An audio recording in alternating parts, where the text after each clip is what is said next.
Welcome to my calculus class. My name is Dr. Fulkerson, and today we're going to talk about the one concept that distinguishes calculus from everything prior to calculus, and that is the concept of a limit. So if you took trigonometry or algebra, you didn't talk about limits, but as soon as you're talking about limits, that's when you know you're doing calculus. So what is a limit?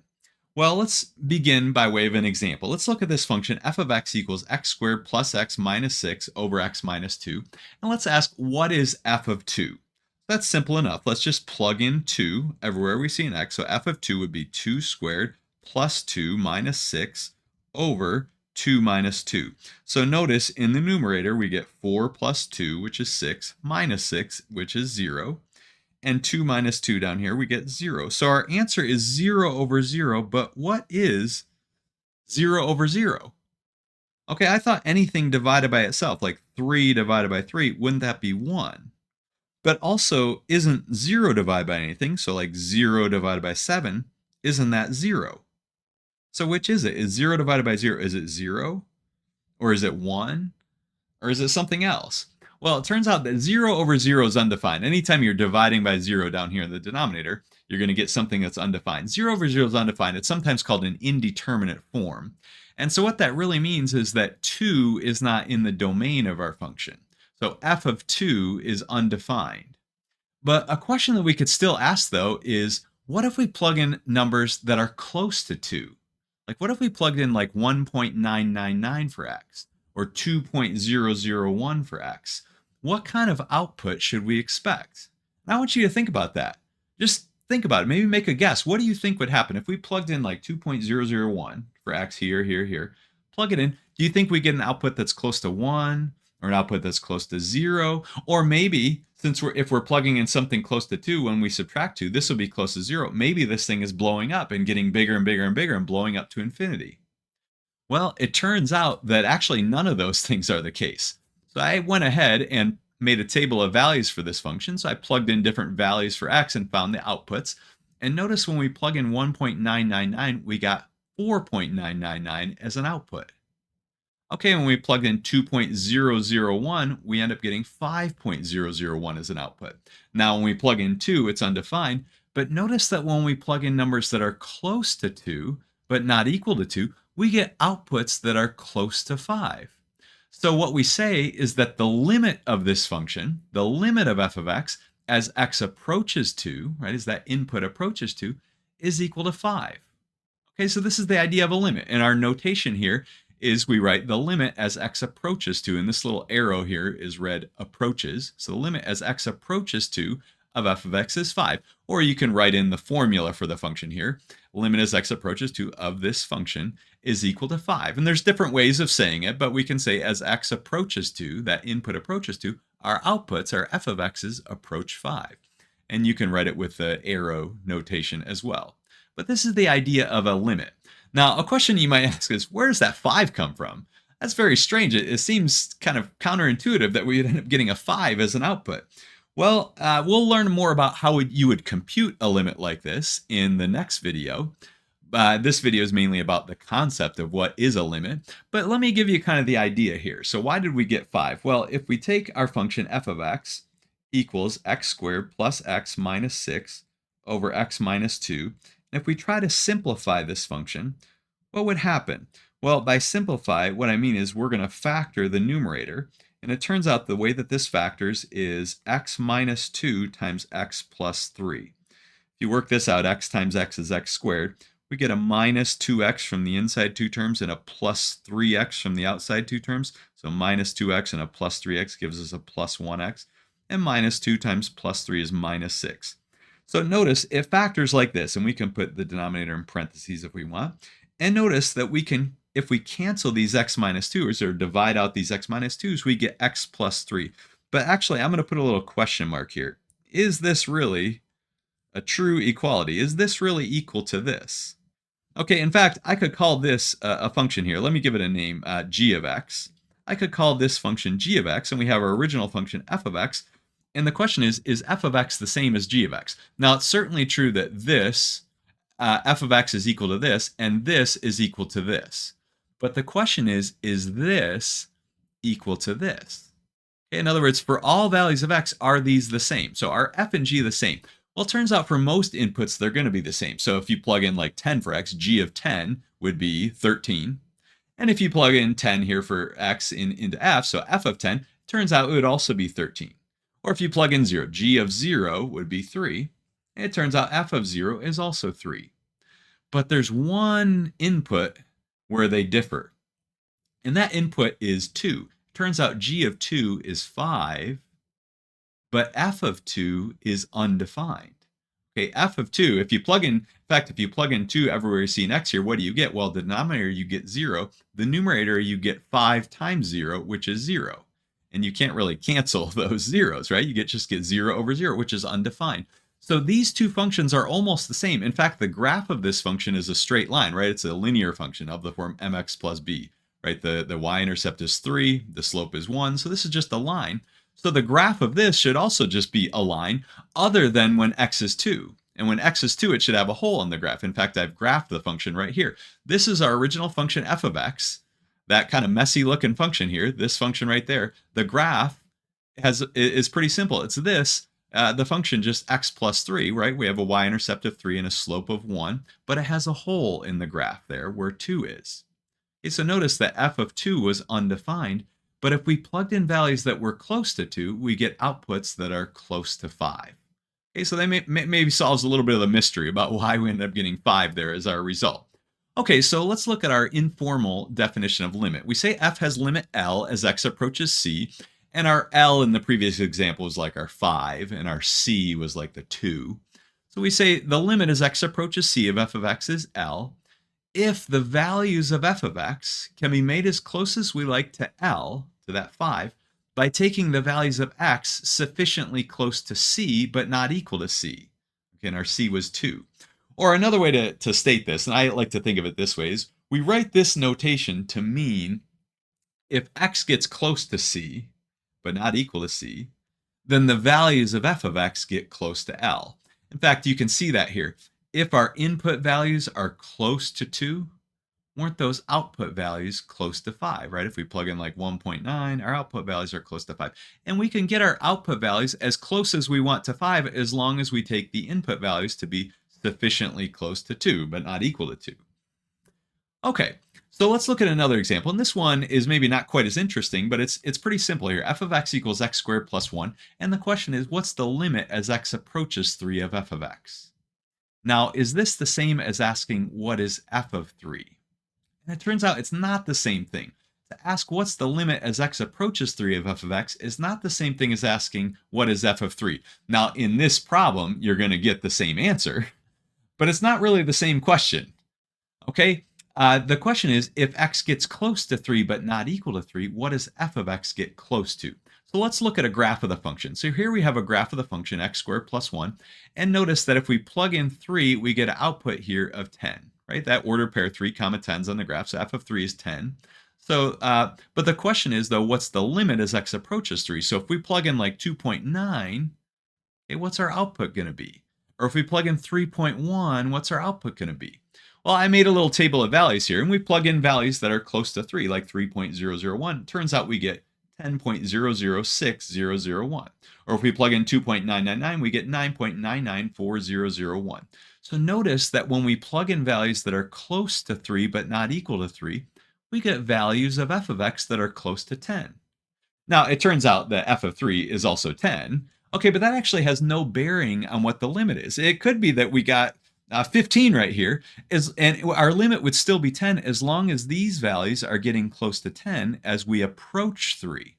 Or this could even be undefined, and the limit would still be 10. So again, the limit does not depend on how the function is defined at that number, at 3, only how it's defined near the number. Right? As these inputs get close to 3, the outputs get close to 10. Okay, so we say that the limit is 10. So based on both the table and the graph, we can say that the limit as x approaches 3 of this function is 10. And in this example, we also had f of 3 being 10. So we have this limit as x approaches 3 of f of x ends up being the same as f of 3 in this example, but that's not always true. Is it always true that you can find the limit by just plugging in that number. You can find the limit as x approaches 3 of f by just plugging in the number. It turns out you can't. It's only true if f is what's called continuous at c. And we will talk about continuity a little bit later. Okay, so let's look at another example. Here we have a function that's a piecewise function, so it has two different formulas. So one formula if x is not equal to 1, another formula if x equals 1. So notice we could say, what's f of 1? Well, f of 1 would be 5. But then we could say, like, what's f of 9? Well, we have to ask ourselves, is 9 equal to 1 or is 9 not equal to 1? Well, 9's not equal to 1, so we have to plug in 9 here. If we plug in 9 here, we get 11. So f of 9 would be 11. Okay, now what does the graph of this look like? Well, the graph is mainly going to look like x plus 2, right? X plus 2 looks like this, right? It has a y-intercept of 2, slope of 1. But it's going to have a hole in it, right? Because when x is 1, it's not going to be defined to be 3 like we'd expect it to be. It's actually defined up here at 5. So the graph of this function looks like this. Now, what we could ask, though, is what is f of 1? Well, notice f of 1 is 5, right? Either based on this or based on the graph, we can see f of 1 is 5. What's the limit as x approaches 1? What if we plug in values that are close to 1? Like, okay, 0.9 or 1.00001. What are our output values going to be close to? Well, those output values are going to be close to 3. So this limit is equal to 3. Well, notice the limit as x approaches 1 of f of x was not the same thing as f of 1. Okay, f of 1 was 5. The limit, though, was 3. Okay, so these two things are not the same. They're not asking the same thing. This is asking how is the f defined at 1. This is asking how is f defined near 1, but not equal to 1. Okay, let's look at another example. And this one, I've called it f, but we don't have a formula for this function. And one thing you could ask about this is this really a function? Does it pass the vertical line test? And it turns out it does. Every vertical line you draw is only going to intersect this graph at most at one point, even this vertical line. It only intersects the graph there. It does not intersect the graph down there. There's a hole in the graph. Okay, so let's answer these questions. What's f of 1? Well, notice f of 1 is not way up here. F of 1 is actually just 3. Now, what's the limit as x approaches 1? Well, if we plug in these values that are close to 1, notice our output values are going to be close to 7. Okay, so their limit as x approaches 1 of f of x is 7. Now, what's f of negative 2? Now, nothing really all that interesting is happening at negative 2. Notice f of negative 2 is 1, but also the limit as x approaches negative 2 of f of x is also 1. So if we plug in something a little to the left of it, like negative 2.1 or negative 1.9, which would be a little to the right of it, notice our output values are close to 1. Okay, so here, the function is actually continuous, so we have the same value here for how f is defined at 2 and how it's defined near 2. Okay, now what is f of 4? Well, over here, f of 4 is 5. But what's the limit as x approaches 4? Now, you have to be a little careful here. So it kind of depends on whether we're on the left side of 4 or if we're on the right side of 4. Now, if we're plugging in a value that's a little bit less than 4, like 3.999, we're getting outputs that are close to 2. But if we plug in values that are a little bit bigger than 4, like 4.001, we're getting outputs that are close to 5. So we're not getting close to one particular number. We're kind of getting close to two different numbers. And so what we say here is that the limit does not exist. And the way we write this is DNE. The limit does not exist. And essentially, it's because, well, we're going to talk about what's called a left-hand limit and a right-hand limit. The left-hand limit is not the same as the right-hand limit. So I'll say what that means in just a second here. But notice as x approaches 4 from the left, right? If we're letting our x values approach 4 from the left, f of x approaches 2. But as x approaches 4 from the right, f of x approaches 5. Okay, since those values are not the same, since 2 and 5 are not the same, the limit does not exist. Okay, but what we can say is that it does have a left-hand limit and a right-hand limit. And the way that we write that is like this. Limit as x approaches 4 from the left. So this minus does not mean minus 4. We still have a positive 4 here, but it means that we're approaching 4 from the left. We're taking values a little less than 4, like 3.999. As we approach 4 from the left, the values of f approach 2. So the left-hand limit is 2, but the right-hand limit is 5. And we put a little plus here to indicate we're approaching 4 from the right. This doesn't mean plus 4. It is plus 4 here, but the plus here means we're approaching 4 from the right. Okay, as we approach 4 from the right, we got 5 as our limit. Okay, now the ordinary limit, the original type of limit that we were talking about, sometimes called the two-sided limit, exists if and only if both the left and right hand limits exist and have the same value. So now notice the left hand limit exists and the right hand limit exists, but they don't have the same value. So the ordinary original two-sided limit does not exist. Okay, let's look at one more function here. Let f be this function. Okay, what is f of 2? Well, notice f of 2 is down here at -1. Okay, what is the limit as x approaches 2 from the left? And again, this is positive 2, but we're approaching from the left. Well, as we approach 2 from the left, our outputs are really close to 3. They're approaching 3, so we get 3. As we approach 2 from the right, though, our outputs are approaching 6. And so what about the ordinary limit, the two-side limit? Well, again, this limit does not exist because the left and right-hand limits are not the same. Now, if these two had been the same, so let's say this had been 6 and 6, well, then the two-sided limit would exist. The ordinary limit would exist, and it would equal 6, even if this is still -1, or maybe even if this doesn't exist. As long as these two things are the same, the left and right-hand limits are the same, then the two-sided limit will be the same, okay, and that have that same value. Okay, now a question you could ask is, what if we have a function like this where it doesn't even have a formula? But the one thing that we know is that the limit as x approaches -2 from the right is 13, and also the limit as x approaches -2 from the left is 13. What can we say about the ordinary two-sided limit? Well, that would also be 13.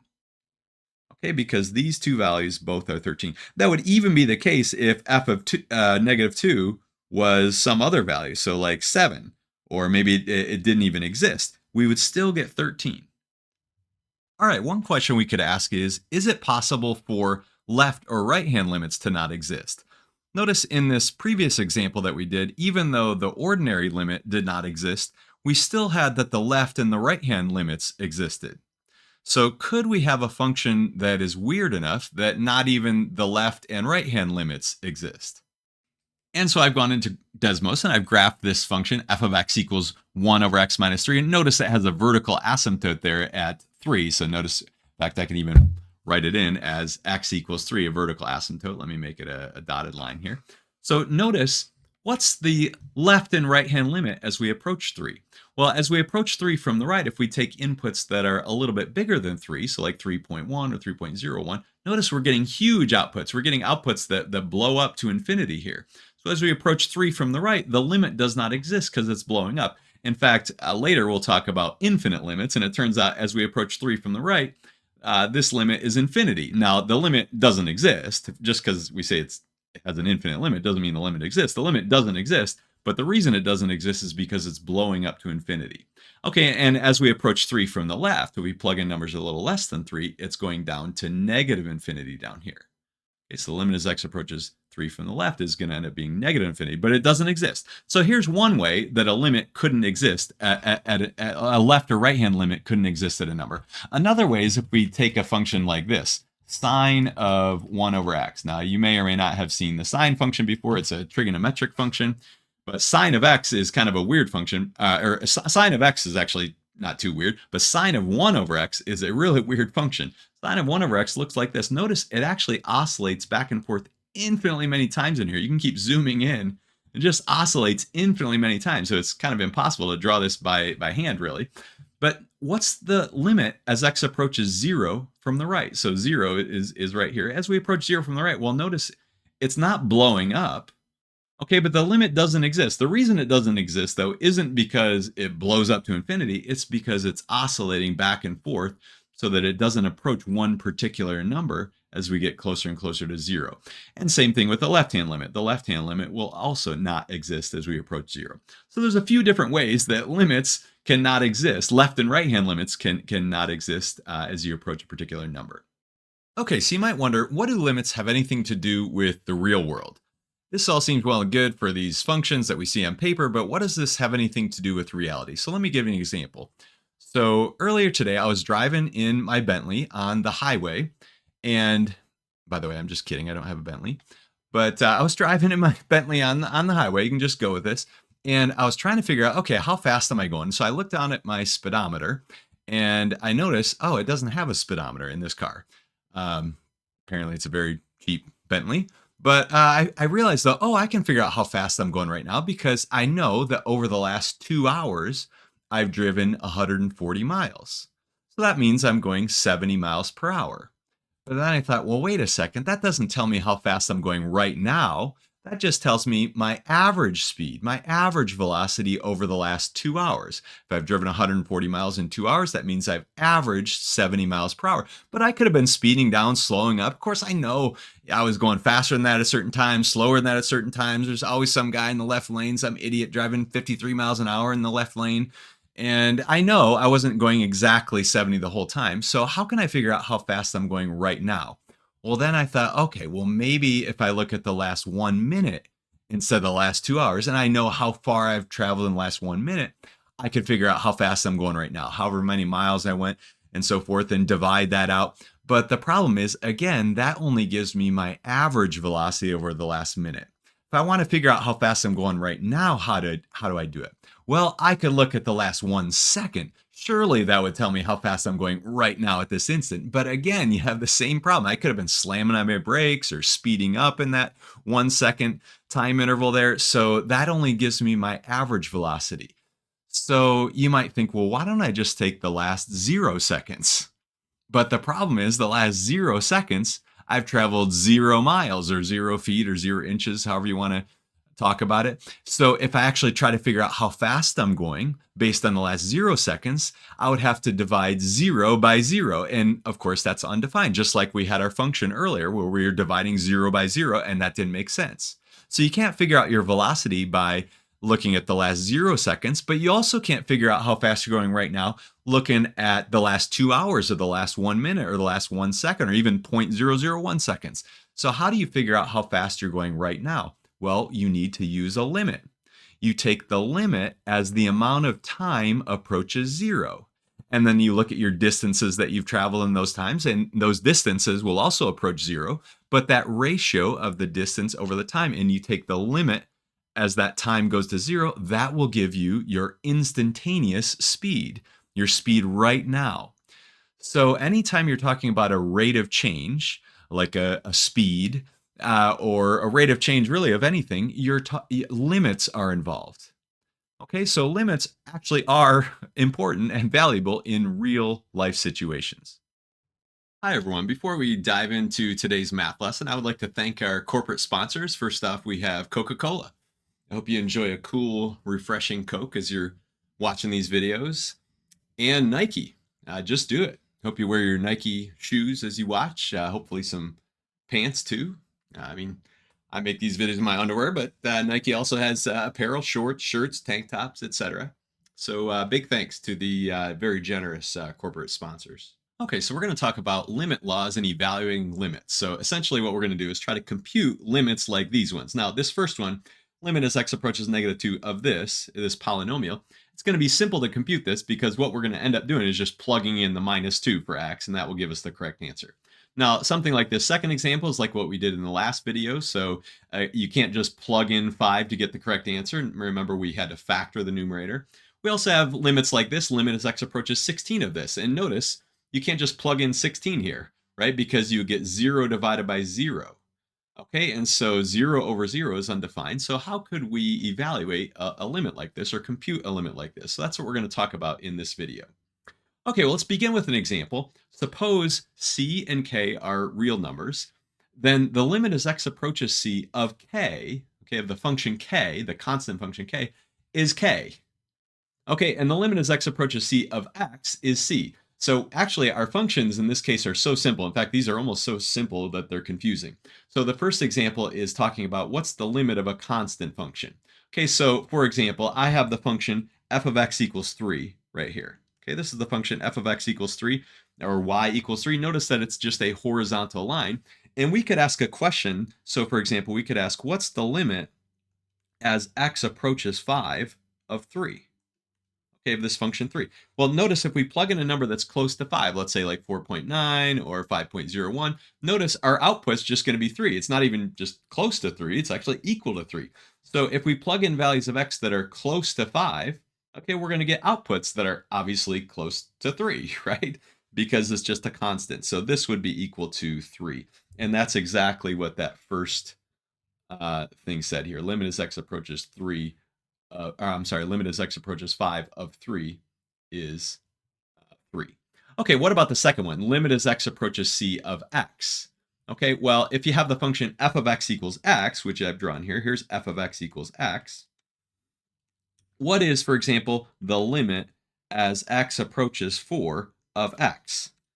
Okay, and so notice if we go down to 4 here, if we plug in a value that's close to 4, say like 3.9, what is my output value going to be close to? Well, it's going to be 3.9, right? It's going to be close to 4. Or if I plug in a number a little bigger than 4, like 4.01, well, my output will be 4.01, right? Which is close to 4. So plugging in inputs close to 4 gives you outputs close to 4. So this should be 4. And this actually makes total sense because the question is really, as x approaches 4, what does this function approach? What does x approach? So as x approaches 4, what does x approach?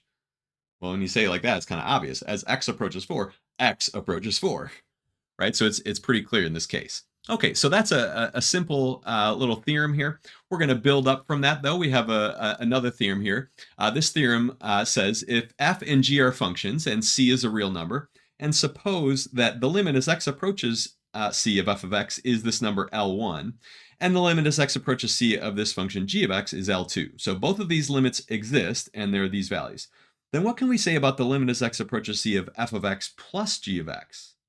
Well, it turns out that the limit of the sum of two functions is equal to the sum of the limits. Okay, as long as both those limits exist, the limit of the sum equals the sum of the limits. Same thing with differences. Limit of the difference of two functions equals the difference of the limits. Okay, and limit of the product equals the product of the limits. And limit of the quotient equals the quotient of limits as long as you're not dividing by 0, as long as that bottom limit's not 0. And that actually happens quite often that you divide by 0. So you do have to be a little careful on part D here. We also have limit of like a square root equals the square root of the limit, or limit of the cube root equals cube root of the limits. The only thing you have to be careful of here is that you don't want to be dealing with imaginary numbers. So for example, if n is an even number, so if you're taking a square root or a fourth root or a cube root, you need the L1 to be positive. If L1 is negative, you'd be dealing with imaginary numbers I. So limit of the root equals root of the limit as long as you're not dealing with imaginary numbers. And by the way, these conclusions also hold if we're talking about limits as x approaches c from the right, or limit as x approaches c from the left. Okay, I just didn't want to write a whole other theorem with all 5 of these results here. Okay, so suppose we have a function f where we know that we don't know anything about the function in terms of its formula, but we do know that the limit as x approaches 3 of f of x is 5, and the limit as x approaches 3 of g of x is 2. Well, what's the limit as x approaches 3 of f of x plus g of x? Well, it's going to be 5 plus 2. In fact, you could write it out a little bit more. Write it, the limit of the sum is the sum of the limits. You can write it like this: limit as x approaches 3 of f of x plus limit as x approaches 3 of g of x, right? Limit of the sum equals the sum of the limits. And this limit was just 5, and this limit was 2, and so our answer is 7. Okay, so that's pretty clear, right? So, and this makes sense, right? If the function f has the property that as x gets close to 3, the output values get close to 5, and if as x gets close to 3, the output values of g get close to 2, well, then what are the output values of f of x plus g of x going to get close to? Well, they'll get close to 5 plus 2.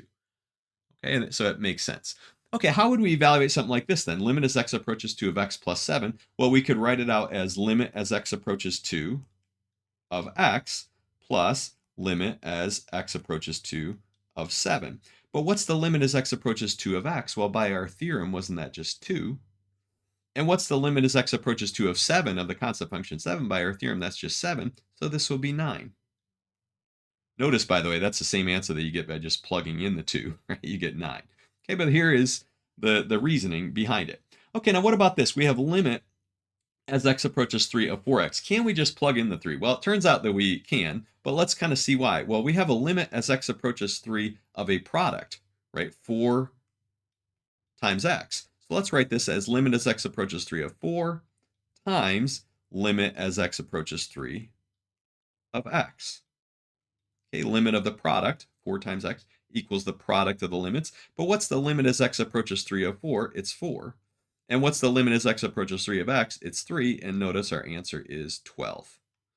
Okay, in fact, notice what this ended up being here. The fact that limit as x approaches 3 of this constant 4 is 4. We could have written it like this. And notice that the limit as x approaches 3 of 4x equals 4 times the limit as x approaches 3 of x. In other words, this 4 can come out in front of the limit. As long as the whole thing in here is just one term, you're not adding and subtracting a bunch of things, but just one term, you can pull that 4 out front.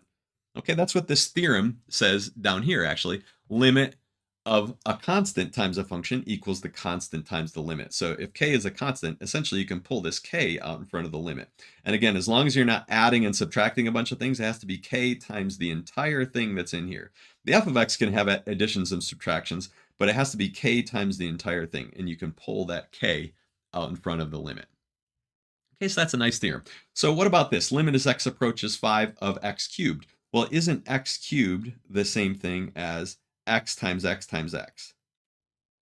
Okay, and don't we have a product here? So we can write this as limit as x approaches 5 of x times limit as x approaches 5 of x times limit as x approaches 5 of x. Okay, the limit of the product equals the product of the limits. And now it also works not only if you have two things, but even if you have three things that are being multiplied. Limit of the product equals product of the limits. Now, what's the limit as x approaches 5 of x? Well, that's 5. This one's also 5, and this one's 5. So notice our final answer ended up being 5 cubed, so it was 125. So again, this is kind of silly. You might think, why didn't we just plug in 5? Well, we're kind of trying to show why it's okay to just plug in 5. Okay, now if n is a positive integer, okay, you can see based on this example, if n is a positive integer, the limit as x approaches c of x to the n is going to be c to the n. In other words, you can just plug in c. Okay, so what about this example here? And this would be our last example. We're being so crazy like this about, normally we'll just end up just plugging in the value to get the correct answer. But I don't want you to think, oh, you can just always plug in the number. That'll always give you the correct answer. It works for polynomials like this, but it's not always the case. Okay, so what we could do is write this as limit as x approaches 2 of x cubed minus, okay, limit of the difference is difference of the limits, limit as x approaches 2 of 5x. Let me put these in parentheses here, even though I guess I don't really have to. And then limit plus limit as x approaches 2 of 7. Okay, and here, again, just by our theorem, we could just plug in the 2. We get 2 cubed. We can plug in the, we can pull the 5 up front and then plug in the 2. This is going to be 5 times 2. And last of all, the limit of this constant is just the constant. And notice this is just what the same thing we would get if we just plugged in 2 here. This would be 8 minus 10 plus 7. So what would that be? 5, I guess it is. Okay, so notice if you just plug in 2, you get 5, and that's the correct answer. In fact, that's the content of this next theorem. If p of x is a polynomial, then the limit as x approaches c of p of x is just p of c. So in other words, if you have just a polynomial, you can just plug in the value of c. So you don't have to do all this nonsense over and over again here, right? Just plug in the value and it'll give you the correct answer if you're dealing with a polynomial. Okay? So for this example here, this one, we can just plug in the value. So we'll just write this as 3 times 5 squared minus 7 times 5 plus 10. Okay, we can get the correct answer doing this. Now, 5 squared is 25 times 3, that'd be 75 minus 35 plus 10. So 75 minus 35 is 40, I believe, plus 10. That makes it 50. Okay, so it's much simpler to compute now that we know we can just plug it in. Okay, and so what about if we have something like this? Now, this is what's called a rational function. A rational function is a polynomial divided by a polynomial. Well, didn't we have a theorem that said limit of the quotient equals the quotient of the limits? So can't we write this as the limit as x approaches 2 of the top part, the x cubed, divided by limit as x approaches 2 of the bottom part, 5x plus 1? Okay, but what's limit as x approaches 2 of the top part? Well, we can just plug in the 2 because it's a polynomial. Same thing on the bottom. That's a polynomial. We can just plug in the 2, 5 times 2 plus 1. So notice what we get is 8 over 11. And that's the same answer you get by just plugging in 2. So it also turns out that for most rational functions, most times you can just plug in the number, it'll give you the correct answer. Although you have to be a little careful. In fact, this next example shows you that you do have to be a little careful with rational functions. Can we use limit of the quotient equals quotient of the limits in this example? So can I write this as limit as x approaches 2 of the top divided by limit as x approaches 2 of the bottom? Turns out that we can't, because notice that we're going to get a limit of 0 down in the denominator, and that's exactly the bad case, right? Limit of the quotient equals quotient of limits as long as you're not dividing by 0.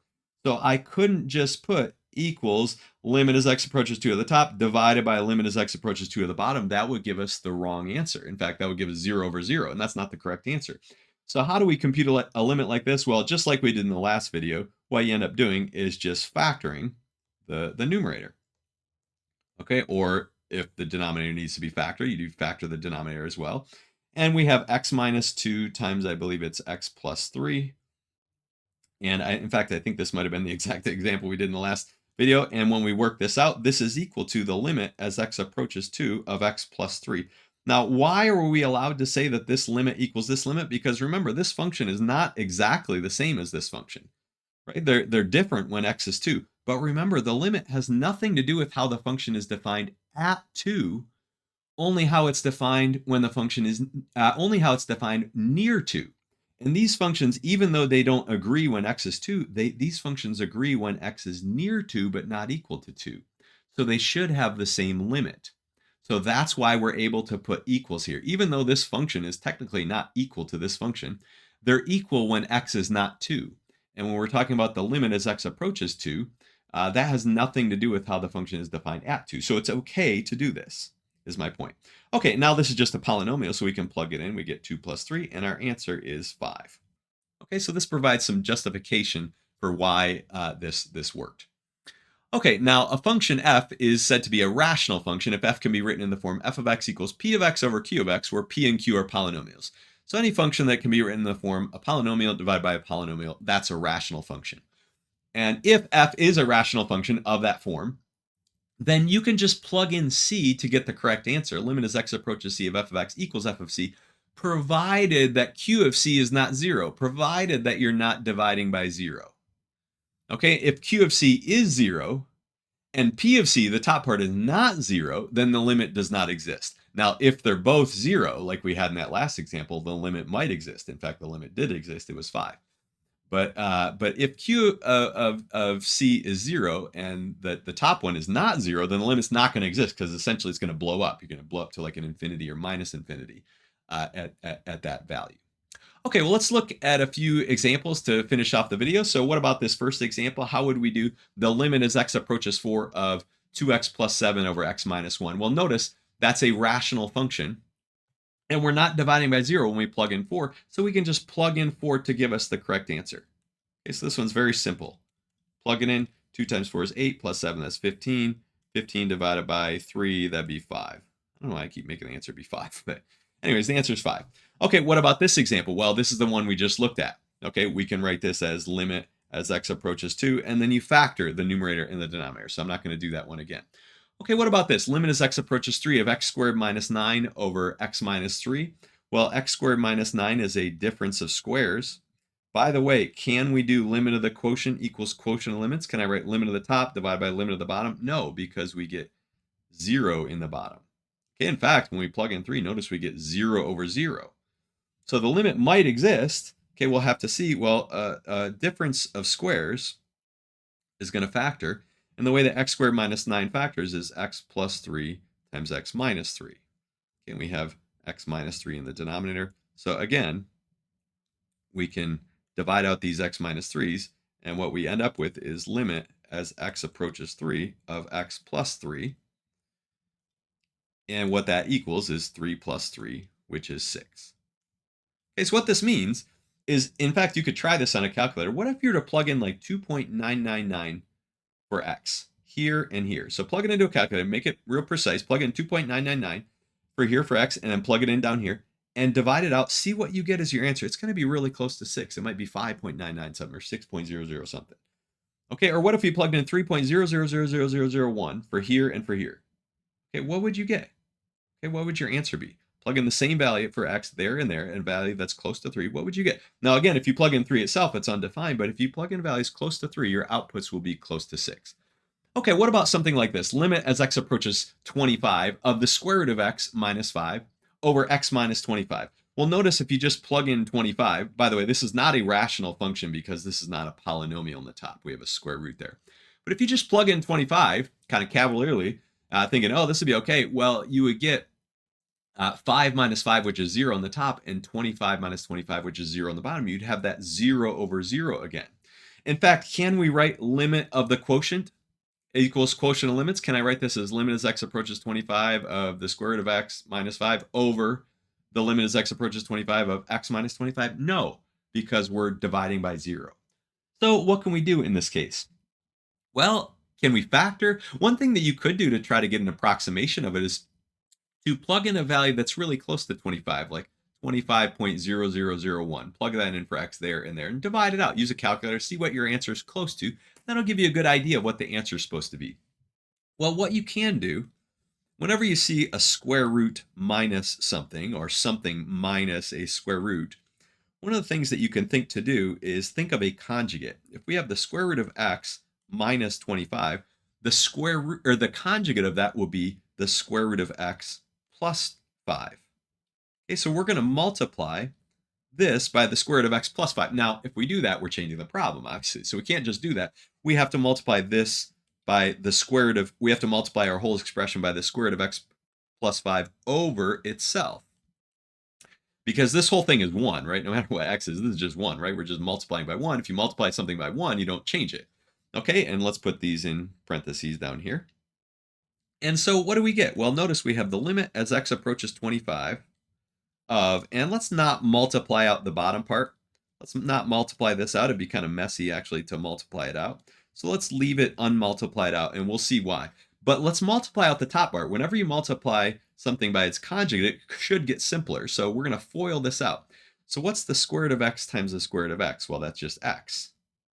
Okay, now from the inside two terms, we're going to have minus 5 times the square root of x. From the outside two terms, we're going to have plus 5 times the square root of x. So that's good. These things are going to subtract out, right? We have minus 5 times the square root of x plus 5 times the square root of x. They go away. Now, the one thing we have left is minus 5 times 5, and that's minus 25.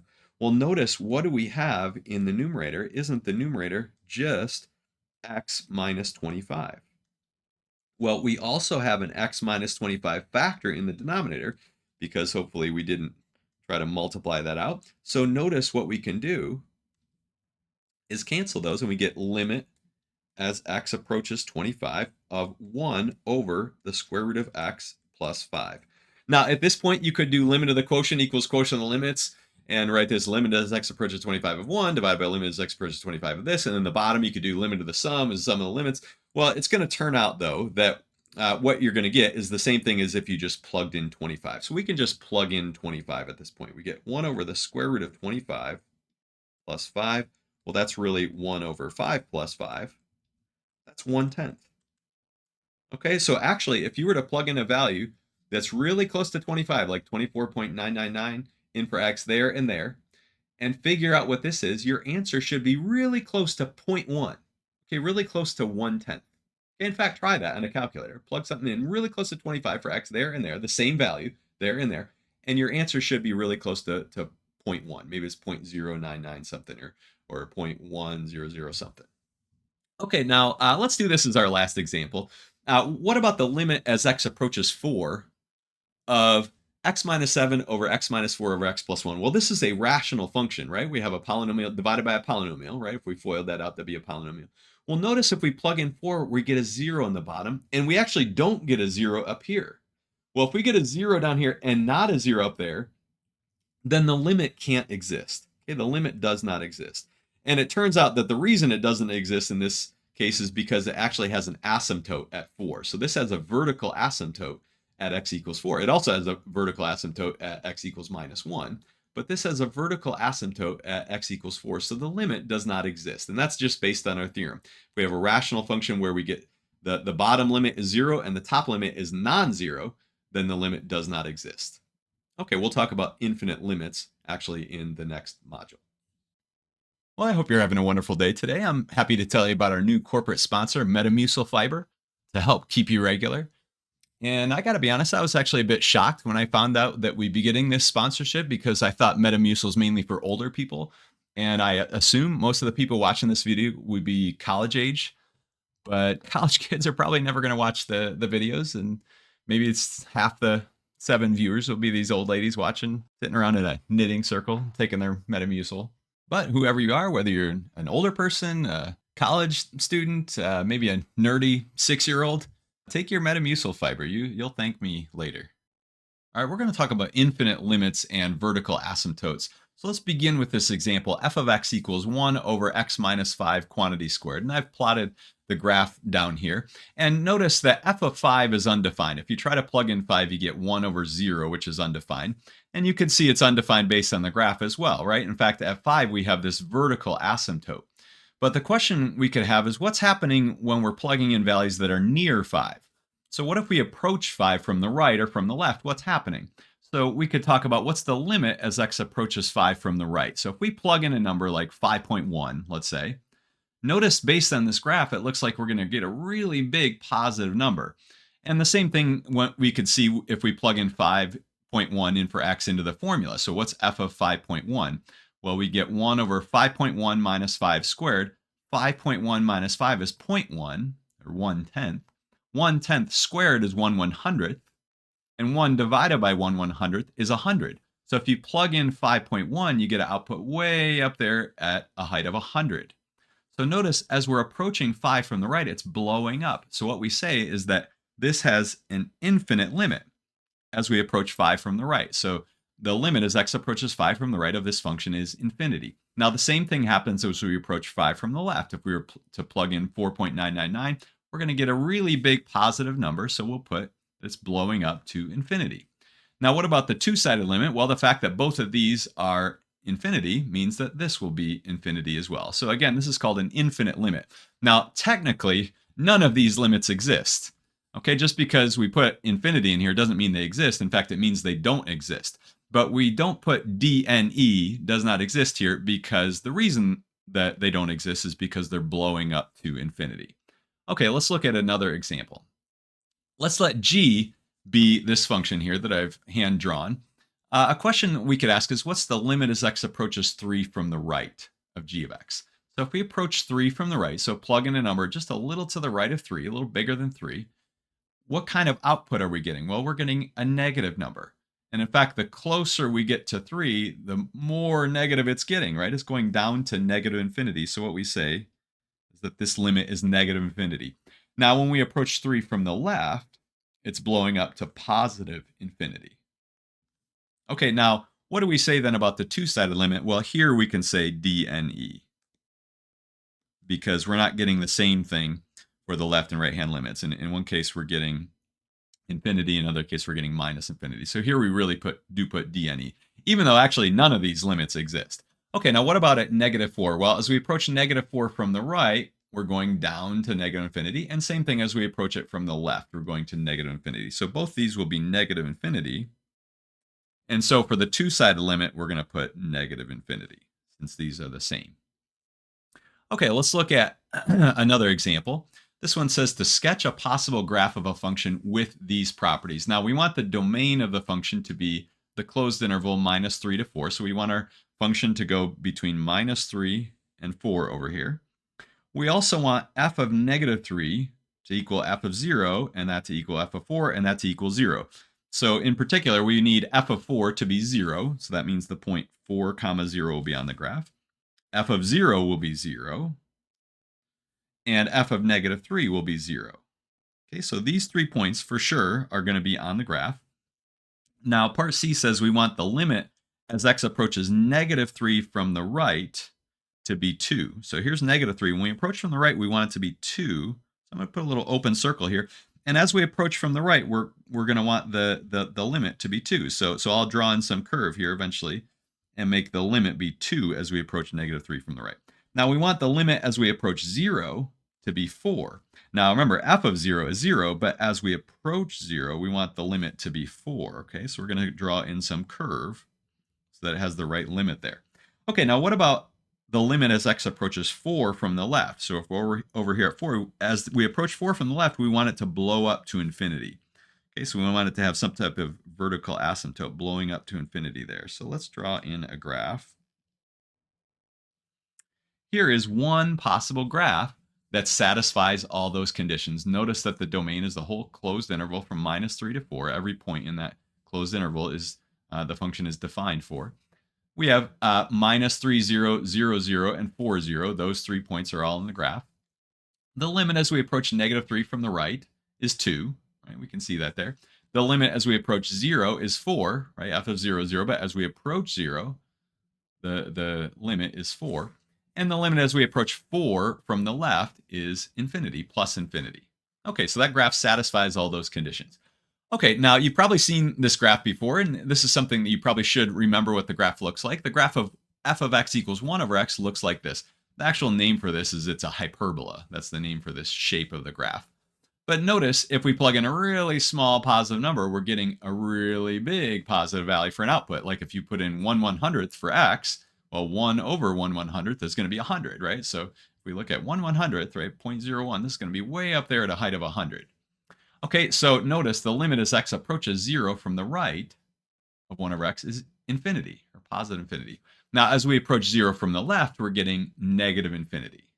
Okay, and I didn't put this on here, but what is the limit as x approaches 0? Just the two-sided limit of 1 over x. Well, in this case, it would be does not exist because, again, for one of the sided limits, we get negative infinity. For the other one, we get positive infinity. Okay, let's look at this function f of x, and notice it's a rational function, right? It's a polynomial divided by a polynomial.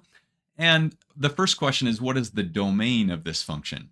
Now, whenever you have a rational function, a polynomial divided by a polynomial, the domain is going to be all real numbers except the numbers that make the denominator be 0. Right? We can't divide by 0, so those numbers won't be in the domain.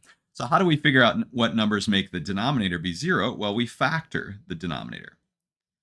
Now, we're also going to factor the numerator. You don't need to do that to answer this question about the domain. All you need is the denominator. But let's factor the numerator and denominator. Now, the way the denominator factors is x minus 5 times x minus 3. If you FOIL that out, you get an x squared. You have a minus 5x and a minus 3x. That gives you a minus 8x. Minus 5 times minus 3 is plus 15. And the numerator factors to be x minus 5 times x minus 2. Okay, so what's the domain? Well, the domain is all real numbers, all reals, except two numbers, right? 5 and 3. Now, why not negative 5? Some people see that, oh, it's negative 5. No, you're asking what number would you plug in here that would make the denominator be 0? Notice it's 5. In fact, you could even plug in 5 over here. 5 squared is 25, minus 40 would be negative 15, plus 15, that would be 0, right? Or plug it in here. You plug in 5, same thing if you plug in 3. So all reals except 5 and 3. Now, if you wanted to write it in interval notation, it'd be the whole interval from minus infinity all the way up to, I should put 3 because that's the smaller one, minus infinity up to 3, union with the interval, the open interval from 3 to 5, union with the interval from 5 to infinity. Okay, so notice this is really the whole real line with the exception of 3. Notice we're not including 3 because these are open right here, and we're not including 5. All real numbers except 3 and 5. What does the graph look like? Well, we'll see the graph here in just a second, but let me just say that something different is happening at 3 and at 5. At 3, it's going to turn out the graph is going to have a vertical asymptote. The graph's going to be blowing up near x equals 3. But at x equals 5, the fact that we have an x minus 5 factor in both the numerator and the denominator, so these would kind of cancel out.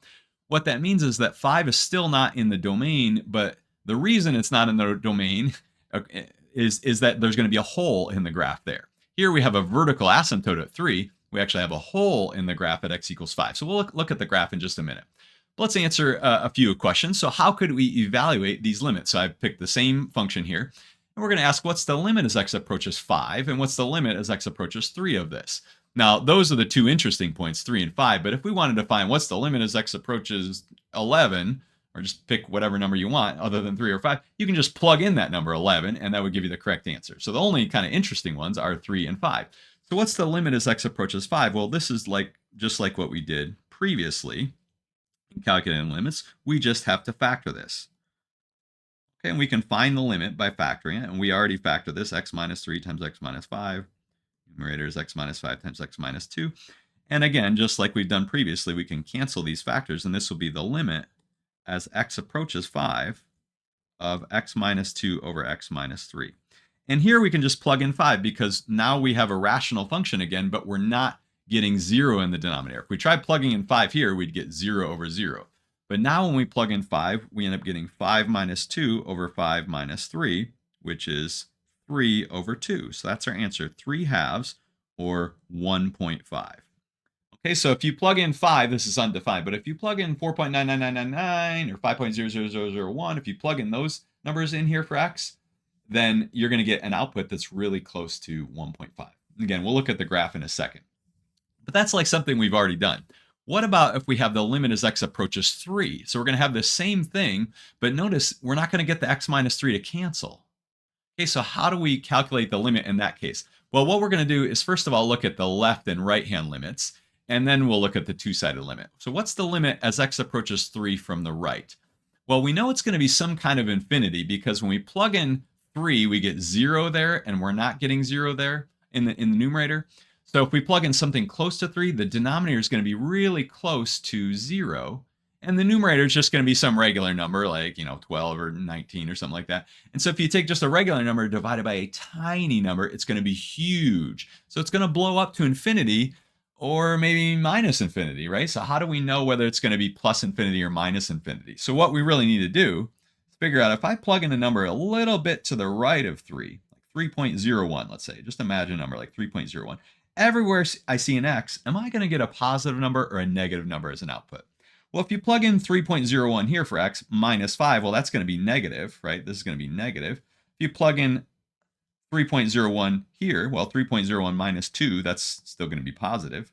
If you plug it into this factor, it'll be negative. And what about this one? Well, here it really matters that we're approaching 3 from the right instead of the left. So if we plug in a number a little bigger than 3, 3.01, if we subtract 3, we'll get a positive number. It'd be 0.01. So notice we have two negatives here and here, these two terms, and two positives. Now the two negatives can kind of cancel each other out, and we get a positive number as a result. So in the numerator, we'd have a negative times a positive, that'd be a negative. We'd have a negative times a positive, which would be a negative in the denominator. So we'd have a negative divided by a negative, which is positive. Okay, the point is we have two negatives that kind of cancel each other out. If we had three negatives, the two negatives would cancel each other out, and we'd have one left over, and our answer would be negative. But here, our answer is going to be infinity, or positive infinity. By the way, you should probably, if you're typing this into MyMathLab, you should just put infinity without the plus in front of it. But I'm putting a plus sometimes just to really remind you, we're talking about a positive infinity here. Okay, now what about if we approach 3 from the left? So what if we plug in a number like 2.99? Well, again, we're going to get negative number here, plug in 2.99. This will be positive. What kind of number will we get down here? Well, 2.99 minus 3, this time it's negative, right? So that's the one place where it's different than here. Well, notice what kind of number are we going to get if we do a negative times a positive divided by a negative times negative? Well, it's going to be a negative. And for the same reasoning, it's going to be negative infinity. Because again, you plug in 2.99, the denominator is going to be tiny. The numerator is going to be a regular number. If you plug in 2.999999, the denominator is going to be even tinier. So this is going to blow up, but it's actually blowing up to negative infinity. Okay, so what can we say then about the two-sided limit? Well, the fact that these are not the same, we have infinity and negative infinity, means the two-sided limit is going to be does not exist. Okay, now what does the graph of this function actually look like? Now, I've graphed it in Desmos here. You have to be a little careful when using Desmos. So I've graphed the function. I've also written it in factored form right here. And notice that at 3, we have this vertical asymptote. So in fact, let me just type in x equals 3. Draw the vertical line. Let me make it in blue, and let me make it a dotted line. So notice at x equals 3, we get this vertical asymptote. As we approach 3 from the right, it blows up to positive infinity. So we approach 3 from the left, it goes down to negative infinity, just like we thought. So the two-sided limit does not exist. Now, I did say, though, that at 5, something's interesting is happening. And it may not be clear just based on the way Desmos does this, but it almost looks like 5's in the domain. But actually, if you drag a point along this curve, if you go to 5, notice at 5, it says, if I can hit it just right, it says 5 comma undefined. So there's actually a hole in the graph there, even though Desmos doesn't show it. Okay, f of 5 is undefined. There should be a hole in the graph. The graph should show a hole there. But Desmos doesn't do that for some reason. Now, because I'm a math professor and I have Desmos calculator superpowers, I was able to figure out how to put in the hole. But just know that if you graph the function, normally by default, that hole's not going to show up. So that's what the graph looks like. We have this vertical asymptote at 3, right? 3 is not in the domain. And at 5, we have a hole in the graph. Now, how high is that hole? What's the height of the hole? Well, notice if we plug in numbers that are close to 5, we're getting outputs that are close to 1.5, just like we said. Okay, if we plug in 5.1 or 5.01, we're getting numbers that are outputs that are really close to 5, or 1.5. It's 1.49505 if we plug in 5.02. Okay? All right, so let's move on back here to our next example. And actually, I've drawn the graph right here, and I actually showed the correct spot for the hole right there. But let's move on. So let's evaluate a few more limits. Now, I've factored these already for you, so it makes it a little easier. What's the limit as x approaches 4 from the right of this? Well, again, notice when we plug in 4, we get 0 down here, and we don't get 0 up there. So we're going to get some type of infinity. The question is it positive infinity or negative infinity? Well, if we approach 4 from the right, so plug in a number like 4.0001, everywhere we see an x, what kind of number will we get? Well, in the numerator, it would be negative. Right? 4.001 minus 7, that would be negative. Well, 4.0001 minus 4, that would be positive. And then 4.001 plus 1, that'd be positive. So what we're making here is a sign chart. So it's not sine like sine, cosine, tangent, like S-I-N-E. This is S-I-G-N, right? We're making a sign chart here to determine whether it's positive or negative. Well, we get negative on the top and positive times positive, which is positive on the bottom. So we're going to get negative infinity. Okay, and you could graph this. In fact, I challenge you to do this. Just graph this on Desmos. And you can see as you approach 4 from the right, it's going to go down to negative infinity. Okay, what about this one? We approach negative 3 from the left. Now, when we approach negative 3 from the left, we're plugging in numbers. Would it be like negative 2.999 or negative 3.001? Well, think on a number line. If you're approaching negative 3, if you're a little to the left of negative 3, you're plugging in numbers like negative 3.01. Okay, and if you plug it in for this x here, that would be negative. Right? Plug in this for x, that's negative. If you plug it in here, we add 5 to it, that's going to be positive. Okay, now right here, negative minus more negative, that's going to even be more negative. And negative 3.01 plus 3, that'd be like negative 0.01, right? So this would be negative. So notice we have 1, 2, 3 negatives, right? An odd number of negatives. So our final answer should be negative infinity. Okay, what if we had approached negative 3 from the right? Well, all these, we'd be plugging in negative 2.999. All these would be the same except this one. This one would actually be positive, and that would actually change our final answer to positive. Okay, now what about this one? In this case, notice it's not in factored form. So how could you figure out what's the limit as x approaches 4 from the left? I mean, you could plug in like 3.999 for x here, here, here, here, and see what kind of number do you get. Do you get a really, really big positive number, a really big negative number, or maybe even just a regular number? I don't even know if we have a vertical asymptote yet, right? It could be you can just plug in 4 and get the correct answer. Well, let's factor things. Okay, we take the limit as x approaches 4 from the left. By the way, even before factoring things, you might want to just try plugging in 4. If you plug in 4, though, the denominator is going to be 0 in this case. Let's factor the denominator. How do we do this? Well, notice all 3 terms have at least an x in it. So let's first of all factor out the x. We get x times x squared minus 5x plus 4. Right? Basically just pulled an x out of each of these 3 terms. The numerator, actually, you can factor out a 3. We can write this as 3 times x minus 5. Okay, well, let's continue a little further, factoring the denominator. We're still looking at limit as x approaches 4 from the left. And you should write this limit as x approaches the thing every time. Just use proper notation. But in the numerator, we're going to keep that the same. 3 times x minus 5. What about the denominator? Well, how does x squared minus 5x plus 4 factor? I believe that factors to be x minus 4 times x minus 1. Okay, if you work that out, x minus 4 times x minus 1, I believe that will multiply out. It'll FOIL out to be this. So what's the limit as x approaches 4 from the left? Well, notice if you plug in 4, you get 0 down here, and it's not canceling with any x minus 4 factor up here. So we're going to get some type of infinity. Is it going to be plus infinity or minus infinity? Well, let me draw the signs. The 3, by the way, is just a positive number, so we can just put plus there. If it had been negative 3 there out front, you would put a negative. But that term is always positive no matter what x is. What if we approach 4 from the left? We're plugging in a number like 3.99. If you plug in 3.99 there for x, subtract 5, it's going to be a negative number. Okay, if you plug in 3.99 in for x here, that's going to be positive. Right, for this x, maybe I should use a different color here. Plus, minus, plus. Okay, plug in 3.99 here. Let's try it. 3.99 minus 1 would be like 2.99, right? That's still positive. 3.99 minus 4, though, would be negative 0.01. So that would be negative. So notice we have two negatives. They cancel each other out to become a positive. And so our final answer is plus infinity. Well, I've drawn the graph here in Desmos. And notice that as x approaches 4 from the left, if we plug in 3.99, it's blowing up to positive infinity. We have this vertical asymptote there at x equals 4. And for our last example, we're going to look at the function 1 over x minus 7. Now, this function is very similar to 1 over x, only it's shifted to the right 7. So if we go here to Desmos, notice there's 1 over x minus 7. It looks like a lot like 1 over x, but it's shifted to the right 7. And we get this vertical asymptote at 7. So notice as we approach 7 from the right, it's going to blow up to positive infinity. So we approach 7 from the left, it's going to go down to negative infinity. So you could put, just based on the graph, what these answers are. This one's going to be positive infinity. This one's going to be negative infinity. So the two-sided limit will be does not exist. But how could you figure it out if you didn't know what the graph looked like off the top of your head? Well, imagine plugging in a number a little bigger than 7, like 7.001. Okay, if we plug in 7.001, we subtract 7, that's going to be a tiny positive number, right? It'll be positive. And 1, of course, is always positive. So we're going to get positive over positive. It's positive.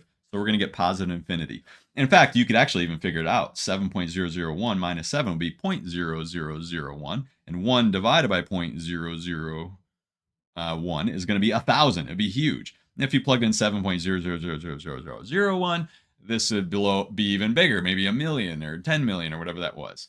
Now, if you plug in here 6.99, now why am I plugging in 6.99? Well, we're approaching 7 from the left.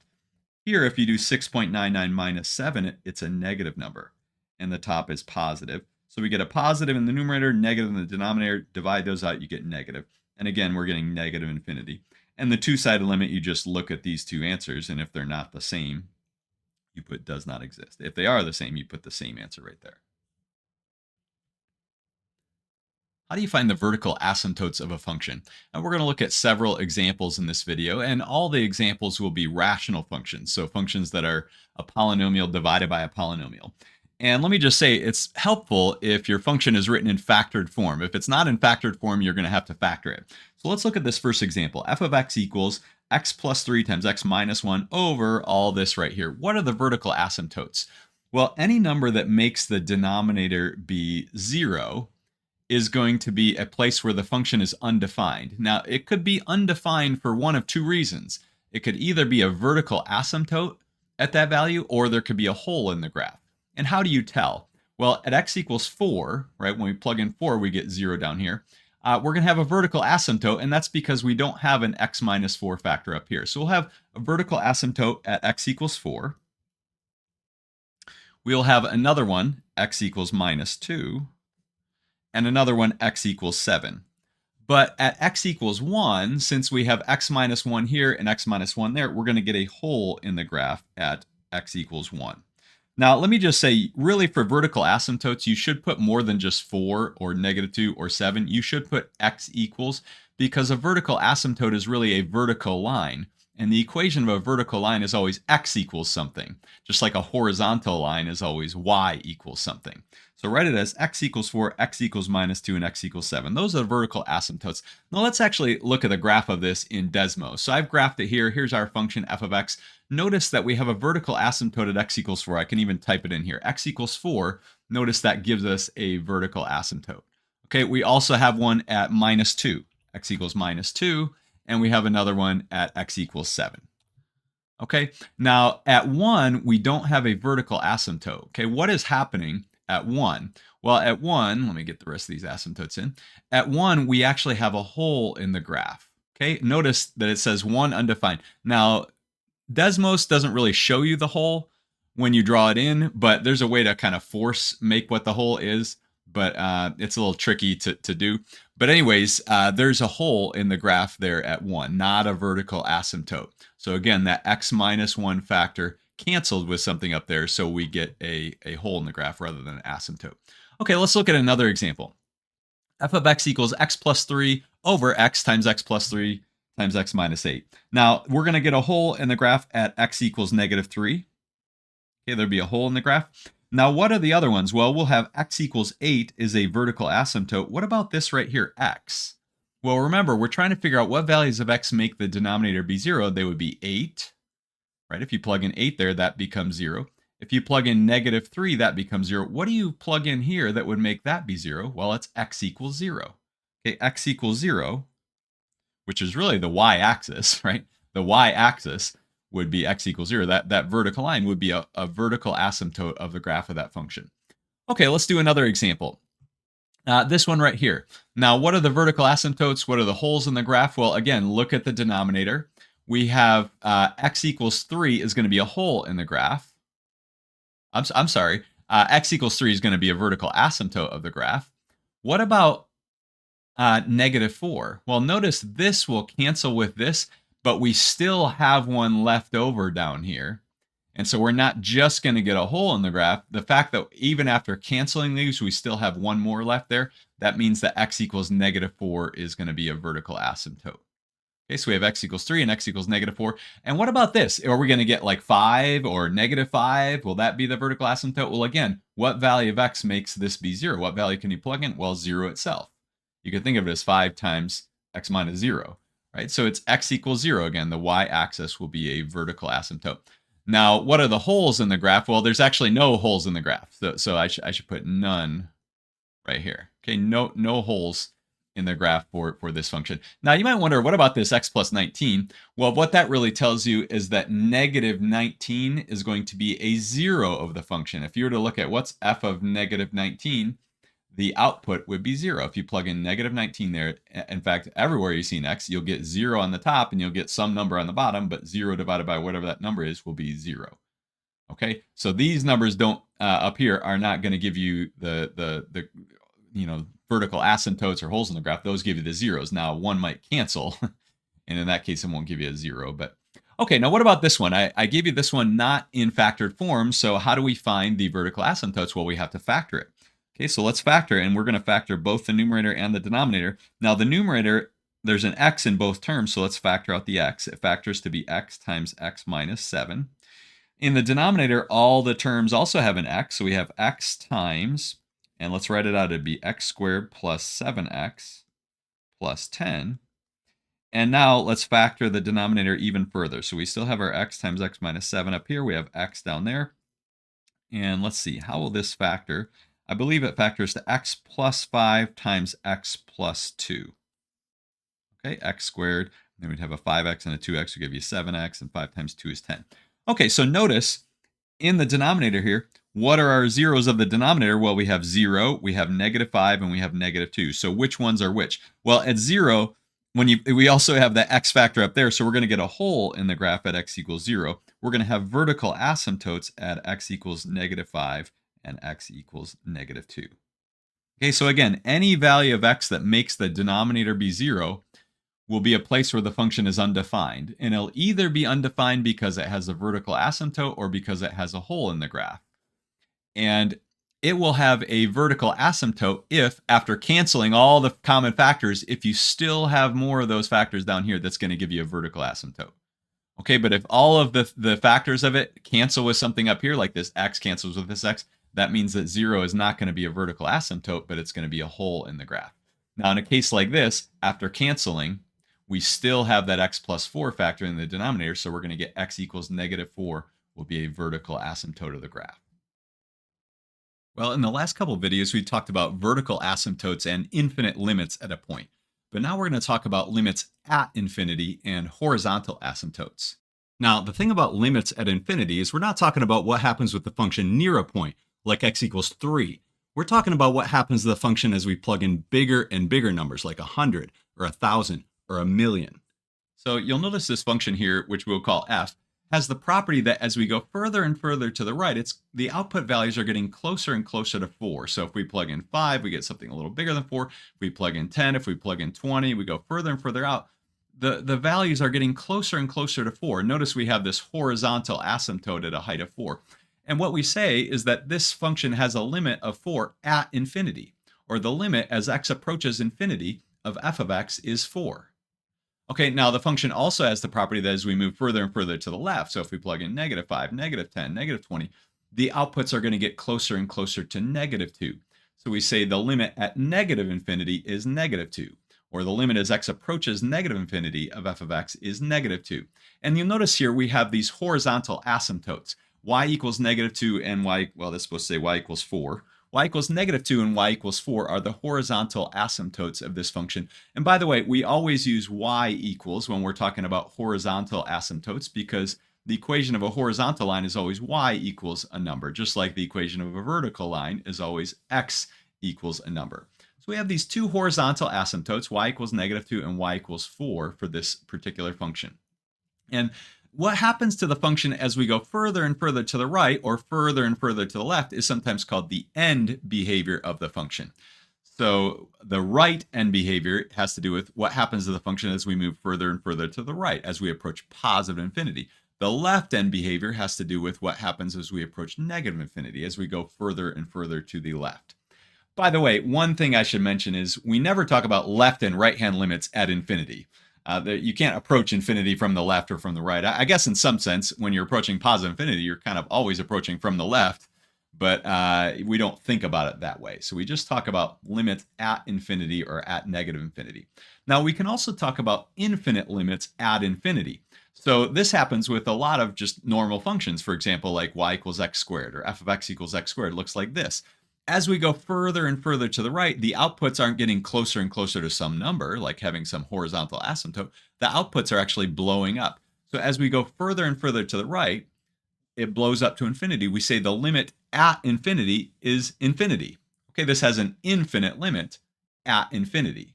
Okay, now as we go further and further to the left, okay, as we approach negative infinity, the outputs are also approaching positive infinity for this function. So we say this function has an infinite limit, or a limit of positive infinity, at negative infinity. Okay, now we also have a theorem that's similar to a previous theorem that we had. Remember the theorem that we had that said the limit of the sum is the sum of the limits? Well, the same thing can be said for limits at infinity. So suppose the limit as x approaches infinity of f of x and the limit as x approaches infinity of g of x both exist. And in particular, they're not plus infinity or minus infinity, they're just numbers. Then all the corresponding conclusions of our previous theorem on limit computations also hold. So the limit of the sum is the sum of the limits, or the limit of the product is the product of the limits. And the same thing also holds for limits as x approaches negative infinity. Okay, so as a quick example, if the limit as x approaches infinity of f of x is 6, and the limit as x approaches infinity of g of x is 2, what's the limit as x approaches infinity of f of x minus g of x? Well, it's going to be 6 minus 2, okay, which is 4. Okay, now the question is, how do we find the limit as x approaches infinity if we're given a formula for a function? So we'll begin with a polynomial. Now, it turns out that with polynomials, what really matters as far as the end behavior goes, so the limit as x approaches infinity or negative infinity, is the leading term. In fact, that really comes from the leading term test from algebra. So if we plug in a really big positive value for x, let's say like 100, well, 8 times 100 will be kind of big, 800, and 100 squared is big. It's 10,000 times 70 would be 7,000, 70,000. But 100 cubed is way bigger. Okay, it's a million. So, and if you plug in 1,000 or a million or a billion, the x cubed is really going to overpower these terms. So when we take the limit as x approaches infinity, these other terms aren't even going to matter. Okay, now these other two terms do matter if we're saying limit as x approaches 5 of something, or limit as x approaches 2 of something. But when we're looking at the end behavior, limit as x approaches infinity, the only term that really matters is the leading term, the term that has highest degree. It's not always the term that appears first in the equation, but the leading term is the term that has highest degree. So now, what is the limit as x approaches infinity of this?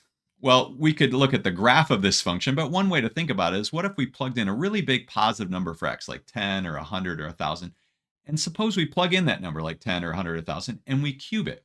What kind of number do we get? Well, we get a really big positive number. So our answer is positive infinity, or just infinity, you could write. Now, what if we approach negative infinity? What if we plug in a really big negative number, like negative 10, let's say? Well, negative 10 cubed is going to be a negative number, right? Negative 10 times negative 10 times 10. It'll be a really big negative number. And then these numbers are going to be much smaller, so they're not really going to affect the answer. So our answer in that case would be negative infinity. So limit as x approaches negative infinity of this would be negative infinity. So the leading term test from algebra essentially says that the end behavior of a polynomial matches the end behavior of its leading term, the term with highest degree. So if you remember, polynomials really come in 4 flavors. If you look at the graph of a polynomial, it'll either look something like this, or like this, okay, or like this, or like this.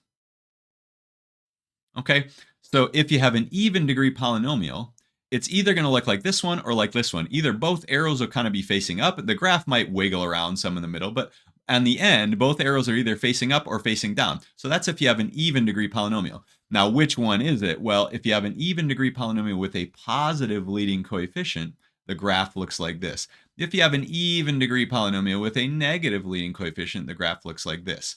Now, odd degree, by the way, prototypical examples of this would be like x squared would be a prototypical example of this, right? Notice x squared just looks like this, right?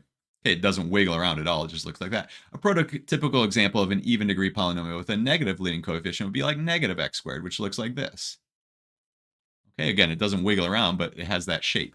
Now, for odd degree polynomials, they either look like this or like this. If it's an odd degree polynomial with a positive leading coefficient, like x cubed, the graph has this basic shape. Again, x cubed doesn't wiggle around at all like some polynomials do. But that's what the basic shape is. If it's an odd degree polynomial with a negative leading coefficient, like negative x cubed, the graph will look like this. Remember, x cubed looks like this. Negative x cubed looks like this. Okay, so what really matters is the leading term. So let's do a few examples here. If we're looking at these polynomials, we want to know what is the end behavior of these polynomials. Well, let's look, for example, at, notice, by the way, a and b are the same function. We're just approaching infinity or negative infinity. And c and d are the same function. We're just approaching infinity or negative infinity. So let's pick one of these. Let's pick like, let's say d. Okay, and let's try to figure out what's the limit as x approaches negative infinity of this function. Well, let's pick out, first of all, the leading term. The leading term is this. It's the term with highest degree. So we can kind of ignore these other ones. What's the limit as x approaches negative infinity of this? Well, one way to think about it would be in terms of its graph. What does the graph look like? Notice it's an even degree, so both arrows should be facing the same direction, either both up or both down. But it has a negative leading coefficient, so both arrows should be facing down. So the graph is going to look something like this. Okay, well, notice as we approach negative infinity, as we go further and further to the left, the function is going down, right? So as we approach negative infinity, this would be negative infinity. By the way, as we approach positive infinity, it's also going down, right? So that would be negative infinity. So even degree polynomials kind of have the same end behavior as you go to the right or to the left, right? Notice the leading term test, that's what it says. Odd degree polynomials have kind of opposite end behavior depending on whether you're going to the left or to the right. So I'll let you try pick one of these examples here. So I picked D here, C and D, but pick one of these examples and try the problem. I'll give you a few seconds to do this.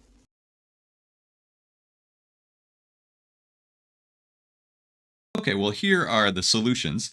Now, notice, let's just pick one of them and look at it. Notice, for example, on part H here, what's the limit as x approaches negative infinity of negative x to the 7th plus 5x plus 29? Well, again, the leading term is what really matters. We have a negative coefficient with an odd degree, so the basic shape of the graph is going to look something like this.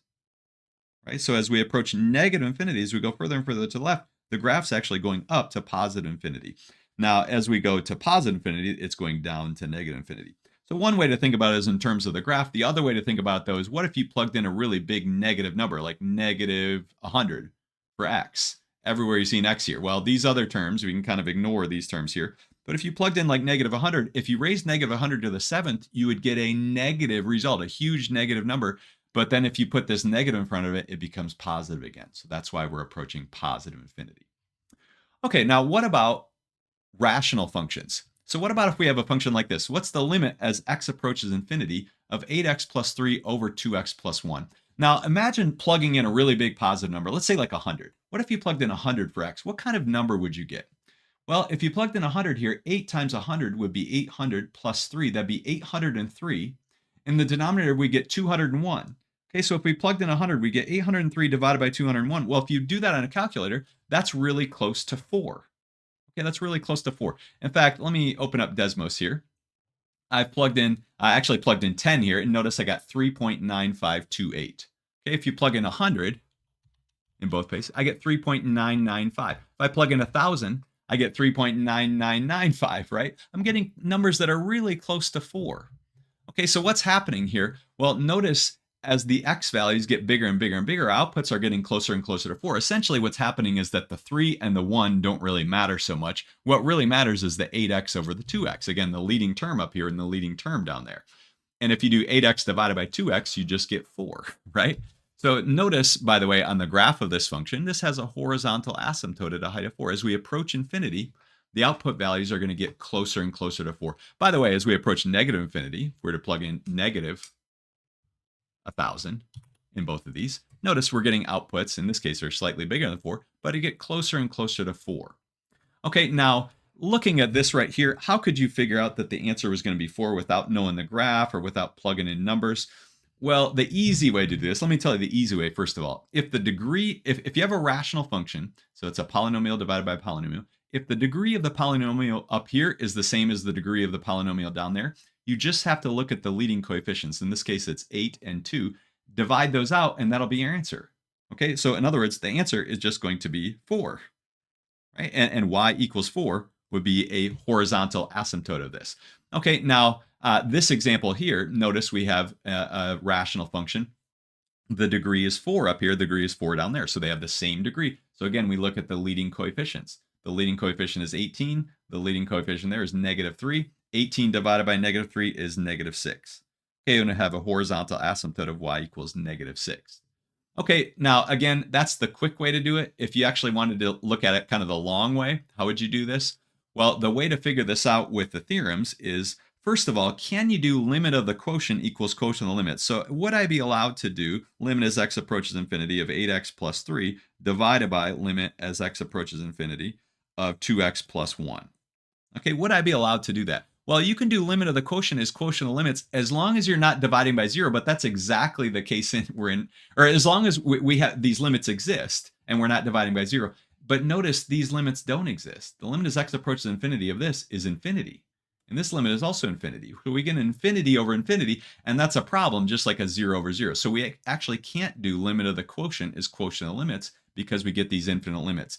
So actually, what do you do in this case? Well, in this case, if you wanted to figure out the hard way, what you would do is multiply the numerator and denominator both by 1 over x.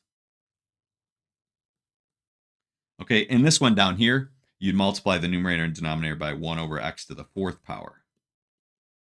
Okay, because the highest degree power that, or highest power that occurs is x to the 4th. But in this one, you multiply by this. So then you'd write limit as x approaches infinity of, well, if we distribute the 1 over x, 8x times 1 over x is just 8.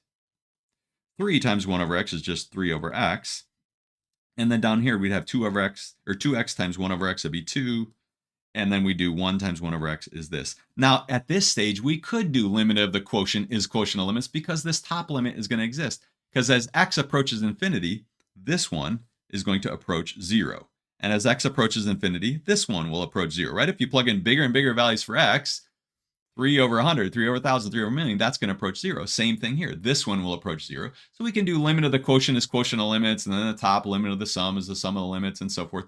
The point is, in the top, you're going to get 8. In the bottom, you're going to get 2. Just like we thought. We get 4 as an answer. So again, that's the long way of doing it. You could do the same thing here. You multiply each term by 1 over x to the 4th. These terms are going to approach 0, the lower degree ones. This one will actually approach 18. This one will approach negative 3. Your answer is going to end up being 18 over negative 3, which is negative 6. Okay, that's the long way. If you try to look at My Math Lab and say, help me solve this, or view an example, it probably shows you this long way.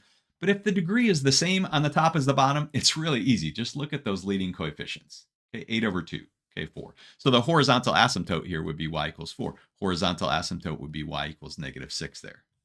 Okay, now what about these examples right here? Well, what if we have the degree on the bottom is bigger than the degree on the top? So we have an x to the 5th power down here, and we only have a 7x squared up there.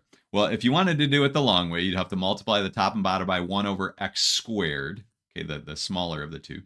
But the quick way to do this is the answer is actually just going to be 0. Okay, because if you plug in a big positive number for x, so plug in like 10, well, 10 to the 5th power is just astronomically large, whereas 10 squared is only kind of big. Okay, so what you're going to get if you plug in a really big positive number, the denominator is going to be huge compared to the numerator. And so, in other words, the fraction is going to be lopsided toward the denominator. So, if you take a kind of big number divided by an astronomically large number, then you're going to get something close to zero. In fact, I graphed this on Desmos, and you can see, notice, there's the function here. What happens as we approach infinity? The output values are getting closer and closer to zero. Okay, and same thing as we approach negative infinity, by the way. The output values are going to get closer and closer to zero. So what that really means is y equals zero, which is really the x-axis, is a horizontal asymptote. So whenever the degree on the bottom is bigger than the degree on the top, you'll always get the x-axis, or y equals zero, to be your horizontal asymptote. Okay, remember, if the degree is the same on the top and bottom, you look at the leading coefficients. If the degree on the bottom is bigger than the top, you get zero. And so y equals zero, or the x-axis, is the horizontal asymptote. Now, what about if the degree on the top is bigger than the degree on the bottom? Well, in this case, again, you're going to actually end up getting either positive infinity or negative infinity as your answer. How do you determine which? Well, one way to think about this, if you plug in a really big number, so we're approaching negative infinity, so maybe plug in a big negative number, like negative 100. Well, the top part's going to be a huge, huge number. It might be a huge negative number or positive number. You have to figure it out. The bottom number will be a kind of big number, but a fraction that is lopsided toward the top, that has a number that's way bigger on the top than the bottom, will have a very big result. So we're going to get a very big result, but we don't know whether it's positive infinity or negative infinity. So again, if the degree on the bottom is bigger than the top, y equals zero is the horizontal asymptote, so the limit is zero. If the degree on the top is bigger than the bottom, it's either going to be plus infinity or minus infinity. How do we figure it out? Well, again, just ignore the lower degree terms and just write it as minus 5x to the sixth over 31x cubed. Now, again, we can only ignore these because we're approaching infinity. If we were taking the limit as x approaches 2, you definitely can't ignore these. The limit as x approaches infinity or negative infinity, you can ignore those. Well, now notice what happens. This is the limit as x approaches negative infinity. We can write this coefficient out front here, negative 5/31. And then notice we have x to the sixth over x cubed. That's really just x cubed. So now notice we just have a polynomial here. What happens as we approach negative infinity? If we plugged in a really big negative number, let's say negative 10, let's say, negative 10 cubed is a big negative number, right? It'd be negative 1,000. But when you multiply it by a negative number, it's going to be positive. So this is going to be positive infinity. Okay, if we had approached positive infinity, took the limit as x approaches positive infinity, we plug in a big positive number. If we cube it, we get a big positive number. And then we multiply it by negative, it will be negative infinity. So that's how you look at the end behavior of rational functions. So again, there's three cases. If you have p of x over q of x, you have three cases. If the degree of the top is the same as the degree of the bottom, you just look at those leading coefficients and divide them out. You're going to get like y equals 4. Something like that as a horizontal asymptote. The limit will be 4. If the degree on the top is less than the degree on the bottom, right? The degree on the bottom is bigger, y equals 0 will be the horizontal asymptote. And if the degree on the top is bigger, the degree of p is bigger than the degree of q, then you're going to get either infinity or negative infinity. You have to figure it out which one it's going to be. What does it mean for a function to be continuous? Well, the idea is pretty simple. It's that you can draw the function without lifting up your pencil. So there's no holes in the graph, there's no jumps in the graph or vertical asymptotes. But that's not very mathematically precise to just say, oh, it's something you can draw without lifting up your pencil. So there's got to be a little bit more of a mathematically precise way of saying it. And now that we know about limits, we can talk about this in a more precise way. So a function f is said to be continuous at x equals c if these three conditions are satisfied. So first of all, f of c has to be defined. So c has to be in the domain of the function. Second, the limit as x approaches c of f of x has to exist. And third, those two things have to be equal to each other. So actually, if the third condition is satisfied, then it implies that the other two ones are satisfied. Because if these two things are equal, then, well, that means f of c has to be defined, and this limit has to exist. So it's really the third condition here that's kind of important. It implies the other two conditions. Okay, so what does this mean? Well, it means that if you're trying to find the limit as x approaches c of a function f, if it's continuous, you can just plug in c to find the answer. Okay, so let's look at this graphically. Okay, are the following functions continuous at c? Well, notice here, f of c is not defined. Okay, so that first condition is not satisfied. So this is not continuous. It's got a hole in the graph. Okay, let's actually go down to this one down here. Is this one continuous at c? Well, no, it's got a jump in the graph, but the idea here is that the limit as we approach c from the right and the limit as we approach c from the left are not the same. So the limit as x approaches c, that ordinary limit, does not exist. So that second condition is not satisfied. Okay, now if we look at this example right here, notice that f of c is defined and the limit as x approaches c of f of x exists, right? It's this number up here, but those two things are not the same. Okay, this would need to be filling in that hole right there. They're not the same, so actually the third condition is not satisfied here. So none of those three functions we've looked at are continuous. Now, what about this one? Yeah, this is continuous, right? There's no issues. F of c is defined. It's this value right here. The limit as x approaches c exists. It's also that value. And so this function is continuous. Notice we can draw it without lifting up our pencil. Here we have a jump. Here in these two ones, we have a hole in the graph. So those are not continuous. Okay, what does it mean for a function to be continuous on an interval? Well, function f is said to be continuous on an open interval a to b if f is continuous at every point inside that open interval. So are these functions continuous on the open interval a to b? So here we have this interval from a to b, and the question is f continuous for every point, at every point inside this open interval? Well, no, there's a problem point right here. It looks like this is x equals 1, right? Notice the limit as x approaches 1 doesn't exist. As we approach from the right, it's infinity. As we approach from the left, it's this number. By the way, even if both limits were infinity, remember, infinite limits don't exist. Okay, so this is not continuous there. Okay, what about, is this function continuous on the open interval a to b? Well, it looks like we got a problem, but that problem is outside of our interval a to b. So this function actually is continuous on this interval a to b. Okay, well, let's look at a couple theorems. So first of all, if f and g are continuous at some point c, then f plus g will be continuous at c. Or think of it as, suppose f and g are continuous everywhere, well, then f plus g will be continuous everywhere. And same thing with f minus g and f times g. So adding, subtracting, multiplying continuous functions is still going to preserve the continuity. Now, dividing will preserve continuity as long as we're not dividing by 0. So f over g will be continuous at c, provided that g of c is not 0, provided we're not dividing by 0. And it has a discontinuity at c if g of c is 0. Okay, so you can add, subtract, multiply, divide continuous functions, and you get continuous functions as long as you're not dividing by 0. So one of the things that this implies is that polynomials are continuous everywhere. Okay, any polynomials would be nice continuous function, right? There's no jumps, holes, anything like that. And rational functions, so a polynomial divided by a polynomial, will be continuous at every point where the denominator is non-zero. They'll have discontinuities at every point where the denominator is 0, every place you're dividing by 0. Okay, so let's look at an example. For what values of x does this function have a discontinuity? Well, notice it's a rational function. So what we need to do is figure out what values make the denominator be 0. So let's factor the denominator. Turns out it factors to be x minus 3 times x minus 2. The numerator is a difference of squares. It factors to x plus 3 times x minus 3. So where do we have our discontinuities? Well, we have our discontinuities at x equals 3 and x equals 2.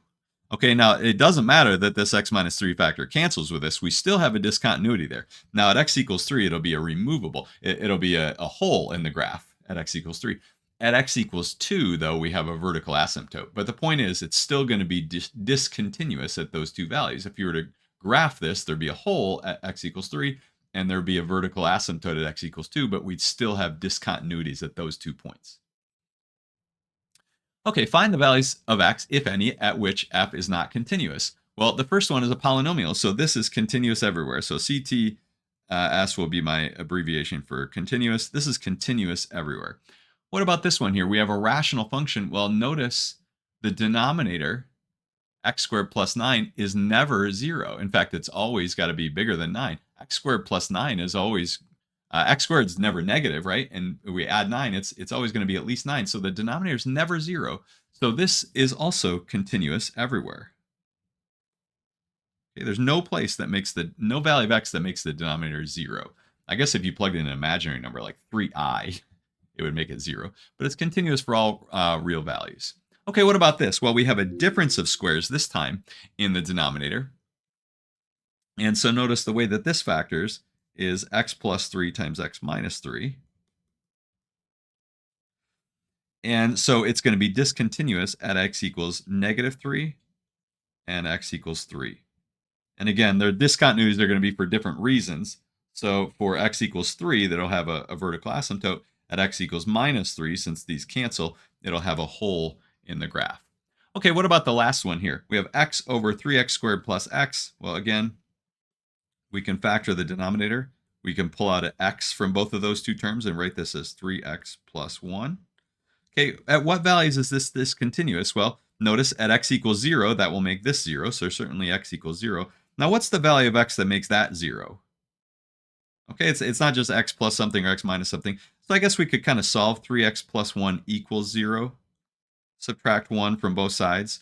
We're going to get 3x equals negative 1. So x equals, if you divide both sides by 3 here, x equals negative 1/3. Okay, so x equals 0 and x equals negative 1/3. Those are the places where this function is going to have a discontinuity. Okay, now for our final examples, determine whether the functions are continuous at x equals 2. So we're looking specifically at x equals 2. Are these continuous at 2?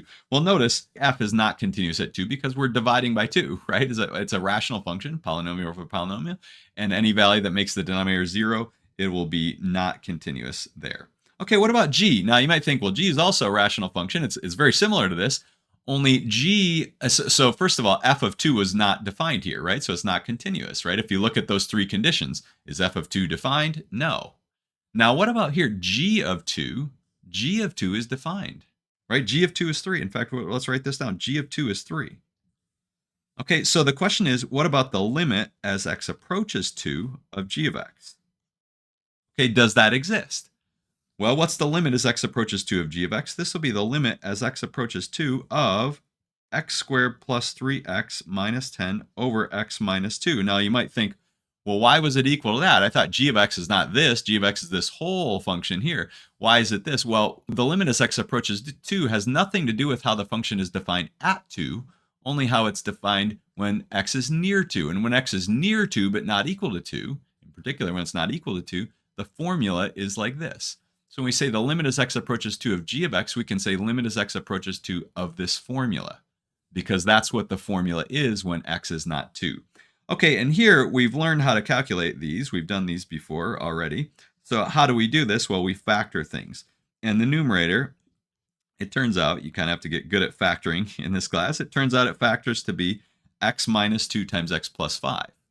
Okay, and so notice these x minus 2 factors will cancel, and we get limit as x approaches 2 of x plus 5, and that answer will just be 7, right? Plug in 2, we get 7. So notice g of 2 is defined, it's 3. The limit as x approaches 2 of g of x exists, and that's 7. But notice, are those the same? They're not the same. So of our three conditions, remember g of 2 had to be defined, it is. The limit as x approaches 2 of g of x has to exist, and it does. Okay, so the first two conditions are satisfied for continuity, but those two things are not the same. So the function's not continuous at 2. Now, what's really going on here? Well, g of x, what does this g of x function look like? Well, g of x looks a lot like x plus 5, right? When we simplify this expression here, this right here, it simplifies to be x plus 5. So if we were to graph the function, it looks a lot like x plus 5. So it has a y-intercept of 5 and a slope of 1.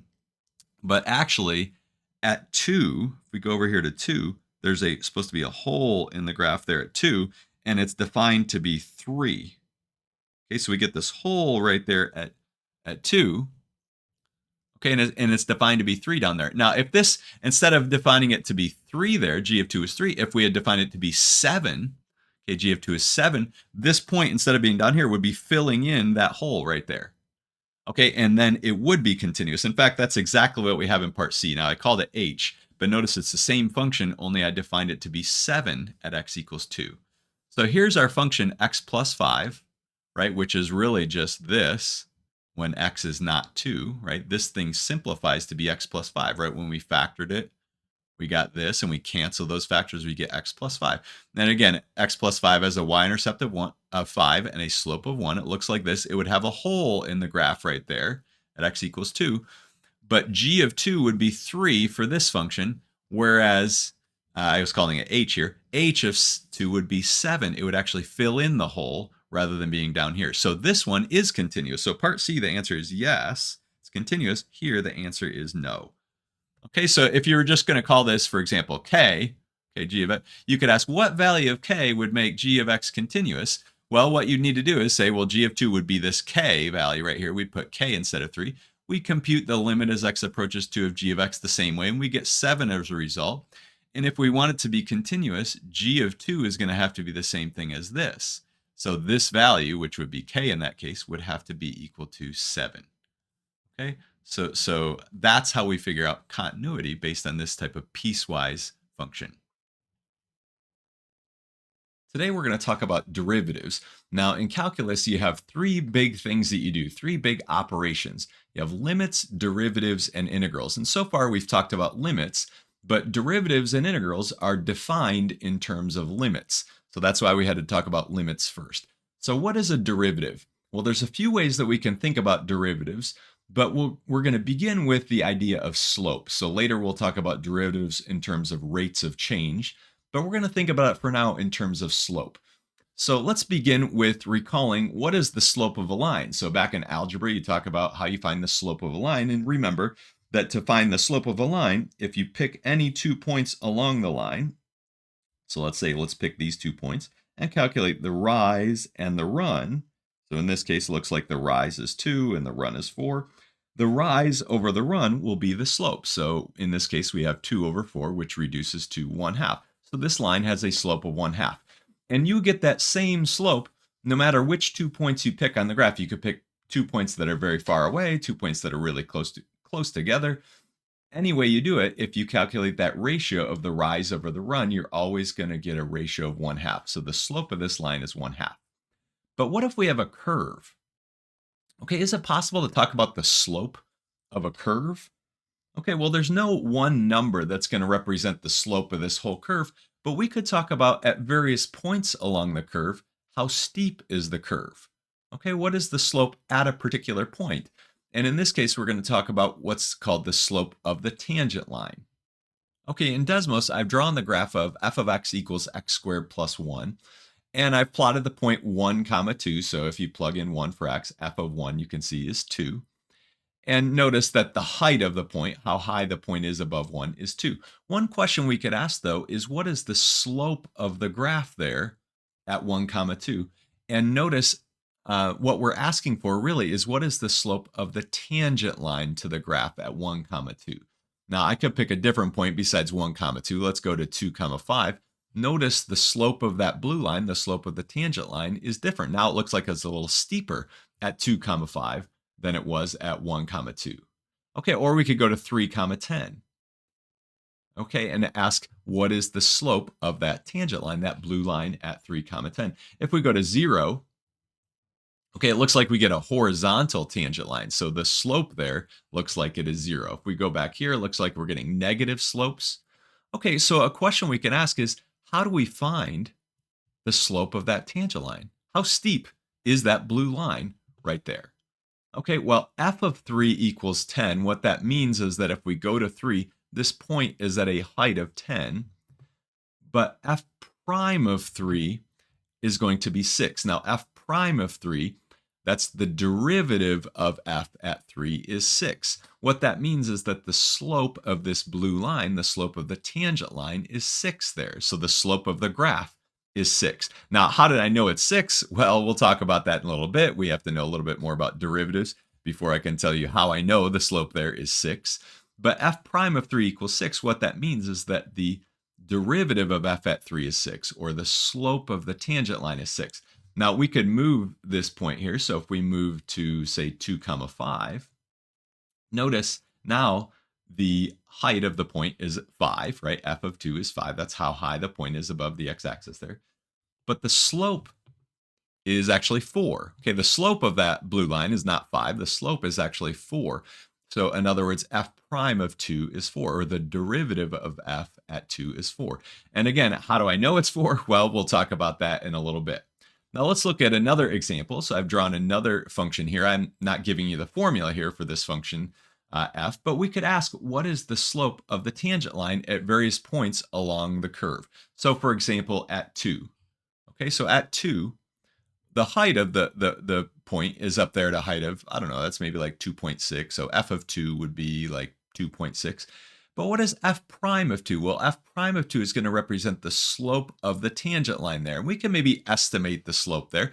It looks like a slope of, it's going to be a negative slope because we're trending downward here. But a slope of -1 would mean if we go to the right 1, we go down 1. But it doesn't look like we're quite that steep. I think this is maybe a slope of like -1/2. So what that would mean would be that f prime of 2 would be -1/2. Now, again, to figure it out exactly, we would need to have a formula for our function, and we need to know about derivatives and how you take derivatives. But for now, we're just trying to think about this conceptually.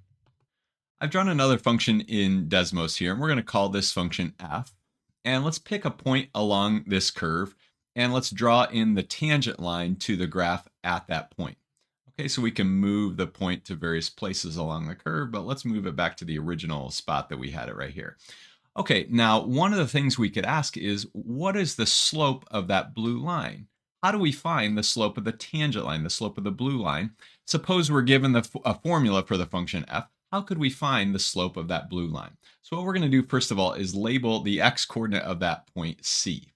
Okay, and so this point up here is really c comma f of c. So the y-coordinate over here, this would be f of c. Okay, and then the next thing what we're going to do to approximate the slope of the blue line is to pick another point along our curve. And we're going to want to pick this point not way over here, but somewhere kind of close to the original point. And we're going to draw in what's called a secant line. Okay, we're going to draw the secant line that connects these 2 points. So any line that connects 2 points along a graph is called a secant line of the graph.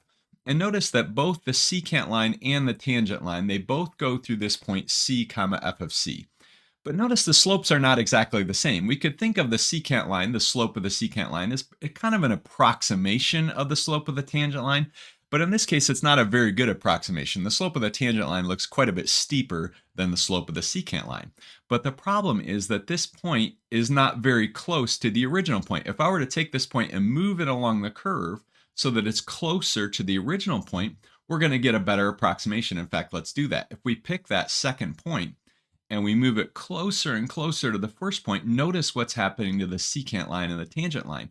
The secant line is getting closer and closer to the tangent line. In particular, the slope of the secant line is approximating the slope of the tangent line as that second point moves closer and closer to the first point.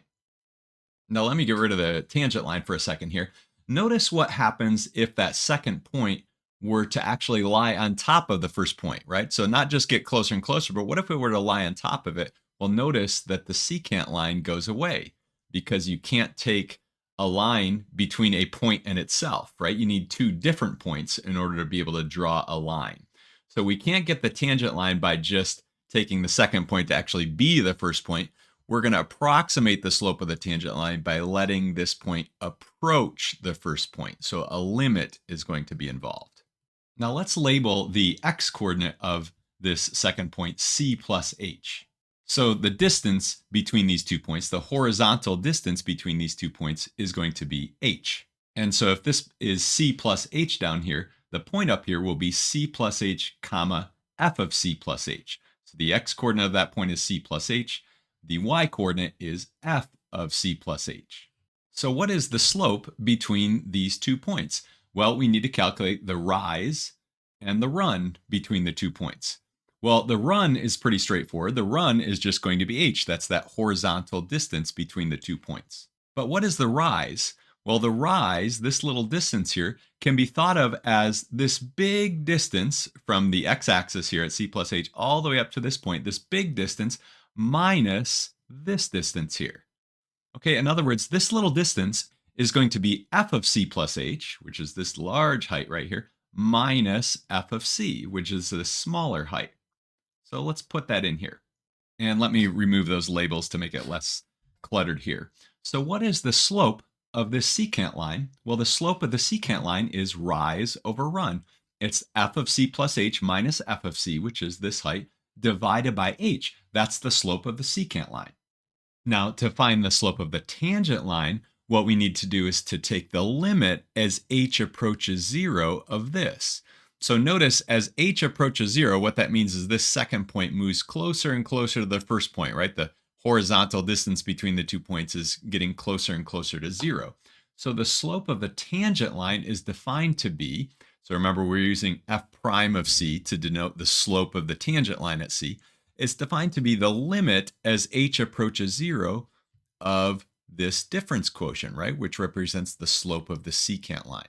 So that's how you find the slope of the tangent line. You take the limit as h approaches 0 of the slope of the secant line. Now, just to see some actual numbers here, if we look at the rise and the run, we could calculate the slope. And as we let that second point approach the first point, notice that the slope, that ratio of the rise over the run, is going to be getting closer and closer to something. In fact, it looks like it's getting closer and closer to about 3. Okay, as we let it approach 0, it's getting closer and closer to about 3. Now, again, the distance between the point and itself, okay, we could even go to the left of the point, look at the point down there, but the distance between a point and itself is going to be undefined. Okay, but as we get closer and closer to that point, it looks like the slopes are approaching 3. Okay, so the slope of the tangent line would be 3. So we have this definition. Suppose f is a function. The derivative of f at c, denoted by f prime of c, is defined by this. And this is what we just looked at. F prime of c is the limit as h approaches 0 of f of c plus h minus f of c all over h. And this part right here, this f of c plus h minus f of c over h, is sometimes referred to as a difference quotient. It's a difference because we have a subtraction in the numerator, and it's a quotient because we're dividing. So f prime of c is the limit of this difference quotient. And when the limit exists, we say that f is differentiable at c. So again, f prime of c is the slope of the tangent line at x equals c. So let's look at an example. And we've already looked at this function, f of x equals x squared plus 1. How could we find f prime of 2? Okay, or f prime of 3. So let's go down and look at this function here. Notice f of 2 is 5, right? You can just plug it in, right? F of 2. Plug it in, we get 2 squared plus 1. So before plus 1, f of 2 is 5. How do we find f prime of 2? Well, we're going to need to use the definition. Okay, so f of x is x squared plus 1. How do we find f prime of 2? Well, remember, f prime of c was the limit as h approaches 0 of f of c plus h minus f of c all over h. So we're going to plug in 2 for c. Okay, so f prime of 2 is going to equal the limit as h approaches 0 of f of 2 plus h minus f of 2 all divided by h. Okay, so it'll be the limit as h approaches 0 of, well, first of all, what is f of 2 and what is f of 2 plus h? Well, f of 2 we just found, right? Wasn't f of 2 5? Okay, what is f of 2 plus h? Well, remember, f of x is x squared plus 1. So what is f of 2 plus h? Well, we need to plug in 2 plus h for x. So f of 2 plus h is going to be 2 plus h squared plus 1. Now, what is 2 plus h squared? It's not just 2 squared plus h squared. Remember, we have to FOIL this out. 2 plus h times 2 plus h, and then plus 1. Well, if we work this out, 2 times 2 is 4. We have a 2h from the inside two terms, a 2h from the outside. That's 4h plus h squared plus 1. So this is really h squared plus 4h plus 5. Okay, so that's what f of 2 plus h is. So again, to find f of anything, like if we wanted to find f of 10, well, we'd have to plug in 10 squared plus 1, or f of t, it'd be t squared plus 1. F of anything is just going to be that thing squared plus 1. So what's f of 2 plus h? Well, it'll be 2 plus h squared plus 1. Okay, so what we got when we simplified it was h squared plus 4h plus 5. But notice here in the numerator, the 5's subtract out, and we just get h squared plus 4h over h. Now, the question is, what's this limit? Well, notice if you just plug in 0, you're going to get 0 over 0. Okay, so what do? Well, we need to factor out the h from the numerator, and we factor it out as h times h plus 4 over h. And now, when we cancel these h's, At this point now we just have we have the limit as h approaches 0 of h plus 4. And now we can just plug in 0 for h and we get 4. Okay, so f prime of 2 is 4. What that means is if we were to go to the graph and look at the point 2 comma 5, okay, that's the point 2 comma 5. What is the slope of the tangent line there? What is the slope of that tangent line? Well, the slope is 4. Okay, the slope is 4 because f prime of 2 is 4. Okay, how could we find f prime of 3? Well, we could go through the exact same thing. Okay, f prime of 3 is going to be the limit as h approaches 0 of f of 3 plus h minus f of 3, all divided by h, and we go through the same process here. We get the limit as h approaches 0 of, well, it turns out f of 3 would be 10. And what about f of 3 plus h? Well, we'd have to plug this in. We get 3 plus h squared plus 1. If we work out the details, it's going to be h squared plus 6h plus 9 plus 1. Okay, I did this kind of fast, but again, you can kind of work out the details. F of 3 plus h is going to be h squared plus 6h plus 10. Okay, so if we plug it in here, h squared plus 6h plus 10, that's what f of 3 plus h is, right? That's what we're plugging in here. Again, notice the 10s are going to go away, and we're going to get the exact same thing that we had before, but we're going to have h squared plus 6h over h. Both of those terms that remain on the top will have an h, so we can factor it out and write this as h plus 6. Notice, again, if we just plug in 0, we're going to get 0 over 0, but not once we cancel these, we have the limit as h approaches 0 of h plus 6, and now when we plug in 0, we just get 6. Okay, so f prime of 3, f prime of 3 is 6. And again, what that tells you about the graph is if you go up, this point 3 comma 10 is on the graph.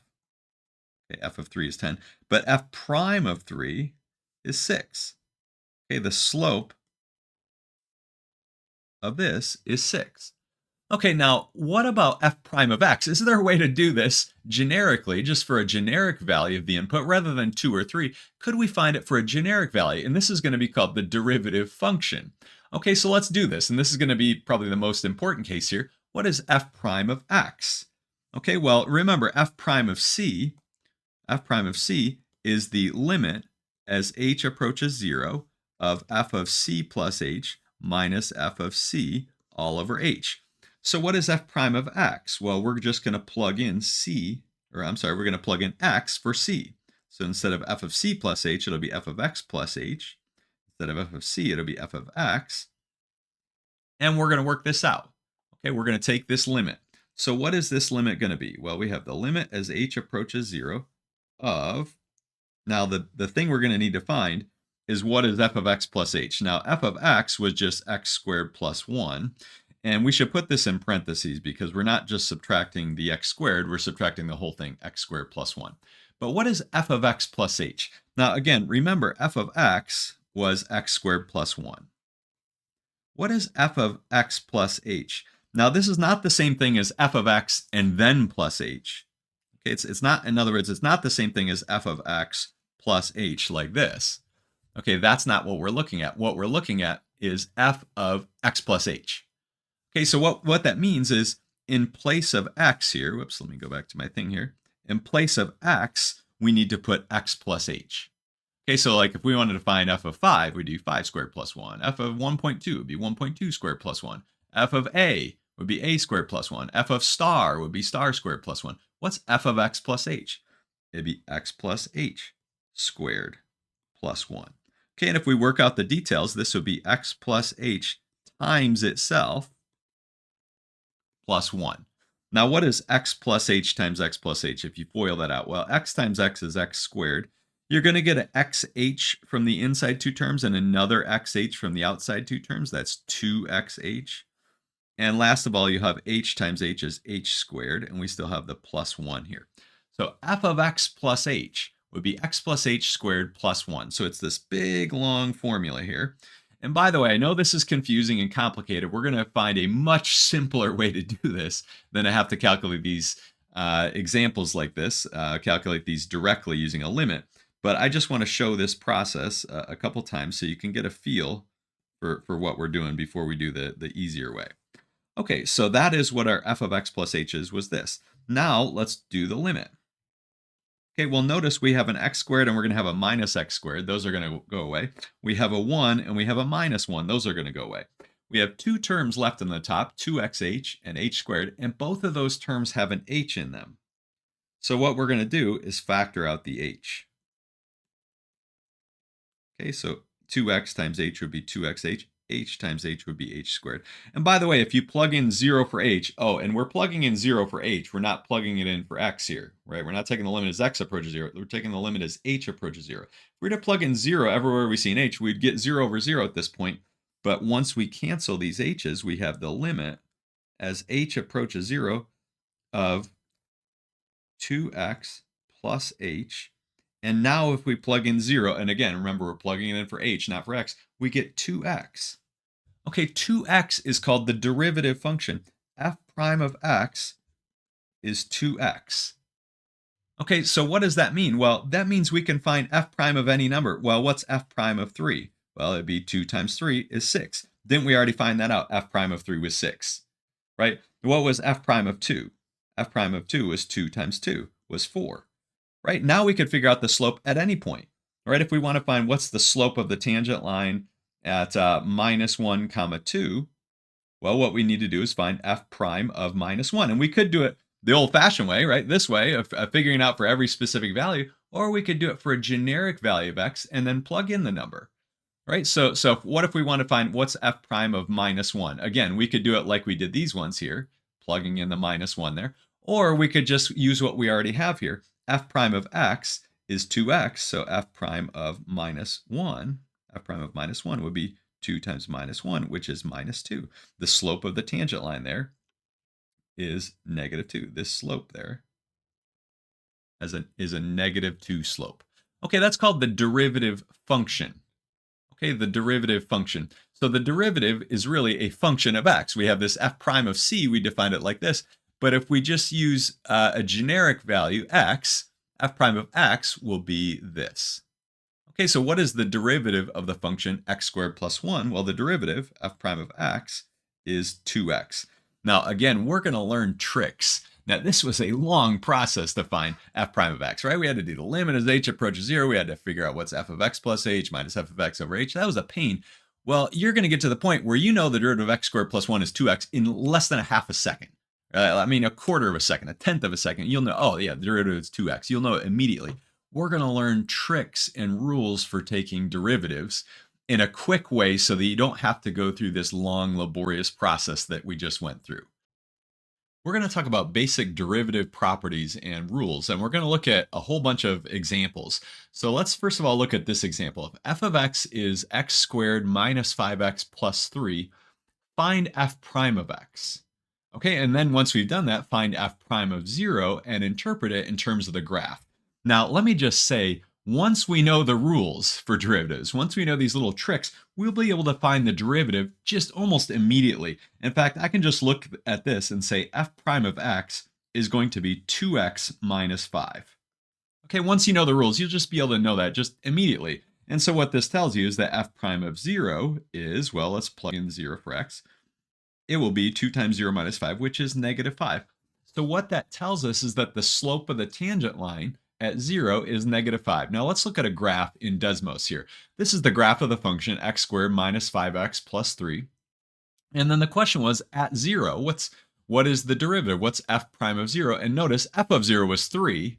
Okay, f of 0 there is 3. But what is f prime of 0? What is the slope of the tangent line there? Well, it turns out it's negative 5. Okay, so that was real quick, right? Notice how easy, how simple that was. Well, if you do this the old way, right, the way that we did in the last video, it's kind of a pain. In fact, let me remind you of that way real quickly here. If we use the definition of derivative to find the derivative, rather than the quick rules here, this is how we did it. Remember, f prime of x was the limit as h approaches 0 of f of x plus h minus f of x all over h. And we had to do some scratch work to figure out what's f of x plus h, right? F of x is this. F of x plus h, the way you find that is to replace all the x's in the formula for f of x with x plus h. Okay, so we'd have x plus h squared minus 5 times x plus h plus 3. And then you'd have to FOIL out what's x plus h squared, right? X plus h times x plus h. If you work that out, you get this big long expression here. And we have the minus 5x and minus 5h right here.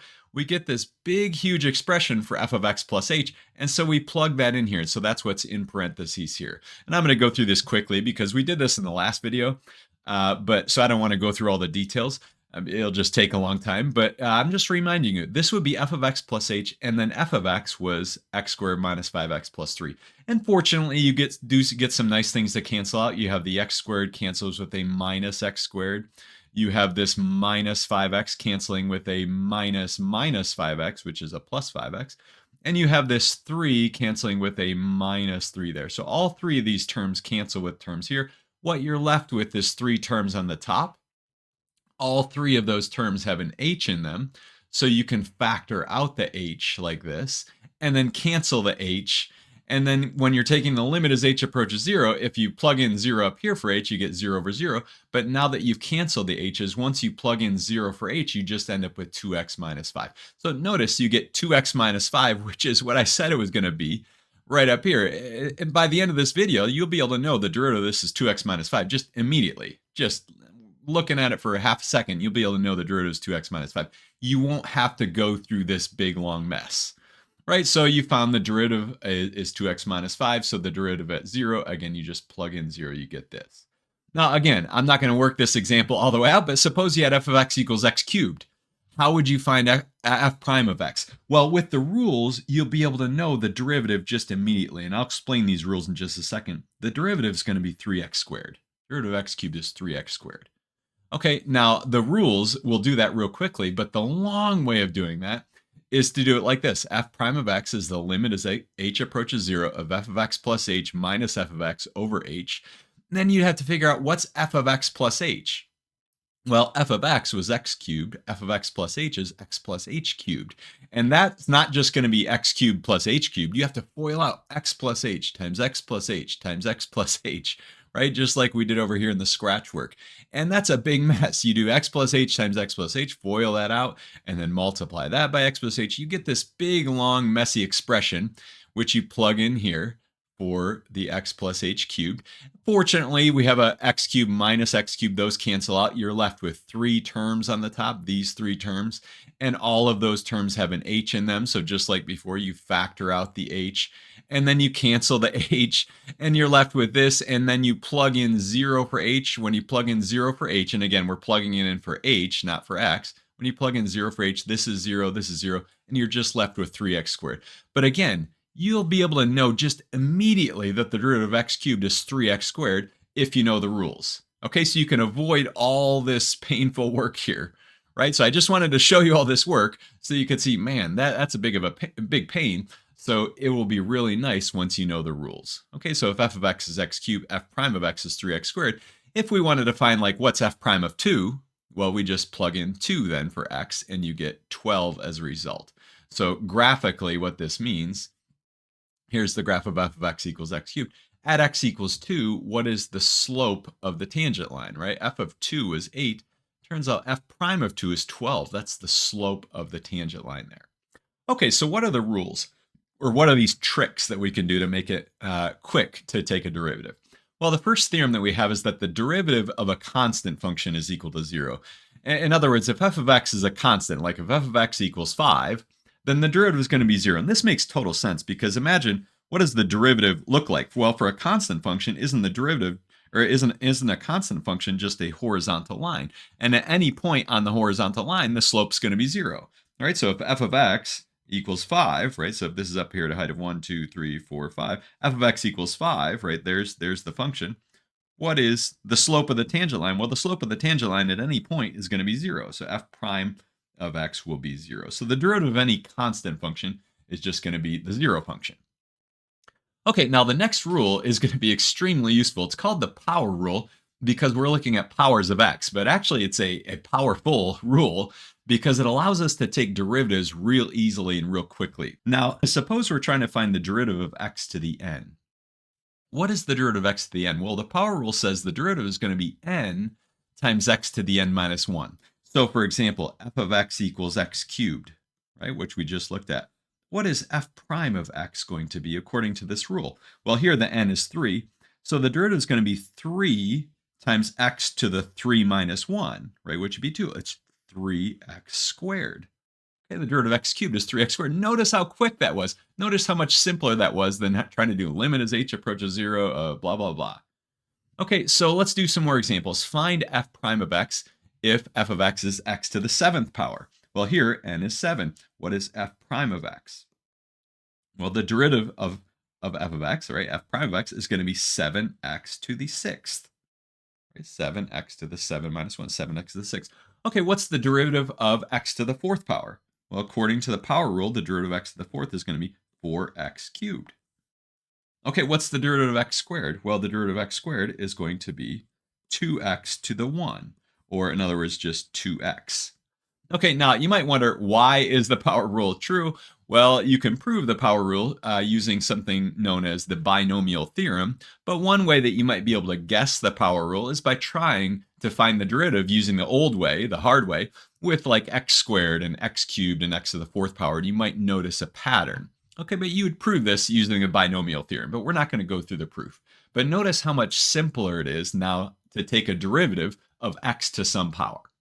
Okay, let's look at another theorem about sums and differences of a function. This says that the derivative of the sum of two functions is equal to the sum of their derivatives. The derivative of the sum is equal to the sum of the derivatives. And same thing, the derivative of the difference is the difference of the derivatives. But we do have to be careful. It's not true for products and quotients. The derivative of a product is not equal to the product of the derivatives, and the derivative of a quotient is not equal to the quotient of the derivatives. To do those, we're going to have to use something called a product rule and the quotient rule, and we'll talk about those in the next module.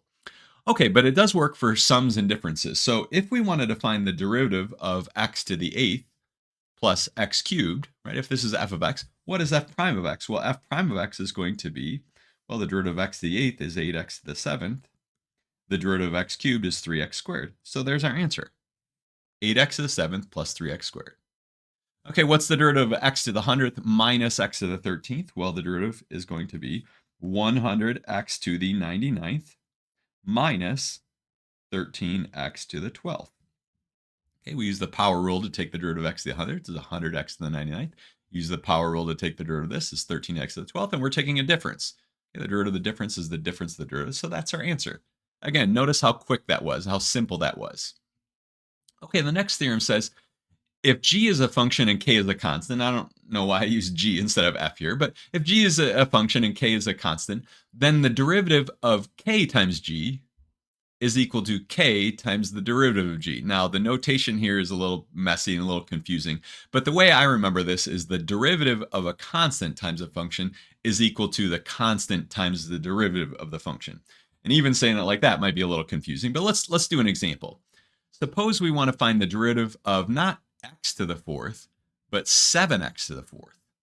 Okay, how would we find the derivative of 7x to the 4th? Well, f prime of x is going to be the derivative of a constant times a function. So the constant times x to the 4th will be the constant, 7, times the derivative of x to the 4th, which would be 4x cubed. Now, the way that simplifies is 28x cubed. Okay, so notice what essentially happened was you end up multiplying the 4 by the 7 to get 28. Okay, and then you lower that power by 1, you get 28x cubed. Okay, but we just did 7 times the derivative of x to the 4th, which would be 4x cubed. Okay, what about the next one? The derivative of 3x to the 10th. Well, this is going to be 3 times the derivative of x to the 10th, which is 10x to the 9th. And notice what you eventually get is 30x to the 9th. And you could have got the 30 just by multiplying the 10 by 3. And then you lower that power of 10 to become a 9. Okay, so usually I kind of skip this step right here and just go straight from here to here. Okay, in fact, let's do another example. What's the derivative of 5x cubed? Well, it's going to be 15x squared. 3 times 5 is 15. Lower that power by 1. Okay, 15x squared. And that's way simpler and way easier than trying to use f prime of x is the limit as h approaches 0 of f of x plus h minus f of x all over h, and trying to do all that simplification. That takes a long time. These rules make taking the derivatives much simpler. Okay, what about the derivative of 10x to the 5th? Well, the derivative of 10x to the 5th is going to be 50x to the 4th. Okay, right, 5 times 10 is 50, and the lower the power you get, 50x to the fourth. Okay, and what about just 3x? Now, 3x is the same thing as 3x to the 1. So the derivative here would be 3 times x to the 0, but x to the 0 is just 1, so it's just 3. And actually, this makes a lot of sense. Imagine what does 3x look like? The function 3x looks like this, right? What is the slope at any point along the graph? Well, at any point, the slope is 3, so the derivative is just going to be 3. The derivative of 7x would be 7. The derivative of 5x would be 5. Or the derivative of negative 9x would be negative 9. Okay, so if you have a constant times x, the derivative is just going to be that constant. If it's just x, like x to the 1 power. Okay, now what about a polynomial? We should be able to take the derivative of any polynomial at this point. Okay, using the rules. So how do we take the derivative of x to the fifth plus 8x to the fourth plus 7x plus 5? Well, f prime of x, okay, the derivative is going to be 5x to the fourth plus, okay, we'll do the derivative of the sum as the sum of the derivatives. Here we have 4 things that we're summing up. We can still do derivative of the sum as the sum of the derivatives. Plus, it'd be 32x cubed, right? That's the derivative of this. Plus, what's the derivative of 7x? Well, that's 7. And what's the derivative of 5? Well, the derivative of a constant, remember, is just 0. So usually we don't even write that constant in the end. We don't write the 0 on the end. We usually just write it like this. Okay, the derivative is 5x to the fourth plus 32x squared plus 7. Okay, another polynomial.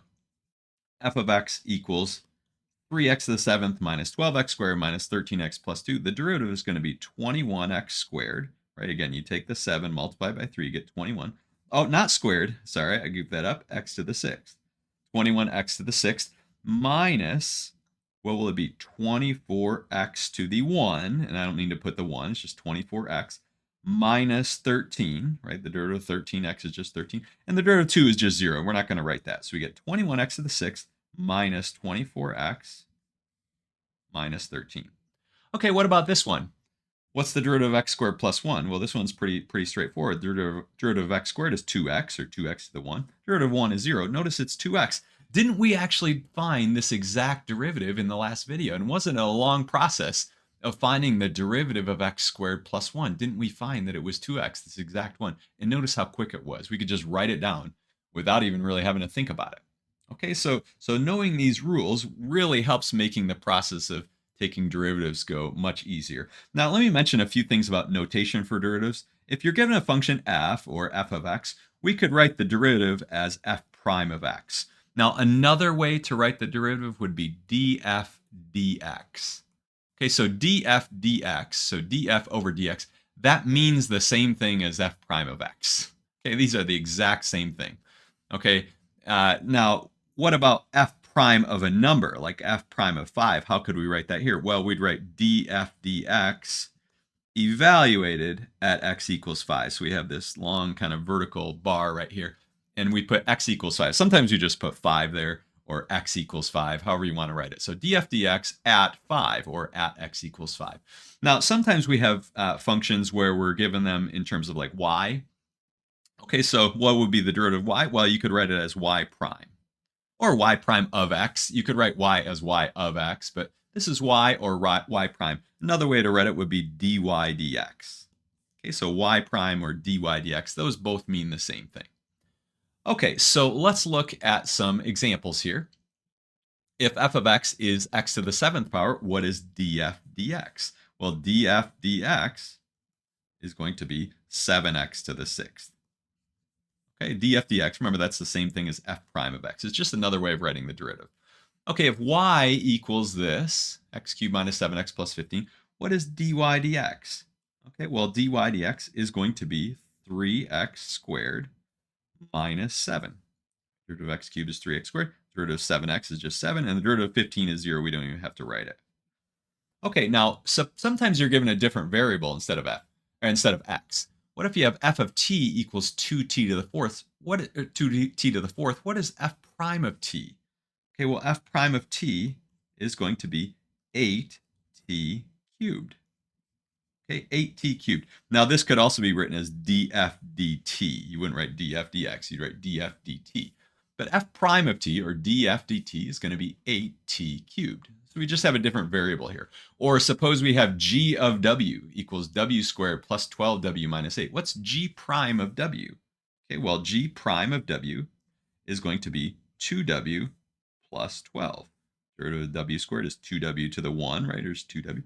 Derivative of 12w is 12. The derivative of 8 is 0, so that goes away. And it's just 2w plus 12. Another way to write this would be dg dw. dg dw, or g prime of w, would be 2w plus 12. Okay, what about this? If f of x is 7x cubed, what is df dx at x equals 2? Now, again, this is just another way of writing what is f prime of 2. Okay, this notation here just means f prime of 2. So how do we find df dx at x equals 2? Well, first of all, what's df dx? Well, that would be 21x squared. df dx would be 21x squared. Now, what is df dx at x equals 2? Evaluated x equals 2, or applied at x equals 2. Well, we just plug in 2 now for x. So we'd have 21 times 2 squared. That'd be 21 times 4. 21 times 4, which would be 84.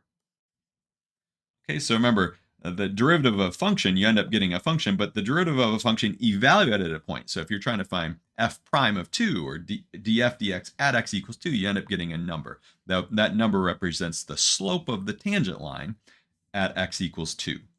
Okay, what about if we're given this in terms of y? If y equals negative 5x to the fourth, what's dy dx evaluated at x equals 1? Well, dy dx would be, first of all, without evaluating at x equals 1, dy dx would be negative 20x cubed. So what is dy dx evaluated at x equals 1? So this would be like y prime of 1. Well, we need to plug in 1 for x. We get negative 20 times 1 cubed. So that's just negative 20 times 1, which would just be negative 20. So the slope of the tangent line would be negative 20 at x equals 1. Okay, what about if g of t equals t cubed, what's g prime of 5? Well, g prime of t would be 3t squared. So what's g prime of 5? Well, g prime of 5 would be 3 times 5 squared, okay, which would be 3 times 25, which would be 75. Okay, so that's g prime of 5. Okay, I know I'm going through this kind of fast, but I'm just trying to get through the notation here, understand the notation. Now, one last thing with notation, which I haven't explained yet, is sometimes you'll see a derivative like this. This, if it says this d dx of this, okay, it's saying the derivative of this thing with respect to x here. What's the derivative of this with respect to x? By the way, these other derivatives, you might have a derivative with respect to t, for example, df dt, that would be a derivative with respect to t. But if your variable's x, we sometimes say the derivative with respect to x. This is just saying, what's the derivative of this? Well, the derivative of that is going to be 5x to the fourth plus 9. Okay, so d dx of this equals this. Or another way of writing the power rule, for example, would be, what would be d dx of x to the n? Well, it'd be n times x to the n minus 1, right? The derivative of x to the n is n times x to the n minus 1. Or what's the derivative of this thing with respect to t? What's the derivative of this? Well, the derivative is going to be 13t to the 12th plus 10t to the 4th. Okay, so sometimes you'll see derivatives written like this, or you could say, what's d dx of x to the 5th power?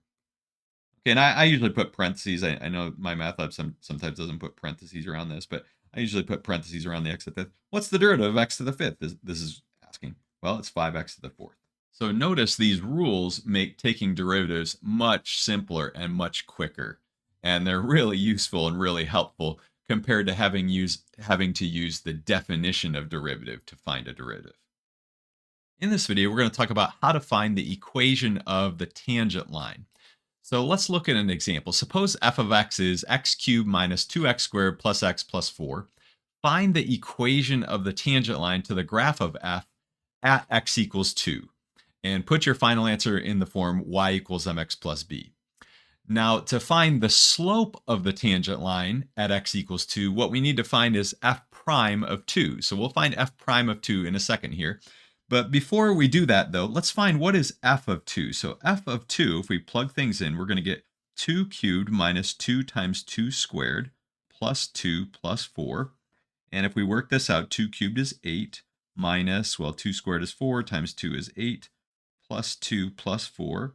Well, the 8's subtract out, and we just end up with 6. So what this tells us is that f of 2 is equal to 6. Or in other words, the ordered pair 2 comma 6 is going to be on the graph of our function. Okay, so I've actually graphed this function right here in Desmos, and notice that the ordered pair 2 comma 6 is a point on our graph. If we go over to 2, f of 2 was 6. And the question is, what is the equation of the tangent line right there at that point? So what does the tangent line look like? Well, here there's lots of lines that go through 2 comma 6, but there's only one line that has the correct slope, right? The slope of the tangent line.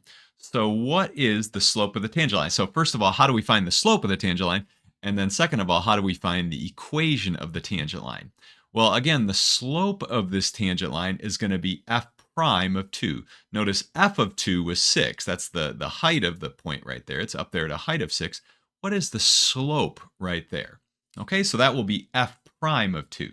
So let's go back and find f prime of 2. Now, how do we find f prime of 2? Well, we have to first of all find f prime of x.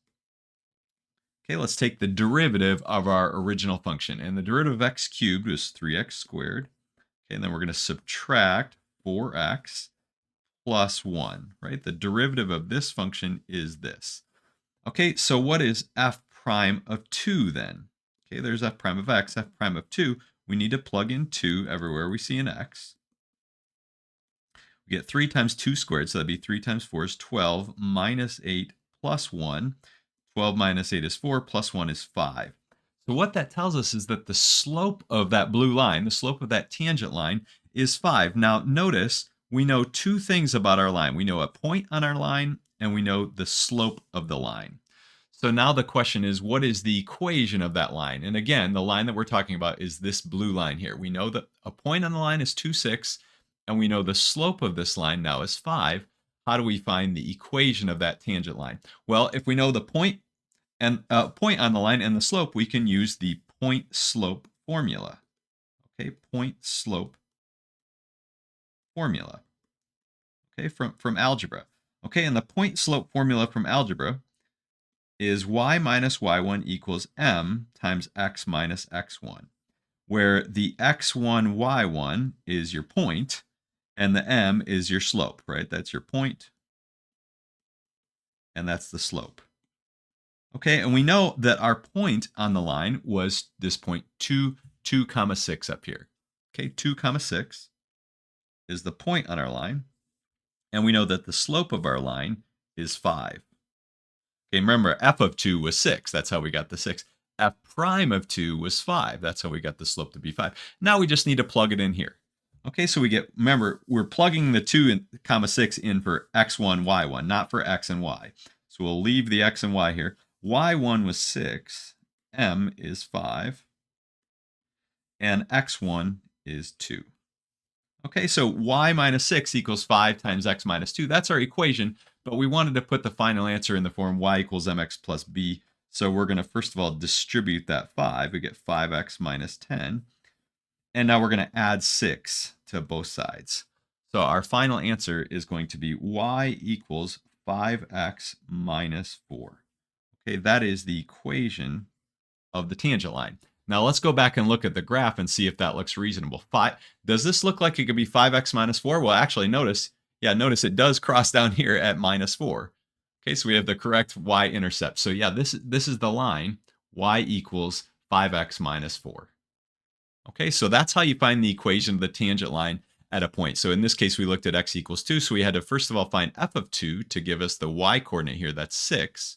That would be the point on the line that we're interested in. And the slope of the line, we had to find f prime of 2. And we found that f prime of 2 is 5. Once we did that, we plugged things into the point slope formula. And then we simplified it to put it in the form y equals mx plus b. What does it mean to say that a function is differentiable? Well, let's recall our definition of f prime of c. Remember that f prime of c is the derivative of f at c, and it represents the slope of the tangent line to the graph of f at c. And it was defined by way of this limit. Limit as h approaches 0 of this difference quotient, f of c plus h minus f of c all over h. And if this limit exists, we say that the function is differentiable at c. Okay, so if f prime of c exists, right, this limit exists, then the function is differentiable. And what that means is that we have a nice tangent line to the graph.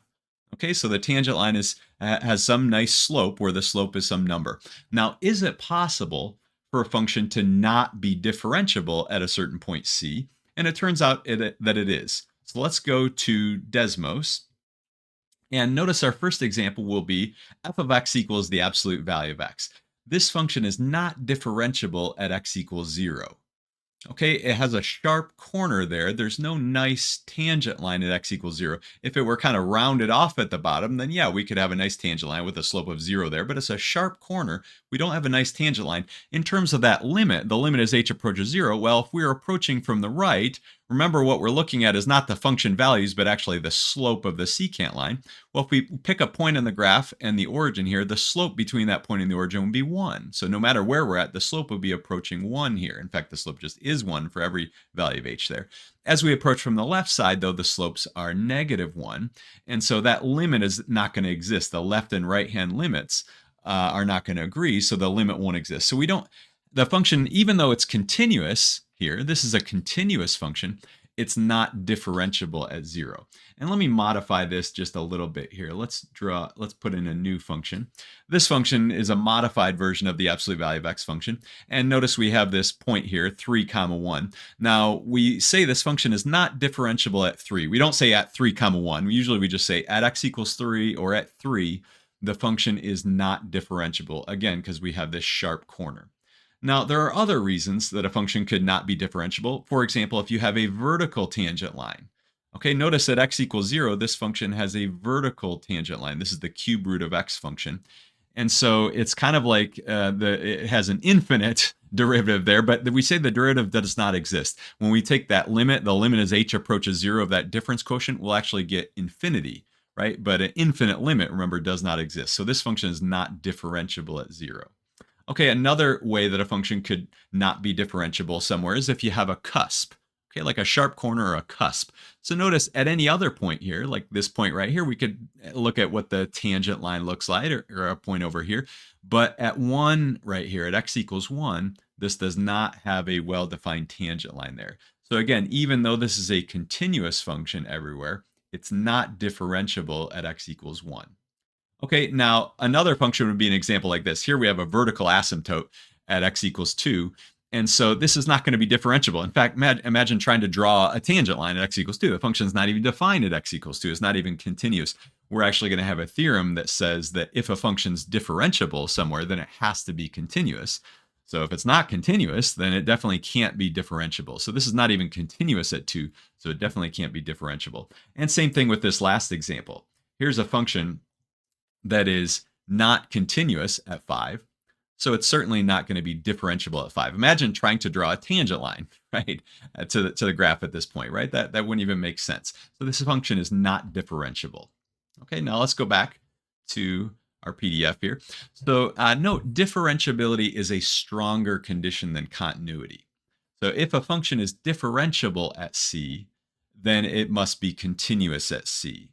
Or stated another way, if a function is not continuous at c, then it can't be differentiable at c. Oh, and one other thing I should mention, what does it mean to just say we have a differentiable function? Okay, well, to say a function is differentiable, it just means that it's differentiable at every value of c. Okay, now I should say, though, that differentiability implies continuity, but continuity does not imply differentiability. Right, there are continuous functions which are not differentiable, and we just looked at some examples. So f of x equals the absolute value of x is kind of the prototypical example of a function that's continuous. In fact, it's continuous everywhere, but it's not differentiable at x equals 0 because it has that sharp corner. In this video, we're going to talk about how to take derivatives of functions like these. In fact, we're going to do each of these examples in this video. But notice these are not just polynomial functions. We've talked about how to take derivatives of polynomials in previous videos. These are functions that involve things like square roots or quotients of functions. So like 18 over x here. Now, remember the derivative of a quotient is not equal to the quotient of the derivatives. So in other words, we can't get the answer here for what f prime of x is by just taking the derivative of the top divided by the derivative of the bottom. That doesn't work. Okay, so it's not just going to be 0 over 1. That's not going to be the answer. Same thing in part G. You can't just take the derivative of the top and divide by the derivative of the bottom. That'll be the answer. You can't do that. In fact, in a future video, we'll talk about how you take derivatives of quotients using something called the quotient rule. And same thing with products. You can't take the derivative of this function here just by doing the derivative of the first one times the derivative of the second one. That'll give you the wrong answer. Okay, and again, in a later video, we'll talk about something called the product rule for how to take derivatives. In this video, though, so for parts E, F, and G, we're going to simplify the functions ahead of time, then take the derivative. But for pretty much all these examples, we're going to use a generalized version of the power rule that we've previously talked about. So let's recall, what does the power rule say? The power rule says if f of x is x to the n, then f prime of x would be n times x to the n minus 1. So for example, if you had f of x equals x to the 9th power, okay, what would f prime of x be? Well, it would be 9x to the 8th, right? Notice in this case the n is 9, so the derivative would be 9x to the 8th. Well, could we use the power rule to take derivatives of functions like these ones here? So notice down here we have the cube root of x. Here we have 1 over x to the 5th power. And again, we can't take the derivative of 1 over x to the 5th just by doing the derivative of 1, which would be 0, divided by the derivative of x to the 5th, which would be 5x to the 4th. That's not going to work.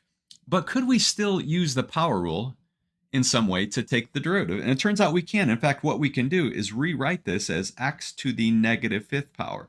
Remember, x to the negative 5th is the same thing as 1 over x to the positive 5th. And notice, we can now use the power rule. Now, in this case, n is a negative number, right? N is negative 5.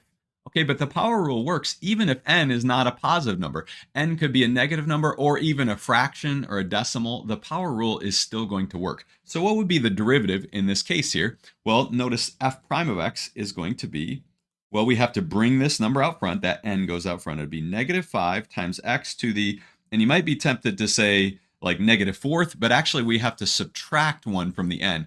And if you lower negative 5 by 1, if you subtract 1 from negative 5, you actually get negative 6. Okay, so negative 5x to the negative 6th power. It's not negative 4th, it's negative 6. Now, you could leave that as your answer, or you could rewrite this. In fact, it's good to know how to do this. Remember, x to the negative 6 is like 1 over x to the positive 6. So you could write your answer like this, or like this, negative 5 over x to the 6th power. Okay, so either of these would be correct answers. Okay, they're just simplified a little bit differently. Now, what about the cube root of x? Well, remember, the cube root of x is the same thing as x to the 1/3 power. Okay, so notice we can use the power rule where n is 1/3. And when we use the power rule, the 1/3 will come out front. And then we're going to have to do 1/3 minus 1 up here. Well, what's 1/3 minus 1? It'll be negative 2/3, right? So f prime of x will be 1/3 times x to the, and it's going to be 1/3 minus 1. It's really like 1/3 minus 3/3, which is negative 2/3. Okay, and we'll leave our answer like this. You could rewrite it as 1/3 times 1 over x to the positive 2/3, and just rewrite this as 1 over 3x to the 2/3. Okay, and that would be totally fine. In fact, x to the 2/3, you could write it in a couple different ways. You could write x to the 2/3 as x squared, and then take the cube root of x squared. Okay, but let's just leave our answer like this right here, 1/3 x to the negative 2/3 power. Okay, so let's remind ourselves too, what is a derivative? What do we mean by derivatives? Why are we taking derivatives? Well, remember, derivatives have to do with slopes, the slope of a function. So let's look at an example like this. F of x equals the square root of x. Find the slope of the tangent line at x equals 25. So in other words, find f prime of 25. So let's look geometrically here at what we're trying to do. What we're trying to do, so I've graphed the function right here. Let me remove these things. Here's the function, the square root of x. Okay, and let me draw in the point 25, 5. And let me draw in the tangent line. Okay, the tangent line that is there is in blue. Now notice I can move actually the point to different places here. And notice what's happening to the tangent line. The tangent line is moving. But if we go back to 25, 5, And we know that point's on the graph, by the way, because if you take the square root of 25, you get 5. And our function is the square root of x. Okay, so the question is, what is the slope of that tangent line? Right, notice it looks like it's a positive slope, certainly, but it's kind of a gradual slope, very gradual slope. Now, if the point had been closer in here, so for example, if we looked at the point 9, 3, the slope is a little bit steeper. In fact, if we go further over here, the slope is even more steep. Okay, the slope of the tangent line. But at 25, 5, what is the slope of the tangent line? So what we're really trying to find is f prime of 25. Okay, so how do we do that? Well, f of x is the square root of x, but the square root of x is x to the 1/2 power. Okay, so you really need to know your properties of exponents here. So what is f prime of x? Well, according to the power rule, f prime of x is going to be 1/2 x to the, well, we have to do 1/2 minus 1, which is going to be negative 1/2. Okay, now we could leave our answer like that, but let's rewrite it as 1/2 times 1 over x to the positive 1/2. That'd be the same thing as 1/2 times 1 over the square root of x. And that's the same thing as 1 over 2 times the square root of x. Okay, so the derivative is 1/2 x to the minus 1/2. But x to the minus 1/2 is the same thing as 1 over x to the positive 1/2.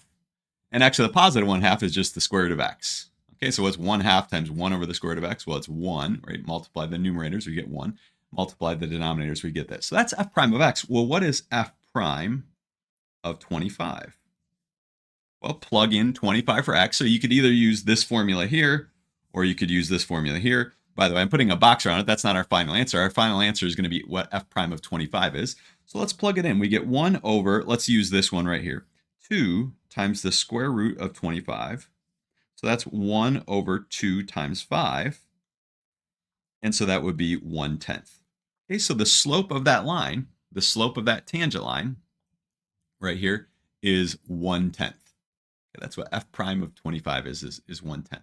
Okay, but notice we use the power rule to find the derivative of x to the 1/2. Okay, so let's go ahead and do those problems a through h that we mentioned here. How would we find the derivative of something like 18 over x? Well, we can rewrite this as, you could write it as 18 times 1 over x, but that's the same thing as 18 times x to the minus 1 power, because x to the minus 1 is like 1 over x to the positive 1, right? 1 over x. So we're going to rewrite 18 over x as 18 times x to the minus 1. Now let's take the derivative. What's the derivative? Well, if we take the derivative of this, we multiply the negative 1 times the 18. That's going to be negative 18 times x to the, well, remember we lower negative 1 by 1. We don't get 0, we get negative 2. Okay, negative 18 x to the negative 2. And again, this would be the same thing as negative 18 times 1 over x to the positive 2, or negative 18 over x squared. Okay, so however you want to write your answer, it should be correct, although sometimes if you're trying to answer a question that's multiple choice, you might have got this for your answer, but then it doesn't list this as one of the choices. It might list something like this. So you do have to kind of know how to get from here to here. Okay, what about this? Now, this is not quite a polynomial here in part B, because for a polynomial, you need to have whole number exponents for a polynomial. This part on the end here would be a polynomial, but we're also including this. So what is the derivative? Well, we need to bring the 3/4 down, right? 3/4 times 5, that would actually be 15/4. X to the, well, 3/4 minus 1 would be negative 1/4. Oh, by the way, I put equals. What I should put is f prime of x is equal to this. Okay, so f of x is not equal to this. F prime of x is equal to this. 15/4. So I got that by doing 3/4 times 5. Get 15/4 times x to the, and then you remember you lower the power by 1, you get negative 1/4. 3/4 minus 1, or 3/4 minus 4/4 would be negative 1/4. Okay, plus 21x squared. Derivative of x, 7x cubed is 21x squared. Plus 9, derivative of 9x is 9. And the derivative of 2 is 0. Okay, so this is our final answer. Now, again, you could rewrite x to the negative 1/4 as really 1 over x to the positive 1/4, which is really 1 over the 4th root of x. Okay, but let's continue on. How would we do something like this? Well, again, we're going to need to rewrite this. Okay, this is like 10 over x to the 1/2 power plus 42 times x to the 1/2 power. Okay, and I'm not doing any derivatives yet. I'm just simplifying things. And this would be like 10 times x to the minus 1/2 plus 42 times x to the 1/2. So 10 over the square root of x is the same thing as 10 times x to the minus 1/2 power. Okay? So again, you have to be really good at using exponents to make sure you understand how to do these problems. To do the problems, you have to be good at exponents. Okay, so what about 42 times the square root of x? That's 42 times x to the 1/2. Now, what is the derivative then going to be? F prime of x. Well, we need to bring the minus 1/2 out front and multiply by the 10. That's going to be minus 5 times x to the, well, we have to lower negative 1/2 by 1. Okay, if you do negative 1/2 minus 1, that's going to be negative 3/2. Okay, negative 1/2 minus 1 would be like negative 1/2 minus 2/2, which would be negative 3/2.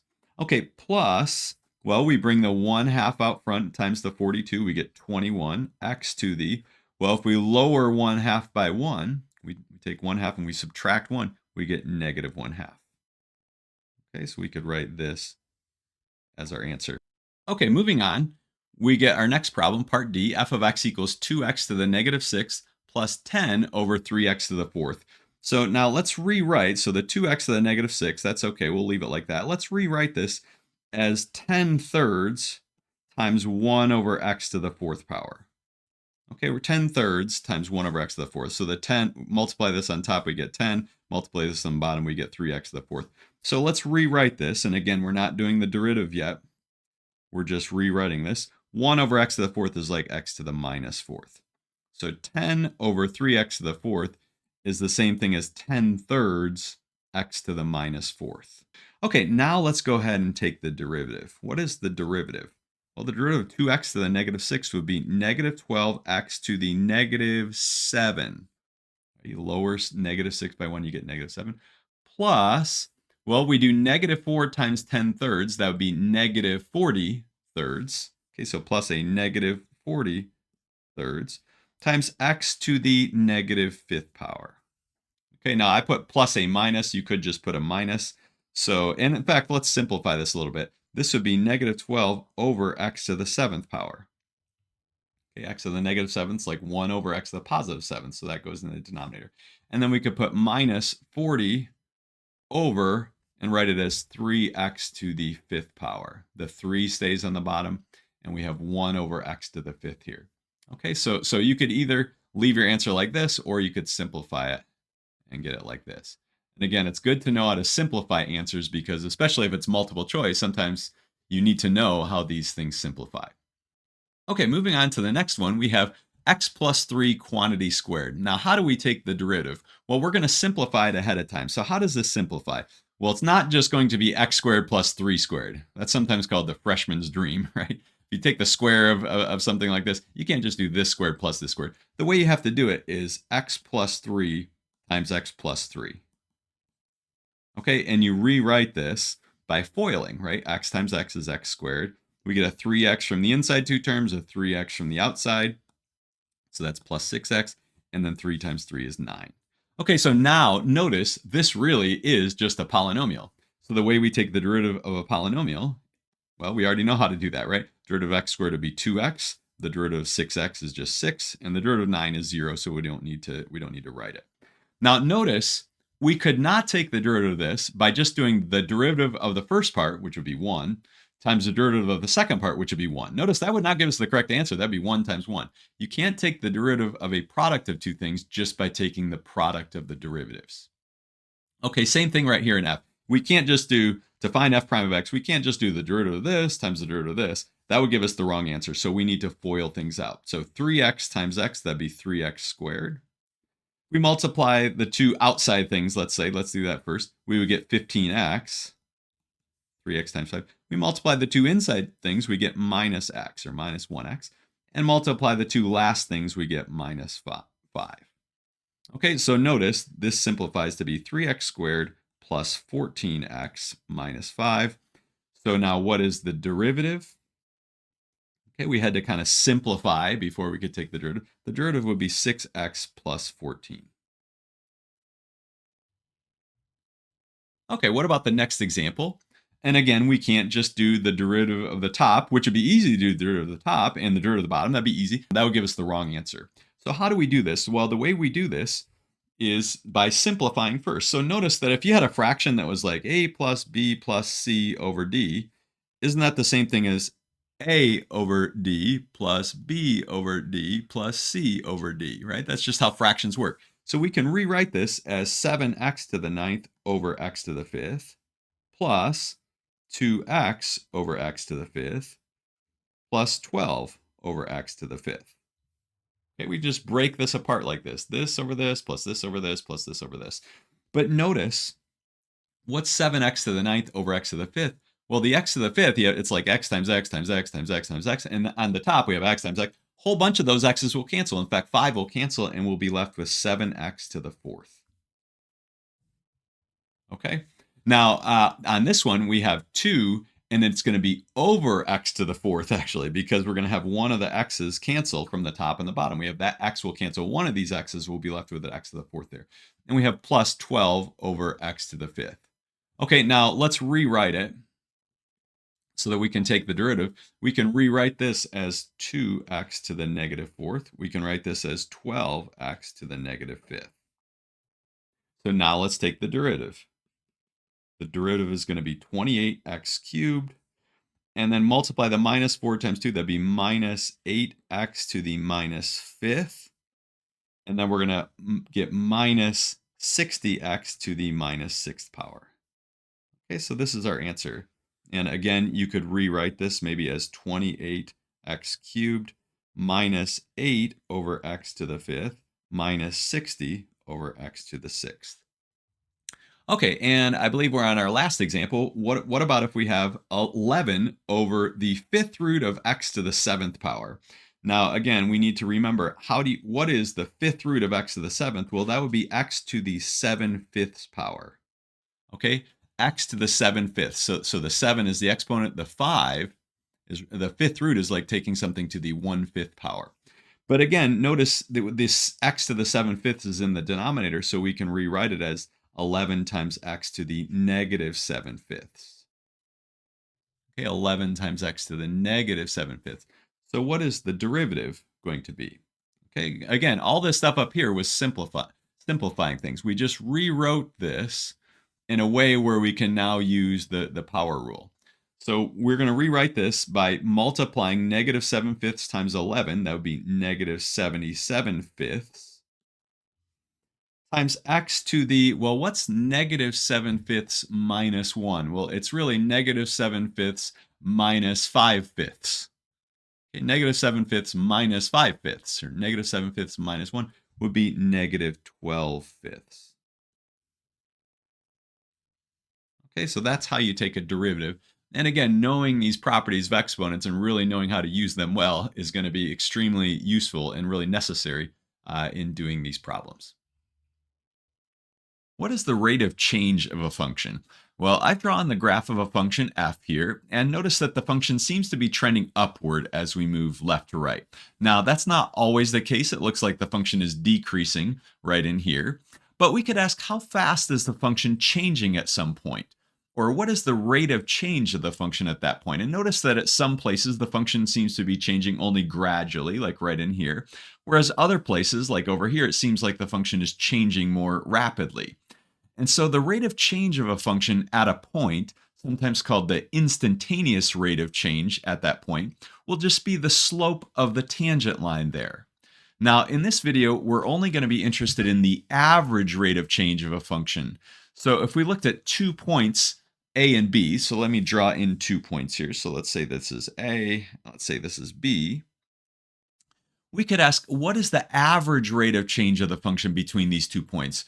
Or how quickly is the function changing on average between those 2 points? And what that's really asking for is the slope of the secant line between those 2 points. So we could draw in A comma f of A and B comma f of B. And if we were to look at the slope of the line that connects these 2 points, so the rise over the run, the change in y values divided by the change in x values, that would tell us how quickly the function is changing on average between A and B. So we have this definition: the average rate of change of a function f between x equals a and x equals b is given by this formula, f of b minus f of a over b minus a. That's really rise over run, or the change in y values divided by the change in x values. And like I just mentioned, this is just the slope of the secant line between x equals a and x equals b. So here's a picture of a function f, and the slope of that secant line between a and b, the slope of that blue line, is just rise over run. Okay, so that's f of b minus f of a, that's this distance, divided by b minus a, that's this distance. So let's look at an example. Find the average rate of change of the function f of x equals 1/4 x squared minus 2x plus 7 between x equals 2 and x equals 8. Okay, so we're going to draw a graph of this in a minute here, but let's do this just based on our definition. So our definition was f of 8 minus f of 2 divided by 8 minus 2. Okay, now what is 8 minus 2? Well, that's easy. That's just 6. The change in x values between these two is just 6. What about the change in y values, or the change in output values? Well, what is f of 8 and what is f of 2? Let's just kind of do this in our head. F of 8, if we plug in 8 here, we're going to get 64. 8 squared is 64. Times 1/4, that's 16. But then 2 times 8 is also 16. So we have a 16 minus 16, that's 0, plus 7. Turns out that f of 8 is 7. Okay, and then what is f of 2? Well, if we plug in 2, we get 2 squared is 4. 4 times 1/4 is just 1. And then 2 times 2 is 4. So we have 1 minus 4, that would be negative 3, plus 7, that would be 4. Okay, so just to be clear here, f of 8 was 7, and f of 2 was 4. Okay, and when we work out the details, notice that we get 3 in the numerator, 6 in the denominator. So 3/6 is the average rate of change, or we could reduce that to 1/2. 1/2 is the average rate of change of this function between x equals 2 and x equals 8. Now, here's a Desmos graph of that function. And notice you see the points 8, 7 here. Remember, f of 8 was 7, and 2, 4. F of 2 was 4. And if we draw the secant line that connects those 2 points, what we're really asking for when we ask about the average rate of change of this function between 2 and 8 is, what is the slope of that secant line? Okay, and notice we just need to do the rise over the run. And the rise was f of 8 minus f of 2, right? F of 8 was this value 7. F of 2 was this value 4. And so that when we subtract them, we get 7 minus 4, which is 3. Okay, and then the run, of course, is just 8 minus 2, which is 6. And so therefore, the average rate of change was this by definition, and when we simplified it, we get 1/2. Okay, let's look at a real world example. The price of one share of Costco stock at the beginning of 2014 was $118.78. And I looked it up, and that's approximately what it was. And the price at the beginning of 2024 was $655.58. Find the average rate of change of the stock price between 2014 and 2024. Now, notice all that we really know about the stock price is these two data points. We don't know what happened to the price of the stock between these 2 years, 2014 and 2024. We don't know how it was increasing or decreasing. It may have dipped down below here and then gone way up. We don't know. But these two values are enough information to tell us what was the average rate of change of the stock price between 2014 and 2024. So let's just say the stock did something like this. Okay, this is not going to be exactly accurate, but say it did something like this. Okay, how could we find the average rate of change? Well, what we need to do is to find the slope of the secant line that connects those two values. So if we thought of the stock price as being a function f, what we're really looking for is, what is f of 2024 minus f of 2014 divided by 2024 minus 2014. Okay, and 2024 minus 2014, that's really just going to be 10, right? Because that's the 10-year interval here. Now, f of 2024 would be this 655.58 number. And f of 2014 would be this 118.78 number. So let's subtract these. And I used a calculator and got $536.80. That's how much the stock price went up. That's the difference between these two values, $536.80. But that happened over a 10-year interval. So when we divide by 10, we get 53.68. 53.68. Now, what does that mean? Well, that means on average, the stock price was increasing at a rate of $53.68 per year. So the units on this would be dollars per year. Okay, so when you talk about a rate of change, it's always the units will always be the units of the y divided by the units of the x. Okay, so this would be $53.68 per year. Okay, so when you're doing these problems, the units for a rate of change will be the y value, the units of the y divided by the units of the x. Finally, the wording of the question could be a little bit different. So, for example, instead of being given like f of x equals x squared, we could be given this in terms of y equals x squared. Now, remember our formula for our average rate of change was f of b minus f of a over b minus a. Well, how could we do this in terms of y? You could think of this as like y of x equals x squared, and then the formula would just be y of b minus y of a over b minus a. Usually we don't write y of x, but it would be totally fine to write it like that. Just remember that this does not mean y times b, right? It's y of b, y of a. But then also the question could be worded a little bit differently like this. So find the average rate of change of y with respect to x if x changes from -2 to 3. Well, before we were saying between x equals -2 and x equals 3, but you could say find the average rate of change of y if x changes from -2 to 3. So how could we do this? Well, what we need to do is find the y value when x is -2 and find the y value when x is 3. So we could write y equals -2 squared, which would be 4. So in other words, this is really y of -2. Y of -2 is -2 squared, which is 4. What that really means is the ordered pair y comma or -2 comma 4 is on the graph. We could also write y of 3 equals 3 squared, which is 9. So again, I just wrote it y equals this, but you could write y of 3. So what that means is the ordered pair 3 comma 9 is on the graph. So again, we're just going to look at the slope between these 2 points. So the difference between the y values, the change in y values, divided by the change in x values. So it's going to be 9 minus 4 over 3 minus a -2. So that would be 5 over, well, 3 minus a -2 is like 3 plus 2, be 5 over 5, which is 1. So we could graph this though. So notice I've graphed the function y equals x squared right here. And we were asking between -2 and 3, what is the average rate of change of this function? Well, notice here's the ordered pair -2 comma 4. Here's the ordered pair 3 comma 9. And so the question is really what's the slope of the secant line that connects those 2 points? Well, what is the rise between the 2 points and what is the run between the 2 points? Well, notice the run is 5. To get from -2 up to 3, the run is 5. And the rise, in this case, is also 5, right? To get from a height of 4 up to a height of 9, that's also 5. So the rise over the run here, the slope of that secant line, is 5 over 5. In the previous video, we talked about the average rate of change of a function over a certain interval from a to b.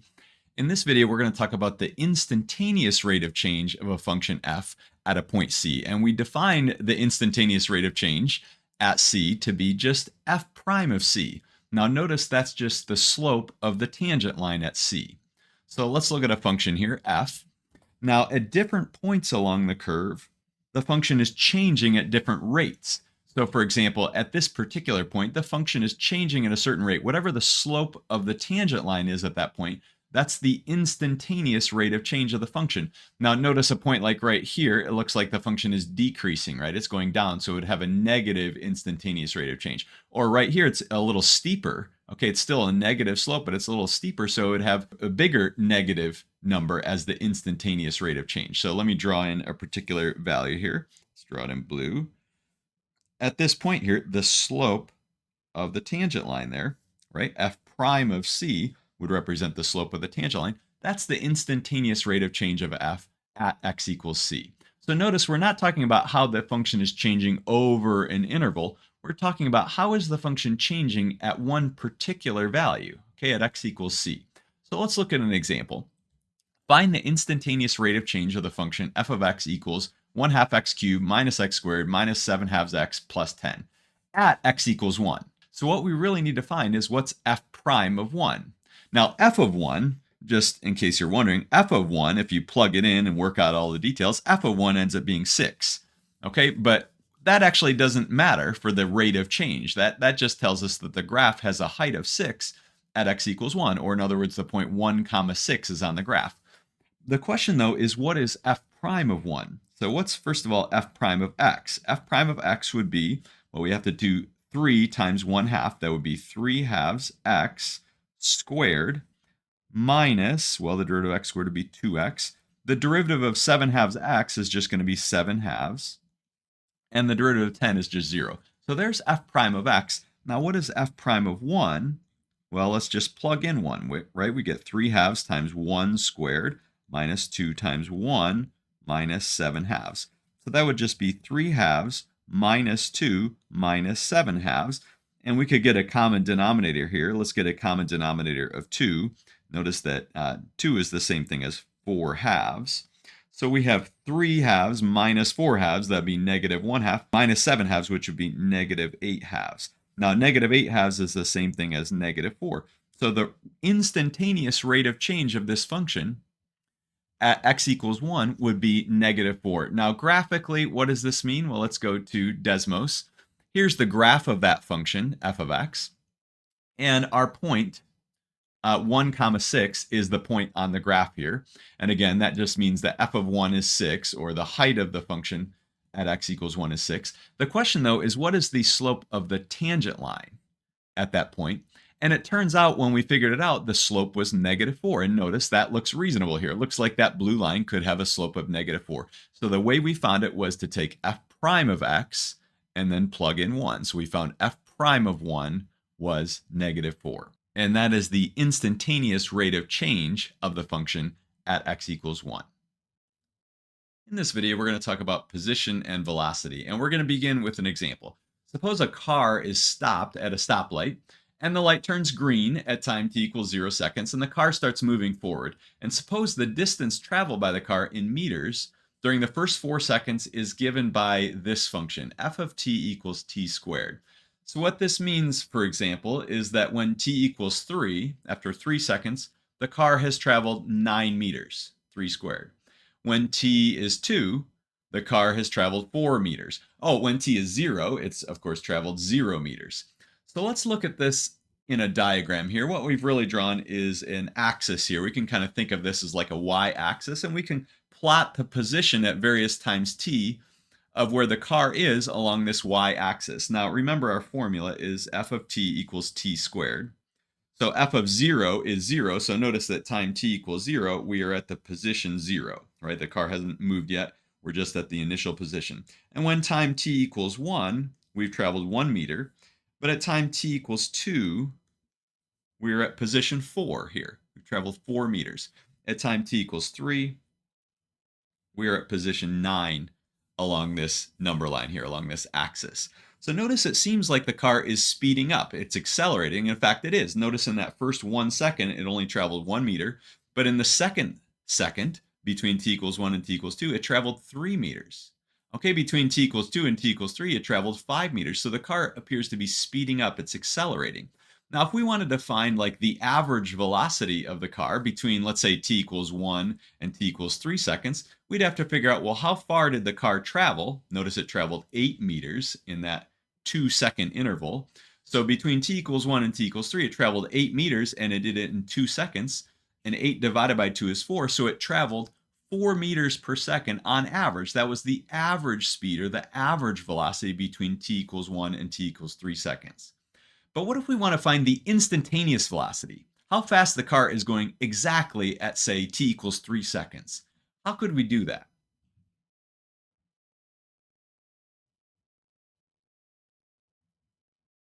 Now, in Desmos, I've graphed this function f of t equals t squared. And notice that our car is moving along the y-axis here, but I've allowed a t-axis here to be a horizontal axis. So we can actually watch the car move. So notice at t equals 1 second, the car is at position 1 along the y-axis. At t equals 2 seconds, we're at 4.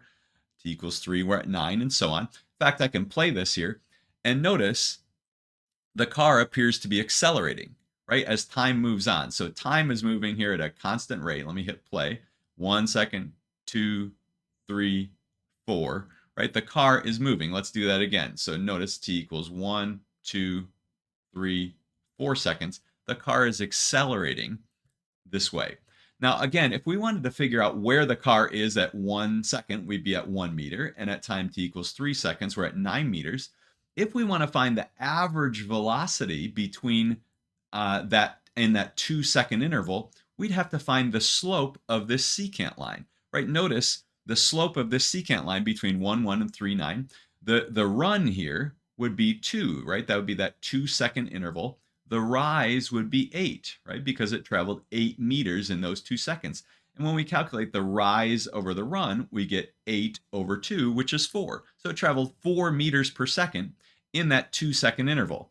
Now that's the slope of a secant line. If we wanted to figure out exactly how fast the car is moving at time t equals 3 seconds, what we need to do is find the slope of the tangent line at time t equals 3.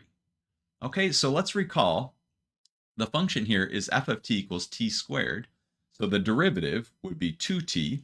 If we want to find the slope of the tangent line there at 3, we'd have to find f prime of 3. And notice that f prime of 3 is 6. We just plug in 3 right here. 2 times 3 is 6. Okay, so what that really tells us is that at time t equals 3 seconds, the velocity of the car is 6 meters per second. And we say the velocity or the instantaneous velocity to kind of distinguish it from the average velocity. The instantaneous velocity, how fast is the car going at the instant that t equals 3 seconds? The car is going 6 meters per second. So notice the derivative gave us the velocity or gave us the instantaneous velocity. So we have this. Suppose an object moves along the y-axis so that its position at time t is given by y equals f of t. So in our example, f of t was t squared.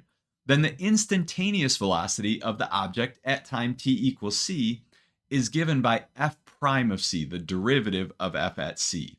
Now, I should tell you here, I've been using t for time. The book and my math lab sometimes uses x for time. So it'll just use f of x, and x will be the time variable. So x will be in seconds, let's say, or in hours. In fact, let's do 2 examples, and these examples are straight out of my math lab.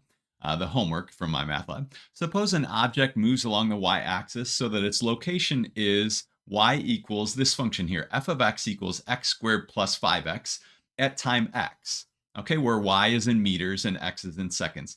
Find the instantaneous velocity at x equals 3 seconds.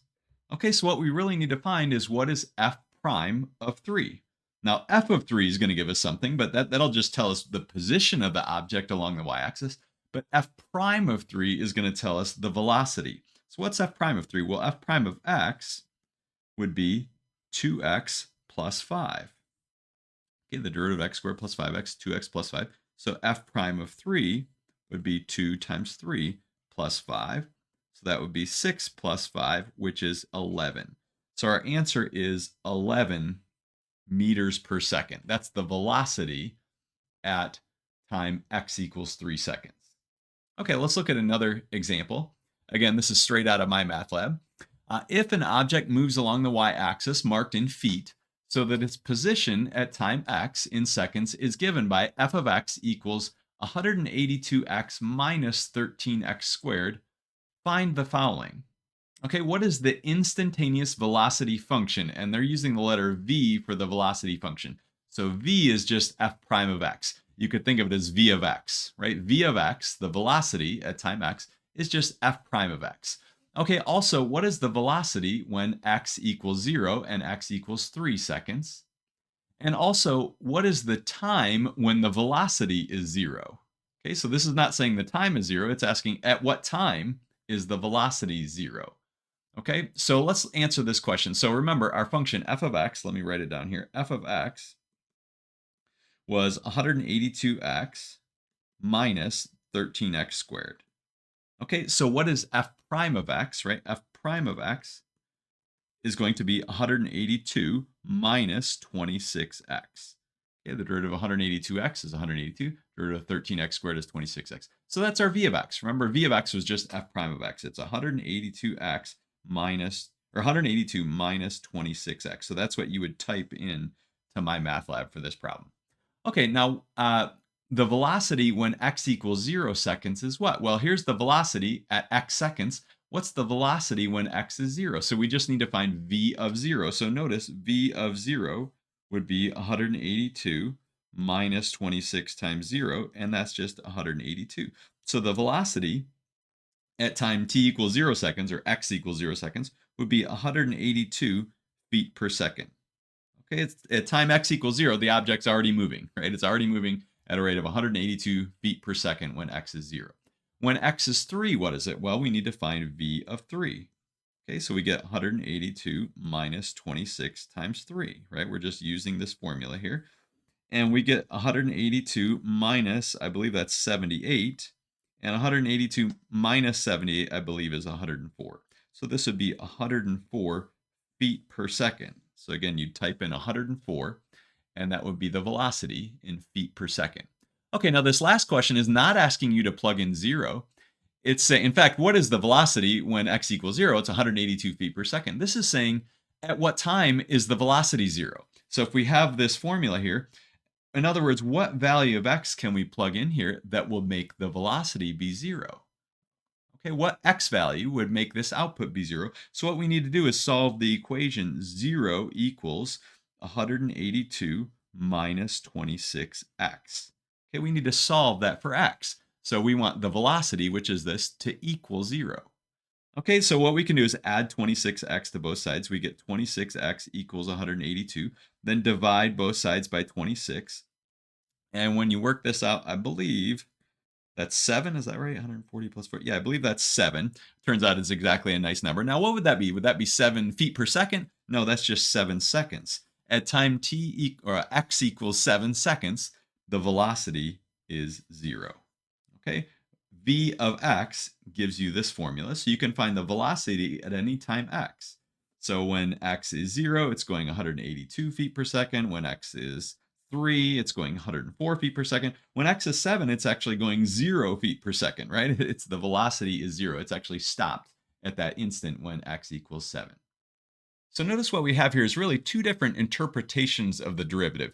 We could think of the derivative, f prime, of a function as a function whose value at x is the slope of the graph of f at x. So we think of a derivative as the slope, or the slope of the tangent line. That's how we initially started thinking about derivatives, was in terms of the slope of the graph, or the slope of the tangent line.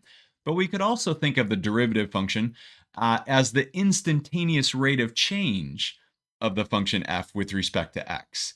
Okay, so we could think of derivatives in terms of slope, or slope of a tangent line, or in terms of instantaneous rate of change. And in particular, for this second interpretation, when f of t is the position of an object moving along a straight line, f prime of t describes the instantaneous velocity of the object at time t.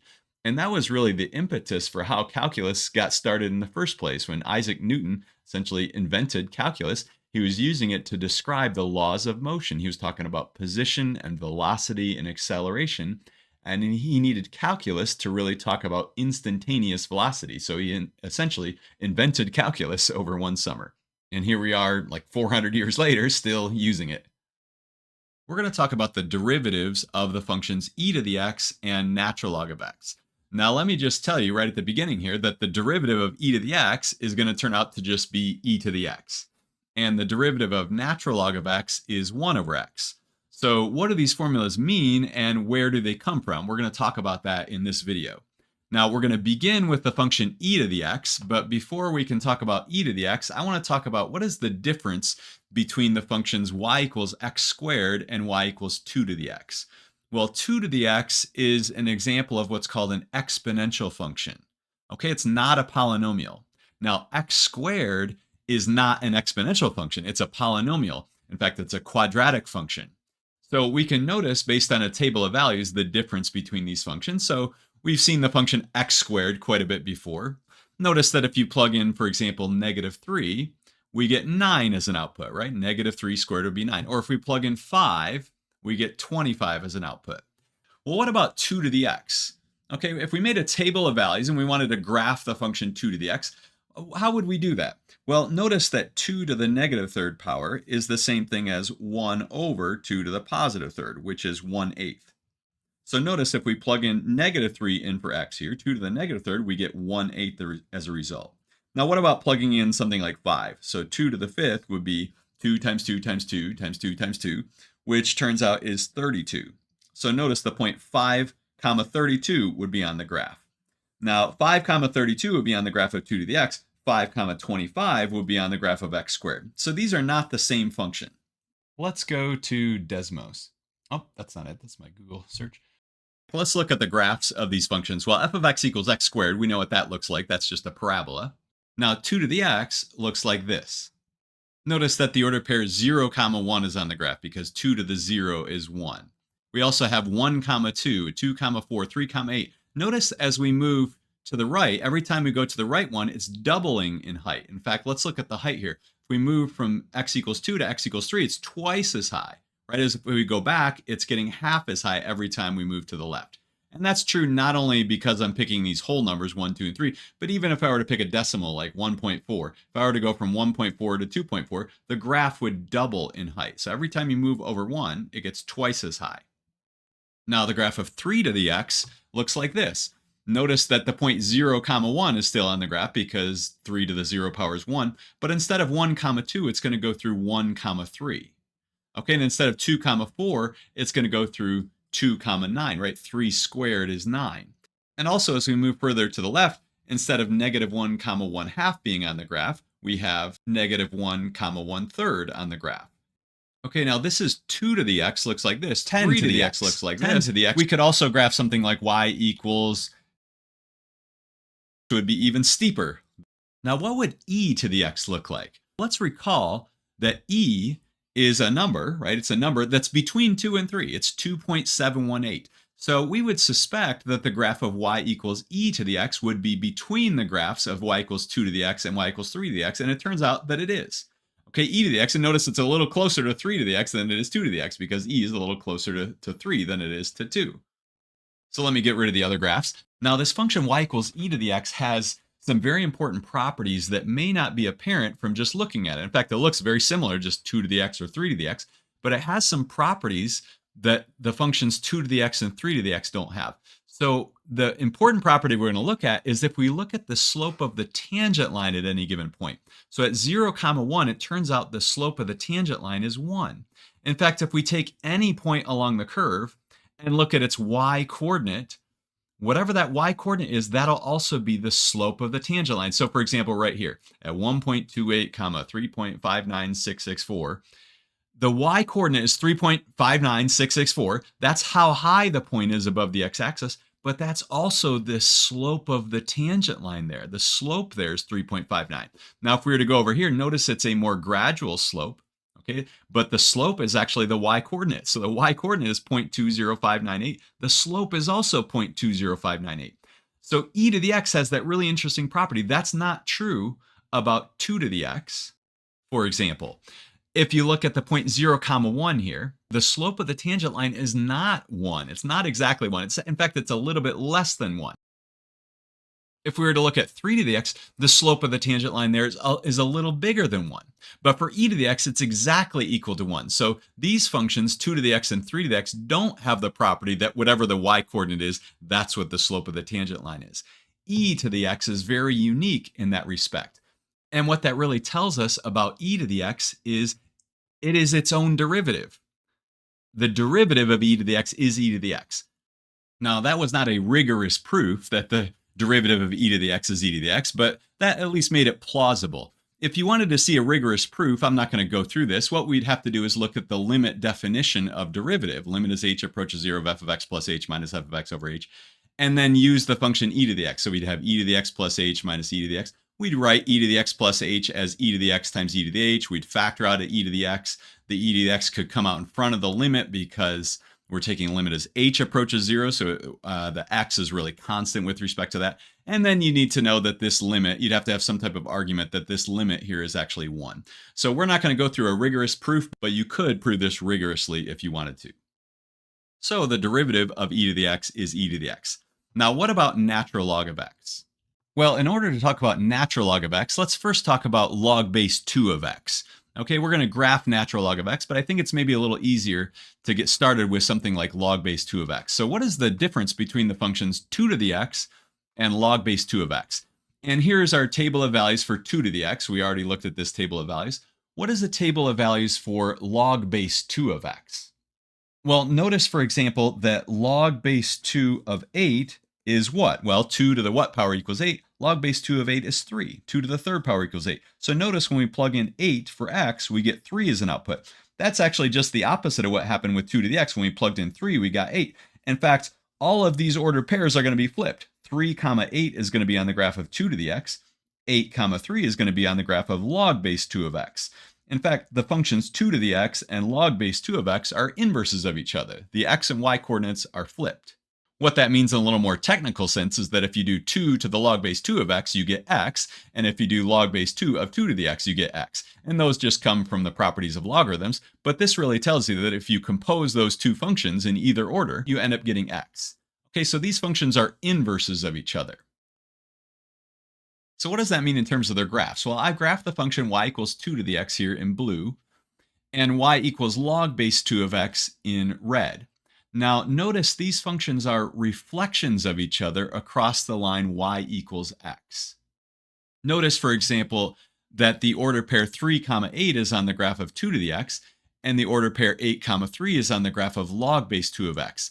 And notice that these 2 points are reflections of each other across the line y equals x. If you take any ordered pair and you interchange the x and y coordinates, then the new ordered pair will be the reflection of that original ordered pair across the line y equals x. So another example would be, here's the ordered pair 1 comma 0 on this graph. Well, the ordered pair 0 comma 1 is on this graph, right? Those are flipped, 0 comma 1, 1 comma 0. Notice those 2 points are reflections of each other across the line y equals x.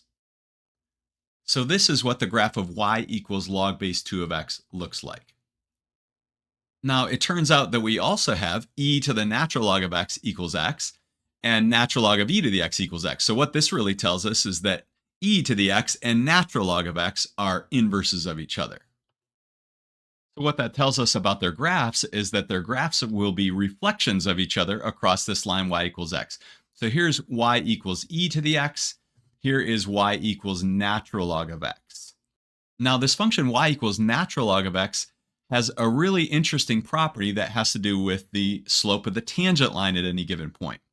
Notice, for example, at the point 5 comma natural log of 5, so that'd be 5 comma 1.60944, the slope of the tangent line would be a gradual slope. It's kind of a very gradual slope. In fact, the slope is 1/5. Okay, 1 over 5. If we're to go to, say, 10 comma 2.30259, what is the slope of the tangent line? Well, it turns out the slope is 1/10. So the slope is always the reciprocal of your input value. So at 8, the slope of the tangent line would be very gradual. It'd be a slope of 1/8.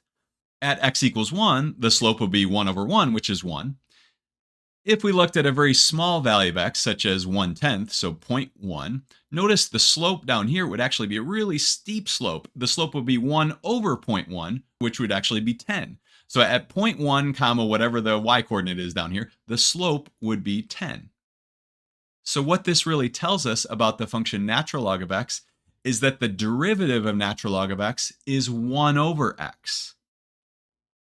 So that gives us our other formula here. The derivative of natural log of x is 1 over x. Now, again, this was not a rigorous proof. If we wanted to prove this rigorously, we'd have to use the definition of derivative. And our function f in this case would be natural log of x. So we'd have natural log of x plus h minus natural log in the numerator. For example, natural log of x plus h minus natural log of x would be natural log of x plus h over x. That's the quotient property of logarithms. Then you'd have to rewrite this part on the inside. X plus h over x is just x over x plus h over x. X over x is just 1. Then you'd have to do a little bit of trickery. You'd have to do something called a change of variables. Again, we're not going to get into it much. The x you'd ultimately have to use the definition with respect to this limit. So you'd pull it out front. Alternative definition of the number e. But it would turn out that you could prove rigorously that the derivative of natural log of x is 1 over x. But instead of proving them rigorously, we've given some plausible reasoning about why these seem like they could be true. Okay, and it turns out the derivative of e to the x is e to the x, and the derivative of natural log of x is 1 over x. So we're going to use these two formulas. Now, in the previous video, we talked about how the derivative of e to the x is just e to the x. So e to the x is one of those special functions that can say, I'm my own derivative. Now, we also talked about how the derivative of natural log of x, or ln of x, is 1 over x. Okay, so let's use these two facts to find derivatives of more complicated functions. So notice in part A, we have not ln of x, but ln of x to the 7th power. So how do we take the derivative in that case? So let's go through each of these one by one. So part A, how do we take the derivative of this?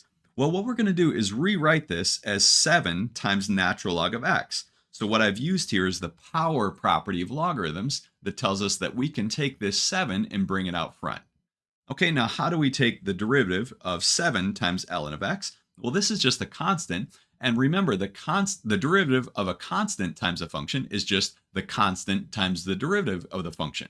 So the derivative of 7 times ln of x is just going to be 7 times the derivative of ln of x, which is just 1 over x. So our answer is just 7 times 1 over x, or 7 over x. Okay, so notice we had to use a property of logarithms to simplify this expression, or rewrite this expression ahead of time before we took the derivative. Now in part B, we have 13 times e to the x. So how do we take the derivative? Well, notice, again, this is just a constant times a function. So the way we take the derivative is just the constant, 13, times the derivative of the function, but the derivative of e to the x is just e to the x. So here's another function which can say, I'm my own derivative, 13 times e to the x. Okay, well, let's look at the next one. This one is not a polynomial because we have this ln of x and e to the x, but it starts off looking like a polynomial. So how do we take the derivative? Well, we're going to take the derivative by doing f prime of x is 8x to the 7th power minus 14x. Now, what about for 4 times ln of x? How do we take the derivative there? Well, we just do 4 times the derivative of ln of x, which is just 1 over x. Now, minus the derivative of 10 times e to the x is just going to be 10 times the derivative of e to the x, which is just e to the x.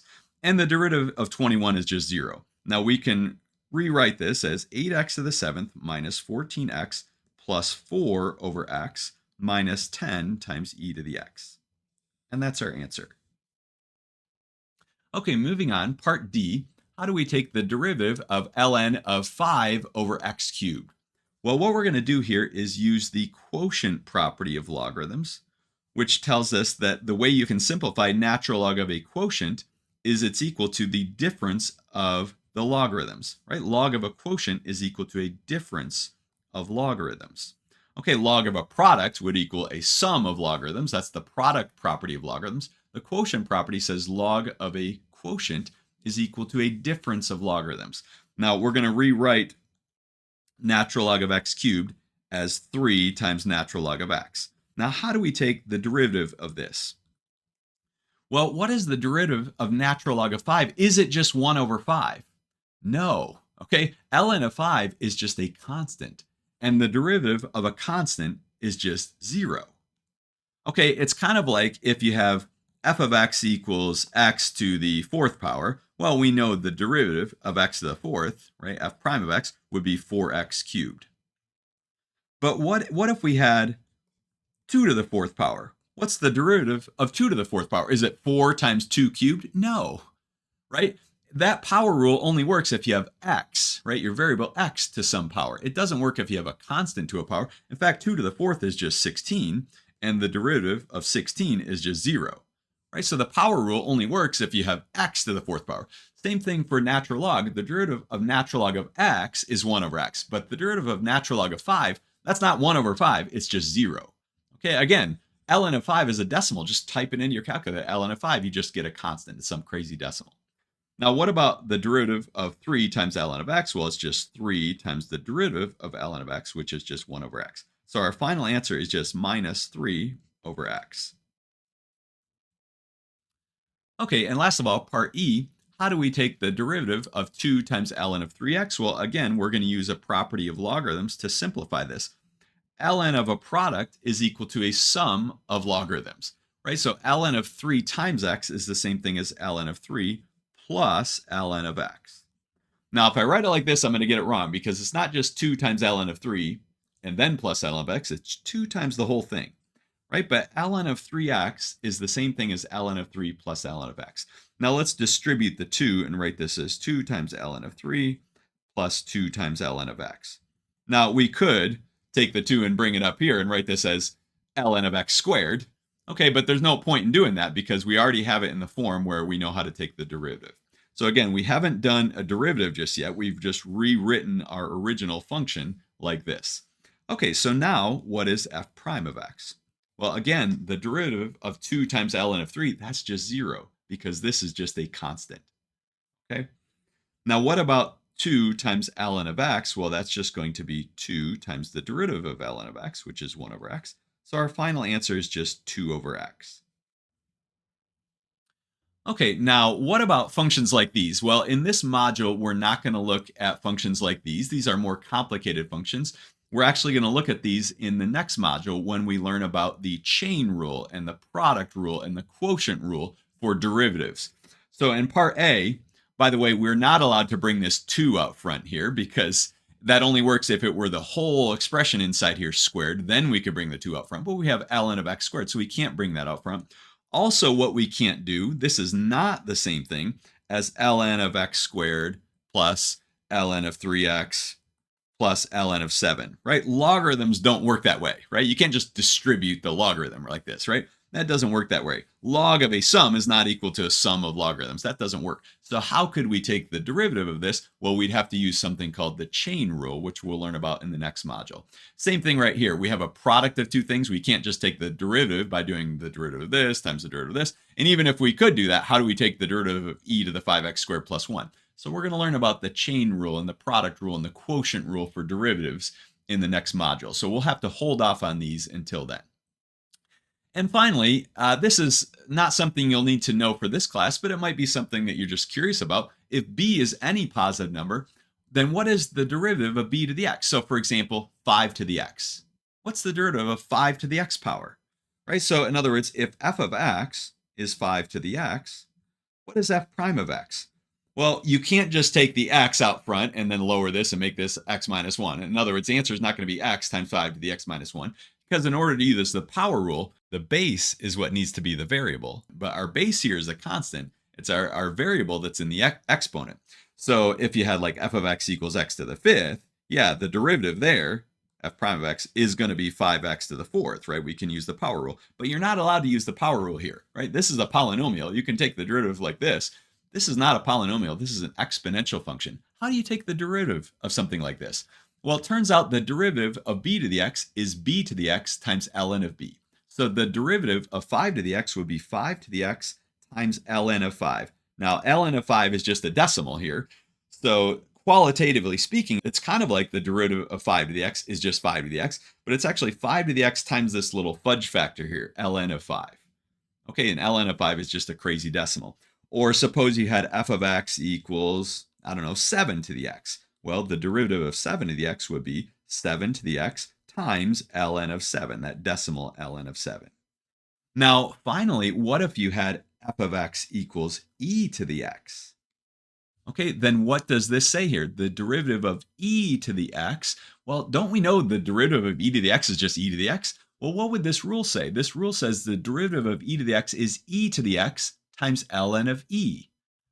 Okay, so f prime of x should be e to the x times ln of e, but ln of e is not a crazy decimal. In fact, ln of e is just 1.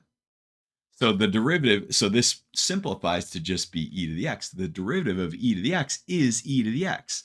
So in other words, that formula that says the derivative of e to the x is e to the x, that's actually a special case of this more general formula that works for any b. But again, you're not going to need to know how to take the derivative of 5 to the x or 7 to the x, even though I just showed you how to do it. You're just going to need to know that the derivative of e to the x is e to the x. But that really is a special case of this more general formula. Now, you might also wonder, what's the derivative of not like natural log of x, but log base 2 of x, let's say, or log base 7 of x?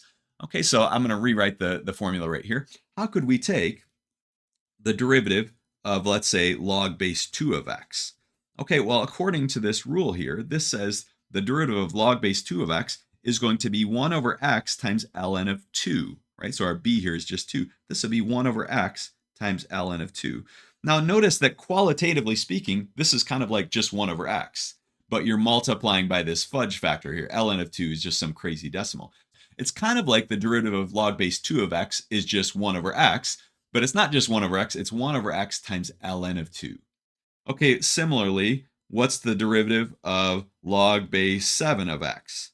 Well, again, qualitatively speaking, the derivative is going to kind of just like be 1 over x, but it's actually 1 over x times ln of 7. And ln of 7 is this little fudge factor. It's a decimal here. Okay, so this rule works for any b. Now, what would the rule say for something like this? F of x equals log base e of x. Well, remember, log base e of x is the same thing as natural log of x, and we already know the derivative of natural log of x is 1 over x. So our answer should be 1 over x. But what does this formula say the answer is? Okay, if we use this formula, if we let b be e here, so instead of letting b be 2 or b be 7 like we did here, what if we let b be e? Well, the formula says the answer should be 1 over x times ln of e. But again, ln of e is just 1. So this is just 1 over x, just like we would expect it to be, right? The derivative of log base e of x, or natural log of x, is 1 over x. So again, these formulas are nice, and they're nice to know, and they're more general formulas. But really, you're going to only need to know the special case of these formulas when b is e. You're just going to need to know that the derivative of e to the x is e to the x. And the derivative of natural log of x, right, log base e of x, is 1 over x. Okay, because in those cases, the ln of b part, which would be ln of e, just simplifies to be 1. And so that part just gets knocked off in these formulas when we're using b equals e. In this video, we're going to talk about the product rule and the quotient rule for derivatives. So we'll begin with this question. Suppose f of x is x to the fourth times natural log of x. Then what is the derivative f prime of x? Now, our first thought might be, well, we know what the derivative of x to the fourth is. It's 4x cubed, and we know the derivative of natural log of x is 1 over x. So maybe the answer is just 4x cubed times 1 over x. But it turns out that's not the case. That's not the correct answer. You can't just do a derivative of a product of two functions by doing the product of the derivatives. Okay, so how can you do a derivative of a product of functions? Well, we'll talk about the product rule in a second. But I do want to mention that it is true that the derivative of a sum of two functions is equal to the sum of the derivatives. So if f of x can be written as g of x plus h of x, so g and h might have some formulas, well, then to find f prime, we can just do the derivative of g plus the derivative of h. So in other words, the derivative of a sum is equal to the sum of the derivatives. And we've done this lots and lots of times. In fact, if we look at this example, f of x equals 2x to the fourth plus 7x cubed, well, the derivative, f prime of x, is just going to be 8x cubed plus 21x squared. We did the derivative of a sum just by doing the sum of the derivatives. Okay, but again, that's not going to work for products or quotients. So I want to convince you that it doesn't work. So let's begin with this example. Suppose f of x is x to the fifth times x cubed. How can we find f prime of x? Well, the simplest way to do this is to just rewrite this as x to the eighth power, and now take the derivative. The derivative is going to be 8x to the seventh. Okay, and that's the correct answer. Now, a question we could ask, though, is could we get the correct answer just by doing, so we're going to put a big question mark here, could we get the correct answer just by doing 5x to the fourth times 3x squared? In other words, the derivative of x to the fifth, which is 5x to the fourth, times the derivative of x cubed, which is 3x squared. Well, notice what happens when we simplify this answer. We get 15x to the sixth power. Now, is that the same thing as 8x to the seventh? No. And we know 8x to the seventh is the correct answer because we just simplified it and took the derivative. So it turns out that this process of doing a derivative of a product by doing the product of the derivatives, that's an incorrect process. Okay, that doesn't work. Okay, so this is incorrect here. So how can we do the derivative of a product? So again, the derivative of a product is not equal to the product of the derivatives. So instead, we have this product rule. So the product rule says if f of x is g of x times h of x, then f prime of x is going to be, well, I think of the g of x as like your first function and your h of x is the second function.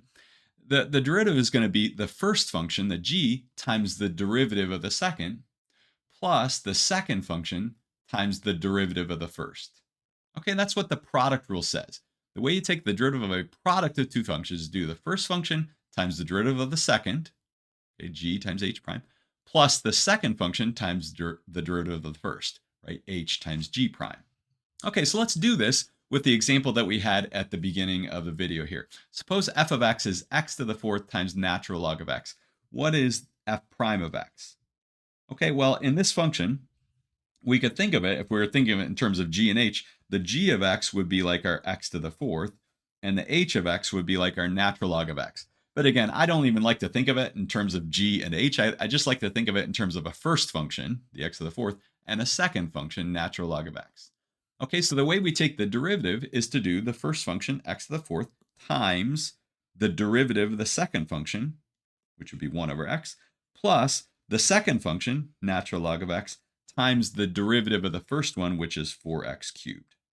Okay, now this is perfectly fine as your answer. In fact, that is the correct answer. But often a book, if you're looking it up in a book or in MyMathLab, often they will simplify the answers. So we could simplify this answer by rewriting x to the fourth times 1 over x as just x to the third power. Okay, and then plus ln of x times 4x cubed. So this is a simplified version of the answer. In fact, you could even go a step further and notice that you really have two terms here. You have this x cubed, and you have this other term over here. Both of those have an x cubed in common, so you could factor out the x cubed and write it as x cubed times 1 plus, well, what we're left with over here is ln of x times 4, or 4 times ln of x. Okay, so any one of these three answers is the correct answer. But again, if you're doing the problem and you're checking your answer in a book or writing at MyMathLab and you're looking at the solution might look something like this, and you have to recognize that's really the same thing as this if you do a little bit of simplification. But notice that we found the correct answer not by doing the derivative of x to the fourth times the derivative of ln of x. We did it by using the product rule. Now, would the product rule work on this example that we just looked at up here? Could we do the derivative of this using the product rule? Yes, you can. Now, the easier way to do it is the way that we just did right here, but we could do the derivative using the product rule. So we could say f prime of x is the first function, x to the fifth, times the derivative of the second one, which would be 3x squared, plus the second function, x cubed, times the derivative of the first, 5x to the fourth. Okay, now this is the correct answer. If we simplify this, what do we get? Well, this first term would simplify to 3x to the seventh power, and the second term would be 5x to the seventh. And notice 3x to the seventh plus 5x to the seventh is 8x to the seventh. And notice that's the same answer that we got here. Okay, so the product rule actually worked in this example that we could kind of verify without using the product rule. We could also do it using the product rule, and fortunately, we get the same answer.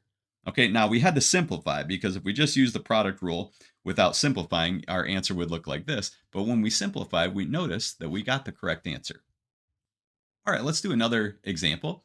Find y prime if y is equal to x cubed plus 7x squared plus 13 times e to the x.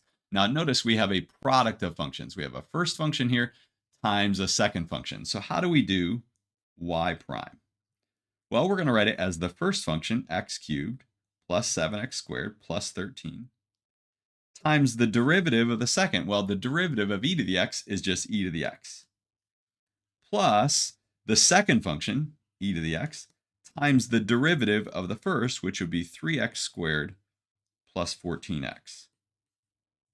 And that is the correct answer. Now, notice we could simplify this. We actually have two terms here, one term here and one term here. Both of those terms have an e to the x in it, so you could factor out the e to the x and write it as e to the x times this plus this. Okay, in parentheses, this plus this. But let's just leave it the way it is. Now, the next example says to find dg dx, or g prime of x, if g of x is equal to x squared times the quantity x cubed plus 4. Okay, now again, here's another problem where we could do it in two different ways. One way to do it would be to simplify ahead of time. So we could rewrite this as x to the fifth plus 4x squared. Now notice I haven't done any derivatives yet. I've just rewritten what g of x is. And then we could do g prime of x by taking the derivative of this. This would be 5x to the fourth plus 8x.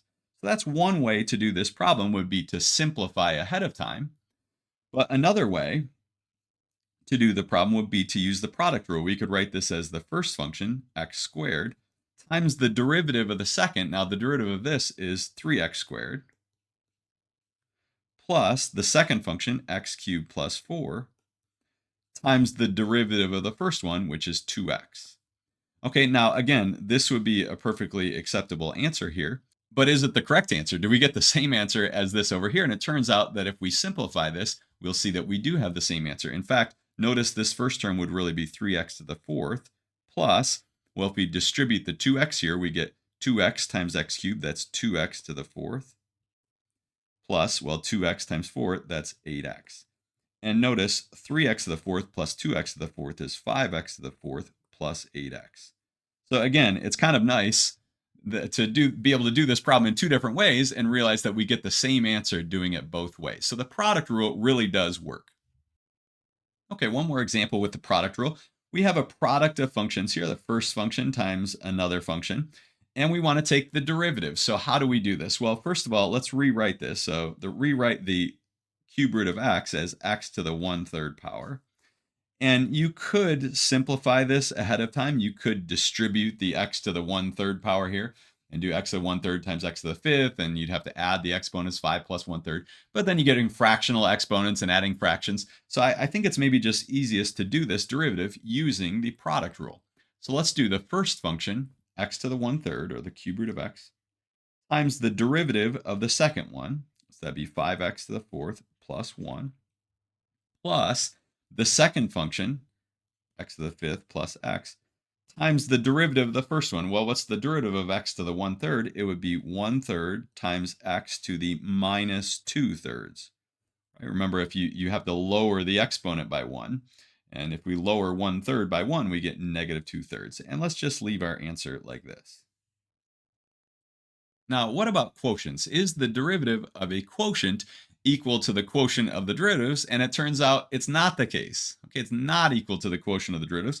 And a quick, easy way to see that would be to do an example. So notice, if we have f of x is x to the 7th divided by x cubed, if we wanted to find the derivative, we could just simplify this ahead of time and write it as x to the 4th power. And then, so that's just what f of x is. Then f prime of x would be 4x cubed. Okay, so that's the answer. That's the correct answer to what's the derivative of x to the 7th over x cubed. Right? We just simplify it to x to the 4th and take the derivative. Is that the same thing? Okay, would we have gotten the correct answer if we just did the derivative of the top one, which would be 7x to the 6th, divided by the derivative of the bottom one, 3x squared? And it turns out no. In fact, this would simplify to be 7/3 x to the 4th power. Okay, and is 7/3 x to the 4th, is that the same thing as 4x cubed? No, right? It's not the same. So again, this would be wrong. So if you ever see a problem like this, you have a quotient and you're trying to take the derivative, you can't just do the derivative of the top divided by the derivative of the bottom. The derivative of a quotient is not equal to the quotient of the derivatives. Okay, well, how do we do the derivative of a quotient then? Well, we use the quotient rule. The quotient rule says this, and it actually looks a bit messy, but I'll give you kind of an easier way to remember this. Suppose f of x is a quotient of functions. It's some g of x divided by h of x. Then what's f prime of x? Well, it turns out it's this messy looking formula. It's the bottom one, h of x times the derivative of the top, minus the top one times the derivative of the bottom, all over the bottom one squared. Okay, now an easy way to remember this is if I think of the bottom one as like a low, we'll call the h of x the low, and the g of x we'll call the high, right? That's the low and the bottom, the high and the top. And if we think of d as being like a derivative, we can think of this as low d high minus high d low all over low squared, right? So low d high minus high d low all over low squared. So low, so that's the bottom function, d high, that means the derivative of the top, minus high d low, right? The top times the derivative of the bottom, all over low squared. Okay, so again, low d high minus high d low all over low squared. So let's do an example. How could we do the derivative of this? Okay, x cubed plus 5x over natural log of x. And again, notice we can't simplify ahead of time. There's no nice way to really simplify this ahead of time. So we're going to have to use the quotient rule. Okay, so f prime of x is going to be, well, low, which is natural log of x, times d high. So what's the derivative of the top? Will be 3x squared plus 5. Now, you need to remember to put this in parentheses because it's not just natural log of x times 3x squared. It's times 3x squared plus 5. Okay, low d high minus high x cubed plus 5x d low. And what's the derivative of the bottom? Derivative of natural log of x is 1 over x. And that would be all over the low squared. Okay, and that is your final answer. Okay, and let's not simplify this here. You could simplify it, for example, by distributing this 1 over x times both of those terms. That would simplify kind of nicely. Oh, by the way, you cannot bring this 2 out front, okay, of the ln. You might think, oh, doesn't the power rule for logarithms say we can bring this 2 out front? No, that would only be if it were ln of x squared, right? If the 2 were inside the parentheses here. But if it's ln of x, that whole thing squared, that 2 can't come out front. Okay, so that's the answer. Let's do another one. Find y prime if y is equal to 7x minus 4 over x squared plus 1. Okay, how do we do the derivative of this quotient? Well, is the answer just going to be 7 over 2x? Right, the derivative of the top divided by the derivative of the bottom? No, that's not correct. We have to use the quotient rule. So y prime is going to be low x squared plus 1 d high. Now, what is the d high? Well, it's just 7. The derivative of the top is just 7 minus high d low. The derivative of the bottom is just 2x all over low squared. Now, again, it's nice to be able to simplify these.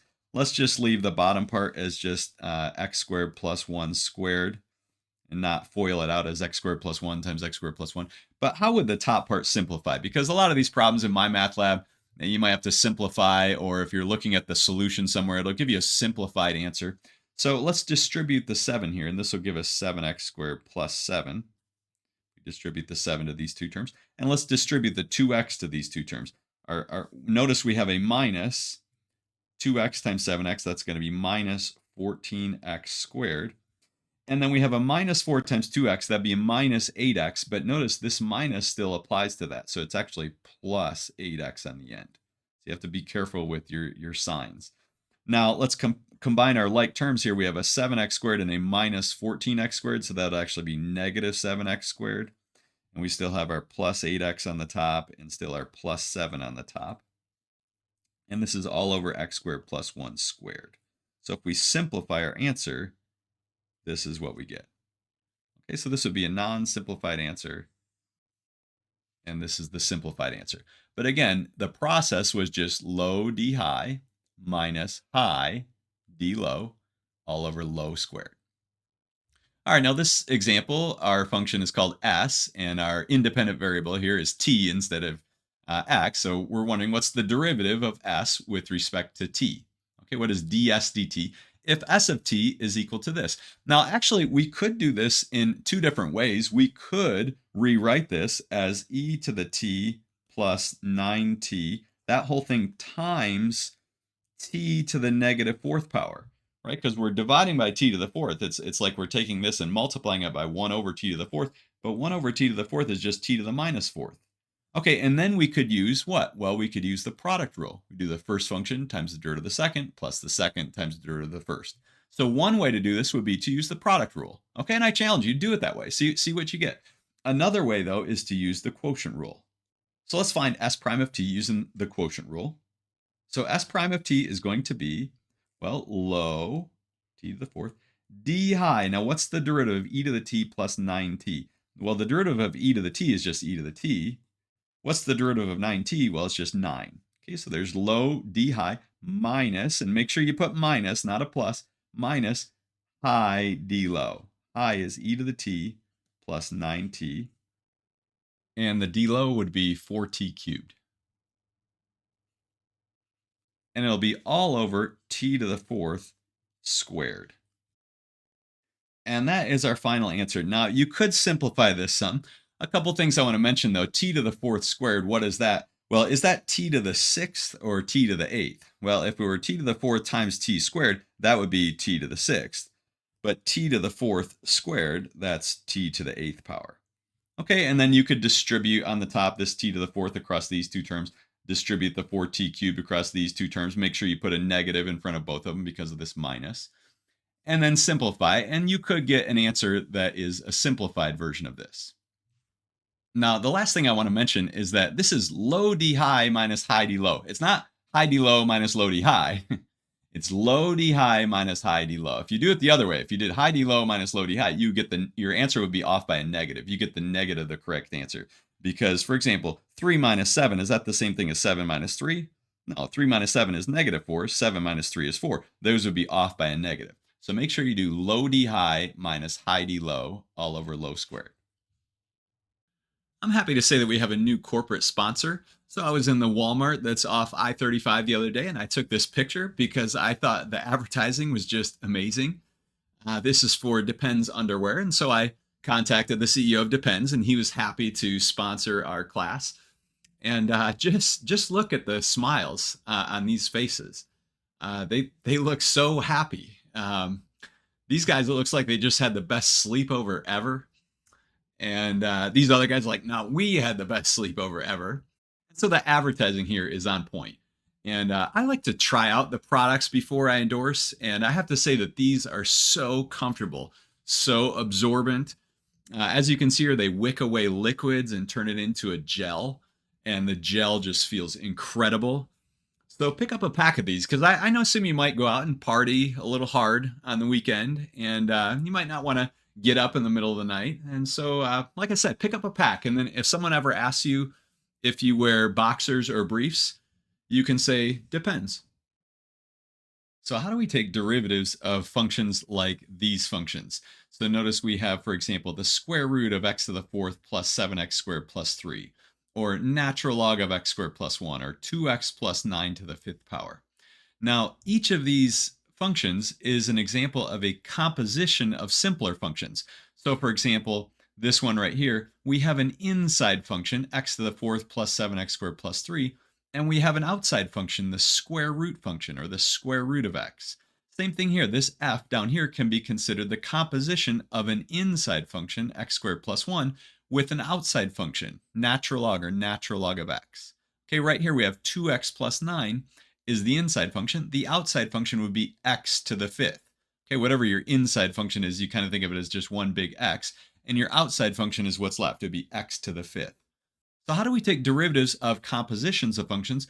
Well, we're going to do it using something called the chain rule. So the chain rule says if f of x is g of u of x, now this does not mean g times u.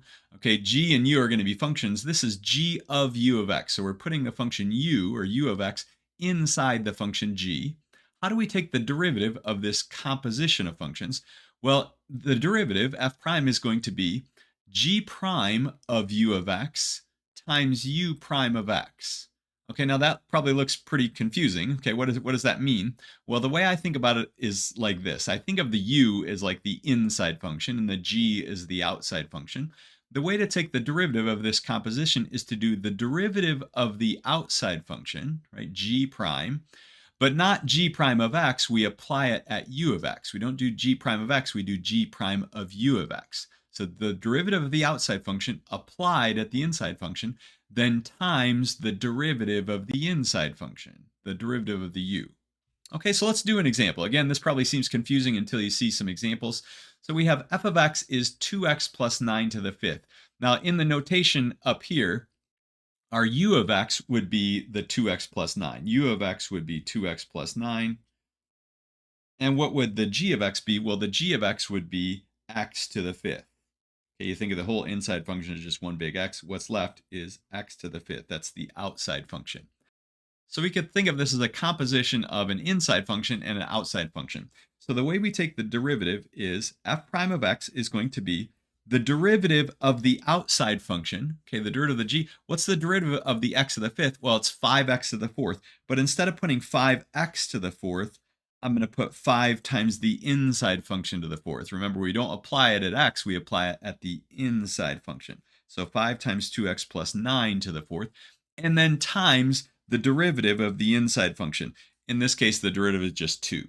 So that is our final answer. Now we could simplify this a little bit. The 5 times 2 is actually 10, and we could write this as 10 times 2x plus 9 to the fourth power and leave our answer like this. Okay, so notice we took a derivative of a composition of functions. Let's do another example. Here we have the square root of x to the fourth plus 7x squared plus 3. Whenever we see a root and we're doing a derivative, we want to rewrite it so that it doesn't have a root, so it has an exponent instead. Okay, so we have this inside part here raised to the 1/2 power. Now again, we have an inside function, x to the fourth plus 7x squared plus 3, and the outside function in this case is just x to the 1/2 power, or the square root of x. So how do we take the derivative?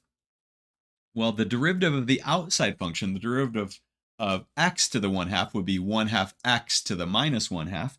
But instead of putting 1/2 x to the minus 1/2, we're going to put 1/2 times the inside function to the minus 1/2. And then in the end, we multiply by the derivative of the inside function. The derivative of x to the fourth is 4x cubed. The derivative of 7x squared is 14x. The derivative of 3 is 0. And so this is our final answer.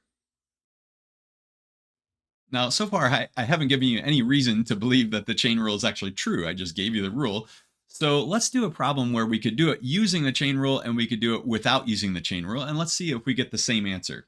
So suppose we have f of x is 5x plus 1 squared.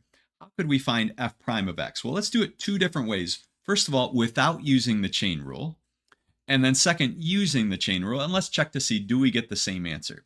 So how could we do this problem without using the chain rule? Well, what we could do is just rewrite this as 5x plus 1 times 5x plus 1. That's what 5x plus 1 squared means. Okay, and then let's simplify this. Let's FOIL this out. 5x times 5x would be 25x squared. We're going to get a 5x from the inside two terms, right? 5x times 1. And another 5x from the outside two terms, 5x times 1. So that'll give us a total of 10x. And then finally plus 1, right? 1 times 1. Okay, so notice I didn't do any calculus there. I didn't do any derivatives. I'm just rewriting 5x plus 1 squared as 5x plus 1 times itself, and we FOILed it out. Now, what is the derivative? Well, the derivative is going to be 50x plus 10. Okay, the derivative of this polynomial is just 50x plus 10. So again, what we did is just FOIL this out, and then so we simplified it ahead of time and then took the derivative. Now, what would we get if we used the chain rule? Well, notice we have an inside function being squared. We have something squared. So what is the derivative of this? Well, the derivative of the outside function, okay, the derivative of x squared would just be 2x, or 2x to the 1. So the derivative of a function squared is going to be 2 times the function to the 1. We don't need to put to the 1 power, but then times the derivative of the inside function. Okay, and notice if we simplify this, 2 times 5 is 10. That's 10 times 5x plus 1. If we distribute the 10, we're going to get 50x plus 10. And notice that's the same answer that we had before. Okay, now you might think, well, why do we need the chain rule? If we could just do it this way, why do we need the chain rule? Well, imagine if we had a higher power than 2 here. What if this were raised to the 7th power? Well, I wouldn't want to try to FOIL out 5x plus 1 times 5x plus 1 times 5x plus 1 7 times. That'd be a big pain. But to do the chain rule, it'd be pretty simple. If you had this to the 7th power, the answer would just be 7 times this to the 6th power, and then times the derivative of that, right? The 5 there. So again, the chain rule could handle that no problem, whereas trying to FOIL it out would be a big mess. But it is always comforting to know that you can do a problem like this in two different ways, and you do end up getting the same answer. So the chain rule really did work. Okay, let's do another example. How do we take the derivative of natural log of x squared plus 1? Now, we can't take the 2 up front. We can't break this apart. Like, this is not the same as natural log of x squared plus natural log of 1, right? There's no nice way to simplify this function ahead of time. But we can think of it as a composition of functions. Oh, and by the way, this is not natural log of x times x squared plus 1, right? This is not a product here. We're not multiplying, so we're not going to use the product rule here. What we have is a composition. We have an inside function, x squared plus 1, and an outside function, natural log of x. Okay, again, think of the inside function as just one big x. The outside function is natural log of x. So the chain rule tells you the way you take the derivative of a composition of functions is to do the derivative of the outside function. So what's the derivative of natural log of x? It's 1 over x. But instead of putting 1 over x, we're going to put 1 over the inside function. And then finally, we multiply by the derivative of the inside function out here. And this is perfectly fine to leave your answer like this. You might also want to just rewrite it as a single fraction here and just write it as 2x over x squared plus 1.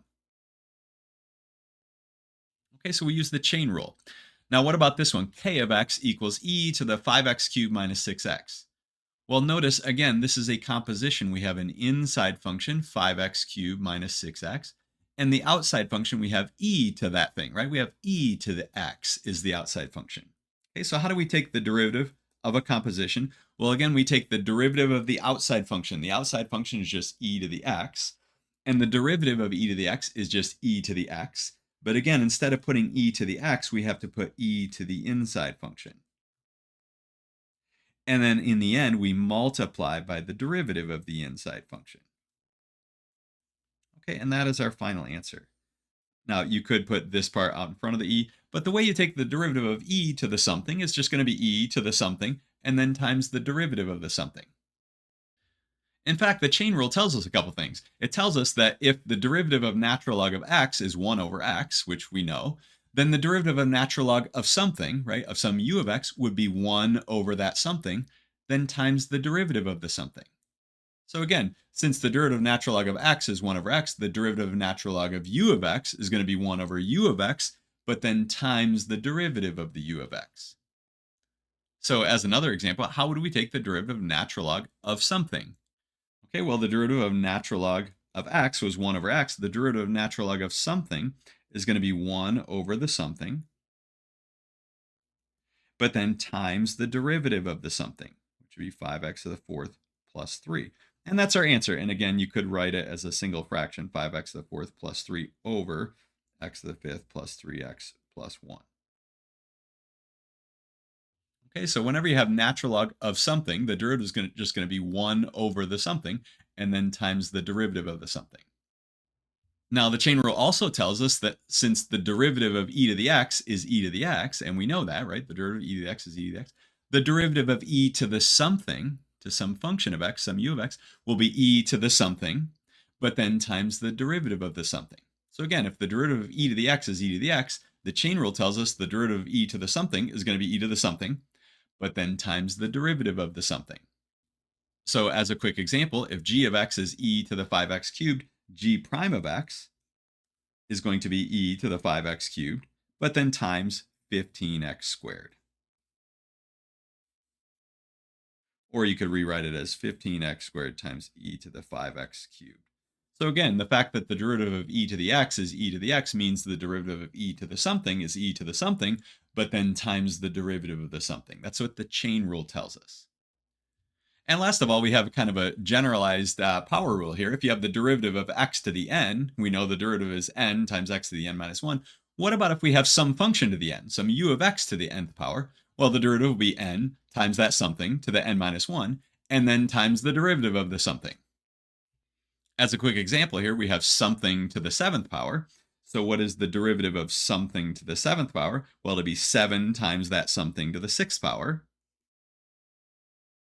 and then times the derivative of the something. Okay, so if you have something to the 7th, the derivative would be 7 times the something to the 6th times the derivative of the something. And there's various ways maybe you could simplify this, but let's just leave our answer like that.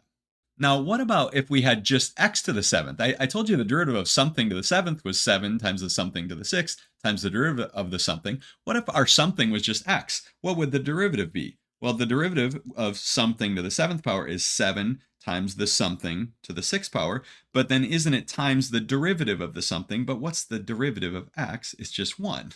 And so our answer is really just 7x to the 6th, just like we thought it was, right? We've always known here that the derivative of x to the 7th was going to be 7x to the 6th.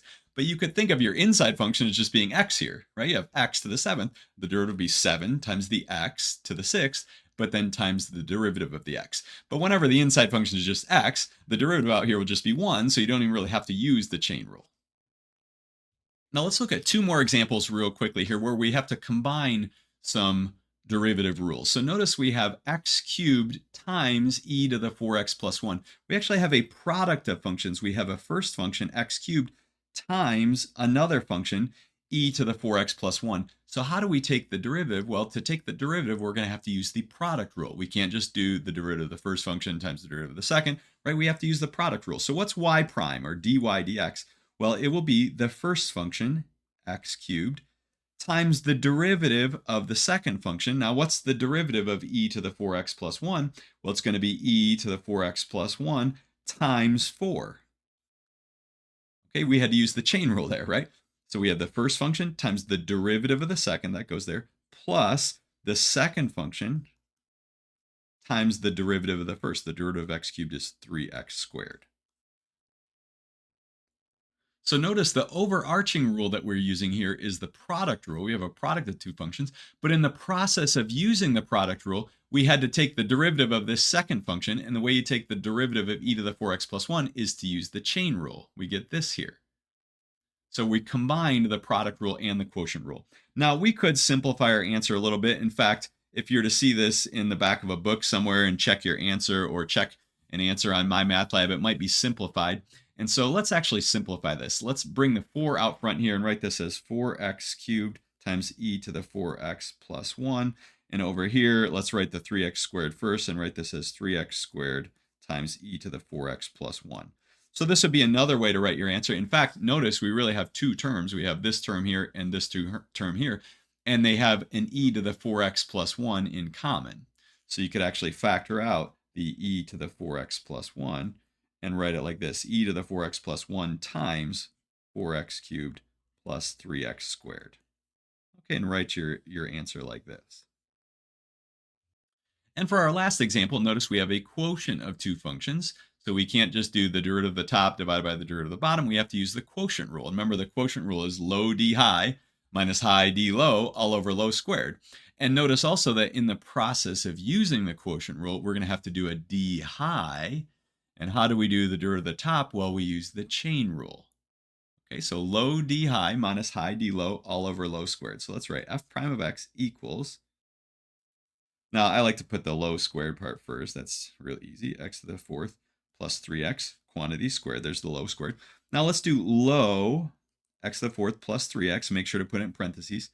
Times d high. Now, what's the derivative of natural log of something?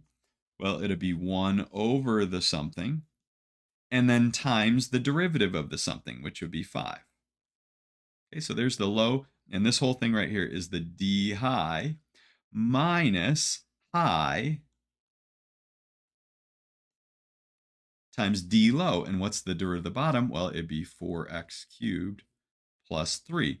Now, if you write it like this, you get it wrong, right? Because we need to put parentheses around here. It's the natural log of 5x plus 1 is not just being multiplied by the 4x cubed. It's multiplied by the whole thing, 4x cubed plus 3. So again, notice we used the quotient rule in conjunction with the chain rule, right? We notice, oh, we have a quotient here. So our overarching rule that we're going to use is the quotient rule, right? We're going to do low d high minus high d low all over low squared. But in the process of doing that, we have to take the derivative of the top here. And the way you take the d high, the derivative of the top, is to use the chain rule. Now, I thought of one more example where we could take the derivative in two different ways. We could take the derivative using the chain rule or not using the chain rule. So how could we take the derivative of natural log of x to the 4th? Well, we've talked about this in a previous module. What you can actually do is simplify this ahead of time. This 4 can come out front. So we could rewrite this as 4 times natural log of x. And now we know how to take the derivative, right? The derivative of 4 times natural log of x is going to be 4 times 1 over x, okay, which is just 4 over x. I remember the derivative of a constant times a function is just the constant times the derivative of the function. By the way, you could use the product rule. You could do the derivative of this times this is this times the derivative of this plus this times the derivative of this, but the derivative of that constant is just 0. So it ends up just being 4 times the derivative of this. So your answer is just 4 over x, but you could do this using the chain rule. I think that way probably is the easier way, but you could take the derivative using the chain rule. So another way to do this would be to say, well, the derivative of natural log of something is just 1 over the something, but then times the derivative of the something. Okay, so what we get is 4x cubed over x to the 4th, but notice x to the 4th over, or x cubed over x to the 4th is really just 1 over x. So the answer here is just 4 over x. And notice we get the same answer in both cases. So here what we did was we simplified ahead of time. We brought the 4 out front and then took the derivative, just like we did in previous modules. Another way to do it would be, well, what's the derivative natural log of something? Well, the chain rule tells you the derivative natural log of something is 1 over the something, but then times the derivative of the something. And when we rewrite this, we get the 3 x's on the top. We'll cancel 3 of the x's on the bottom. We're left with 1 x there, and we still have the 4 on the top. So we get 4 over x in both cases. So again, it's kind of reassuring to know that the chain rule actually works. This video exists to help you solve one of your major life problems. And that problem is this. Suppose somebody were to walk up to you in a grocery store, and maybe this is like an attractive person, maybe somebody that you would potentially be interested in. And suppose they were to ask you, what is implicit differentiation and how do I do it? Well, before watching this video, you'd probably be hemming and hawing. Well, you see, maybe you make something up. The point is, you would just feel dumb and you'd be like, why am I so bad in these social situations? Well, I'm happy to help you out today so you will never be caught in that kind of embarrassing situation of not knowing what implicit differentiation is. Let's begin here with an example. The point 4 comma 3 is on the graph of the equation x squared plus y squared equals 25. And I'm not making that up. If you plug in 4 for x and 3 for y, you'll see you get 16 plus 9 is equal to 25. So 4, 3 really is on the graph of this equation. Find the slope of the tangent line at that point. So here in Desmos, I've graphed the equation, and notice it's a circle, right? It's a circle centered at the origin with a radius of 5. And notice the point 4 comma 3 is on the graph. And the question is, what is the slope of the tangent line here? Now notice that x squared plus y squared equals 25, this circle, is not a function. It doesn't pass the vertical line test. But can we still find the slope of the tangent line here? We're actually going to do this using 2 different methods. So first of all, what we're going to do is take our original equation, x squared plus y squared equals 25, and solve it for y, and then take the derivative. And then the second method we'll use is something called implicit differentiation. So let's do method 1 first, where we're going to solve for y. So our initial equation, again, is x squared plus y squared equals 25. If we solve this for y, what we're going to do is subtract x squared from both sides. So notice we'll have y squared equals 25 minus x squared. And then so y will be the square root, or it's really plus or minus the square root of 25 minus x squared. And going back to Desmos, you see y equals the square root of 25 minus x squared is actually this function in black. And I say it's a function because notice it does pass the vertical line test. And here y equals minus the square root of 25 minus x squared is also a function. That's the lower half of the circle, and that part does pass the vertical line test. But the point 4 comma 3 is on the top half, so we're actually just going to use y equals plus the square root of 25 minus x squared. So this is what y is. If we want to find the slope of the tangent line at that point, we need to take the derivative of the y. So dy dx, or y prime, what is that? Well, let's rewrite this as 25 minus x squared to the 1/2 power. And again, we're just going to, this is really plus or minus, but we're just going to use the plus because, again, we're on the top half of that circle where the point 4 comma 3 was. So what is y prime? Well, y prime is going to be, what's the derivative of this function? Well, it's going to be 1/2 times 25 minus x squared to the minus 1/2, and then times negative 2x. So we use the chain rule there, right? The derivative of something to the 1/2 power would be 1/2 times the something to the minus 1/2, and then times the derivative of the something. Now, we can simplify this by multiplying the minus 2x times 1/2. The 2's will cancel, and we just get minus x.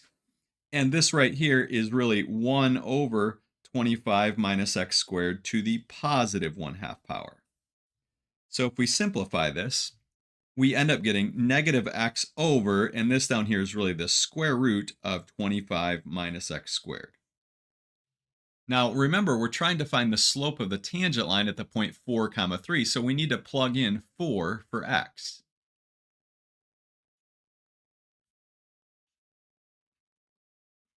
So y prime evaluated at x equals 4 is going to be, well, negative 4 over the square root of 25 minus 4 squared.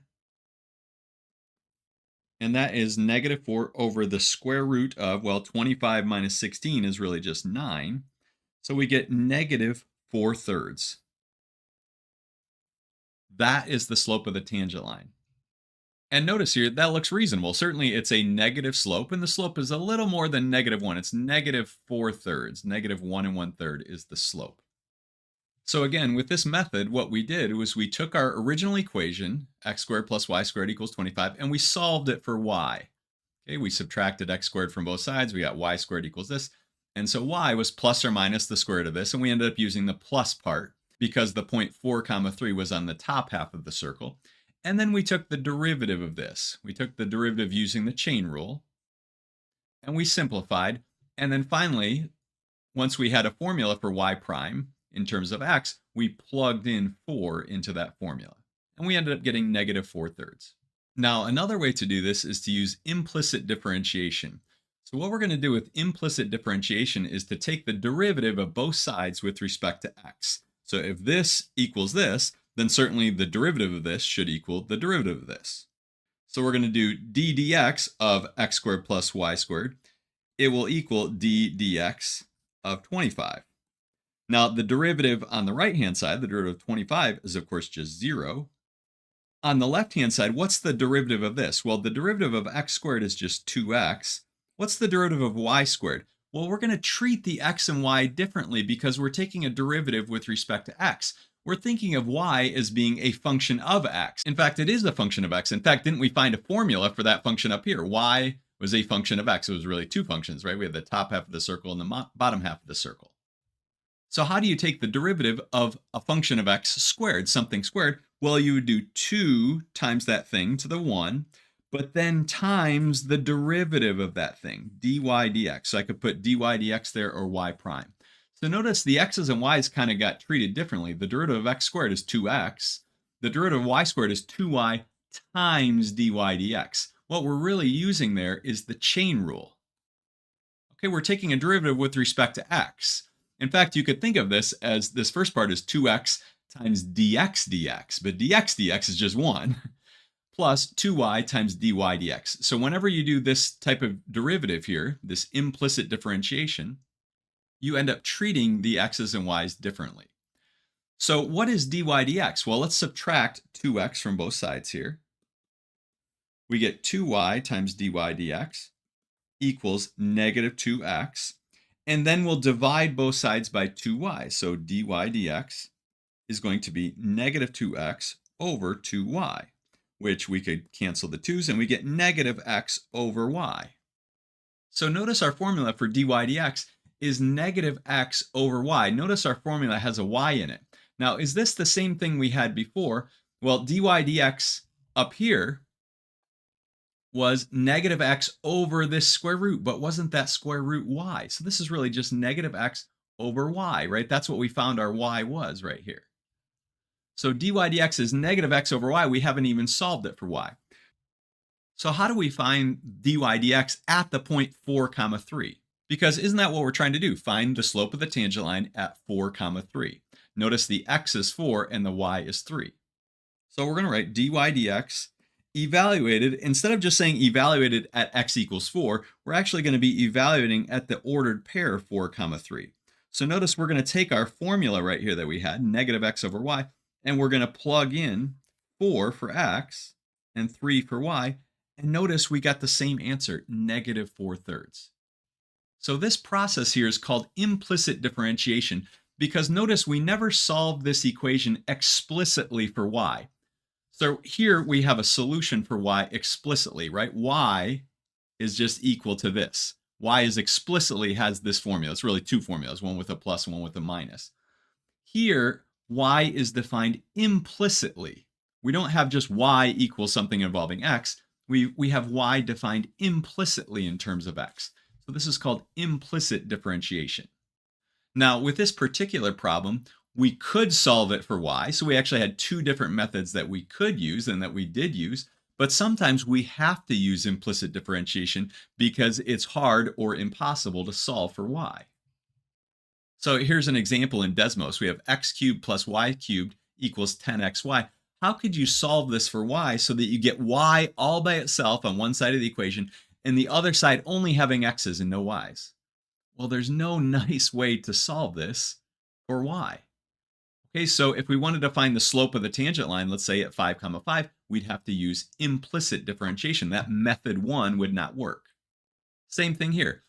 Try to solve this for y. You might say, well, we have two terms with a y, we could factor out a y, but then you're still going to have a y cubed plus x.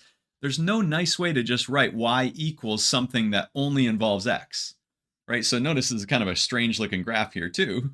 But a question you could ask is, what is the slope of the tangent line? So let's say at a point 1 comma 1, right? What is the slope of that tangent line? How could we find that? Well, what we need to use is implicit differentiation. And one more example here.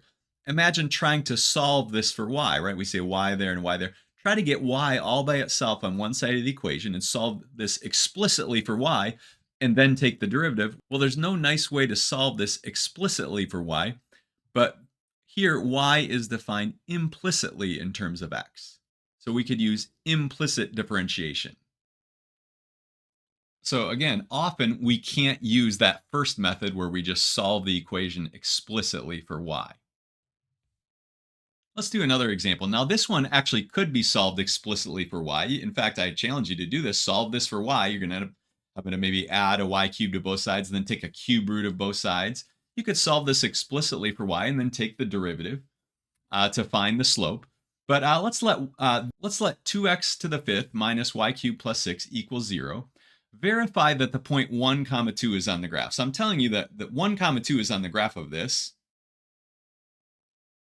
But how could we verify that? Well, you could plug in 1 for x and 2 for y and see if you get a true statement. So notice that 2 times 1 to the fifth minus 2 cubed plus 6, does that equal 0? Well, yeah, this is just 2 minus 8, which is negative 6, plus 6, that does equal 0. So the point 1 comma 2 really is on the graph. In fact, if we go to Desmos, here's the graph of this, and notice the point 1 comma 2 is on the graph. Now, what we're going to try to find is what is the slope of the tangent line at that point? How steep is the curve at that point? So to do this, we're going to use implicit differentiation. So we're going to do d dx of the left-hand side is going to equal d dx of the right-hand side.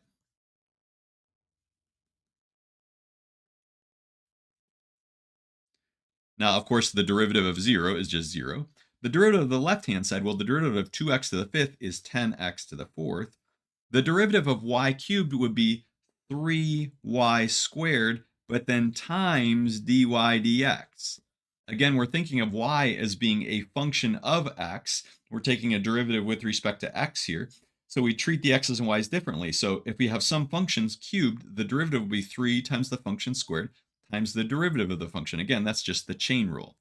Now, again, here we took the derivative of 2x to the fifth. That's just 10x to the fourth. Why don't we have something here? Well, you could think of it as having a dx dx, but dx dx is just 1, so we don't even write it in there. And finally, we have plus 0 because the derivative of 6 is 0. So how do we solve this for dy dx? Well, what we're going to do is to subtract 10x to the fourth from both sides. So subtract 10x to the fourth. So what we get is negative 3y squared dy dx equals negative 10x to the fourth. Then we're going to divide both sides by 3y squared. So we're going to put over 3y squared, or negative 3y squared actually. And we'll get dy dx equals negative 10x to the fourth divided by negative 3y squared. And why am I dividing? Well, because this is a times here, right? This is a multiply. So if this were a plus here, we'd have to subtract this or add it since it's negative. But since it's times, we're going to divide by it.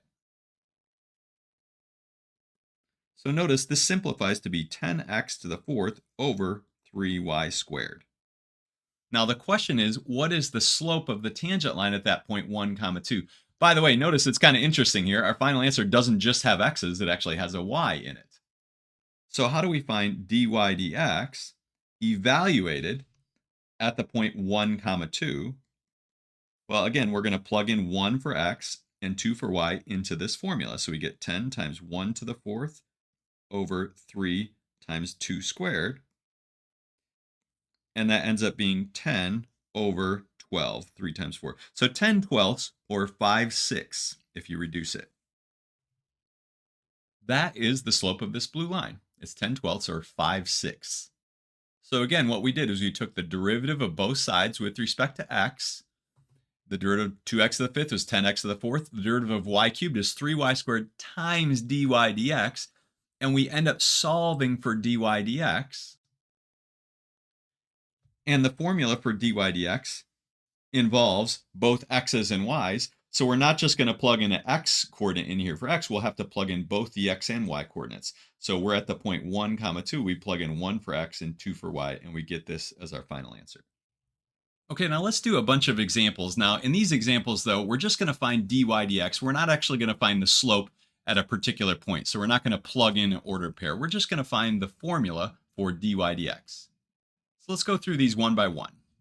In part A, what we're going to do is take the derivative of both sides with respect to x. So I'm not going to actually write in the dx on both sides.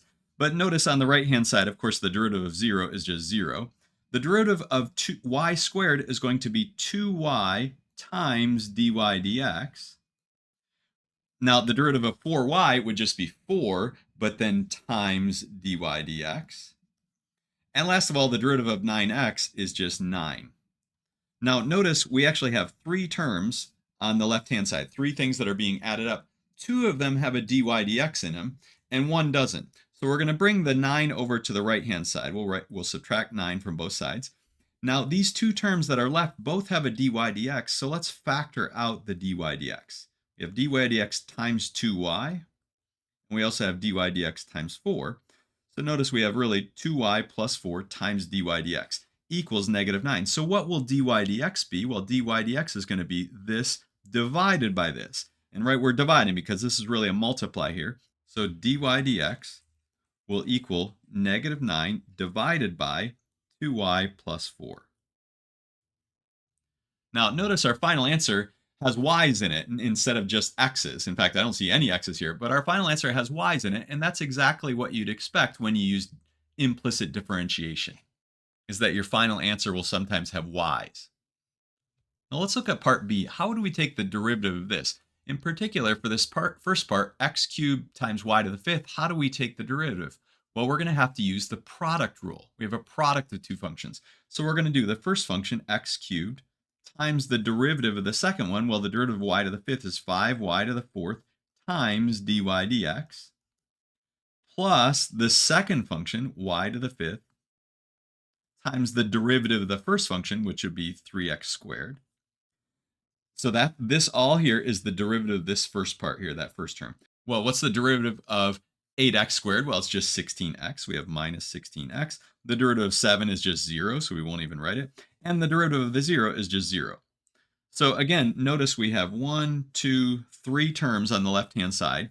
Only one of those terms has a dy dx in it, so we'll leave that on the left side. We'll subtract these to bring them over here. So what we end up with is this over here is actually 5x cubed y to the fourth dy dx.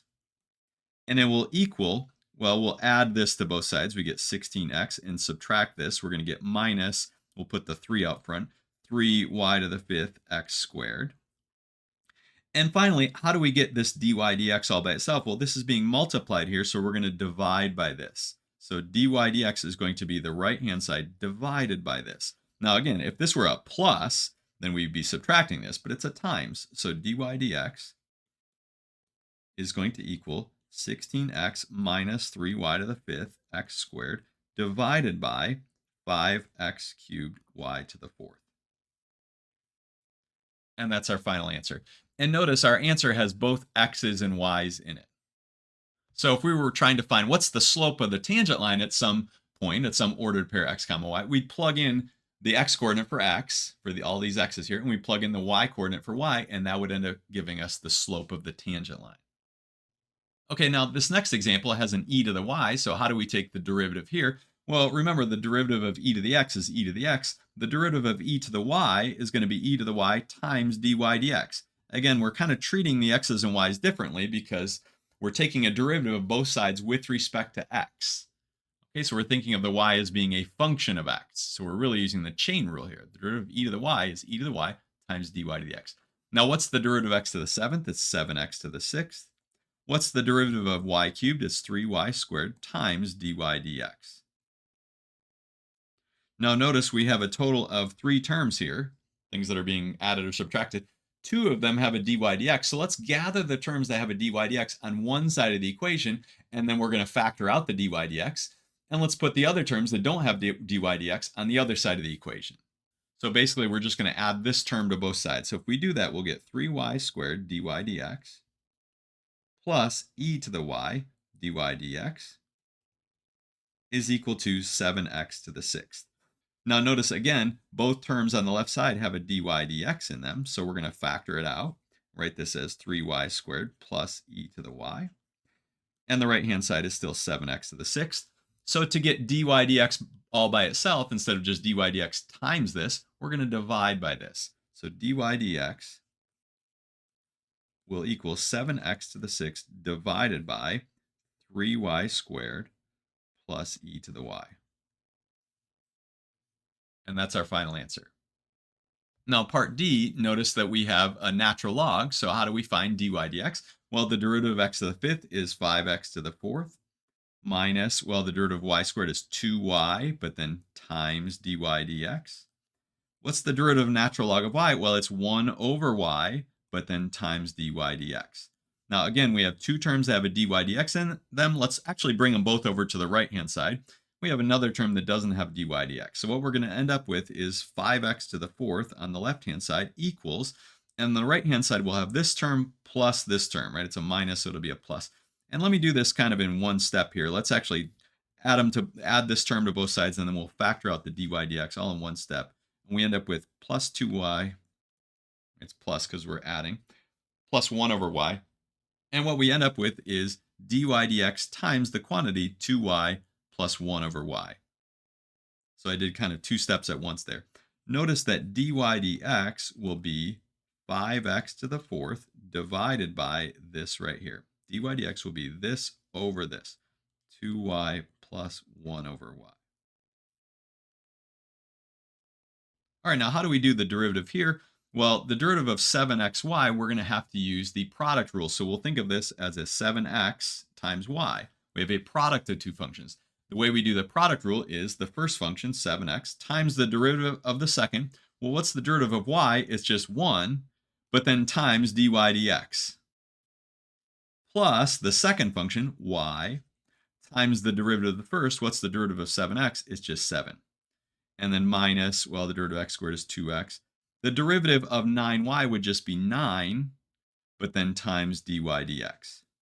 Now, you might wonder, why did this not have a dy dx in it? Usually when we have a y, we have a dy dx. Well, notice when we did the product rule, we did the first function, 7x, times the derivative of the second one. Derivative of y was 1 times dy dx. Plus the second function, y. And notice we're not taking a derivative. We just have the second function now times the derivative of the first. The derivative of 7x is just 7. So this term does not have a dy dx. So of our 4 terms that we have here, 2 of them have dy dx, so let's gather them on the left-hand side, let's say, and let's take our other 2 terms and put them on the right-hand side. So on the right-hand side, we're just going to have a 2x minus 7y.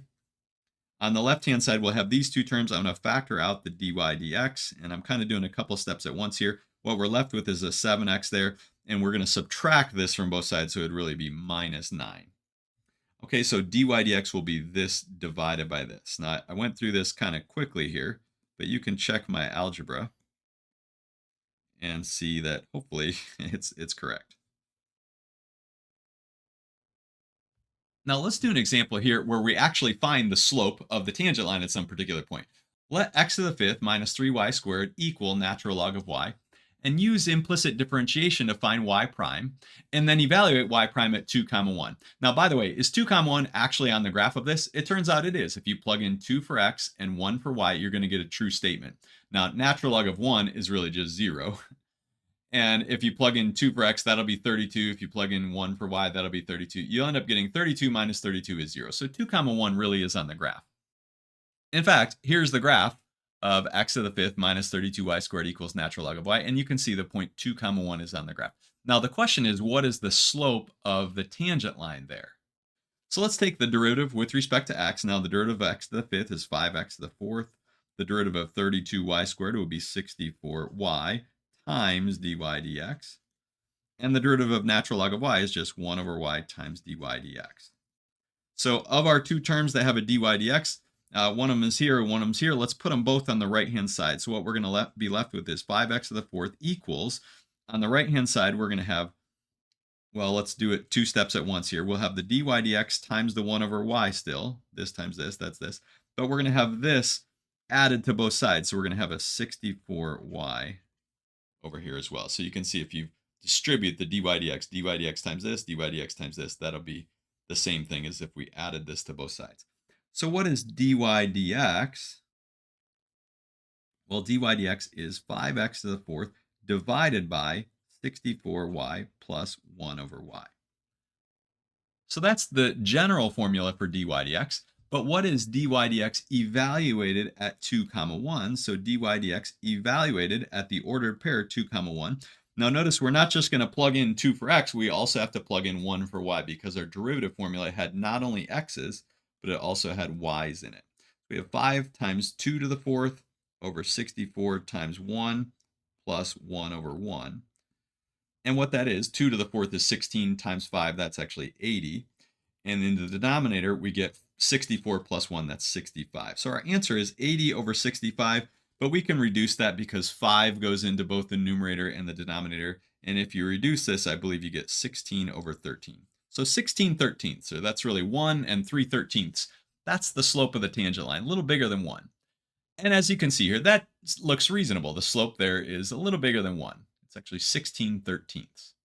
And for our last problem, how do we find the equation of the tangent line to the graph of this equation at the point 3, minus 2? Now, by the way, is 3 minus 2 really on the graph? Well, yeah, if you plug in 3 for x, minus 2 for y, you're going to see you get 3 times positive 4 equals 12, and that's true. Now, you could do this by solving this explicitly for y, getting y squared equals 12 divided by x. So y would be the square root of 12 over x, and it's really plus or minus the square root of 12 over x. And if we look on Desmos, this is what the graph looks like. Notice this would be plus, the y equals plus the square root of 12 over x. This would be y equals minus the square root of 12 over x.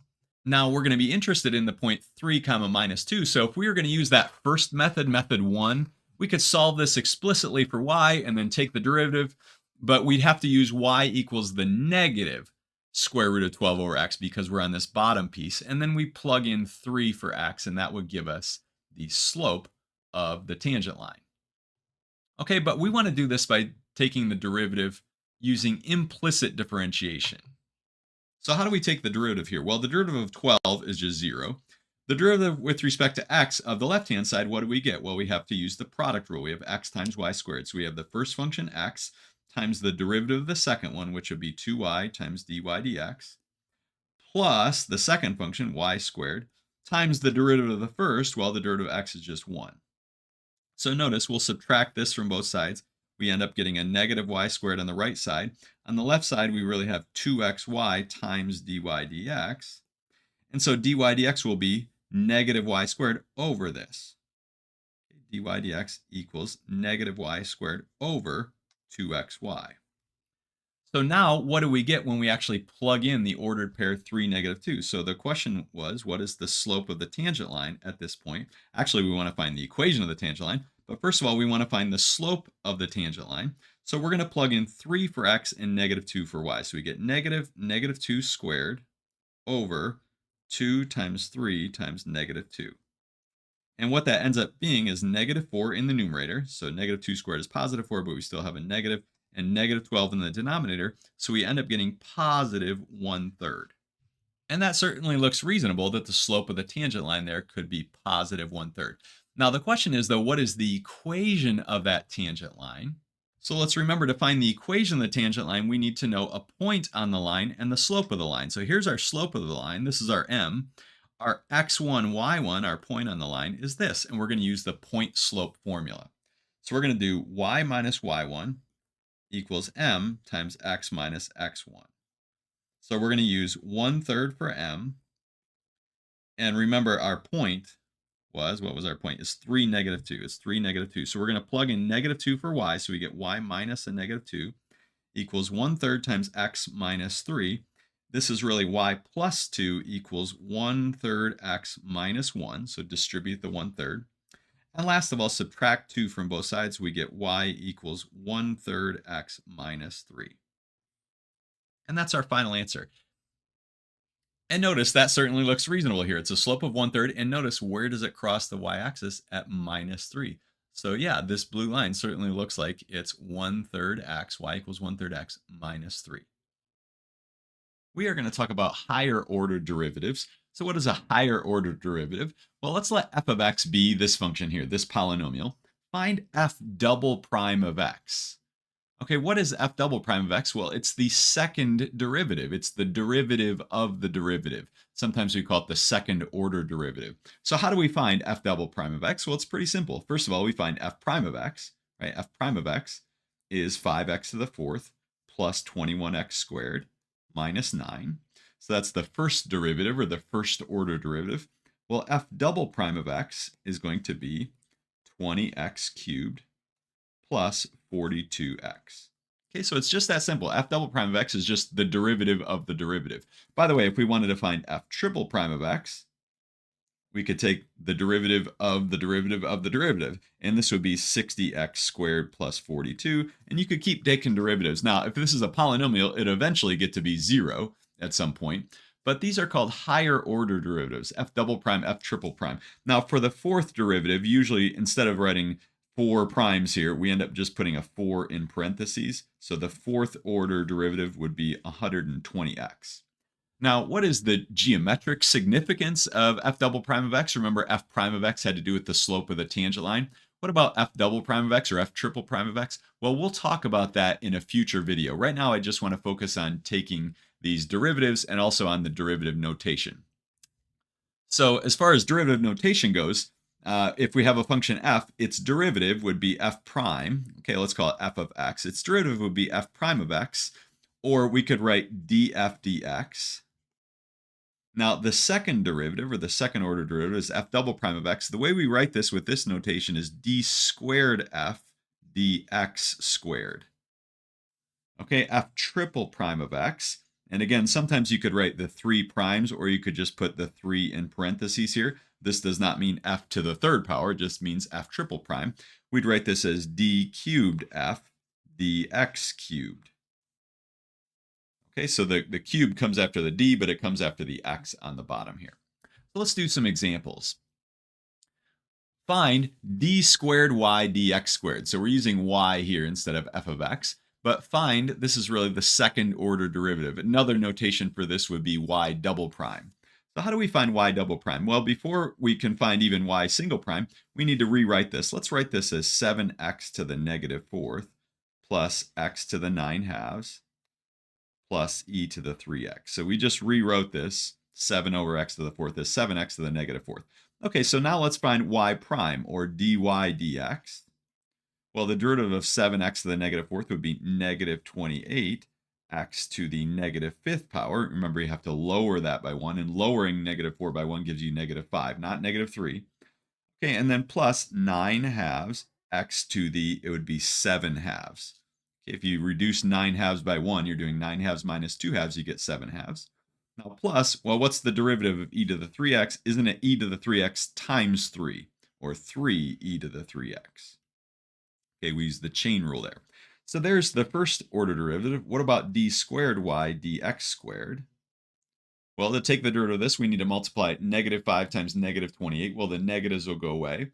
And 5 times 28, I believe, is 140. So we'd have 140, positive 140, x to the negative 6th power, plus, well, we need to multiply 7 halves times 9 halves. That's going to be 63 fourths.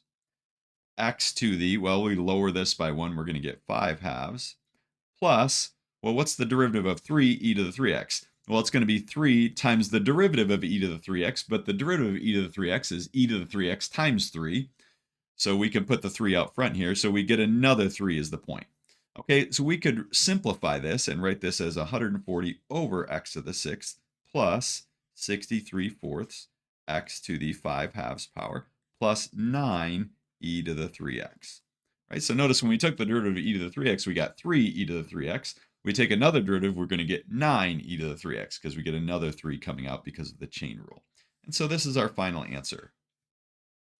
Moving on, here's one where we're going to need to use the chain rule. So what is the second derivative? What is f double prime of x, or d squared f dx squared, for this function? Well, let's take the first derivative. F prime of x is going to be, well, we have something to the fourth power. The derivative of something to the fourth power is going to be 4 times that something to the third power, and then times the derivative of the something. Okay, now let's simplify this and write this as 20 times 5x plus 8 cubed. Now, by the way, can you bring the 20 inside here? No, because we have this to the third power. If this were just to the 1 power, then you could distribute the 20, but you can't distribute the 20. That's just, the algebra doesn't work that way. Okay, well, how do we take the derivative of this? So what's f double prime of x, which, by the way, this is the same thing as d squared f dx squared. Well, what's the derivative of just 20x cubed? Wouldn't it be 60x squared? So the derivative here is going to be 60 times this thing squared, but then times the derivative of that thing. So what this ends up being is, if we combine the 60 times the 5, we get 300 times 5x plus 8 squared. Okay, and that is the second order derivative. All right, on this next one, it's the same thing. We have to rewrite it, though. We have a square root of something, so let's rewrite it as 8x plus 7 to the 1/2 power. How do we take the derivative? Well, y prime is going to be 1/2 times 8x plus 7 to the minus 1/2 power times 8. Right, we have something to the 1/2. The derivative is 1/2 times the something to the minus 1/2 times the derivative of the something. Now let's combine the 1/2 and the 8 here and write this as 4 times 8x plus 7 to the minus 1/2 power. Now that's just the first derivative, the first order derivative, y prime. What's y double prime? Well, y double prime is going to be, well, we have 4 times something to the minus 1/2. To take the derivative, we're going to take the minus 1/2 and bring it down here, multiply it by the 4. So 4 times minus 1/2 would actually be minus 2 times 8x plus 7 to the what power? Well, we have to lower this by 1. If you lower negative 1/2 by 1, you get negative 3/2. But then times the derivative of the 8x plus 7, which is 8. Okay, we could leave our answer like this, but let's combine the 8 and the minus 2 and write this as minus 16 times 8x plus 7 to the negative 3/2 power. And by the way, if you didn't want to have a negative exponent, you could rewrite this as negative 16 over 8x plus 7 to the positive 3/2. And if you didn't want to have a fractional exponent, this is really 8x plus 7 cubed, but then take a square root. Okay, the square root of 8x plus 7 cubed. Or the square root of 8x plus 7 and then cubed. Either order would work. Okay, now this one might seem similar to the other examples here, and you might think, why are we just doing these ones that are so the same? Well, this one's going to be a little different because when we use the chain rule, we're going to end up with an x on the outside. The derivative of this is 2x. Before the derivative was just a constant. So when we take the second derivative, we're actually going to end up having to use the product rule. Okay, so let's see that here. F prime of x is 10 times x squared plus 1 to the 9th power times 2x. Okay, times 2x. Okay, the derivative of this. So let's combine this here. What we really get is 20x times x squared plus 1 to the 9th power. Now, how do we take the derivative of this, right? That was the first order derivative, f prime. What's f double prime? Well, notice we really have a product of two functions, this function and this function. We're going to have to use the product rule. Okay, so the product rule tells us we do the first function, 20x, times the derivative of the second one. Well, what's the derivative of this? It would be 9 times x squared plus 1 to the 8th power times 2x. So all of this right here, that is the derivative of this second part. Okay, so we did the first function times the derivative of the second, plus now the second function, x squared plus 1 raised to the 9th power, times the derivative of the first, and the derivative of 20x is just 20. And you could simplify this if you want. In fact, for this first term here, we have two terms now. We have this term and this term. For the first term, the 20x times the 2x is really 40x squared. Oh, and we also have times 9. So let's not forget the 9. That's really 360x squared times x squared plus 1 to the 8th power plus, and we have 20 times x squared plus 1 to the ninth power. And you actually could even do a little bit more simplifying here. We have both these terms have at least an x squared plus 1 to the eighth power, so you could factor that out. But let's just leave it like this. Okay, how do we do the derivative here? Well, we have a fraction, so we could use the quotient rule. We could do low d high minus high d low all over low squared, and that'd be perfectly fine. In fact, when we do the d high, that would be 0, right? So low d high, well, that's 0. So where that first part is going to be 0 minus the high d low all over low squared. So you could do it using the quotient rule, or another way to do this would be to rewrite this as negative 2 times 3x plus 14 to the negative 1 power, right? So over 3x plus 14 is like writing 3x plus 14 to the negative 1 power. Okay, and I think when we have the exponents written like this, it's actually a little bit easier when you're doing higher order derivatives.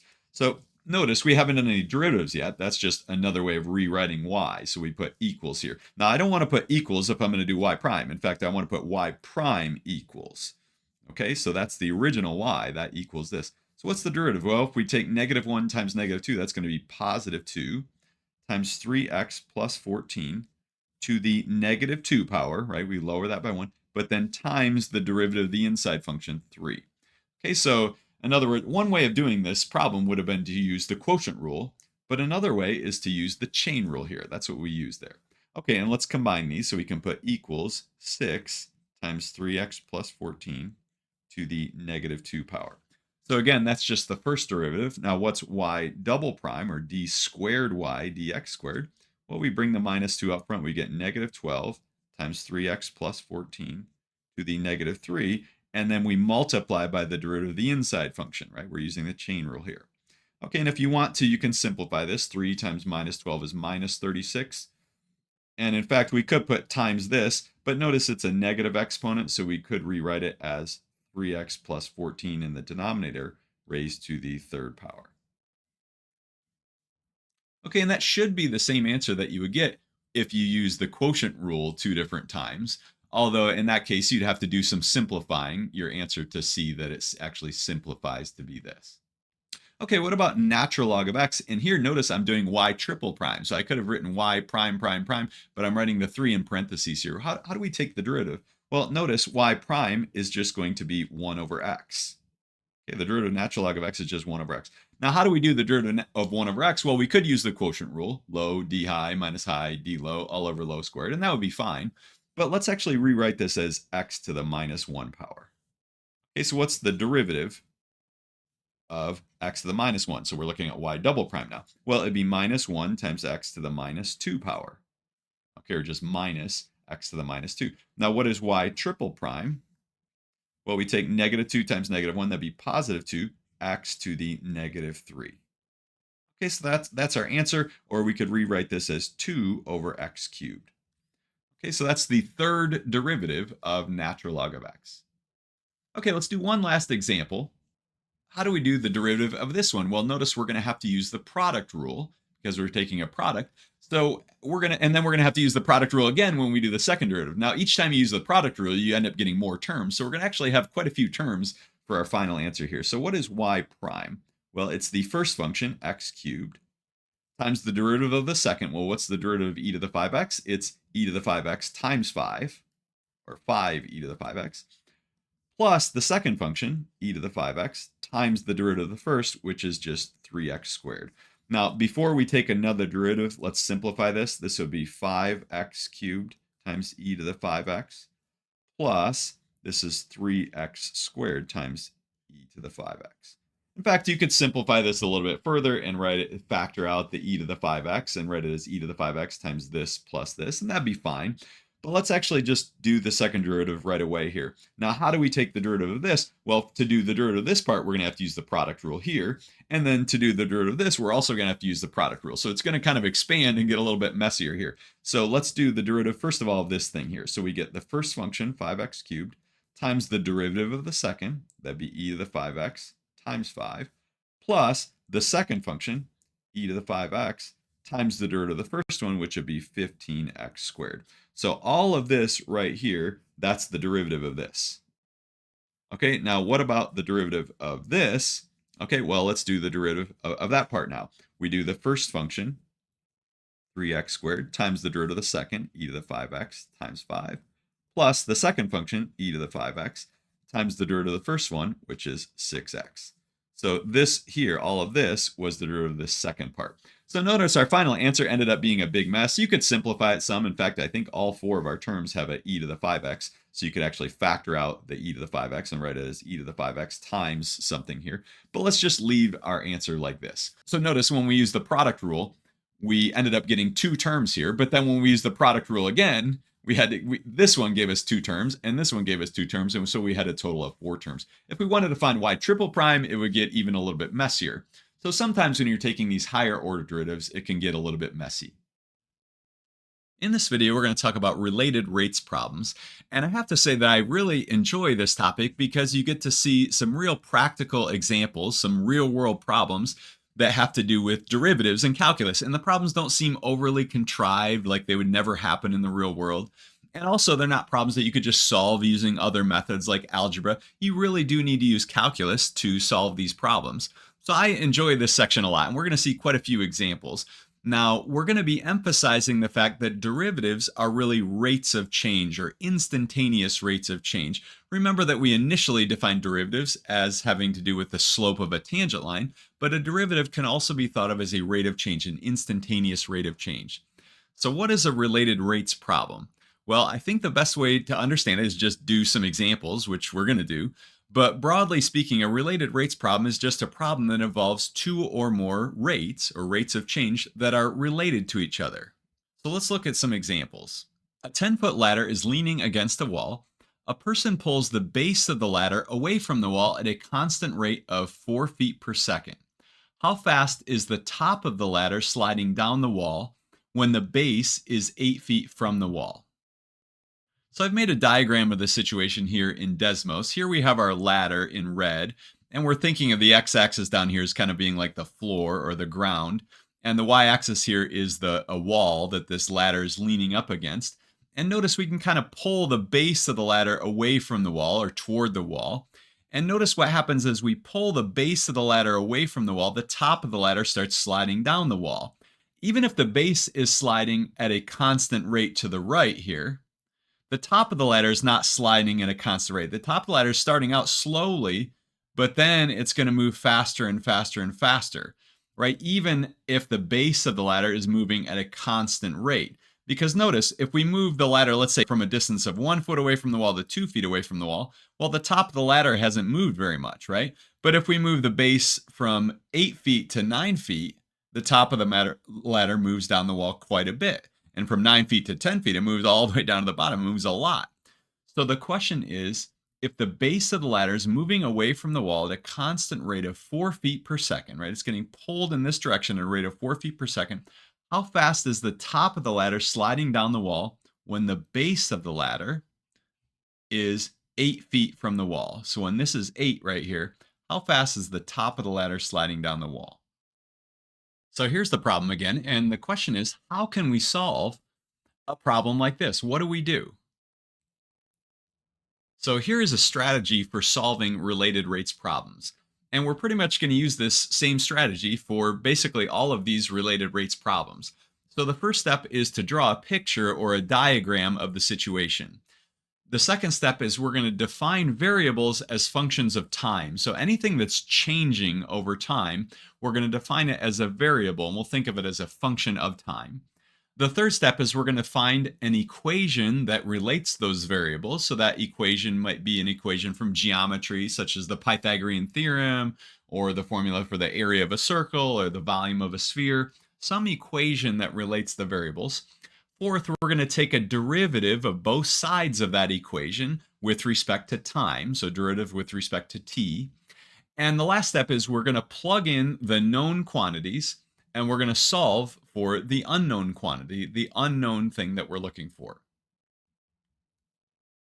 So I've gone ahead and drawn a diagram of the situation here. Our ladder is in red, and we have our ground or the floor down here. We have the wall that the ladder is leaning up against. And notice the base of the ladder is moving away from the wall or being pulled away from the wall at a rate of 4 feet per second. And the question is, how fast is the top of the ladder sliding down the wall when the base of the ladder is 8 feet away from the wall? Now, notice here that we have a triangle. And so our first thought might be that maybe we can use the Pythagorean theorem. In fact, that's exactly what we're going to use is the Pythagorean theorem. So we're going to call the distance from the wall to the base of the ladder, this distance here, we're going to call it A, but it's really A of t because this amount is changing, right? As the ladder is being pulled away from the wall, the base is being pulled away from the wall, A is actually getting bigger. And we're going to call this distance here B, the distance from the top of the ladder to the ground. And that distance is also changing, right? It's actually getting smaller over time. Now, this distance right here is not changing. So you might be tempted to put C, right? A squared plus B squared equals C squared. But this is not, we're not going to call it C because this amount is not changing. It's just 10. The length of the ladder is 10 feet. It's not increasing in length or decreasing in length. So we're not going to define it as a variable. But A and B, we're calling those variables and we're thinking of them as being functions of time. Now, what is an equation that relates our variables? Well, an equation would be the Pythagorean theorem. A squared plus B squared is equal to C squared, or 10 squared. Or in other words, A squared plus B squared is equal to 100. So notice so far what we've done, according to our strategy, we've drawn a picture of the situation.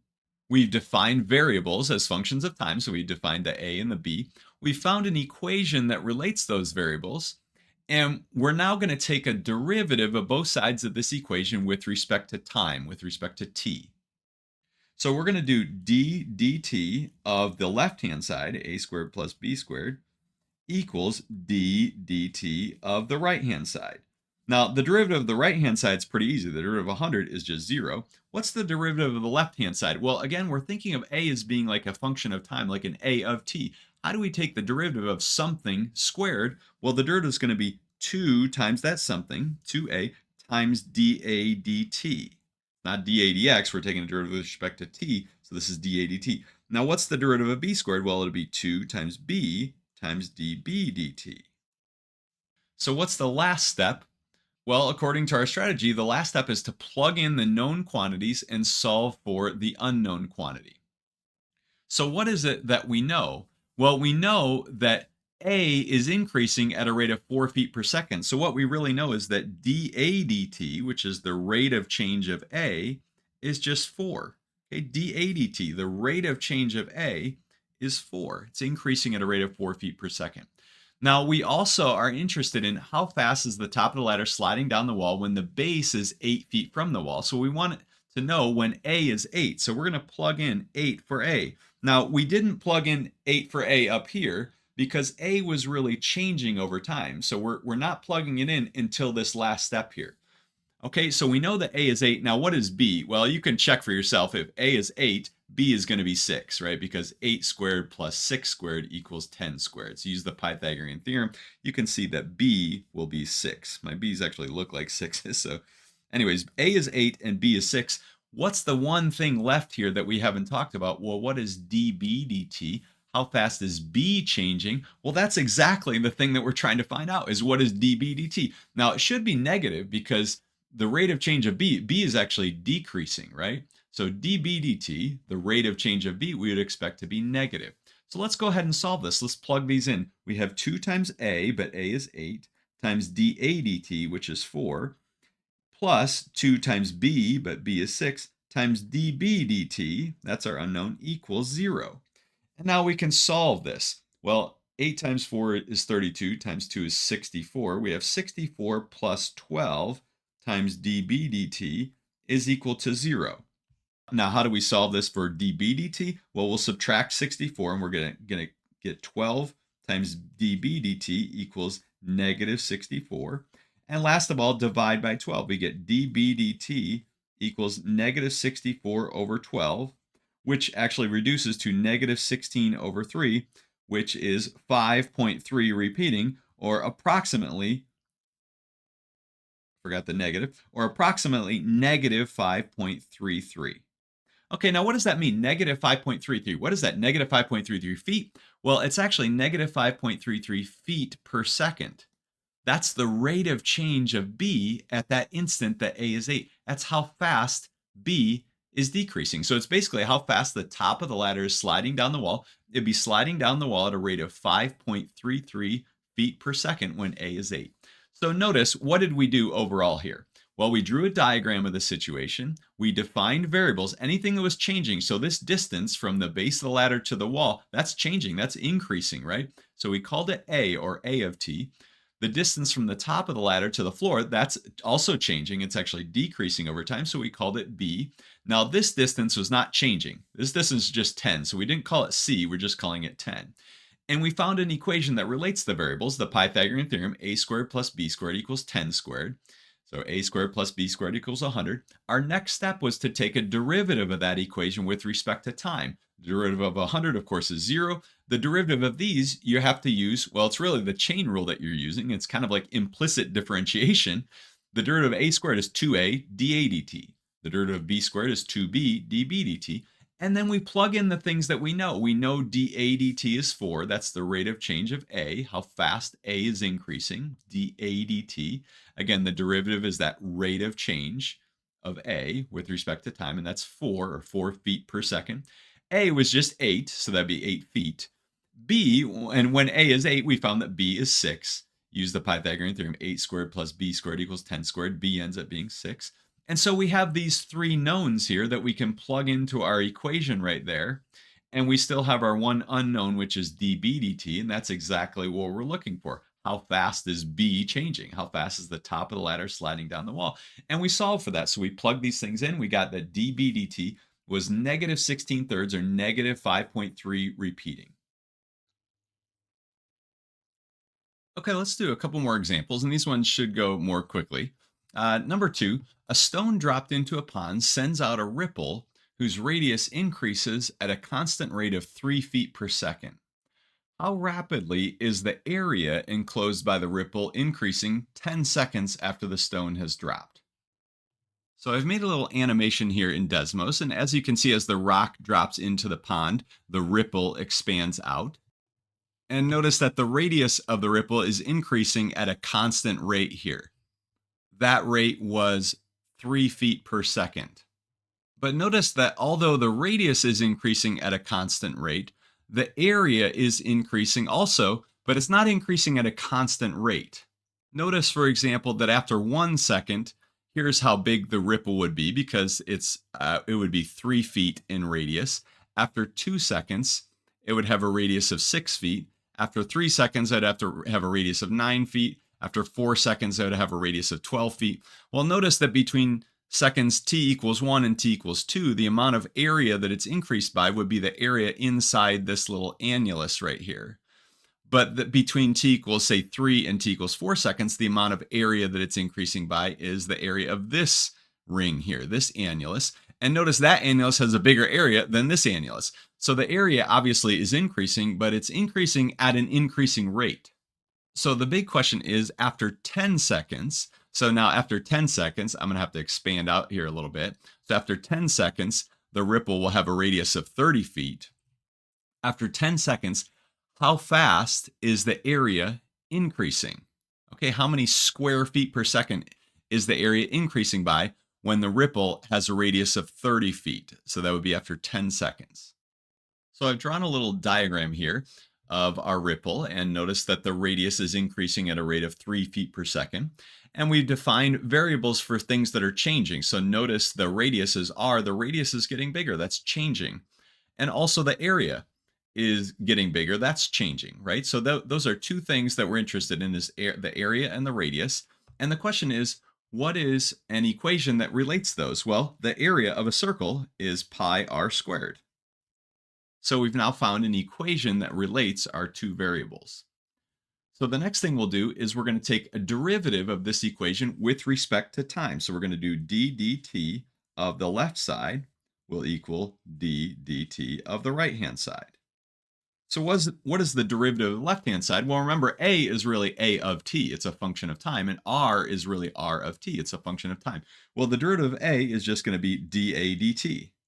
You could think of it as really 1 times dA dt. Now, what is the derivative of pi r squared? Well, pi, remember, is just a constant. So we can treat pi as if it's just a regular number. So if If we wanted to take, for example, the derivative of 5r squared, well, we bring the 2 out front and we get 10r to the 1 would be the derivative. So what's the derivative of pi r squared? Well, it would be 2 pi r. But then remember, we also have to multiply by dr dt because r is really a function of time. So we're using the chain rule here, or implicit differentiation. So notice, here's our formula after we take the derivative. Now we're going to plug in the things that we know. So what is it that we know? Well, notice in this equation, we have three things that we're interested in: dA dt, r, and dr dt. Well, we know that r is 30 or 30 feet. Why do we know r is 30 feet? Well, the radius is increasing at a rate of 3 feet per second. And we're talking about 10 seconds after the stone has dropped. So after 10 seconds, if it's going 3 feet per second, the radius will be 30 or 30 feet. Now we also know dr dt is 3. That's the rate of change of the radius. How fast is the radius changing? Well, dr dt is going to be 3 feet per second. And last of all, what's dA dt? Well, that's the thing we're interested in. How quickly is the area increasing at that instant, 10 seconds? Well, dA dt, if we plug things in now, dA dt is going to be 2 pi r, but the r is 30, times dr dt, which is 3. So we're basically just taking this equation right here, and we're plugging in the things that we know. And this is what we get. So notice our final answer here. We have 3 times 30 would be 90, times 2 would be 180. So we have 180 pi, which is approximately equal to 565.5 if you use a calculator. So it's approximately equal to 565.5. Now, what would the units here be? This would be square feet per second. Okay, that's how quickly the area is changing after 10 seconds when the radius of the ripple is 30 feet. So this is our final answer. Now, again, notice how simple this was. We just found an equation that related our variables, a equals pi r squared. We took the derivative with respect to t, and we came up with this equation here. And we plugged in the things that we knew. We knew that the r was going to be 30 feet. We knew the dr dt was 3 feet per second. And we just plugged them in, and that allowed us to find dA dt, the rate of change of the area, how quickly the area is increasing. And we came up with that it's increasing at a rate of 565.5 square feet per second at the instant that the radius is 30 feet. That is after 10 seconds. All right, let's do number 3. It says a point is moving along the graph of x times y equals 20. When the point is at 10, 2, and by the way, I'm not lying here, that point 10, 2 really is on the graph. If you plug in 10 for x and 2 for y, you get a true statement here. When the point is at 10, 2, its x coordinate is increasing by 4 units per second. How fast is the y coordinate changing at that moment? So I've drawn a graph in Desmos here of xy equals 20, and notice we have a point here that can be moved along the curve. And I've made a little animation here where I'm going to make the x coordinate of the point increase at a constant rate. But notice the y coordinate is not going to be changing at a constant rate. So notice the x coordinate is increasing at this constant rate, but the y coordinate, well, if we go back and play this again, the y coordinate decreases at a rapid rate at first, but then it kind of slows down a little bit. So the question is, if we take this point, and if as it's moving along the curve, when it goes through the point 10, 2, if the x coordinate is increasing at a rate of 4 units per second, how fast is the y coordinate changing? Now, it looks like the y coordinate is going to be decreasing, right? As the x coordinate is increasing here, the y coordinate is going to be decreasing, but how rapidly? So I've drawn a diagram in Desmos. So notice we have our curve xy equals 20 here in red. We have our point that we're eventually going to want to look at, 10, 2, but we've called a generic point along the curve x, y. And we're thinking of this point as moving along the curve. So the x here is really an x of t, and the y is really a y of t. And notice that x represents this distance, and y represents this distance. And those distances are changing. So we're thinking of this as like an x of t, and we're thinking of this as a y of t. Now, again, eventually we're going to plug in 10 for x and 2 for y, but for right now, we're going to leave it generic. So the equation that relates our variables is xy equals 20, and we want to take the derivative of both sides of this equation with respect to t. Now notice again, the derivative on the right-hand side, the derivative of 20 is just going to be 0. Now what about the derivative of xy? How do we do this? Well, we're going to have to use the product rule, right? We have a product of two functions, so we're going to do the first function x times the derivative of the second one. Well, the derivative of the second one is going to be dy dt plus the second function y times the derivative of the first one. Well, the derivative of x, remember we're doing a derivative with respect to t, right? So the derivative of x is going to be dx dt. So we have this new equation down here after taking the derivative. And now what are the things that we know? Well, we have four things in this equation. We have x, dy dt, y, and dx dt. So what of those things do we know? Well, now we can plug in our 10 for x and our 2 for y. And we also can plug in that the dx dt, the rate of change of x, was 4 units per second. So dx dt is going to be 4. So let's plug these things into this equation. So we'll plug the 10 in for x. We have 10 times dy dt. Well, that's our unknown. How fast is y changing with respect to t? That's what we're trying to find out. Plus y, which is 2, times dx dt, which is 4. This equals 0. So we have 10 times dy dt plus 8 equals 0. Well, let's subtract 8 from both sides and put minus 8 on the right-hand side. So dy dt is going to be negative 8 tenths, or negative 4 fifths, or negative 0.8. Okay, and that will be units per second. Okay, that's how rapidly the y-coordinate is changing at this point 10, 2. Now notice it's changing less rapidly than the x-coordinate. We're just like we expected, right? When we're way over here, the x-coordinate is changing still at this rate of 4 units per second. The y-coordinate is decreasing, so notice that's why we have our negative, but it's decreasing at a little bit of a slower rate at only 0.8 units per second when we're at 10, 2. Now, in the homework, there's a question just like this. In fact, I think they even use the same formula. But you could imagine just using a totally different formula and taking the derivative, and you could do this the same way. But I think in the homework, they use the exact same formula, xy equals, and they might use something other than 20 here. But it's the same basic equation. We'll do a few more examples in the next video. We're going to do some more related rates problems. Now, in the last video, we did 3 problems, so we're on problem 4 right now. It says a certain bacteria cell has a spherical shape. If the volume of the cell is increasing at a rate of 4 cubic micrometers per day, at what rate is the radius increasing when the radius is 2 micrometers? And we give a hint here that the volume of a sphere is 4/3 pi r cubed. Okay, now the first step, remember, in solving these related rates problems is to draw a picture of the situation or a diagram. So we've drawn a picture here of this bacteria cell.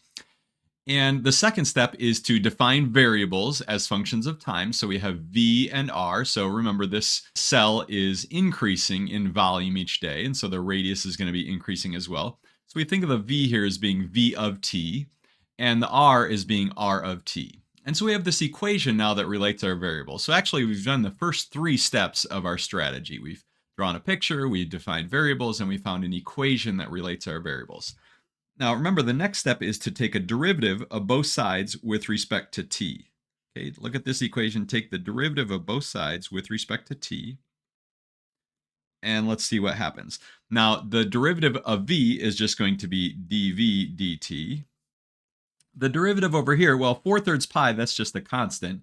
And we have 4/3 pi r cubed. The way to take the derivative is we're going to bring the 3 out front. Now, when the 3 comes out front, the 3 here is going to cancel this 3, and we're just going to be left with 4 pi. So we take the derivative, the 3 comes out, and we end up with 4 pi r squared, but then times dr dt because of the chain rule, or implicit differentiation is what we're really doing here. So we have dv dt equals 4 pi r squared dr dt. Now, the question was, if the volume of the cell is increasing at a rate of 4 cubic micrometers per day. So that's one of the things that we know. What we know is dv dt, the rate of change of the volume, is 4, or 4 cubic micrometers per day. At what rate is the radius increasing when the radius is 2 micrometers? So we're going to plug these things in. We're going to plug in 4 for dv dt, and we're going to plug in 2 for r. And the one thing that we have left is dr dt, and that's the exact thing that we're looking for. At what rate is the radius increasing when the radius is 2 micrometers? So let's plug things in. We have 4 equals, now 2 squared is 4, times 4 is 16. So we have 16 pi times dr dt. So dr dt is going to be 4 divided by 16 pi. Okay, dr dt equals 4 divided by 16 pi, which is really 1 over 4 pi. Now, if you use a calculator, you can see this is really 0.0796, and this would be micrometers per day. Okay, that's the rate of change. So this is rounded to 4 decimal places here. That's the rate of change of the radius. Okay, 0.0796 micrometers per day. That's how fast the radius is changing when the radius is 2. Okay, the next problem says for a certain type of tree, the height of the tree in inches is related to the radius of its trunk by this formula. So in other words, if you know what the radius of the trunk of the tree is, that'll give you an idea of what the height of the tree is, right? In fact, this is a model for this particular kind of tree, but you can plug in the radius r and that will give you the height of the tree. Okay, suppose that the radius increases at a rate of 3/4 inches per year. How fast is the height of the tree changing when the radius is 8 inches? So we drawn a picture here. My tree looks not so great here. It looks like a lollipop or something. But we have a tree, and this tree has a radius for its trunk, and it has a height of the tree. And usually we give the diagram to kind of help us come up with a formula, but actually we were just given the formula here that relates our two variables. And so again, h and r are thought of as being functions of time. And so we have h equals 180 r to the 2/3 power. So just like before, we're going to take the derivative of both sides with respect to t. And what we're going to get on the left-hand side is really just dh dt. On the right-hand side, when we take the derivative of this, the 2/3 comes out front. Now, 2/3 times 180 is really 120. Times r to the, well, we have to lower this power by 1. That would be negative 1/3, right? 2/3 minus 1, or 2/3 minus 3/3 would be negative 1/3. But then times the dr dt. Okay, so now we're going to plug in what we know, and that will help us find what we don't know. So what do we know? Well, we know that the radius is increasing at a rate of 3/4 inches per year. So in other words, dr dt, the rate of change of the radius, is 3/4, or 3/4 inches per year. I'm not putting the units here, but it's really 3/4 inches per year. How fast is the height changing when the radius is 8 inches? So we want to know when r is 8, what is going to be dh dt? How fast is the height changing? So we're going to go back to this formula and plug in what we know. So dh dt is going to equal 120 times r to the negative 1/3, but our r is 8, times the dr dt, which is 3/4. Okay, so let's plug things in here. We have 120 times, well, this is really 1 over 8 to the positive 1/3, or the cube root of 8, times 3/4. Now, the cube root of 8 is just 2, and 120 times 1/2 then would be 60, and we have 60 times 3/4, and 60 times 3/4 would be 45. So what does that number 45 mean? Well, that's 45 inches per year. That's the rate of change of the height when the r is 8. When the radius is 8, the height of the tree is increasing at a rate of 45 inches per year. Okay, let's do another problem. It says a girl flies a kite at a height of 300 feet with the wind carrying the kite horizontally away from her at a rate of 10 feet per second. How fast must she let out the string when the direct distance from the kite to her is 500 feet? And we're going to assume that the string is taut. In other words, there's no slack in the string. So I've drawn a picture of the situation. We have a girl down here on the ground with this kite being flown at a height of 300 feet. Now that height is not changing. Okay, the kite is going to be carried horizontally away from her, but this height of the kite is going to be 300 feet the entire time. And the wind is carrying the kite away from her horizontally at a rate of 10 feet per second. So notice we have this triangle here. It's really a right triangle.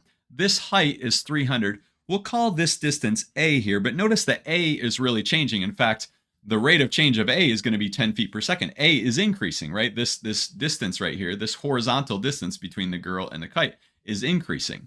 And also, this distance from her directly to the kite is also changing. It's increasing as the kite moves away from her. So we're going to call it c. Now, eventually, we're going to plug in 500 for c, right? Because the question is, how fast must she let out the string when the direct distance from the kite to her is 500 feet? So the kite's going to have, she's going to have to let out the string because the kite's moving away from her. But the question is, how fast? In other words, how fast is c increasing? Okay, what is the rate of change of c? So what is a relationship then between our variables? Now notice I could have called them a, b, and c, but this b here, this height, is not changing. So I'm just calling it 300.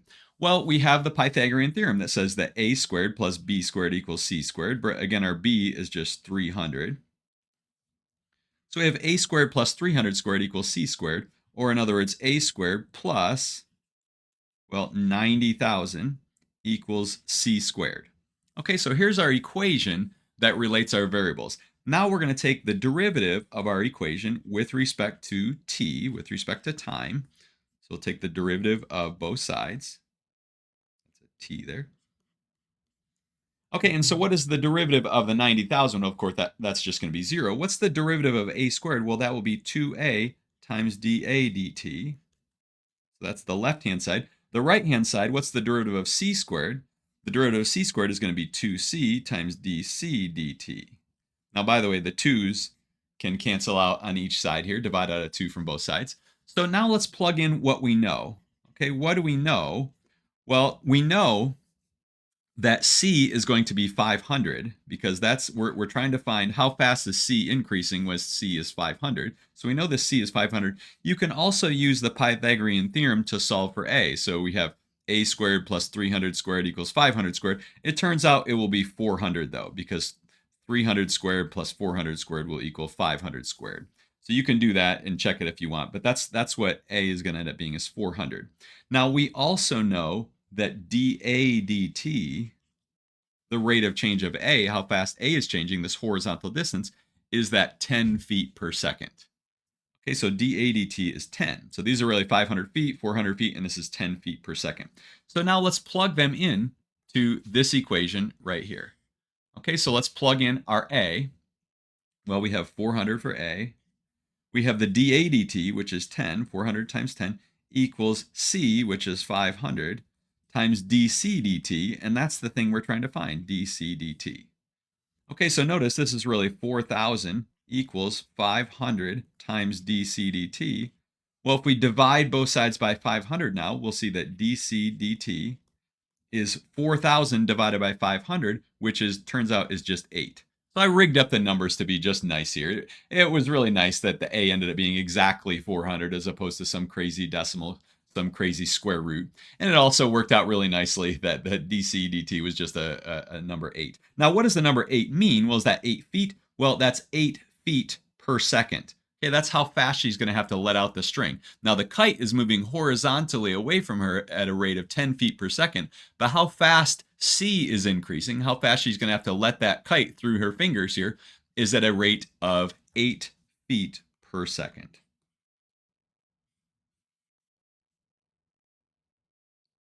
All right, number 7 says a large spherical balloon is inflated with helium at a rate of 100 pi cubic feet per minute, or that's about 314 cubic feet per minute. How fast is the balloon's radius increasing? At the instant the radius is 5 feet. And then also, how fast is the surface area increasing at that instant? Now, we're given the formula for the volume of a sphere and also the surface area of a sphere. And notice this is actually quite similar to our problem that we did with the bacteria cell, but there we weren't asking this additional question about surface area. So I've drawn the picture of the balloon here, and we've labeled our variables r and v. We're also going to have another variable later for s, for surface area. But again, this is really a v of t and an r of t. And we have an equation here that relates our variables. Okay, so we're going to take the derivative of both sides of this equation with respect to time. So the derivative on the left side equals the derivative on the right-hand side. And again, this is going to remind you of the bacteria cell one. The left side will just be dv dt. On the right-hand side, we bring the 3 out front. We're going to get 4 pi r squared times dr dt. Okay, so here's our equation. Now we have to plug in what we know. Well, what we know is that we want to find how fast the balloon's radius is increasing at the instant the radius is 5 feet. So we're going to plug in. So when we say no here, we're going to plug in r equals 5, or 5 feet. We also know that the balloon is inflated with helium at a rate of 100 pi cubic feet per minute. So in other words, the volume is increasing, so the dV dt, at a rate of 100 pi cubic feet per minute. So dV dt, the rate of change of the volume, is 100 pi cubic feet per minute. So we'll plug these in here. dV dt is 100 pi equals 4 pi times r squared, but r is 5, times dr dt. Well, that's our unknown. That's how fast the radius is increasing, the rate of change of the radius, and that's what we want to find out. Well, so notice we have 100 pi equals, well, 5 squared is 25 times 4 is 100, so the right-hand side is also just 100 pi times dr dt. And if we divide both sides by 100 pi, you can see that dr dt is just 1. Well, what does that mean? dr dt is 1. That's the rate of change of the radius. Now, our units here were in feet and in minutes, so that would really be 1 foot per minute. That's how fast the radius of that balloon is increasing, at a rate of 1 foot per minute when the radius is 5 feet. Okay, so that's our answer to the first question, is 1 foot per minute. Now, the second question says, how fast is the balloon's surface area increasing at that instant? And we have a formula here for the surface area. Okay, S is equal to 4 pi r squared. And now we're going to take the derivative. Let me go back to the blue here. Take the derivative of both sides of this with respect to t.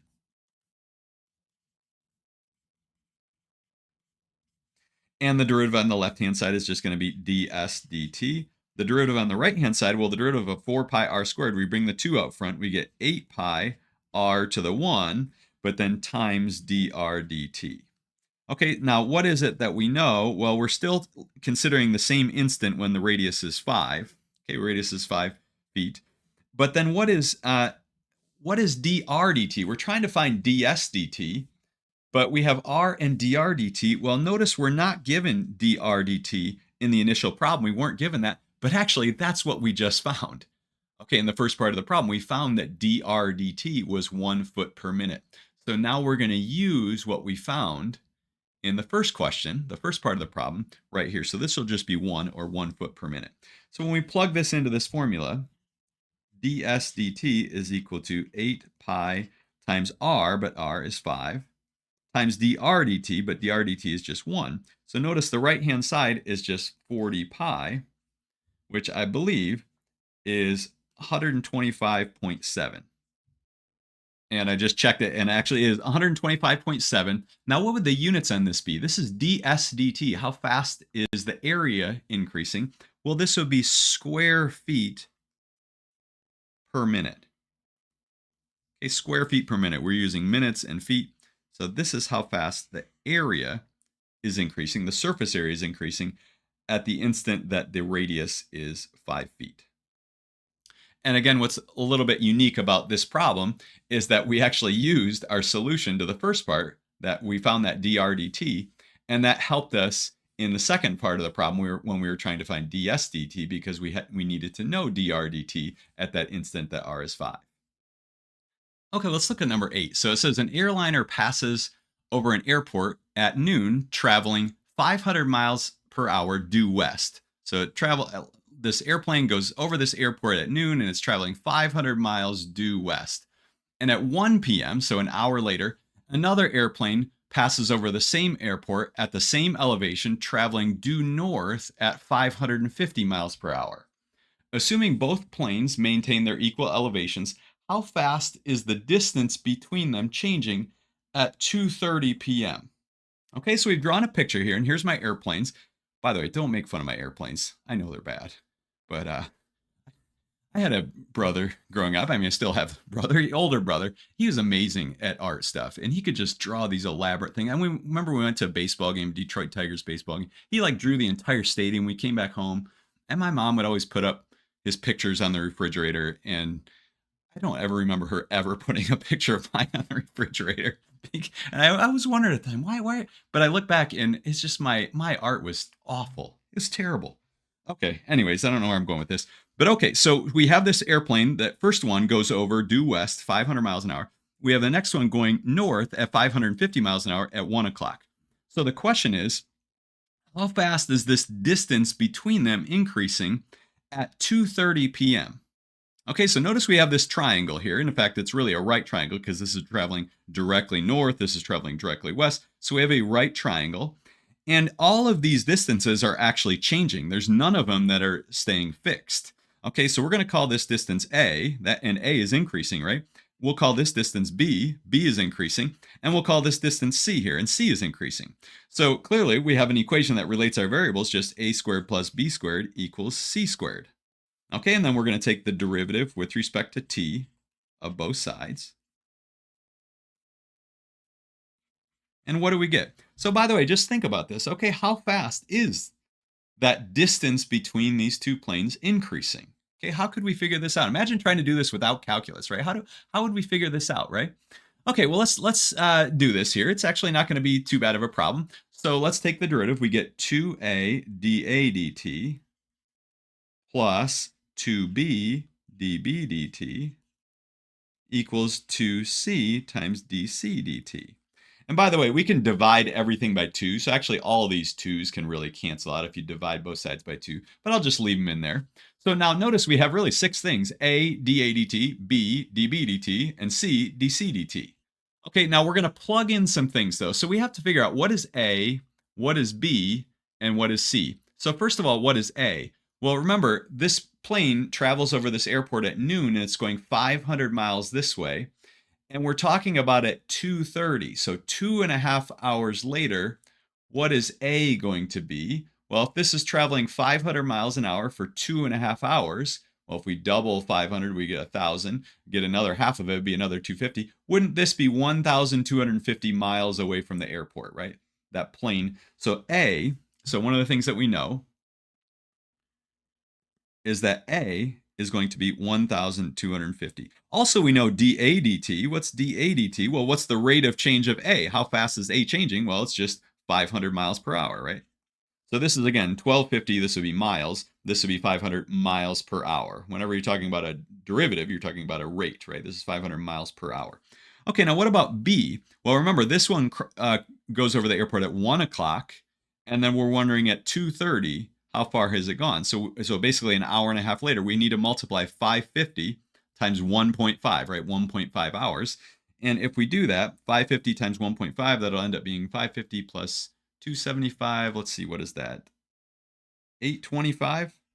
Yes, I believe that's right. So that would be 825 miles. So notice the A is going to be 1,250. The B is going to be 825. And the C, oh, by the way, what is dB dt? Well, dB dt, how fast is B increasing? Well, it's 550 miles per hour. Okay, now the question is, what's dC dt? That's the question. But we can now figure out what C is. In fact, C should be the square root of A squared plus B squared, right? Because A squared plus B squared equals C squared. So C should be the square root of 1250 squared plus 825 squared. Okay, and I'm not sure if that turns out to be a nice number. Let me check. Okay, I just checked, and this is approximately equal to 1,497.70658 ... Okay, so it's a little less than 1,500 miles. That's how far these are apart. 1,497.7 miles approximately. Now, you could leave it like this, the exact number, when you're plugging it in for C, so that way we don't get any round off error. In fact, that might be the best way to go. But let's start plugging things in now. So here is what we know, these things. And here's our equation that we're going to plug things into. So let's go ahead and do it. So we have 2 times 1250, that's A, times dA dt, which is 500, plus 2 times B, which is 825, times B dB dt, which is 550, equals 2 times C. Now I'm going to leave C kind of a blank here, but that's what this 1,497.7, that's where that's going to go, times dC dt. Okay, and that's what we're trying to find, is what is dC dt. So we have everything except the dC dt. Now the left-hand side, what that simplifies to be is 2,157,500. And that equals this 2 times C. Now for C, you could put in the square root. In fact, that might be the better idea, is to plug this in the way it is. So that way you don't have any round off error. Or we could use this, but we're going to use enough decimal places that the round off's not going to be bad. We're going to have 1497.70658 times dc dt. And if you work this out, dc dt would equal this divided by this, and that ends up being approximately 720.3.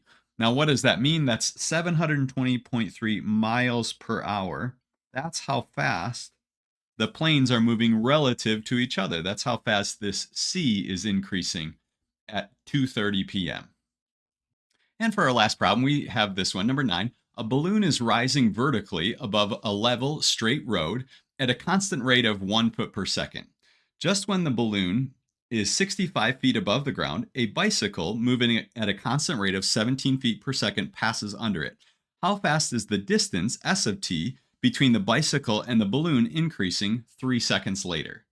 Okay, so this bicyclist, I assume there's a person on the bicycle that just says a bicycle, but anyways, this bicycle passes underneath the balloon at a certain moment, and at that moment, the balloon is up here at a height of 65 feet. So this actually is not a bad drawing. It looks like a balloon, or looks like it's going to impregnate something, actually. But so it's 65 feet above the ground, but it's rising at a rate of 1 foot per second. And this bicycle is moving this way at a rate of 17 feet per second. So the question is, 3 seconds later, so by the way, the balloon would then be at a height of 68 feet. Is that right? Because it's 65 feet when it's right underneath it. 3 seconds later, it's going 1 foot per second. It'd be at a height of 68 feet. And also 3 seconds later, the bicycle will be way over here. How far over? Well, 3 times 17, I believe, is 51. So the bicycle will be over here at 51 feet.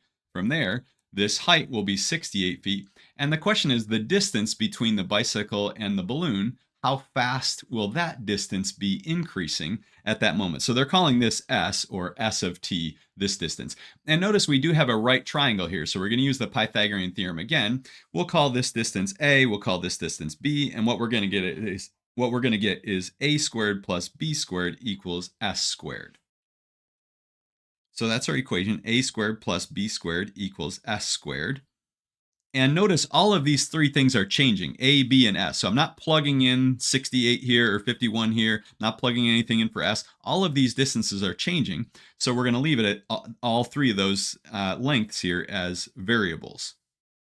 So we're going to take the derivative of both sides with respect to t. Now, again, all these problems are very similar, right? We've had kind of this same strategy for solving all these problems. It's amazing that this one strategy works in all these different cases. So what we're going to get is 2a times dA dt plus 2b times dB dt equals 2s times ds dt. Now let's actually just cancel the 2's here. We can divide both sides of the equation by 2. I didn't do that in the last problem with the airplanes, but you can do that. I'll get rid of some 2's here. So what is it that we know in this situation? Well, remember, we're not going to plug in 65 for b. Why are we not plugging in 65 for b? Because, well, that's not what b is going to be 3 seconds later. Initially, this height is 65, but after 3 seconds, since this is going up at a rate of 1 foot per second, this will be at a height of 68. So we're going to put in 68 for b, 68 feet. And a will be 3 times 17, right, which is 51. A will be 51 feet. Okay, now what else do we know from this equation? Well, we know dA dt is 17, right? dA dt is 17. That's how fast A is increasing, the rate of change of A. It's 17 feet per second.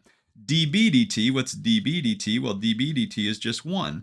That's the rate of change of B. That's how quickly that's increasing, right? The balloon is rising vertically above this road at a constant rate of 1 foot per second. Okay, and now the question is, what's ds dt? Oh, we also have s. Now, what is s? Well, s is going to be the square root of b squared plus a squared. So s is actually going to be the square root of 51 squared plus 68 squared. But if you work this out, I actually rigged this up so that it would end up being a nice number. If you work this out, it actually is just 85. Okay, it's actually 85 exactly. So let's plug things in. We have 51, so that's our A, times dA dt, which is 17, plus, this is a plus here, plus B, which is 68, times dB dt, which is 1, equals 85 times ds dt. Now, the left-hand side ends up being 935, and that equals 85 times ds dt. So ds dt is going to be 935 divided by 85, which turns out, so I really rigged this one up to be nice. It turns out it's just 11. Now, what does that number 11 mean? Well, that's ds dt. That's the rate of change of s. How fast is s changing? Well, that would be 11 feet per second. And that's our final answer. So notice all these problems, we used a similar strategy to solve these problems of drawing a picture, defining variables, finding an equation that relates those variables, taking the derivative of that equation with respect to t, and then plugging in the things that we don't that we know and solving for the thing that we don't know, the thing that we're trying to find. I think it's an amazingly beautiful strategy that works in so many different problems in so many different contexts. And I hope that you can see that these related rates problems are really interesting problems and they're really useful to know how to do these. And you can also see the usefulness of calculus to doing these problems. We are going to talk about graphs and derivatives. And we're going to begin with this question: where is the function f of x? And I've given a formula for f of x here. It's a polynomial. Where is this function increasing and where is it decreasing? And what does it even mean to ask where a function is increasing or decreasing? Now, in Desmos here, I've graphed our function f of x equals x cubed minus 6x squared plus 9x plus 2. And notice the function is initially going up, and then it's going down, and then it's going up again. So we say the function is increasing for a little while, and then it's decreasing, and then it's increasing again. So when we ask where is the function increasing or decreasing, what we're really asking for is along the x-axis, on what intervals, on what open intervals is the function increasing or decreasing. Now notice that at 1, the function kind of peaks out here. It has what's called a local maximum. And then at 3, it has a minimum. But between 1 and 3, the function is decreasing. So the function is decreasing on this interval 1 to 3. Now it's increasing over here. It's increasing on the interval from negative infinity all the way up to 1. And in fact, I've drawn these intervals here in different colors here. So on this blue interval from negative infinity all the way up to 1, the function is increasing. On the open interval from 1 to 3, the function is decreasing. And then on the open interval from 3 to infinity, the function is increasing again. Now, a question that we could ask, though, is suppose I had just given you the formula for this function f of x, and I had not drawn the graph. How could we tell just based on the formula where the function is increasing or decreasing? Well, the key thing to observe here is that at any point here on this interval 1 to 3 where the function is decreasing, notice that the slope of the tangent line is negative. In fact, I've drawn in a tangent line here at a point, it looks like it's 1.5 here. Notice that f of 1.5 would be this number up here along the y-axis, but f prime of 1.5 is the slope of this tangent line, and notice it's a negative slope. And that's true for any number between 1 and 3. It has a negative slope. Okay, now once we get beyond 3 here, it has a positive slope. So where the function is increasing, the f prime is positive, right? It has a positive slope. And same thing over here, has a positive slope. But between 1 and 3, it has a negative slope. So to find where f is increasing or decreasing, we need to look at where f prime, the derivative, is positive or negative. Now notice we do have 2 points here where the slope is 0. So notice that 3, the slope is 0. So f prime of 3 is 0. Also at 1, f prime of 1 is also 0. And those numbers 1 and 3 are called the critical numbers of the function f. So a critical number is a number where the slope is 0. It could also be a number where the slope doesn't exist, so it's not differentiable. So it could, if it had a sharp corner, for example, that would also be considered a critical number. I'll mention a little bit more about critical numbers in just a minute, but notice that at these critical numbers, we have a local max and also a local min. It's called a local max. It's not the highest point on the entire graph, but just locally, it's a local maximum. So again, the key observation is that to find where f is increasing or decreasing, we need to look at where f prime is positive or negative. So again here, I've written it out. Notice that to find where a function f is increasing or decreasing, we need to find where f prime is positive or negative. So how do we do that? Well, let's go ahead and work on this function that we've already been considering here. How do we find where f prime is positive or negative? Well, let's go ahead and find f prime of x, right? F prime of x is 3x squared minus 12x plus 9. Now, how do we find where this is positive or negative? In other words, what inputs for x would make this positive and what inputs for x would make this negative? Well, the key thing we need to find first in order to do that is to find what inputs here for x would make this be 0. So essentially what we need to do is to factor this. So let's factor this by, first of all, factoring out a 3. Let's write this as 3 times x squared minus 4x plus 3. And then let's factor this polynomial in here. And what we get is, let's see, it'd be x minus 3 times x minus 1. If you FOIL this out, you get this. So what are the zeros of this? Well, what numbers make this 0? Well, notice because of this factor here, we have x equals 3 is a 0.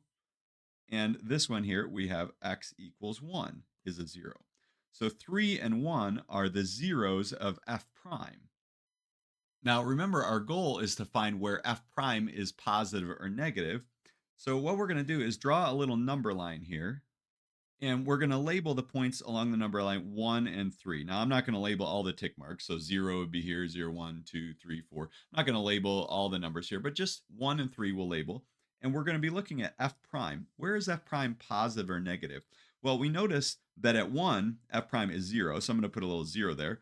And then at 3, f prime is 0 as well. So in other words, f prime of 1 is equal to 0. F prime of 3 is equal to 0. What about if we took a number between 1 and 3? So maybe like 2 or 2.5. Just pick any number that's between 1 and 3. Is f prime going to be positive or negative? Well, we could plug it into this original formula here, but I think it's easier to plug it in here. If I plugged in a number like 2, well, notice this would be positive. 2 minus 1, that's positive. This would be negative. 2 minus 3 is negative, and of course 3 is positive. So if we multiplied a positive times a negative times a positive, notice we get a negative. Okay, for any value between 1 and 3, so not just 2, but 2.5, 1.5, any number between 1 and 3, it's going to be negative. If we picked a number that was bigger than 3, so let's say like 5 or 4.3, just any number bigger than 3, if you plug it into each of these x's here, we would get a positive number for this factor. So like 5 minus 1, that'd be 4, that's positive. And 5, if we plugged it in here, 5 minus 3, that's 2, that's positive. And this is 3, that's positive. So we get a positive times a positive times a positive, that's positive. Okay, so no matter what number we pick out here, we're always going to get positives. And if we pick a number less than 1, so any number less than 1, so like 1/2 or 0 or negative 10, if we plugged it in here, we're going to get a negative number. If we plug it in here, we're going to get a negative number, and 3 is positive. So if we get negative times positive, that'll be positive. So that's true for any number out here. So what we've drawn here is what's called a sign chart. Okay, this is a sign chart for f prime. So f prime is positive here, then it's negative, then it's positive. What that really means is that since f prime is positive over here, the original function is increasing. And since f prime is negative in this interval, the original function f is decreasing. And since f prime is positive over here, f is increasing. So f is increasing, then decreasing, then increasing. So notice we've really answered our question. We can now say where the function is increasing and where is it decreasing. Well, it's increasing on the interval -infinity up to 1. And it's also increasing on the interval from 3 to infinity. It's increasing on these two intervals. Now, where is it decreasing? Well, it's decreasing on the open interval from 1 to 3. And by the way, we're always going to use open intervals when we talk about where the function is increasing or decreasing. So again, notice what we did. To find where f is increasing or decreasing, when we look at f prime, we want to find where f prime is positive or negative. To do that, we found our derivative f prime, and then we factored it. And once we factored it, we came up with these two numbers, 3 and 1. Again, these numbers are called critical numbers. And these two numbers, they're going to partition the whole real line into these 3 intervals, these 3 subintervals. And we need to decide on each subinterval, is f prime positive or negative? And we can do that by picking a number in each interval and plugging it in for x and deciding, is this positive or negative? So we developed this sign chart for f prime. And the sign chart tells you where the original function is increasing or decreasing. Okay, so it's going up, then down, then up. Now, I've used this phrase critical numbers a couple times. What is a critical number? Well, a real number C in the domain of f such that either f prime of C is 0 or f prime of C does not exist. So when f prime of C is 0, the slope of the tangent line is 0. When f prime of C does not exist, that means we have like a sharp corner at C. Or it would also be the case if you had a vertical tangent line, right? If the slope were infinite. This is called a critical number of f. So in our previous example, the numbers 1 and 3 were critical numbers. And critical numbers help us determine where a function is increasing or decreasing because they help us to partition the real line, the interval minus infinity to infinity, into sub-intervals where the function is increasing or decreasing. Now, critical numbers are also important because they are candidates for where local extrema may occur. So, like a local maximum or a local minimum could occur at a critical number.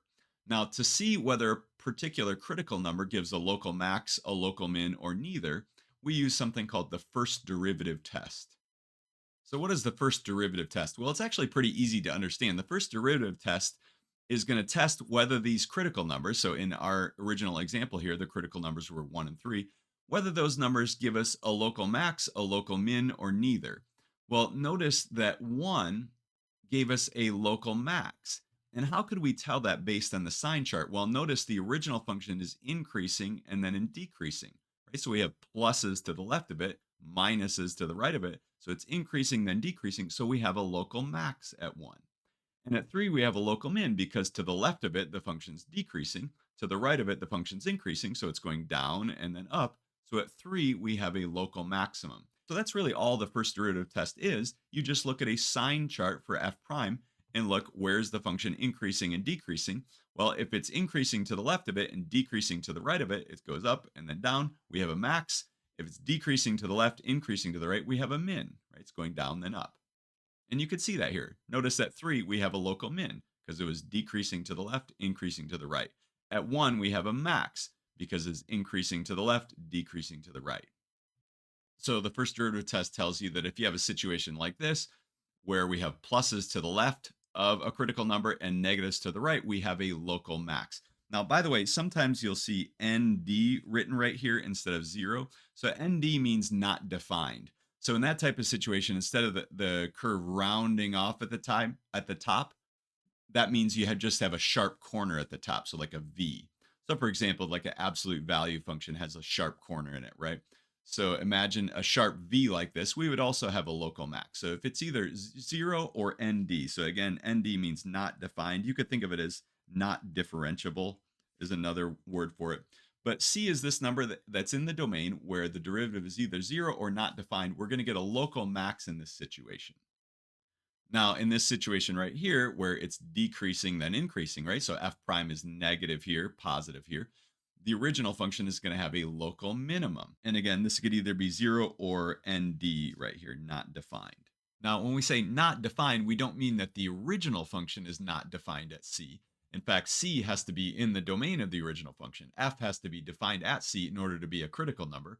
But what we mean is that the derivative, f prime, is not defined at C.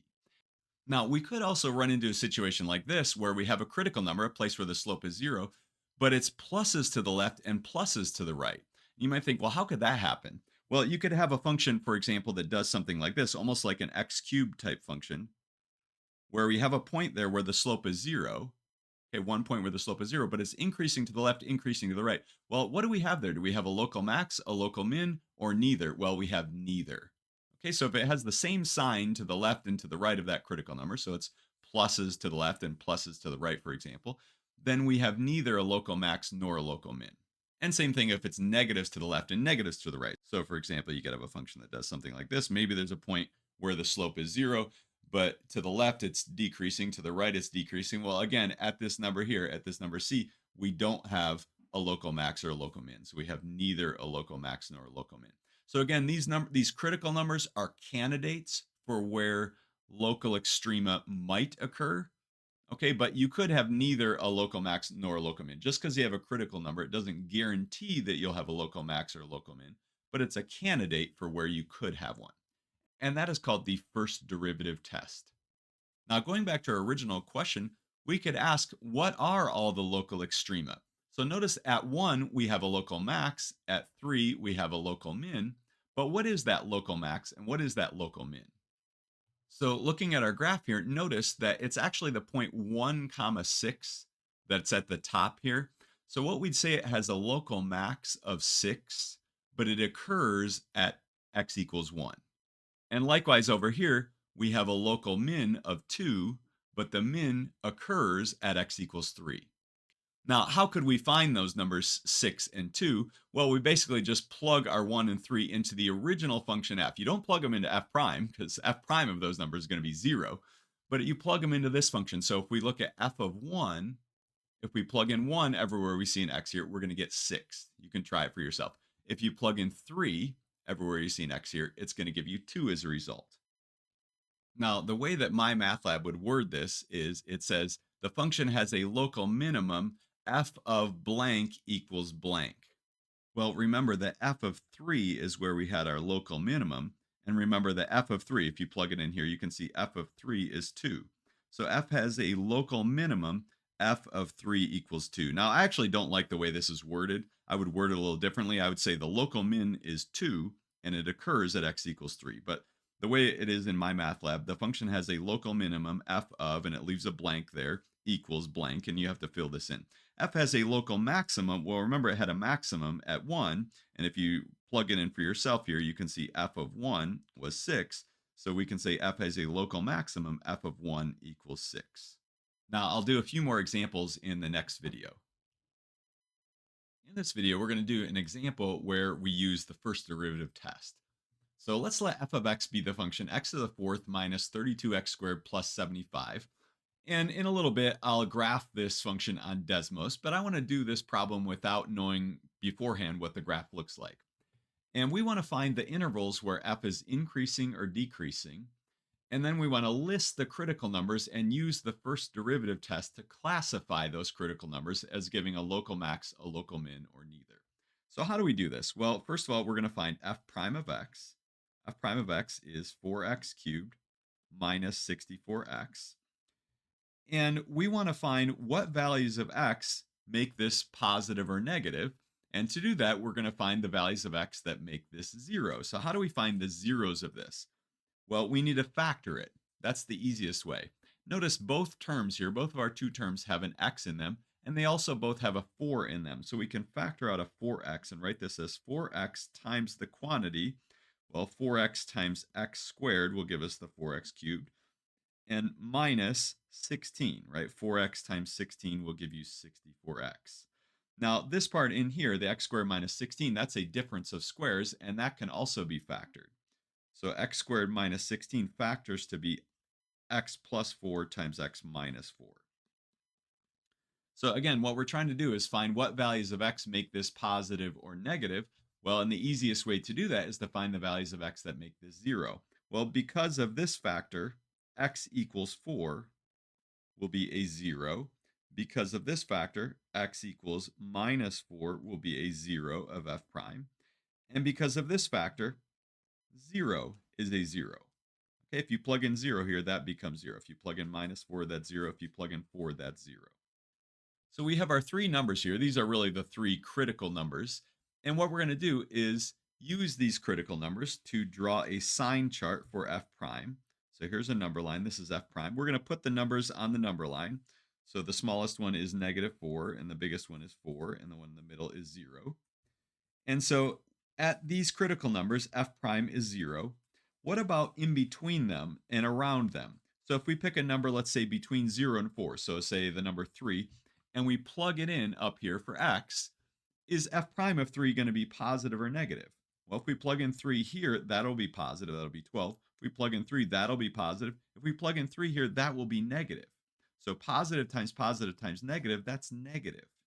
Okay, in fact, that's true for any number that's between 0 and 4. So any number that's between 0 and 4, we're going to get a negative output. If we pick a number bigger than 4, let's say 5 or 100, just any number bigger than 4, plug it in here for x, that will be positive. Plug it in here, that will be positive, and that will be positive. So in all those cases, you get positive. Okay, so any number bigger than 4, if you plug in an f prime will be positive. Now between -4 and 0, so pick a number like -2. If you plug it in here, that'll be negative. This one will be positive, and this one will be negative. And so negative times negative, that is positive. Okay, so any number in between here is going to be positive. And likewise, it turns out if you plug in a number less than -4, like -5, all three of these will actually be negative, and a negative times a negative times a negative is negative. So we have a sign chart here for f prime. So what this tells us is that f prime is negative here. That means the original function f is decreasing. And since f prime is positive here, the original function is increasing, and then it's decreasing, then increasing. So our original function will be decreasing, then increasing, then decreasing, then increasing. So what we can say is that f is increasing on these two intervals. So first of all, we have the interval from -4 to 0, and we also have the interval from 4 to infinity. Okay, so f is increasing on these two open intervals. It is decreasing on, well, this interval over here is the interval from -infinity to -4. And it's also decreasing on the interval from 0 to 4. Okay, so we found the intervals where the function is increasing, these two intervals, and where it's decreasing, these two intervals. So we've answered our first question here, find the intervals where f is increasing or decreasing. It says to list the critical numbers and use the first derivative test to classify them. Well, our critical numbers are these three numbers. They're -4, 0, and 4. Okay, those are the three critical numbers. Now let's use the first derivative test to classify those three critical numbers. So notice at -4, the original function is decreasing to the left of it and increasing to the right of it. So if it's going down, then up. Notice at -4, we're going to have a local min. So we have a local min at -4. At 0, well, the function is increasing and then decreasing. So we have a max at 0. And then also at 4, we're going to have a min, right? Because it's decreasing to the left of it and increasing to the right. So the original function is going down, then up, then down, then up. And so you can see that at 4, we also have a local min. Okay, so we've classified those critical numbers. Local max at 0, local min at -4 and 4. Now, here is the graph of the function on Desmos, and you can see at 4, we have this minimum. At 0, we have a maximum, and at -4, we also have a minimum, just like we thought. By the way, in order to see this graph, I had to change the y-axis here so that we could actually see things. Notice it goes down all the way to like -300 up to 300. The way I did that in here was I just made the x-axis go from -10 to 10, but I made the y-axis go -300 to 300. If I hadn't done that, if I had gone, say, from -10 to 10 for the y-axis, notice this is what the graph would look like. It goes down and then up and then down and then up, and it's just so hard to see because it's steep. So you have to change the scale on the y-axis. And after a little bit of fiddling around, I realized that -300 to 300 would give a pretty good view of the graph. Notice also that the function is decreasing on this interval from -infinity to -4. It's increasing on the interval from -4 to 0, right? The function's going up. And then it's decreasing again on the interval from 0 to 4, and then increasing again on the interval from 4 to infinity. Now, one thing more that we could do is say, what is the local max and what is the local min? So at 4, we have a local min. What is the local min? Well, as you can see, this is actually 4 comma -181. This one is -4 comma -181. And we have a local max at 0. The max itself is 75. So how could we find those numbers, 75 and -181 and -181, just based on the formula rather than on this Desmos graph? Well, what we would need to do is to plug in these numbers, the 0, -4, and 4, into this original function f. And as you can see, f of 0, if you plug in 0, you're going to get 0 to the 4th minus 32 times 0 squared. That's 0 plus 75. F of 0 is going to be 75. F of 4, if you work out the details, if you plug in 4 here, it's going to be -181. And same thing with f of -4. It turns out it's also -181. So if you plug that into a calculator there. So what we could say is that 75 is a local max and it occurs at 0. The way my math lab would say it is the function has a local max f of blank equals blank, and you'd have to put f of 0 equals 75. And it would say the function f has a local min f of blank equals blank, and you'd say f of 4 equals negative 181, and also f of negative 4 equals negative 181. In this video, we're going to talk about concavity. What does it mean for a function to be concave up or concave down? And we're going to begin with an example, this function f of x, this polynomial. Find the intervals where f is concave up and where it is concave down. So what does that even mean? Now, I draw on the graph here in Desmos, and concavity is going to have to do with how is the function bending. Now, let's draw in a tangent line right here at 1. Notice that f prime of 1 is going to be positive, right, because we have a positive slope here. But if we move a little to the right here, the slope's getting smaller, right? It's getting a little less and less positive, right? We're getting a smaller slope until all of a sudden we get a slope of 0. And then now the slope is getting smaller even more because it's becoming a negative slope. And then it gets more and more negative until we get to some point about right here where it starts changing directions here. And then all of a sudden the slope's getting bigger, right? It's less and less negative. Now the slope is 0, and now it's a positive slope, and now it's more and more positive. So there's a point in here, it's actually called an inflection point, where this tangent line stops turning one way and starts turning another way. So another way to think about this is the tangent line is going to be turning in a clockwise fashion over here. What we say is that the graph is concave down here until we get to this inflection point. As we move left to right, it's moving in a clockwise fashion, but once we hit that inflection point, it starts turning in a counterclockwise fashion. Now, it turns out that concavity has to do with f double prime. When f double prime is negative, the function's going to be concave down, like right over here. So why does it have to do with f double prime? Well, remember, f prime has to do with the slope of the tangent line here. F double prime is going to be like the change in the slope, right? It's like a rate of change of f prime. So notice, how is the slope of the tangent line changing? Well, it's becoming smaller. It's getting smaller and smaller until we get to 0. It's getting even smaller still. It's getting more negative until we get to here, and then the slope starts increasing. Even though it's a negative slope right here, the slope is increasing as we move to the right. Okay, over here, the slope, even though it's positive, the slope is decreasing. Right? Like this is a positive slope here, right? But notice as we move to the right, the slope is decreasing. Okay, so here where the slope is decreasing until we get to that inflection point, it's concave down. So f double prime will be negative over here. F double prime will be positive over here where it's concave up. I think of concave down as being almost like an upside down bowl here, like an upside down bowl. And then over here where it's concave up, it's a right side up bowl. So one thing I want to remind you of is to find where a function f is increasing or decreasing, we look at f prime, f single prime, where that's positive or negative. To find where the function is concave up or concave down, we look at f double prime, where f double prime is positive or negative. Now, a question we could ask, though, is how do we find this inflection point? How do we find where the function's concave down and where it's concave up if we're just given the formula for the function without knowing what the graph looks like? So let's actually do that for this specific problem. So we have our function f of x. Let's look at f prime of x. We have 3x squared minus 18x plus 24. And if we wanted to find where is this function, where is the original function increasing or decreasing, we would have to find where f prime is positive or negative. We did that in the last video. So what we do is factor this and then find the zeros, and we make a sign chart for f prime.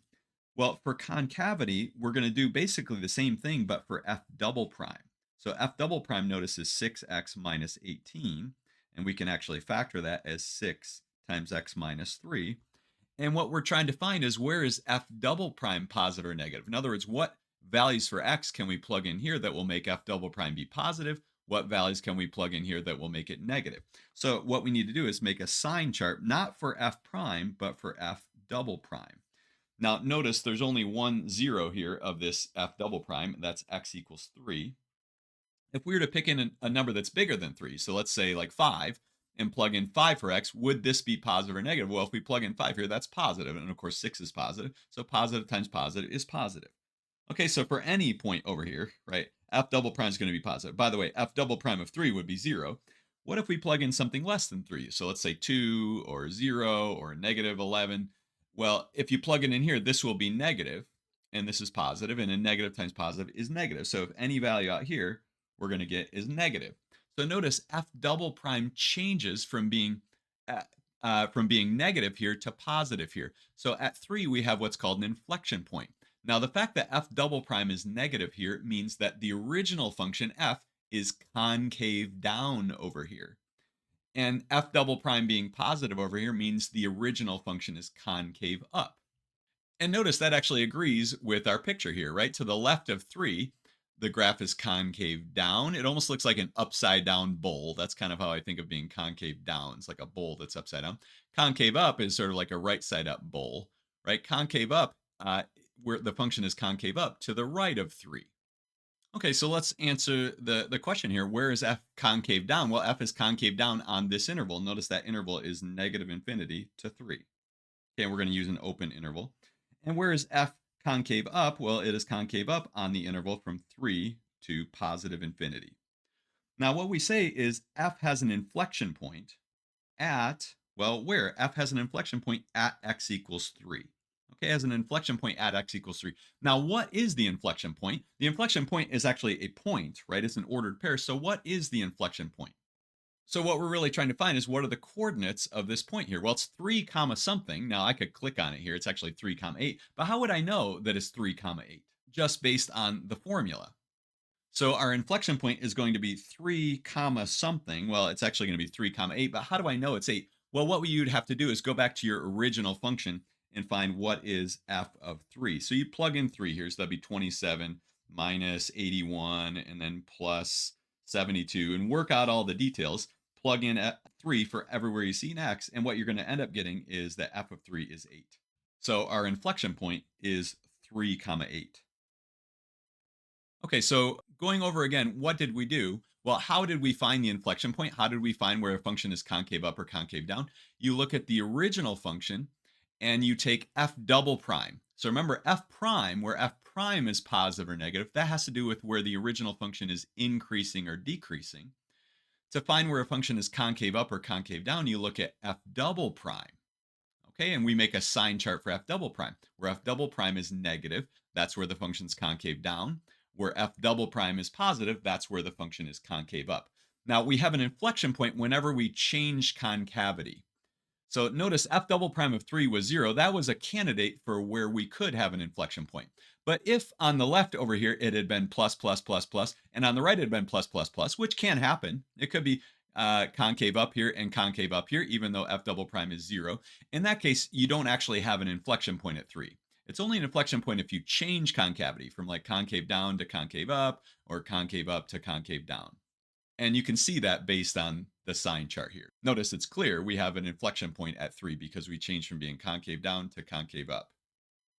And then to find the y coordinate, you just plug in 3 into the original function. You look at f of 3. You don't look at f double prime of 3. F double prime of 3 is going to be 0, right? But f of 3 will be 8.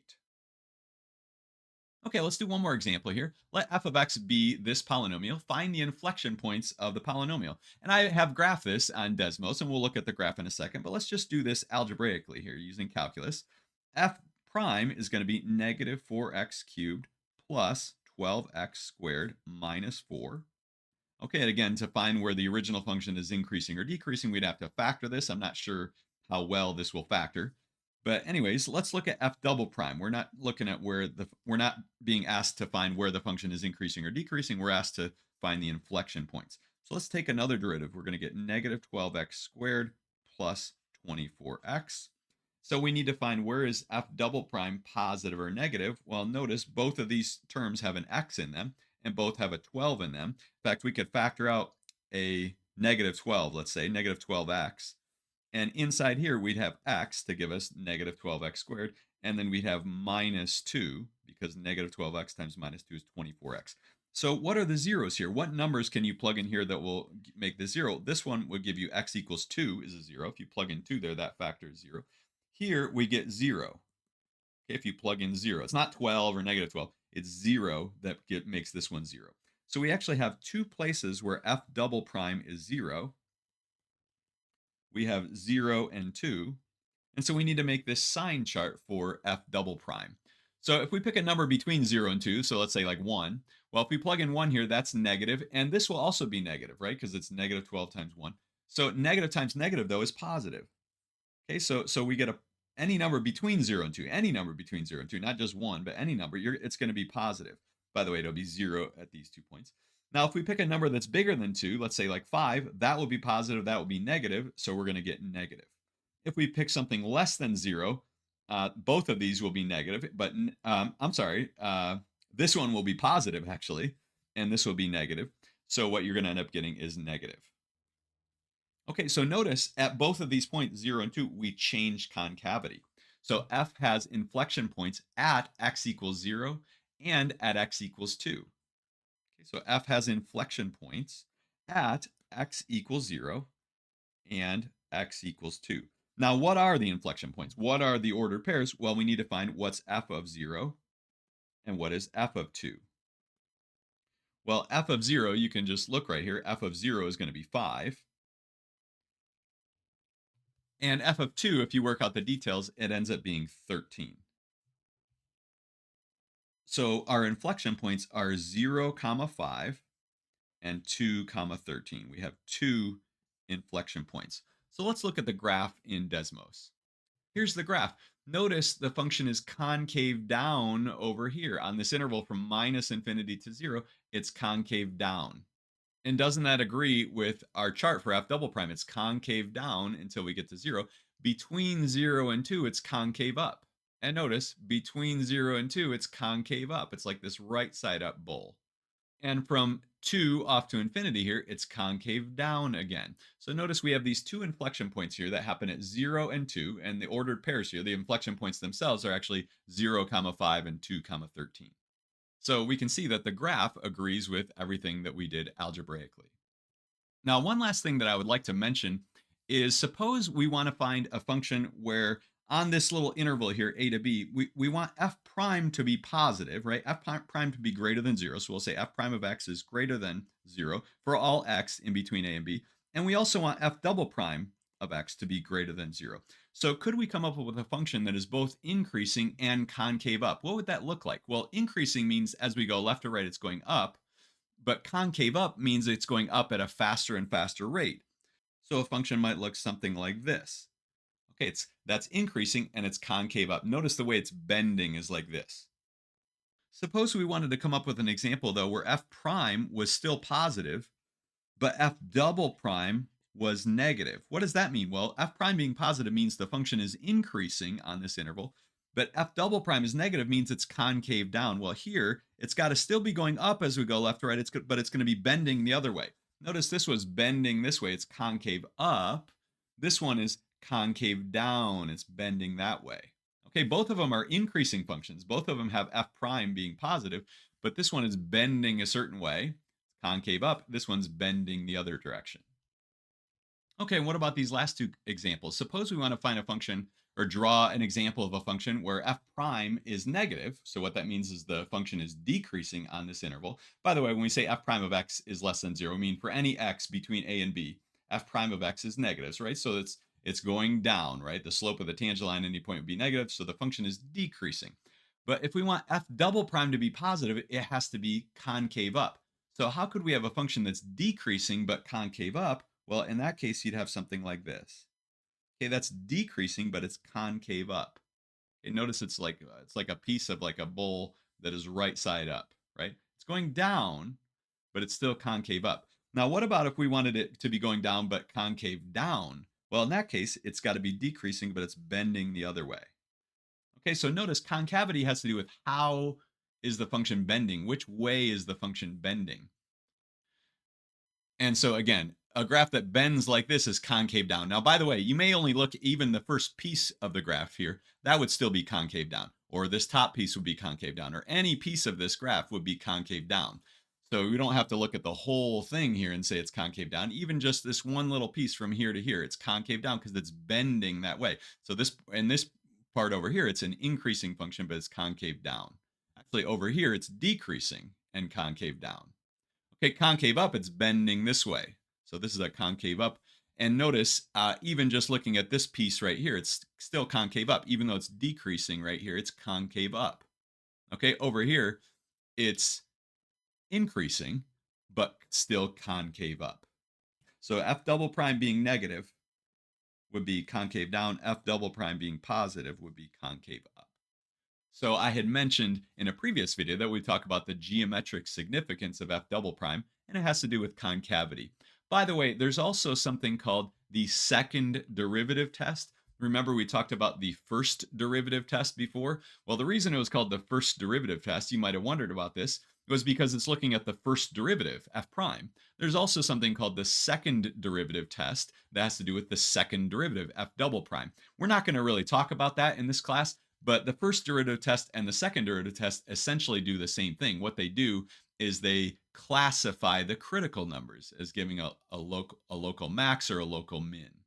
So we're just going to do the first derivative test in this class, but there is something called the second derivative test, which is just another way of doing what the first derivative test does. It tests the critical numbers to decide whether they give you a local max or a local min. In this video, we're going to talk about how to draw the graph of f prime of x if we're given the graph of f of x.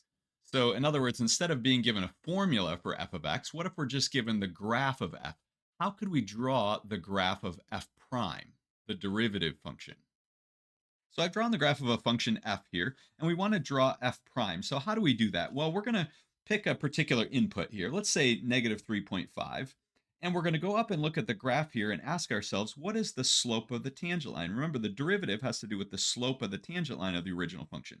So let's say at negative 3.5 here, the slope certainly looks negative. Let's say it was a slope of negative 1/2. We're just kind of estimating here, but let's say it was a slope of negative 1/2. What would that mean for the derivative function? Well, that means at negative 3.5, we're trying to find how high or how low to put the point on the derivative. Well, we put it at a height of negative 1/2.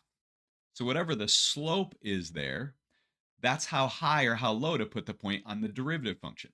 So let's say if we went to 1 here, we could go up and look at 1 and we could ask, what is the slope right here? What's the slope of the tangent line? Maybe the slope there is 2, let's say. What that means is that on the derivative function, we'd have to put this point here at a height of 2. Now, to do this for every single point on the graph, that would take forever, and that's kind of a pain. And we're anyways just kind of estimating, and so we're just trying to sketch the graph of f prime. But instead of doing this for every single point on the graph, there's got to be a quicker way to do this, and there is. And the key thing to do is to look at the original graph f and look at where is the slope 0. Well, notice at negative 4 here, it looks like the slope is 0. So that is going to be an x-intercept of the graph of our derivative, right? The slope of the tangent line is 0. So how high or how low do we put the point? We put it at a height of 0. Same thing here. It looks at negative 1, looks like the slope is 0 there. So that's going to be an x-intercept. The slope here is 0.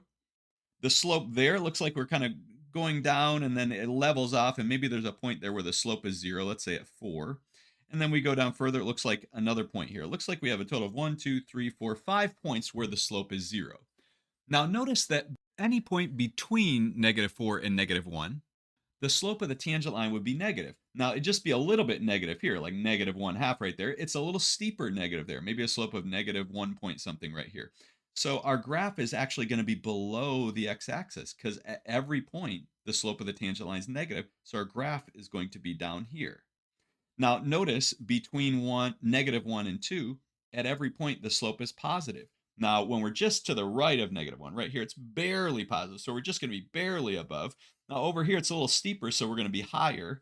Now, when we're getting close to 2, it's just barely a positive slope. Okay, at 2, it's the slope of 0. So we're just going to be barely above the x-axis. The graph's going to look like this. Okay, now here, looks like we have a little bit of a steeper negative slope, so we're going to go maybe down a little further here. But between here and here, the slope of the tangent line is always negative. Now, it turns out that's also the case between here and here, so the graph's going to stay below the x-axis here. Over here, the slope is always positive, so we're going to go up like this. Okay, and back here, notice the slope is positive at any point. In fact, over here, it's probably very steep, so our derivative function is going to be way high here. So the graph is going to look something like this. Okay, so here's a rough sketch of the graph of f prime. So what did we do? Well, we took our original function f and we looked at where is the slope of the tangent line 0 for f. Where does this have a slope of 0? And those are going to be the x-intercepts of f prime. Now, one thing I want to point out here is notice the places that f prime is positive. So between -1 and 2, f prime is positive. What's true about the original function? The original function is increasing there. So where the intervals where the original function is increasing, f prime is going to be above the x-axis. But an interval like this from -4 to -1, where the original function is decreasing, notice that f prime is below the x-axis.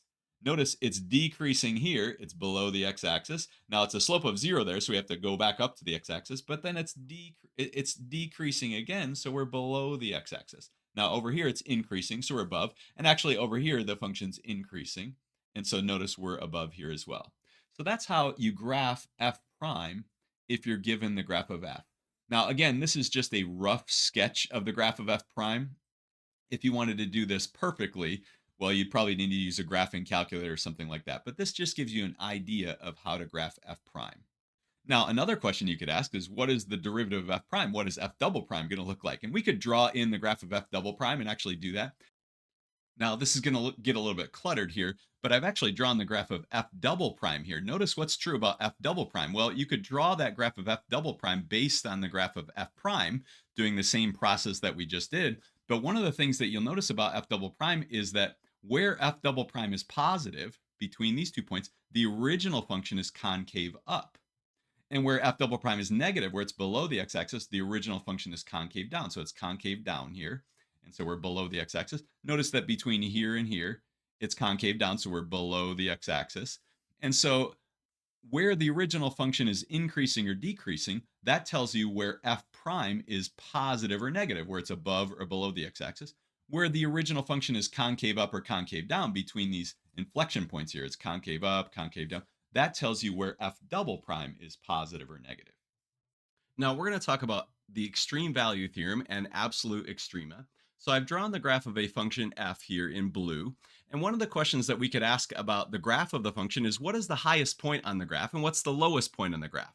Now notice this point right up here is the highest point on the graph. This is called the absolute maximum. Actually, the y coordinate of that point would be the absolute maximum or the global maximum.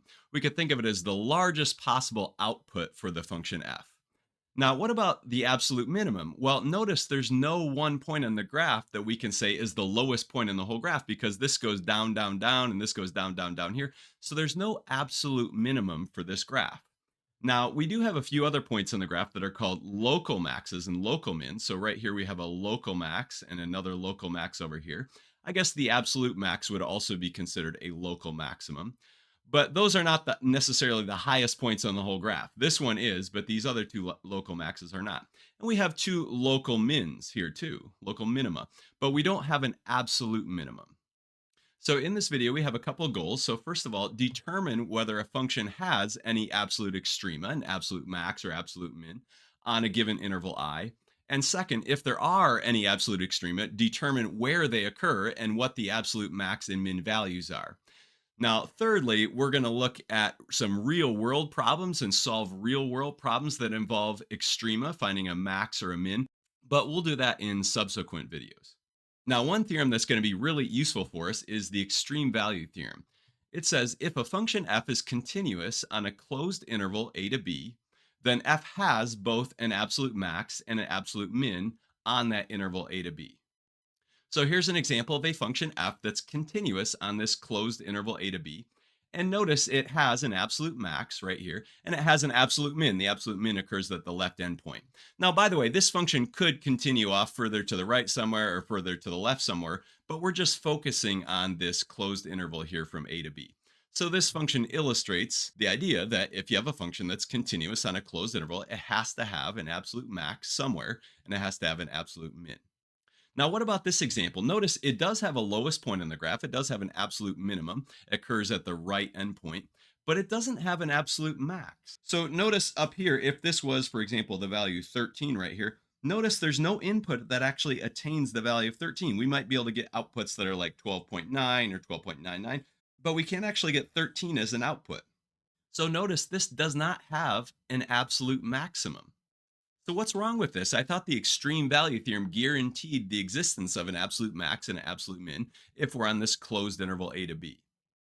Well, let's go back to the extreme value theorem. Notice this is a theorem about continuous functions. If a function f is continuous on a closed interval a to b, then it has an absolute max and an absolute min. But notice this function is not continuous, so we're not guaranteed that we'll have an absolute max and an absolute min. Now, what about an example like this? We have a function that's defined on this interval a to b, and we can check that at any input here, the function is continuous. If we pick any point that's strictly in between a and b, and we go up and look, the function will be continuous there. So notice we have a continuous function on this interval a to b, but notice it doesn't have an absolute max. This just goes up to infinity. It also doesn't have an absolute min. So what's the problem here? Well, another important thing about the extreme value theorem is that the function needs to be continuous on a closed interval a to b. But this example only shows a function that is continuous on the open interval a to b. It's not actually continuous at b or at a. And we get a similar situation here. We have a function that's continuous on the open interval a to b, but notice it doesn't have a maximum. You might think, oh, the max is over here, but it doesn't actually attain that value there. That's an open circle. So even though this function is continuous on the interval a to b, it's actually continuous on the open interval a to b. It's not continuous at a or at b. So the extreme value theorem doesn't apply here. We're not continuous on the closed interval a to b. So we have no guarantee that there's going to be an absolute max or an absolute min. And let's look at one more example here. Notice we have a function that's defined over here. This is a continuous function. And notice it has an absolute max. In fact, the max occurs kind of at two different places right here. We have an absolute maximum occurring at two places. We have a local min right here, but there's no absolute minimum.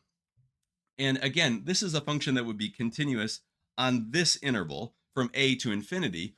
But notice that's not an interval of the form a to b, a closed interval of the form a to b. So we're not guaranteed that we'll have an absolute max or min. Now, we do have an absolute max, though, but we're not guaranteed that we'll have an absolute max or an absolute min based on the extreme value theorem. Now, let's do an example. Find the absolute extrema of this function, f of x equals x squared minus 6x plus 12, on this closed interval 2 to 5. Now notice the extreme value theorem does apply here. We have a continuous function, right? It's a polynomial, and a closed interval from a to b. And so it should have an absolute max and an absolute min. The question is, though, where do those absolute extrema occur, and what are the extreme values? Now, here's the graph of the function in Desmos. We want to specifically focus on this interval from 2 to 5, the closed interval 2 to 5. So we just want to look at the piece of the graph that's above this interval 2 to 5. And notice it looks like the absolute max is going to occur at the right endpoint. The absolute min is going to occur somewhere in the middle of this interval here.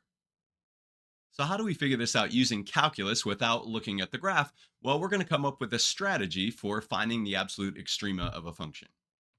And here's the strategy. To find the absolute max and absolute min of a continuous function on an interval I, first of all, find the critical numbers. Second, evaluate f at all critical numbers and at the endpoints of your interval. Now, if the endpoints are not part of the interval, so for example, if I is an open interval, or if the interval extends out to infinity, then you have to find the one-sided limit of f as x approaches that endpoint. And last of all, the absolute max is just going to be the largest of the values that you found in part two. So evaluating f at the critical numbers and at the endpoints, as long as that number is bigger than all the values from part three. Okay, and the absolute min will be the smallest of the numbers that you get in part two, as long as this number is smaller than all the values that you find in part three. So let's do this for this example. So first of all, we're going to find the critical numbers. So f prime of x is 2x minus 6, which is 2 times x minus 3. So notice that our only critical number is x equals 3. So in step 2, we need to evaluate f at the critical number. So we need to find f of 3. And we also want to evaluate f at the endpoint. So we need to find f of 2 and f of 5. And if you evaluate f of 3, you're going to get 9 minus 18 plus 12, which turns out that it's 3. And if you evaluate f of 2, you're going to get 4 minus 12 plus 12, which is 4. And if you evaluate f of 5, you're going to get 25 minus 30 plus 12, which is 7. Now, step 3 is not going to be applicable because our endpoints are part of our interval.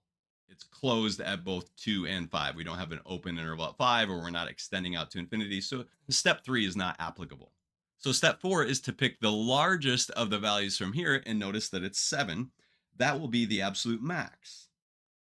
And notice that it occurs at 5, right? F of 5 was 7. So the max was 7. It occurs at 5. The min is the smallest of these values. Now notice the smallest one is 3. And it occurs at x equals 3. So the max is 7. It occurs at 5. The min is 3. It occurs at 3. And notice this is exactly what we see here. The max is 7. It occurs at 5. The min is 3. The min is 3 here. It occurs at x equals 3. We also evaluated that f of 2 was 4, but that was not a max or the min. So we looked at these output values, 3, 4, and 7. The largest one was the max. The smallest one was the min. Now let's do another example. Find the absolute extrema of this function. Now this is on the whole interval from minus infinity to infinity. In fact, sometimes you could even write this without saying this. Just find the absolute extrema of this function. So here our interval I is this interval. So let's go through the steps. First of all, f prime of x is negative 2x plus 10, which if we factor this, we get negative 2 times x minus 5. So x equals 5 is our critical number. Now, next, we're going to evaluate this function at our critical number. So we're going to take f of 5, and here we get 22. And we also have to evaluate f at the endpoints. Well, we don't really have endpoints here, so that's the only one we can do. Here, though, we need to use step 3. So what we need to do is take the limit as x approaches infinity, the right endpoint, of our function. Now, if you do this, you're going to get negative infinity. And if you take the limit as x approaches negative infinity, you're also going to get negative infinity. So step 4 tells us that of the values in 2, the largest one, well, there's only one, which is 22, will be the absolute max as long as it's bigger than all the values that you get in step 3. And 22 is bigger than these. So 22 is the absolute max, and it occurs at x equals 5. The absolute min will be the smallest of the values here. Well, 22 is also the smallest, as long as it's smaller than these, but notice it's not smaller than these. Okay, so there's actually is no absolute min. There's no absolute min. And if we graph our function on Desmos, notice that it does have an absolute maximum of 22. It occurs at 5, and there is no absolute minimum. Notice as we go off to infinity, it goes down, down, down. If we go off to negative infinity, it goes down, down, down. Okay, let's do another example. Find the absolute extrema of x cubed minus 12x plus 5 on the interval negative 3 to infinity. So first step is to find the critical numbers. So f prime of x is 3x squared minus 12. And if we factor this is just 3 times x squared minus 4. And x squared minus 4 is a difference of squares. So this factors to be x plus 2 times x minus 2. So notice our critical numbers are negative 2 and 2. So let's evaluate f at negative 2 and 2. And we also need to evaluate f at the endpoint, negative 3. And so after a little bit of work, you see that f of negative 2 is 21, f of 2 is negative 11, and f of negative 3 is 14. Now, it's tempting to say the largest of these is going to be the max, absolute max, and the smallest is going to be the absolute min. But remember, we still have an issue with the right endpoint here. What's happening as we approach infinity? So we need to take the limit as x approaches infinity of our function. And as x approaches infinity, if you remember what we did with limits and polynomials earlier, this limit will be infinity. So our absolute max is going to be the largest of these as long as it's bigger than all the values in part 3. Well, 21 is the largest, but is it bigger than plus infinity? No.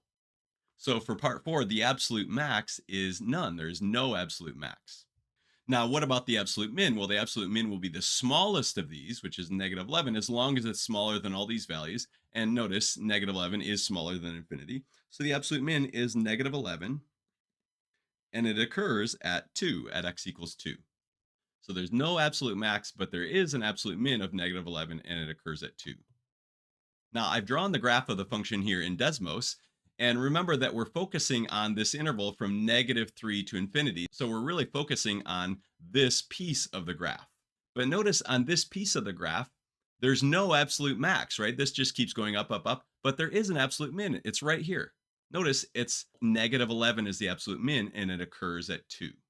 So this graph agrees with the analysis that we did just using calculus and algebra. Okay, now what about this one? This is a 4th degree polynomial. Find the absolute extrema of this. So first of all, let's find the critical numbers. And the derivative here is negative 12x cubed plus 12x squared. And if we factor this, we can factor out a negative 12x squared and write this as times x minus 1. So notice negative 12x squared times x gives you this. Negative 12x squared times negative 1 gives you this. So what are our critical numbers? Well, this factor gives us x equals 1 is a critical number. And this factor here gives us x equals 0 is a critical number. So the critical numbers are 0 and 1. So now let's evaluate f at these critical numbers. What's f of 0? What's f of 1? Well, notice f of 0 is going to be 2 if we plug in 0 for x. F of 1 is going to be -3 plus 4 plus 2, which is 3. Now, notice we're going from negative infinity to infinity. So we need to take the limit as x approaches negative infinity and also as it approaches positive infinity. And that is step 3 here. All right, so what's the limit as x approaches infinity of this function? What's the limit as x approaches negative infinity? And remember, just like we talked about in previous videos here, if you're looking at a polynomial, the only thing that really matters as far as its end behavior goes is the highest degree term. We have -3x to the fourth. And as x approaches infinity, the x to the fourth will approach infinity, but we have a negative in front of it. So it's actually negative infinity. And a similar thing is going to happen here. As x approaches negative infinity, well, x to the fourth will approach positive infinity, but we have this -3. So we get negative infinity. So, what are our absolute extrema, if there are any?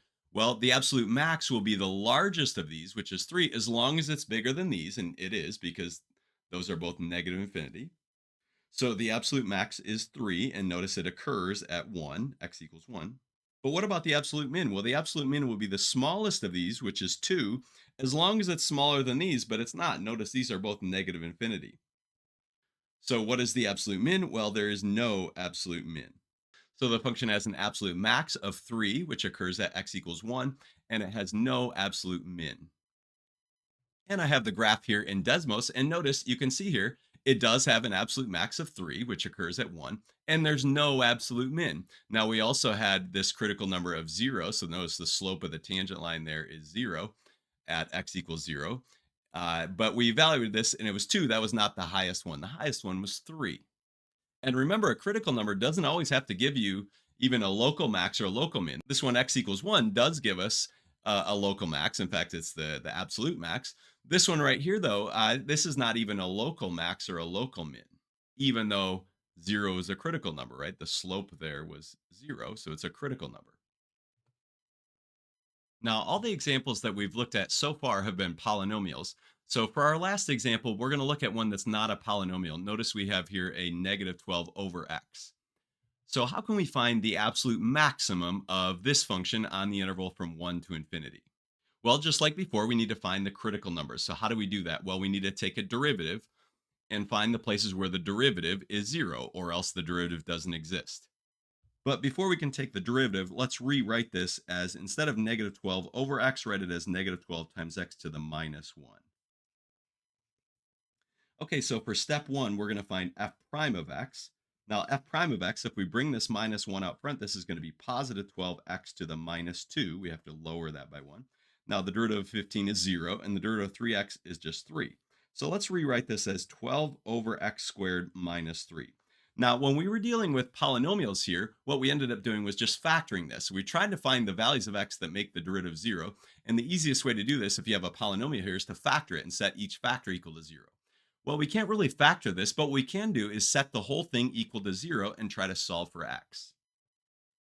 So let's do that. We have 12 over x squared minus 3 equals 0. Well, if we add 3 to both sides, we get 12 over x squared is equal to 3. Then multiply both sides by x squared. We get 12 is equal to 3x squared. Then divide both sides by 3. We're going to get 4 is equal to x squared. So notice that x is equal to 2 or minus 2. Now, just for reference, I've rewritten the function f of x over here. And notice the domain that we're considering is 1 to infinity. So actually, -2 is not in that domain. So even though -2 is a critical number of the function overall on the interval minus infinity to infinity, it's not in the domain that we're considering. So we're not going to look at that number. Okay, 2 is the only critical number that's on our domain. So for step 2, we need to evaluate f at 2. And we also want to evaluate f at the left endpoint at 1. And if we evaluate f at 2, we get -6 plus 15 minus 6, which is 3. And if we evaluate f at 1, we get -12 plus 15 minus 3, which is 0. Now, for the third step, we also have to look at this endpoint here, infinity, and take the limit as x approaches infinity of this function. Well, what's the limit as x approaches infinity of this? Well, as x approaches infinity, this part goes to 0, right? As x gets bigger and bigger and bigger, this fraction is going to get closer and closer to 0. 15 is just 15, but as x goes to infinity, this negative 3x is going to go down to negative infinity. So our answer is actually negative infinity here. So for part 4, what is the absolute max? Well, it's the largest of these two values, which is 3, as long as it's bigger than these values down here. And notice it is. 3 is bigger than negative infinity. So notice our absolute max is 3, and it occurs at x equals 2. Well, the absolute min will be the smallest of these, which is 0, as long as it's smaller than all the values we find in part 3. Well, notice it's not smaller than negative infinity. So we actually don't have an absolute min. So absolute min is none. Now, looking at the function on Desmos, we see this is what the graph looks like. Now, we're just interested in this interval from 1 out to infinity. So we're really just interested in this piece of the graph. Notice that we have this point 1 comma 0 on the graph. We also have the point 2 comma 3, and that's actually the max, right? The absolute max is 3, and it occurs at 2. And there is no absolute min because this is going to keep going down, down, down as we go further to the right. Now, if we zoom out really far in this function, we can actually see at the other point over here at negative 2, we actually also had a critical number there, but that wasn't on our domain that we were considering. We were just considering the domain from 1 off to infinity. And here the max was 3, and it occurred at 2. Now, last of all, I want to mention that this strategy that we had here was a strategy that we could use for a continuous function. What if there were a discontinuity? Now, we're not going to deal with that right now, but what if there were a discontinuity? Well, if you did have a discontinuity, so we have a discontinuity here, say at C, we'd have to evaluate what's actually happening at that discontinuity. Are we getting some type of jump discontinuity? Well, in this case, notice we're not going to have an absolute max. We'd have to take the limit as we approach from the left and the right. So at any values where it's discontinuous, you'd actually have to look at the left and right hand limits, and you would have to include those in the values that you found in part 3. But we're not going to deal with that right now. We are going to do applied optimization problems in this video. So what are optimization problems? Well, they're real world problems where we're trying to maximize or minimize something. So in number 1 here, we're going to try to maximize the area of a certain field. And 2, we're trying to maximize the profit. So in this video, we're actually going to look at problems 1, 2, and 3. 3 has to do with a deli that's trying to find the optimum price to price its sandwiches at in order to maximize its revenue.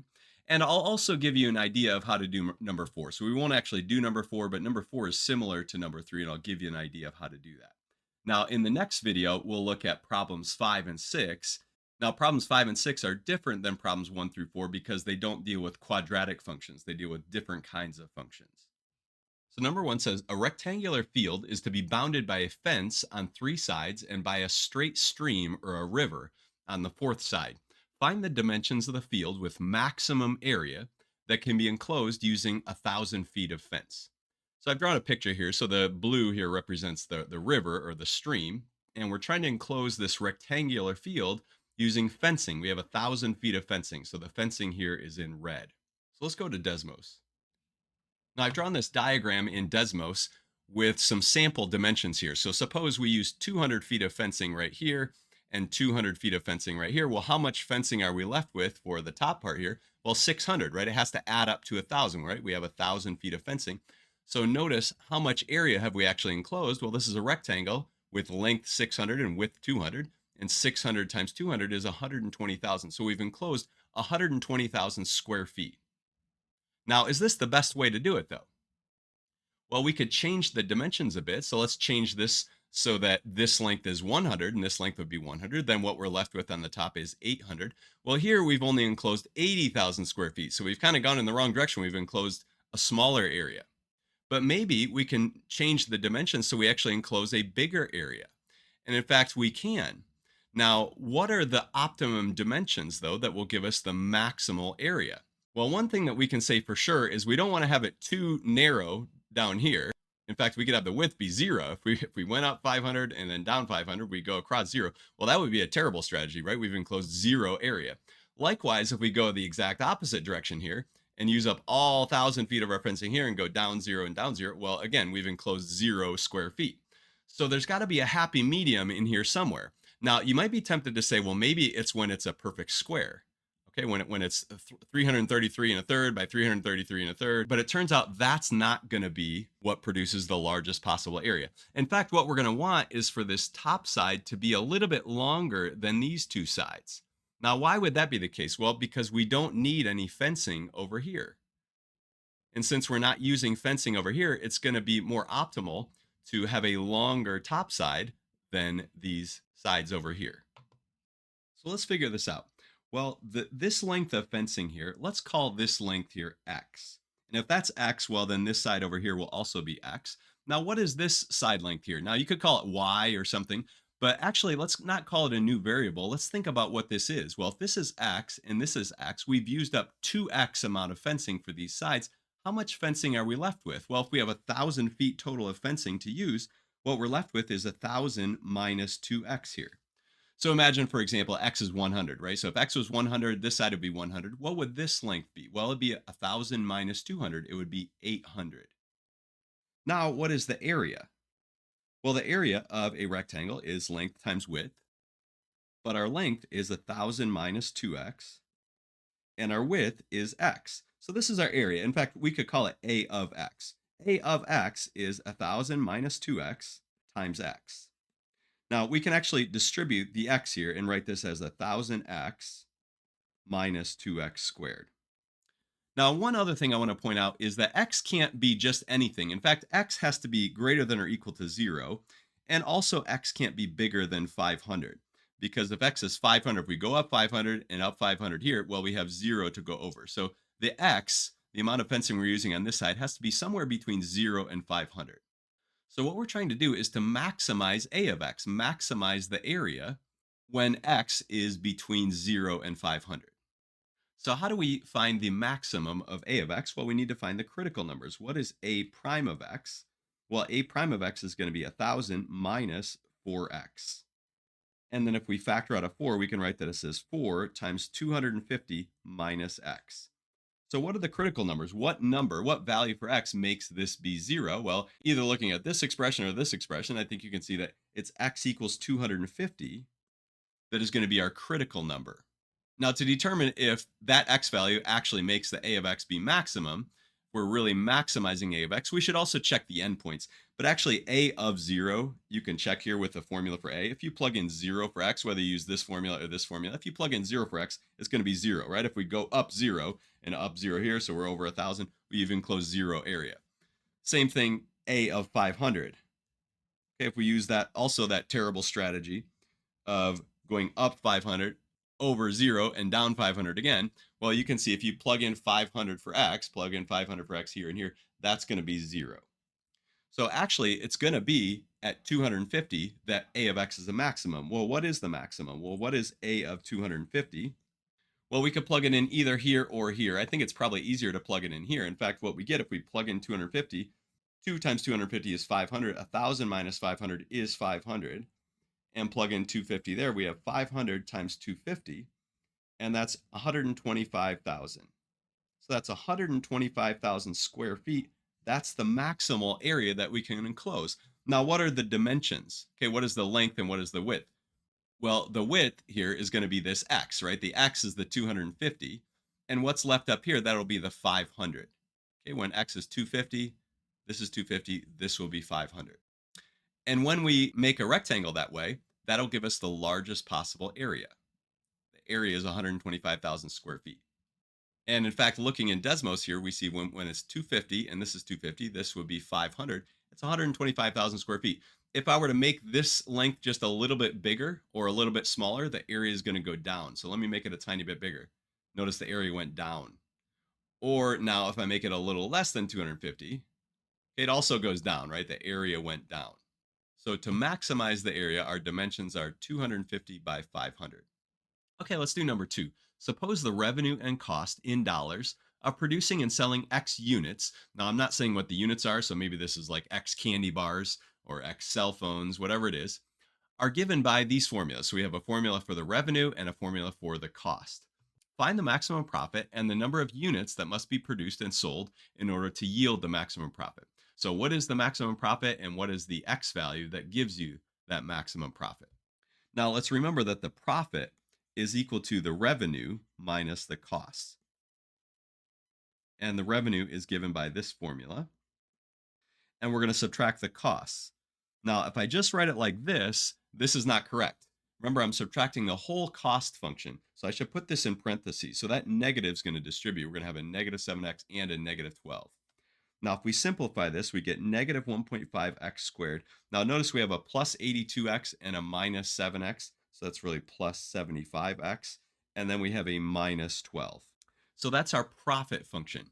Now we're trying to maximize the profit. So what value for x will allow this to be largest? And one thing I want to point out, this is actually a quadratic function, and notice it has a negative leading coefficient. If we were to graph this p of x, the graph is going to look like a parabola like this, where it's opening downward. So it actually will have a maximum, and that maximum is going to occur at a critical number, right? A place where the slope is 0. So let's find that critical number. Well, p prime of x is going to be, well, if we multiply 2 times 1.5, we get 3.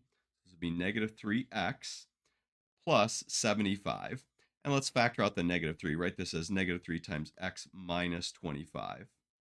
So notice, what's the critical number? Well, what value of x can we plug in here that will make the derivative be 0? What number can we plug in here to make this 0? Well, notice it's x equals 25.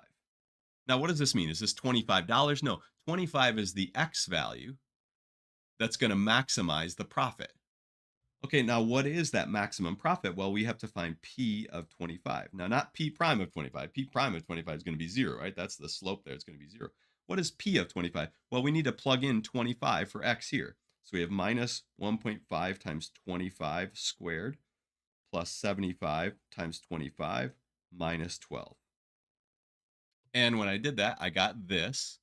And maybe one of the hardest things about this problem is just making sure you plug things into a calculator correctly. And I ended up getting 925.5. So what does that mean? Well, the maximum profit is $925.50. And that occurs when 25 units are produced and sold. And in fact, looking in Desmos here, you see our profit function here, p of x graphed, and notice it's this parabola. And this point up here is 25 comma 925.5. So we maximize the profit when 25 units are produced and sold. And the profit itself is $925.50. Okay, to finish off, let's look at number 3. A deli sells 800 sandwiches per day at a price of $9 each. So notice the revenue there would be $7,200, right? So 800 sandwiches at $9 each, they'd make $7,200 in revenue. A market survey shows that for every 15-cent reduction in the price, 20 more sandwiches will be sold. So if they reduce that price by 15 cents, so let's say $8.85, then they would sell 20 more sandwiches. They would sell 820. Or if they reduced it by another 15, so reducing it by a total of 30 cents, so the price being $8.70, they would sell 840 sandwiches. So the question is, how much should the deli charge per sandwich in order to maximize the revenue? And we're going to assume that the deli does not want to increase their price. So we're only looking at price decreases. Now, notice that the revenue generated is going to be the price per sandwich multiplied by the demand for sandwiches. So when the price was $9, the demand is 800 sandwiches. And the revenue will be, well, 9 times 800 is 7,200. Now, if the price decreases by, say, 15 cents, so the price is now $8.85, then the demand will be 820 sandwiches. And if you do that on a calculator, it turns out that you get $7,257. So notice the revenue actually went up by decreasing the price. There was no guarantee that that was going to happen. It just turns out that it happens in this problem.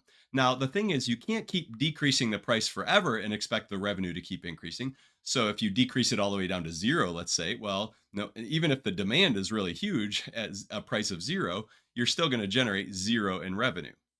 Okay, so how much do we want to reduce the price in order to maximize the revenue? Now, we're going to define a variable. We're going to let x be the number of 15-cent price reductions. So if x is, say, 2, then that means we have two 15-cent price reductions. That means we're decreasing the price by 30 cents. Now, notice then that the price will be $9 minus 0.15 times x. So again, if x was 2, This would be 0.30, and 9 minus 0.30 would be 870. That would be the price. Or if we have 10 price reductions, that means we're decreasing it by $1.50. Well, then the price would be 9 minus $1.50. That'd be 750. Now, what about the demand? Well, the demand is going to be 800 plus 20 times the number of price reductions. So if the number of 15-cent price reductions is 1, then this will be 820. If the number of price reductions is 2, this will be 840, and so on. And let's remember that the revenue will be the price times the demand. So let's actually write this out. The price will be 9 minus 0.15x, and the demand is 800 plus 20x. And this is the revenue. We'll call this R, or really R of x.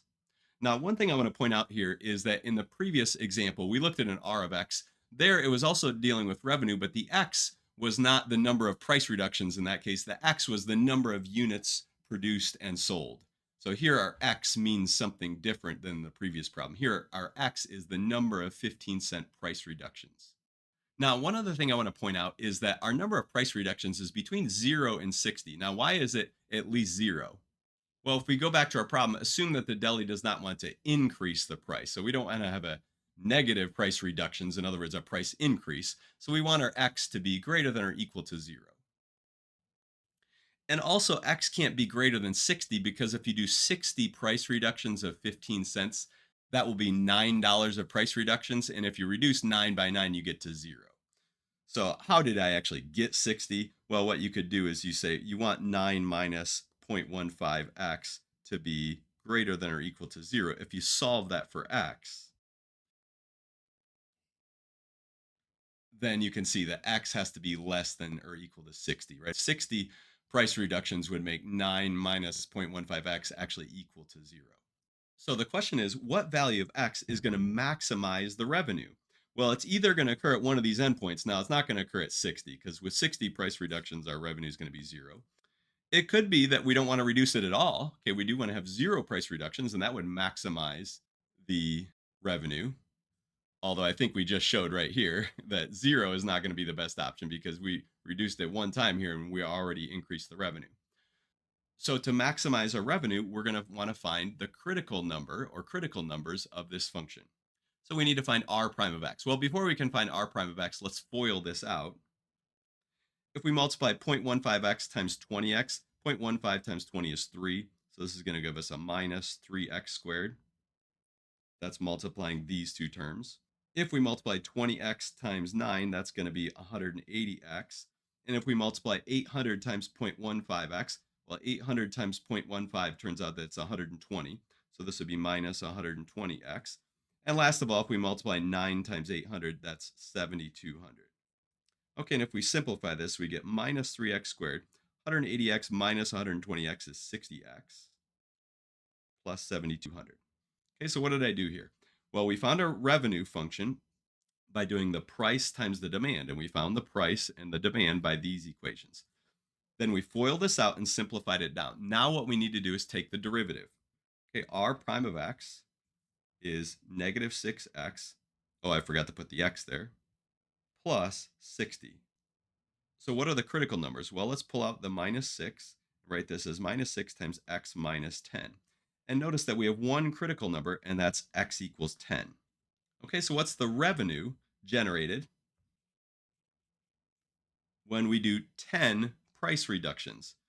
Well, you could plug in 10 for x here, or you could just kind of think about it. What's really happening? Well, with 10 price reductions of 15 cents each, notice what is the new price going to be? Well, we're reducing it by $1.50. So 9 minus $1.50 is going to be $7.50. It's going to be $7.50 times, well, with 10 price reductions, the demand is going to go up by 200, right? So the demand will be 800 plus 200 is 1,000. So $7.50 times 1,000 will be 7,500. That will be the revenue when we do 10 price reductions. Now, remember when we did no price reductions, remember it was 9 times 800. $9 was the price. 800 was the demand. In fact, you can see that up here. If you plug in 0 for x there, you get 9. If you plug in 0 for x there, you get 800. We multiply that out, we get 7,200. And if we look at the right endpoint, so we're looking at the endpoints here, we have 0 to 60. So R of 0 was 7,200. R of 60 turns out that it's 0. And the reason it's 0 is because if you plug in 60 for x right there, that becomes 0. The price is 0. And it doesn't even matter what this is over here. It doesn't matter what the demand is. If the price is 0, the revenue is going to be 0. So notice, what is our highest value of these three? Well, the highest one is this one.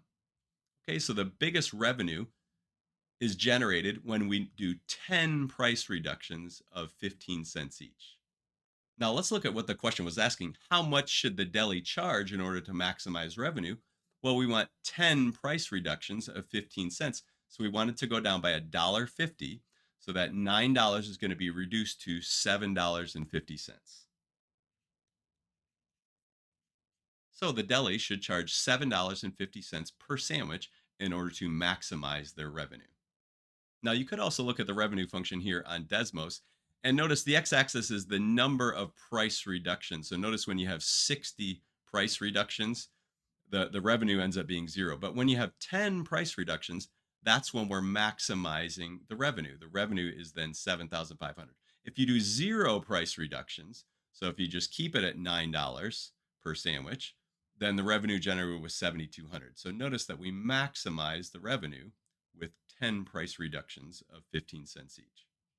Now, another problem that's very similar to this that we're not actually going to do here, but I'm going to give you an idea of how to do it, is this number 4. A car rental agency rents 200 cars per day at a rate of $40 per day. For each $1 increase in rate, 5 fewer cars are rented. Okay, and at what rate, in other words, at what price per day, should cars be rented to produce the maximum revenue? And what is that maximum revenue? Well, you do this problem in the exact same way as you do number 3. So here you can let X be the number of $1 price increases. And you can use that same equation, revenue equals price times demand, and write a formula for the price and write a formula for the demand. Then take the derivative of the revenue function, find the critical numbers, and you do it the same way, really, as we did number 3. We're going to do part 2 of our applied optimization problem. So in the last video, we did problems 1, 2, and 3, and we talked about how you can do problem number 4. And in this video, we're going to look at problems 5 and 6. So 5 says, an open box is to be made from a 16-inch by 30-inch piece of cardboard by cutting out squares of equal size from the 4 corners and bending up the sides. What size should the squares be to obtain a box with the largest possible volume? So here's a diagram of the situation. We have this 16 by 30-inch piece of cardboard, and we're going to cut out these squares from the 4 corners. And I've labeled the side lengths of each of these squares X, and they're squares of equal size. So we're going to cut out these squares, remove them, and notice what we'll end up having is a base with 4 flaps. Okay, and these flaps are going to bend up, and we're going to create a box out of this. So the box won't have a top, but you can see the base here in blue and the 4 flaps that will fold up or bend up in orange. Now notice also that we can adjust the size of X, and that will vary the size of the base and the flap. So for example, if I make X be really big, then we're going to have a small base here, but the flaps will be really tall. They'll be really big. So it'll be a tall box, but not much base. On the other hand, if we go the opposite direction, we let X be really small, we'll have a big base, but the flaps won't be very tall. In fact, if we go to an extreme and let X be 0, then we don't even really have a box anymore. We just have a base, and it's not going to have any volume because we're not going to have any flaps to bend up. Same thing if we go the exact opposite direction. If we let X be 8, notice the biggest possible value X can take is 8, because this is 16 right here. Then notice again, we don't really have a box because our base has completely disappeared. So X taking a value somewhere between 0 and 8 is going to give us a box with largest possible volume. So what is that value of X? What is that happy medium that will give us a box with the largest possible volume? You can see I actually did this one time. I took a piece of paper and I cut out squares from the 4 corners, and I made these different trays. And you can see, notice the different sizes and shapes of these trays. That just has to do with how big of squares I cut out from the corners. So I made a total of 5 different ones. And it turns out they don't all have the same volume, right? Different ones will have different volumes. And so the question is, how big should you cut out the squares from the 4 corners to make it have largest possible volume. So here's a hand-drawn version of this diagram. And again, we're going to let x denote the side length of each of these squares. Now, the volume of a box, of course, is length times width times height. But what are those dimensions? What is the length, width, and height of this box? Well, notice this length down here is 30, but that's not the length of our box. The length of our box is this length. Well, what is that length? Well, if this is x and this is x, shouldn't this be 30 minus 2x? And same thing here. If this big length here is 16, and this length is x, this length is x, this length should be 16 minus 2x. So the length is 30 minus 2x, the width is 16 minus 2x, and the height is just x. Now notice also that x has to be between 0 and 8, just like we mentioned before. Certainly x can't be less than 0, and also x can't be bigger than 8 because these squares would overlap each other right here because this is 16. So we're trying to maximize this volume function subject to the constraint that x is between 0 and 8. So what value of x would make this as big as possible if we're picking values of x between 0 and 8? So we will call this v of x, and we're going to have to FOIL this out. Now, minus 2x times minus 2x is 4x squared. We're going to have a minus 32x from the inside two terms and a minus 60x from the outside two terms. That's a minus 92x. And 16 times 30 is 480. Okay, so we FOILed that out. Now we're going to distribute the x. We have 4x cubed minus 92x squared plus 480x. So this is the function that we're trying to maximize subject to the constraint that x is between 0 and 8. Okay, well, how do we maximize it? Well, we have to find the critical numbers, right? We're going to find v prime of x, and v prime of x is 12x squared minus 184x plus 480. Now, I have to say the next part of the problem is really the hardest part of this whole problem by far, and that is how do you factor this? Well, one thing that you might notice is that all these coefficients are even, so we should be able to at least factor out a 2. In fact, all of them are at least divisible by 4. So let's factor out a 4. We have 4 times 3x squared minus 46x plus 120. Now, even at this point, this is quite difficult to factor. If you didn't know how to factor this, or maybe if this were not factorable at all, that would still be okay. What you would have to do is to use the quadratic formula, right? So remember the quadratic formula. So you could just plug in the coefficients here, and that will give you the x value. So if you can't factor something, you can always use the quadratic formula. But this one actually does factor, and the way that it factors is we're going to have a 3x and an x here to multiply to get 3x squared. It's actually 3x minus 10 and x minus 12. There's a lot of possibilities to try, so that's why it makes it so tricky to factor. But if you notice, negative 10 times negative 12 is positive 120. We have a negative 10x from the inside terms and a negative 36x from the outside, so that gives us negative 46, and 3x times x is 3x squared. So notice, what are the zeros? Well, this one gives us x equals 12 is a 0. What about this one? Well, we have 3x minus 10 equals 0. And if we solve that for x, we get 3x equals 10, or x equals 10 thirds. Now, remember, our x has to be between 0 and 8. So that actually rules out this possibility of x equals 12. So x equals 10 thirds, or 3 1/3, that's our only possibility. And in fact, that has to be the maximum, because v of 0 is going to be 0, and v of 8 will also be 0. Right, just from looking at the picture here, right? If the x is 0, the volume is going to be 0, and if x is 8, the volume is going to be 8. Or you could look at this formula. If you plug in 0 for x or 8 for x, you're going to get 0. So the squares we have to cut out have a side length of 10 thirds inches. Now, you might wonder what the volume actually is when we plug in 10 thirds. So find v of 10 thirds. And if you do that, you get v of 10 thirds equals, and you could use a calculator here, this would be about 725.9. Okay, and that would be cubic inches. That's the maximum volume that we could get from cutting out these squares, and that happens when we cut out the squares to be 3 1/3 inches, or 10 thirds inches. And here's actually a graph of that volume function here. Now, this is not FOILed out here, but this is the volume function. And notice right here, 3 1/3, 3.3 repeating, gives us the largest possible volume, right? If we cut out squares of width 3, let's say, then we only get a volume of 720.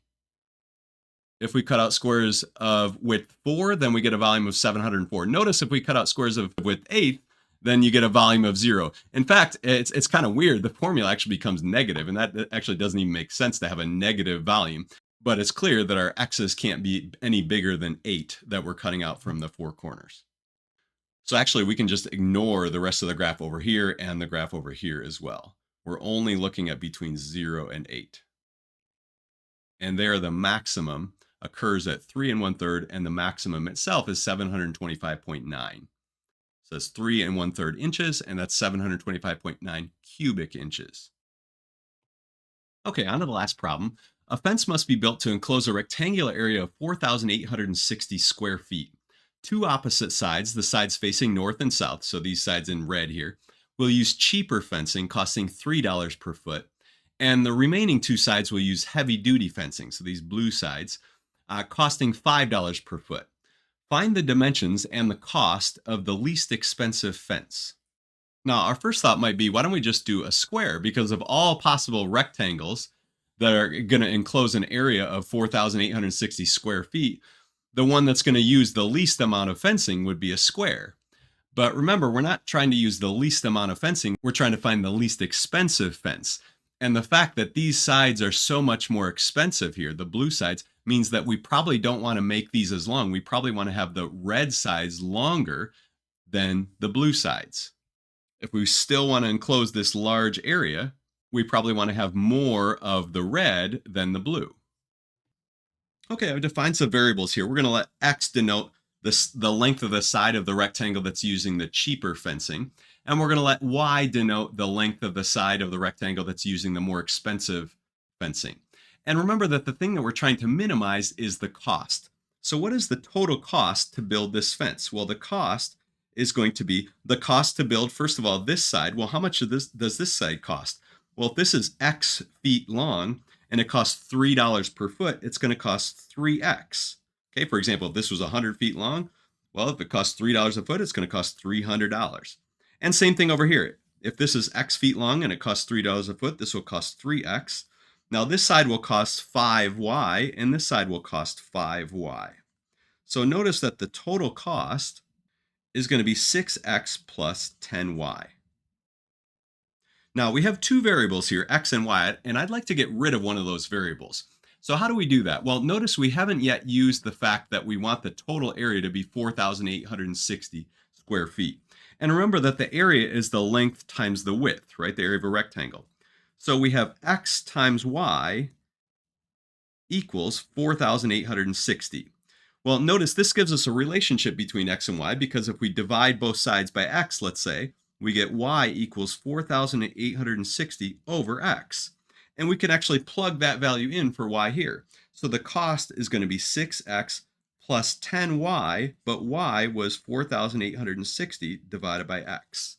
And so we have this is equal to 6x plus, well, if we multiply by 10, we're going to get 48,600 divided by x. And we'll call this c of x. Okay, so we're trying to minimize the cost function. Now, one constraint that we clearly have is that we don't want x to be negative, right? So x certainly has to be greater than or equal to 0. So how do we find the value of x that's going to minimize this? Well, we need to take the derivative. And how do we take the derivative of this? Well, it's going to be easiest if we rewrite this second term as 48,600 times x to the minus 1. You could take the derivative using the quotient rule, low d high minus high d low all over low squared, but I think it's just easier to do it this way. Okay, so what is c prime of x? Well, c prime of x is 6 minus, right, we're bringing the minus 1 out front, 48,600 times x to the negative 2. Or put another way, it's 6 minus 48,600 over x squared.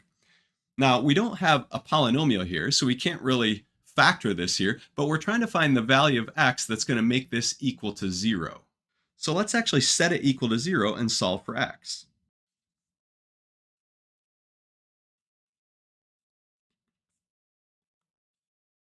Okay, we've set it equal to 0. Now we're going to add this term to both sides, and we're going to get 6 equals 48,600 over x squared. And then we'll multiply both sides by x squared, and we get 6x squared equals 48,600. Then we divide both sides by 6, and we're going to get x squared equals 48,600 divided by 6. Now, if I were just randomly making up numbers, this number probably wouldn't be divisible by 6, but I think it is divisible by 6. And so I rigged this up to give us a nice number. In fact, I believe this is 8,100.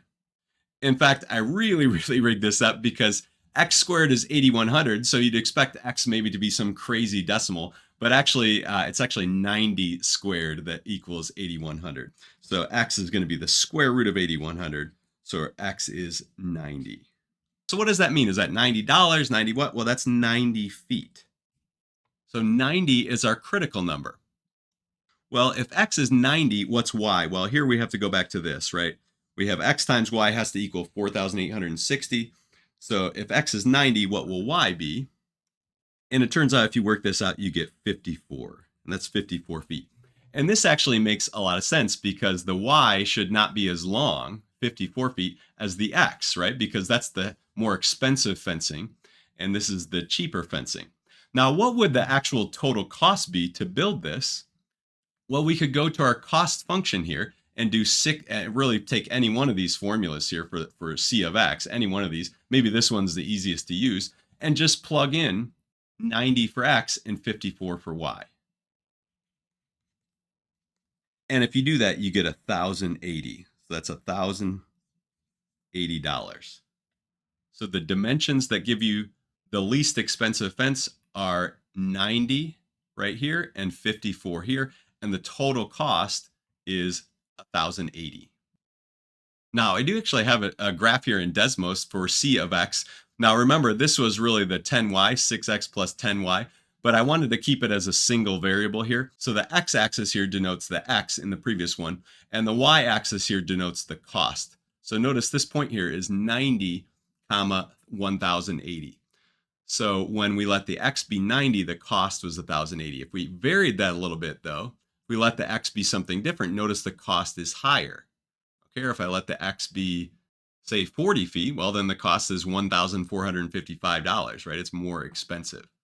The least expensive fence is when the x was 90. There are three main topics that you talk about in calculus: limits, derivatives, and integrals. And so far in this class, we've talked about limits and derivatives, and now we're going to talk about integrals. Now, the topic of integrals can be subdivided into two topics. We have indefinite integrals, or antiderivatives, and definite integrals. Now, we'll talk about definite integrals later, but for right now, we're going to talk about indefinite integrals, or antiderivatives. That's what we'll talk about in this video. So let's begin with an example. Find a function whose derivative is x to the fourth. Now, I'm not asking what's the derivative of x to the fourth, right? That would be 4x cubed. I'm asking to find a function whose derivative is x to the fourth. So I'm asking for the antiderivative of x to the fourth. So we want to find a function where if we take the derivative of it, we get x to the fourth. So how can we do that? Well, one thought might be, why don't we take something like x to the fifth? Isn't the derivative of x to the fifth x to the fourth? Well, the derivative of x to the fifth would be 5x to the fourth. So maybe to kind of compensate for that, instead of using x to the fifth, could we use 1/5 x to the fifth? If we took the derivative of this, wouldn't that give us x to the fourth? Because the derivative of this, the 5 would come out front. 5 times 1/5 is just 1. The power would lower by 1. And yeah, that would give us 1/4. So notice the derivative with respect to x of 1/5 x to the fifth is x to the fourth. So 1/5 x to the fifth is called an antiderivative of x to the fourth. Now, it's not the only antiderivative of x to the fourth because we could always just add a constant. So for example, plus 7. 1/5 x to the fifth plus 7, that would be an antiderivative of x to the fourth.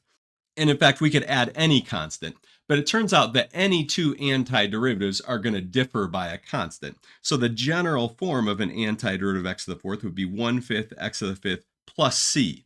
And we often use this letter c. It's called the constant of integration. So this is the general form of the antiderivative of x to the fourth.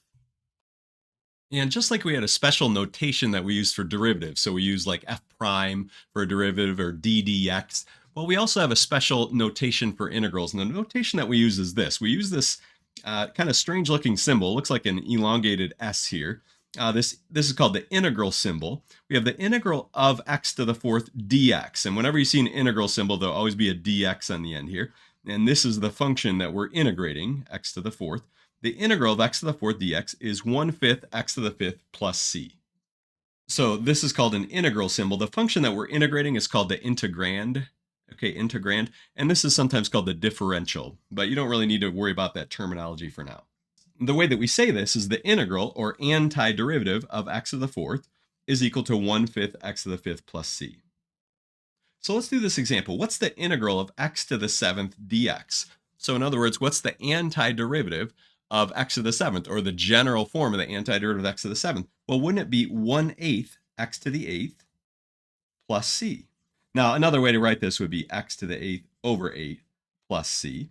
But 1/8 x to the eighth plus c, or x to the 8 over 8 plus c, that's the general form of the antiderivative. Now, we need the plus c here because this integral is not just asking us for one antiderivative, it's asking us for the general form. So you're always going to need to have the plus c on the end here. This brings us to the power rule for integrals. Now remember, we had a power rule for derivatives. The power rule for derivatives told us how to take the derivative of x to the n. The power rule for integrals tells us how to do the integral of x to the n. The integral of x to the n is 1 over n plus 1 times x to the n plus 1 plus c. Okay, or in other words, x to the n plus 1 over n plus 1 plus c. And this works for every n except n equals -1. And this is actually kind of an important exception. If n is -1, then we'd be dividing by 0 here. But for any other n, we can use the power rule. So let's do a few examples. Evaluate the integral, or compute the integral. What's the integral of x squared dx? Well, the integral is going to be 1/3 x cubed plus c. Or another way to write that would be x to the third over 3 plus c. In fact, I kind of like writing it this way instead. All right, what about the integral of the square root of x? Can we do that here? Well, yeah, remember the square root of x is the same thing as x to the 1/2 power. And so here we're going to let our n be 1/2. Now we always increase that number by 1 and then divide by the number. So the integral of x squared was x cubed, and then we divide by that number 3. So what's the integral of x to the 1/2? Well, we raise that number up by 1. X to the, 1/2 plus 1 would be 3/2, and then divide by 3/2 plus c. And that's our answer, but we can rewrite this. When you divide by a number down here, divide by a fraction, you can actually just multiply out front by its reciprocal. So dividing by 3/2 is like multiplying out front by 2/3. So it's 2/3 x to the 3/2 plus c. That's the integral of the square root of x. And you can check if you took the derivative of this. Well, the derivative of c just is 0. That goes away. What's the derivative of this? Well, wouldn't this 3/2 come out front? And 3/2 times 2/3, that's just 1. Then this number would lower by 1. Well, what's 3/2 minus 1? It's 1/2. So the derivative of this would just end up being 1x to the 1/2, or in other words, the square root of x. Now, what about this? What's the integral of 1 over x to the 6th? Well, again, let's rewrite this as x to the -6th power. That's what 1 over x to the 6th is. And we're going to use the power rule. Well, again, we always raise this number up by 1. So to raise -6 by 1, though, you're not going to get -7. You're going to get -5. And then you'll divide by that same number, -5. So x to the -5th over -5 plus c. Now, you could rewrite this. This negative in the denominator can come out front. This x to the -5th in the numerator can become an x to the +5th in the denominator. So we could write this as -1 over 5x to the 5th plus c. But it's totally fine if you leave your answer like this. Okay, now what about the integral of just x? Well, x is the same thing as x to the 1. The integral of x to the 1 would be x squared over 2, or 1/2 x squared plus c. And again, you can check if you took the derivative of this, the 2 would come up front. The 2 over 2 would just become a 1. And lower that by 1, we're just going to end up getting an x here. And the derivative of c, again, is of course just 0. Now, what about something like just the integral of 7? Okay, what's a function where if you took the derivative of it, you get 7? Well, wouldn't it be just 7x? Isn't the derivative of 7x 7? In fact, we do need to add the plus c on the end here. 7x plus c. So like 7x plus 5, 7x plus 1, 7x minus 8. Any of those functions, if you took the derivative, you would get 7. So that brings us to this rule, the integral of a constant. Well, for any constant k, the integral of k dx is going to be kx plus c. So as a quick example, the integral of negative 3 would be negative 3x plus c. Okay, now what about something like this? We have the integral of x cubed plus x. Now, remember that for derivatives, we had that the derivative of the sum of two functions was equal to the sum of the derivatives. So it turns out for integrals, we have the same thing. The integral of the sum is equal to the sum of the integrals. So in other words, if we want to find the integral of x cubed plus x, we can just do the integral of x cubed and then plus the integral of x.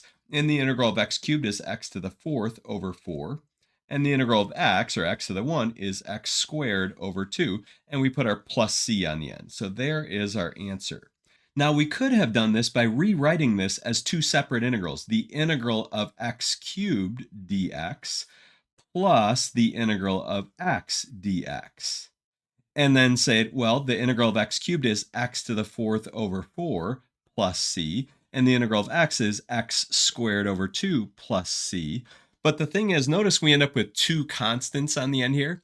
And actually, the two constants, you might think, well, that's just 2c. But actually, 2c is still just a constant. So usually we don't end up writing the constant twice. We just write it once. In fact, the correct way to do this is to just write it as x to the fourth over 4 plus x squared over 2 plus c.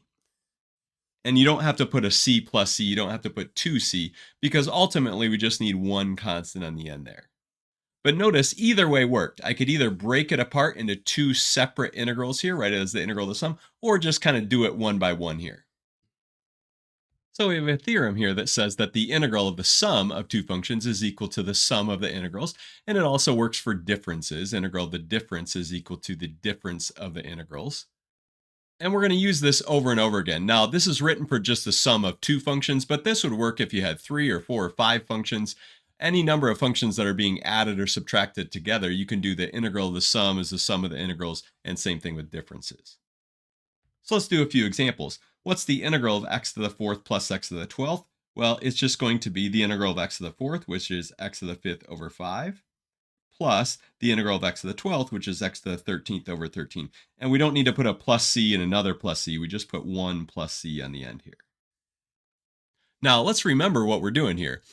The way that we would check our answer, the way that we check to see if we have the correct answer, is we would take the derivative of this, right? We're trying to find the antiderivative of this, and we're claiming it's this.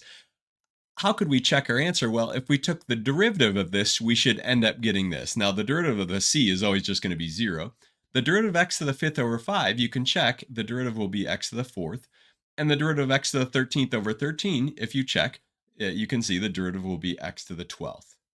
So it's always possible to check your answer just by taking the derivative of your answer, and you should get the original integrand. How about something like this? Well, for this one, we have a cube root of x, so I want to rewrite this as x to the 1/3 power. And we also have a 1 over x to the 7th, so let's write that as x to the negative 7th. And we have a minus x, or you could write it as x to the 1, plus 1/4 dx. So what is the integral going to be? So we have this big long integrand here, and we're adding and subtracting several terms here. Well, what's the integral of x to the 1/3? Well, we always have to raise this number up by 1. So the integral of x to the 1/3 will be x to the 1/3 plus 1, which is 4/3, over 4/3, plus, well, the integral of x to the negative 7th is going to be x to the negative, and it's tempting to say negative 8. But if you raise negative 7 by 1, you actually get negative 6. Right? If you do negative 7 plus 1, you actually get negative 6 over negative 6, minus x squared over 2 plus, well, what's the integral of 1/4? 1/4 is just a constant, so it's 1/4 x plus c. And this is perfectly fine to leave your answer like this, but let's rewrite this. This 4/3 in the denominator can become a 3/4 out front. 3/4 x to the 4/3. Well, we have plus this, but this minus can come out front. So we'll just put this minus out front here. And this x to the negative 6 can become an x to the positive 6 in the denominator. And we have minus 1/2 x squared, or x squared over 2, plus 1/4 x plus c. So this is the simplified version of the answer. And sometimes if you're doing a multiple choice question, for example, you may do the integral, but it may not show the answer that you found as one of the possible answers. And the reason is you just have to simplify this sum, and then your answer should hopefully show up as one of the possible answers on that multiple choice question.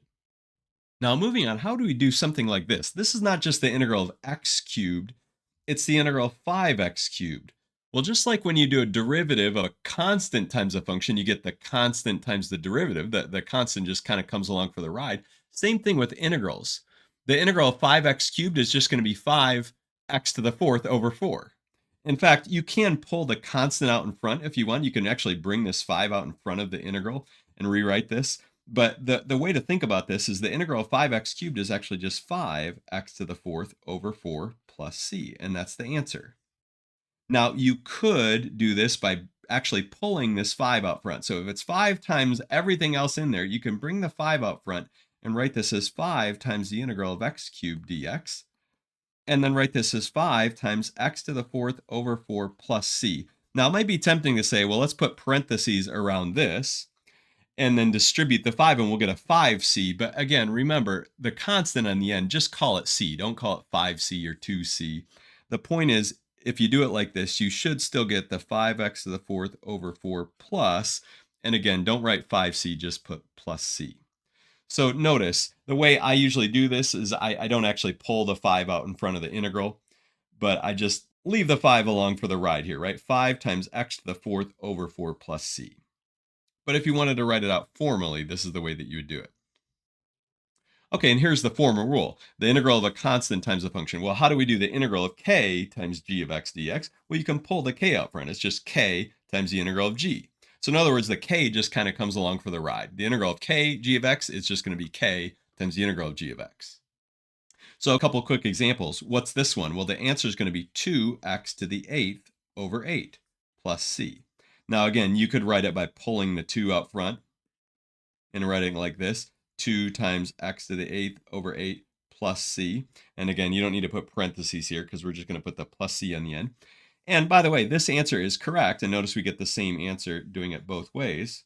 But we can simplify it. So 2/8 is really 1/4. So we could rewrite this as x to the 8th over 4 plus c. What about this? Well, what's the integral of 5x to the 8th? Well, it's going to be 5x to the 9th over 9 plus c, or 5/9 x to the 9th plus c. How about something like this? Well, we can rewrite this as 3x to the negative 7th dx. So 3 over x to the 7th is like 3x to the negative 7th. And then the integral is going to be 3x to the negative 6 over negative 6 plus c. And you could leave your answer like that, or we could take the negative up front. Well, the 3/6 is really a 1/2, so the 2 stays on the bottom, and we have a negative up front. This x to the negative 6 can become an x to the positive 6 in the denominator, and this is our final answer. So this is the unsimplified version. This is the simplified version of the answer. So now we're at the point where we know how to integrate any polynomial. So let's do this one here. We have the integral of this polynomial. Well, the integral of x to the 8th is x to the 9th over 9 minus 6x to the 4th over 4 plus 5x cubed over 3 plus, well, the integral of 12 is just 12x, and then plus c. Now, we could simplify this 6/4 to be 3/2, but let's just leave our answer like this.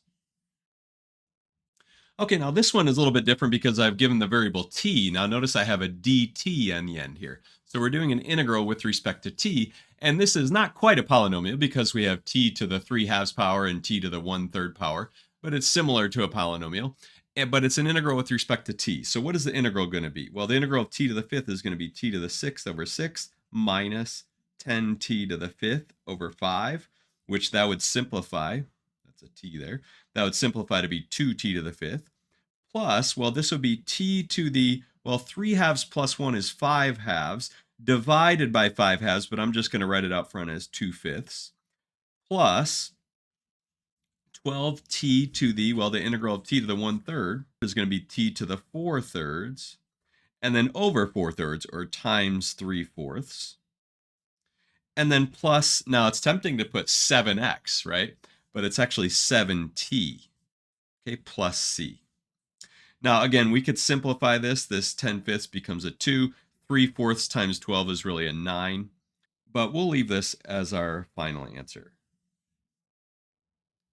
Okay, and how do we do something like this here? How do we do an integral? Well, we have a product of two functions. It's not true that the integral of a product equals the product of the integrals. And same thing with quotients. It's not true that the integral of a quotient equals the quotient of the integrals. So how do we do this? Well, notice, by the way, we have a different variable here. We have the variable u. But how do we do this? Well, we're just going to distribute the 5u here. So let's rewrite this as the integral of, well, 5u times u cubed would be 5u to the fourth minus 30u du. Okay, so we just distributed the 5u here. Now we're going to integrate this. This is 5u to the fourth. The integral is going to be 5u to the fifth over 5 minus 30u squared over 2 plus c. And let's simplify this. 5 over 5 is just 1. So this is just u to the fifth minus 15u squared plus c. Now, how could we check our answer? Well, we could take the derivative of this. Notice the derivative of u to the fifth is 5u to the fourth. That's this. The derivative of 15u squared is 30u. And so, yeah, we have the derivative of this being this, and that simplifies to this right here. So this was a problem where we needed to simplify ahead of time.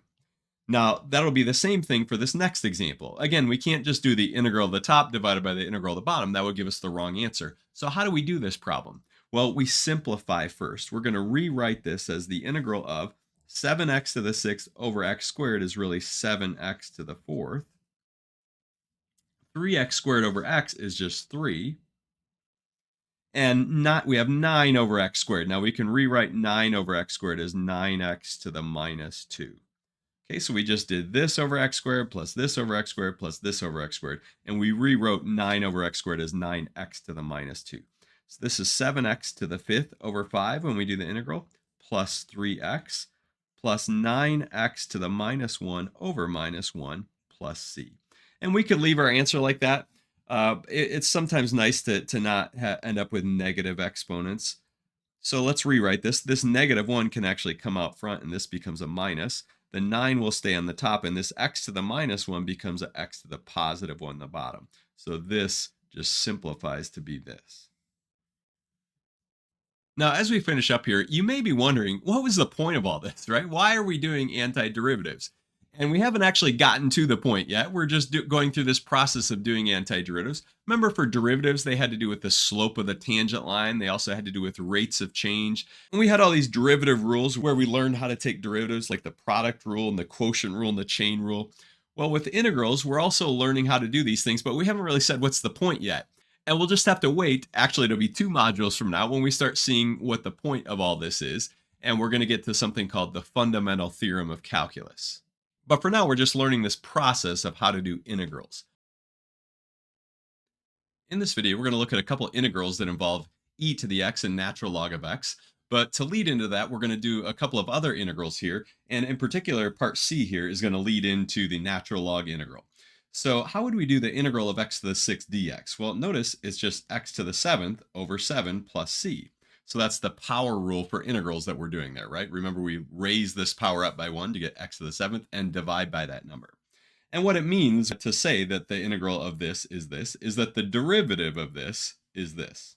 Okay, now how would we do the integral of 1 over x cubed? Well, we rewrite this as x to the negative 3. And the integral of x to the negative 3 is going to be x to the negative 2 over negative 2 plus c. Okay, now we could simplify that, but let's not do that. In fact, the whole point of doing this is because I want to ask about part C here. What is the integral of 1 over x? Now, notice we could write 1 over x as x to the negative 1 power. But what if we tried to use the power rule here? What would the power rule say? Well, wouldn't it say x to the 0 over 0 plus c? Well, that doesn't make sense. You can't divide by 0. So this is not correct.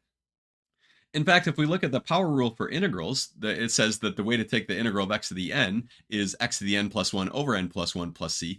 It says it works for every n except n equals negative 1, and that's exactly the case that we were in. So the question is, how do you do the integral of x to the negative 1 power then? Well, remember, we have 1 over x here. We're trying to come up with a function where the derivative is 1 over x. Well, we know a function where the derivative is 1 over x. Isn't it natural log of x plus c? Okay, isn't the derivative of natural log of x 1 over x? Now, for technical reasons, we're actually going to do natural log of the absolute value of x. I'll explain why we do that in just a minute. But the integral of 1 over x is actually natural log of x, or natural log of the absolute value of x.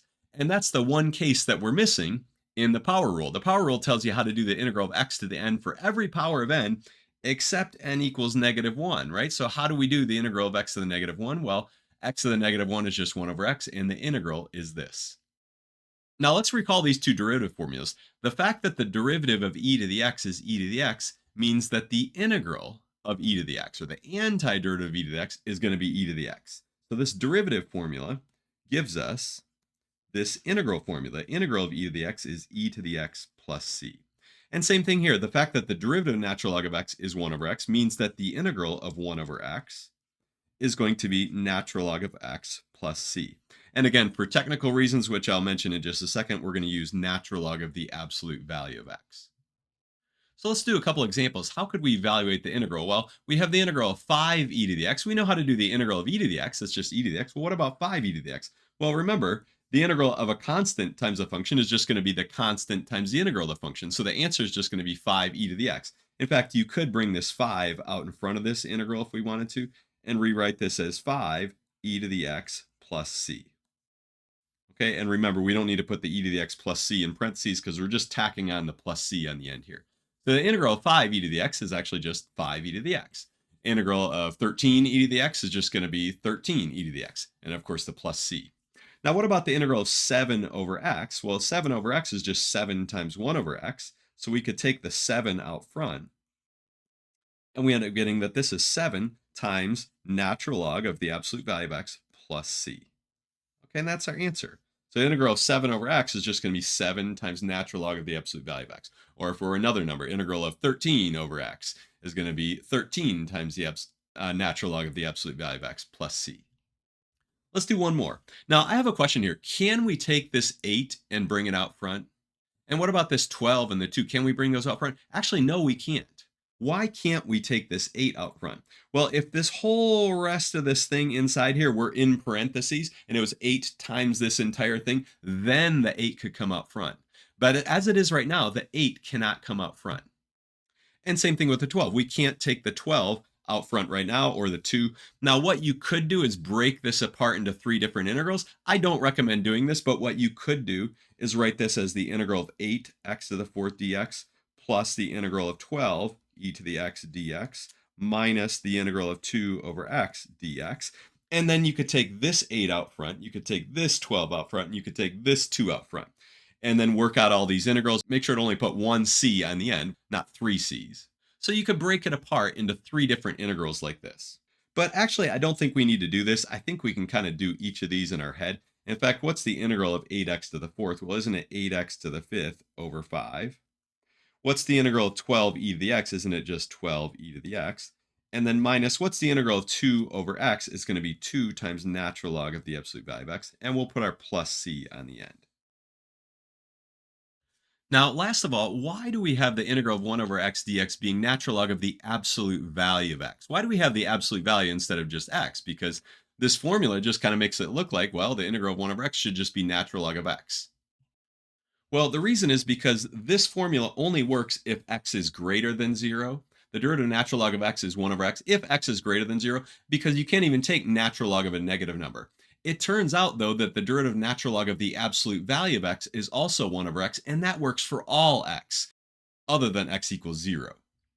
So why is this the case?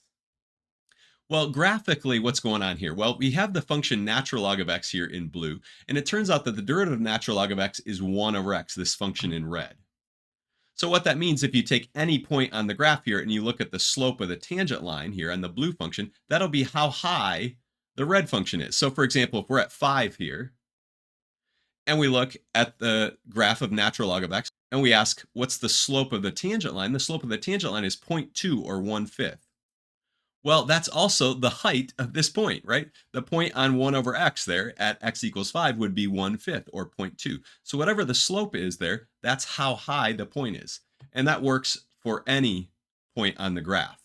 So it turns out that the derivative of the blue function is the red function. But notice, though, that the red function actually exists over here, whereas the blue function doesn't. Notice if we zoom out a little bit, The blue function, natural log, only is defined over here where x is greater than 0. Well, is there another blue function over here that if we took the derivative of that, we would get this? And it turns out there is. And that function is this. Now, what is this function? Well, this entire function here is natural log of the absolute value of x. And notice it's defined even for negative numbers. You can plug in a negative value for x. And this is what the graph of natural log of the absolute value of x is. And it turns out that the derivative of this is 1 over x.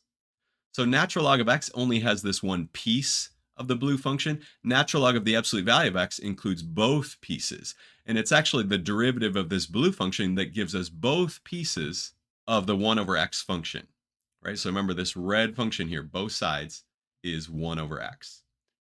So we have this formula here, and this formula tells us that the integral of 1 over x is natural log of the absolute value of x. That's the more general formula. That works even if x is a negative number. Whereas this one up here only works if x is greater than 0. So that's why we say the integral of 1 over x dx is natural log of the absolute value of x plus c.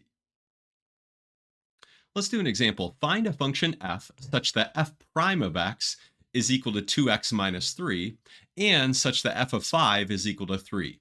Now, this type of problem is sometimes called an initial value problem. And what we're really trying to do is to find an antiderivative of this function, 2x minus 3, that satisfies this condition, f of 5 is equal to 3. So how do we do that? Well, to get an antiderivative of 2x minus 3, we're going to do the integral of 2x minus 3 dx. And that integral will be 2x squared over 2 minus 3x plus c. And we can simplify this to be x squared minus 3x plus c. So our function that we're looking for, our f of x, has the form x squared minus 3x plus c. Now the question is, what should the c be? Well, that's what this condition tells us. This is sometimes called an initial condition. We want f of 5 to be 3. Well, what is f of 5? Well, f of 5 is 25 minus 15 plus c, right? If we plug in 5, and that simplifies to be 10 plus c. Well, notice we want the f of 5 to equal 3. So we want 10 plus c to equal 3. So we solve this, 10 plus c equals 3. And if we solve this by subtracting 10 from both sides, we get c is equal to negative 7. So what is our final answer? Our final answer is f of x equals x squared minus 3x plus c. But what is c? c is minus 7. So we could put plus minus 7, or we could just put minus 7. So this is our function that satisfies both of these conditions. Notice we can check our work. What is f prime of x? Right? F prime of x is 2x minus 3, right? So we found our function f of x such that f prime of x is 2x minus 3.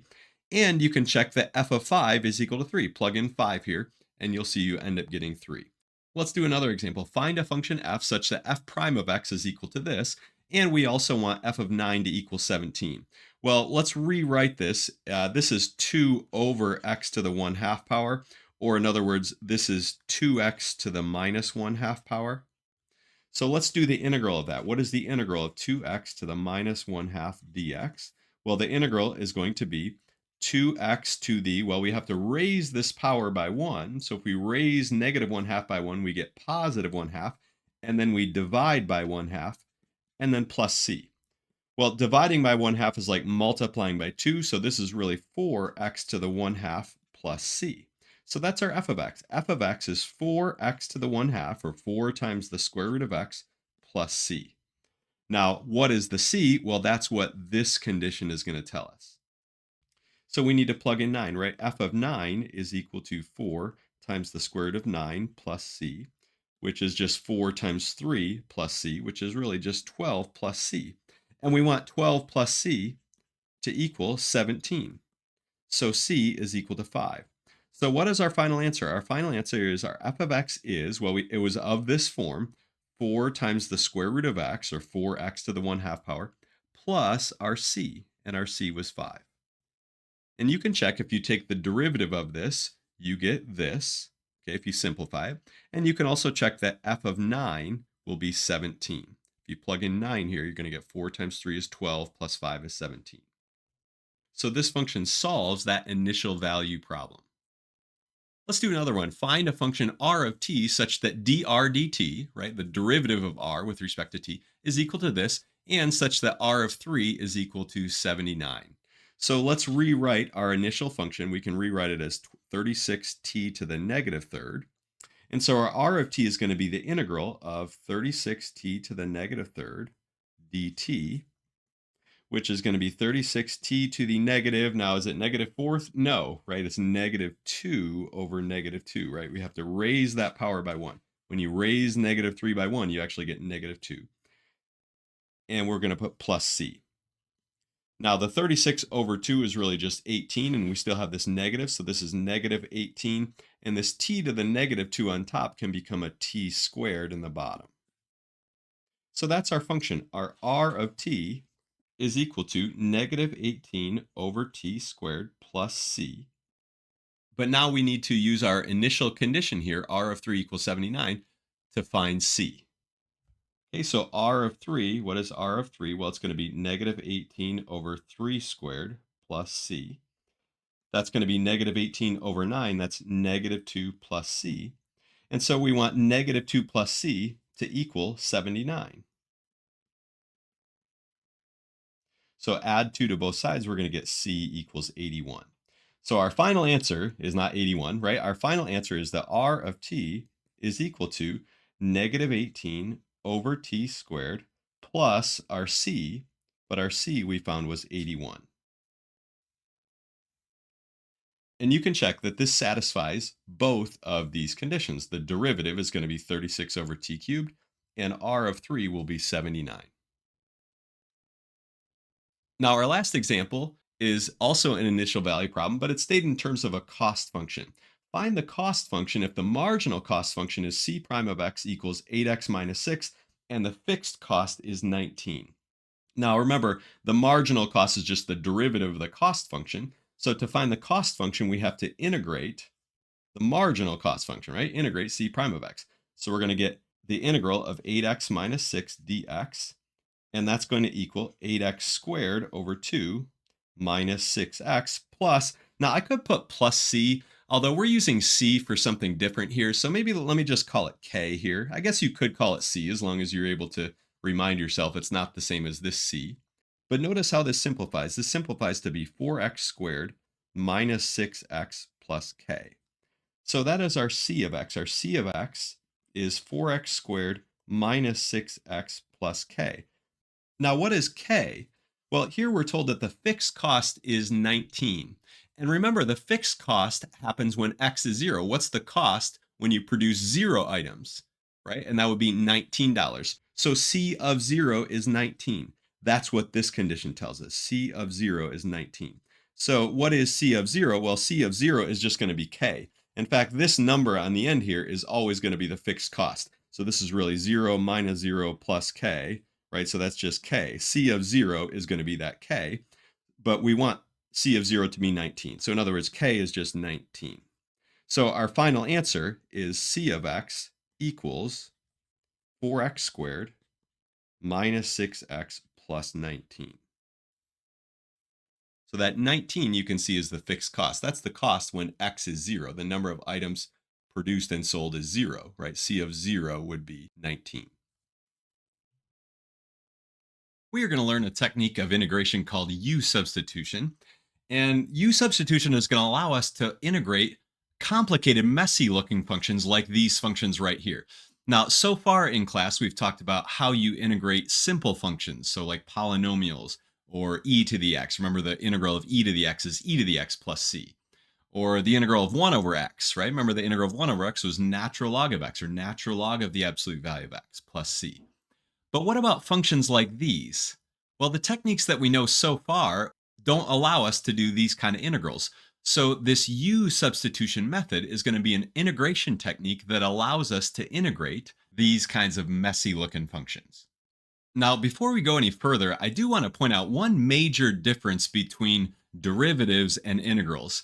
And that is that if you write down almost any function, you can take the derivative of that function as long as you know the derivative rules. So as long as you know like the product rule, the quotient rule, the chain rule, how to do the derivative of e to the x, natural log of x. So for example, if I called this function f of x, well, I could find the derivative f prime of x as long as I knew the rules. So I'd have to use the quotient rule here, low d high minus high d low over low squared.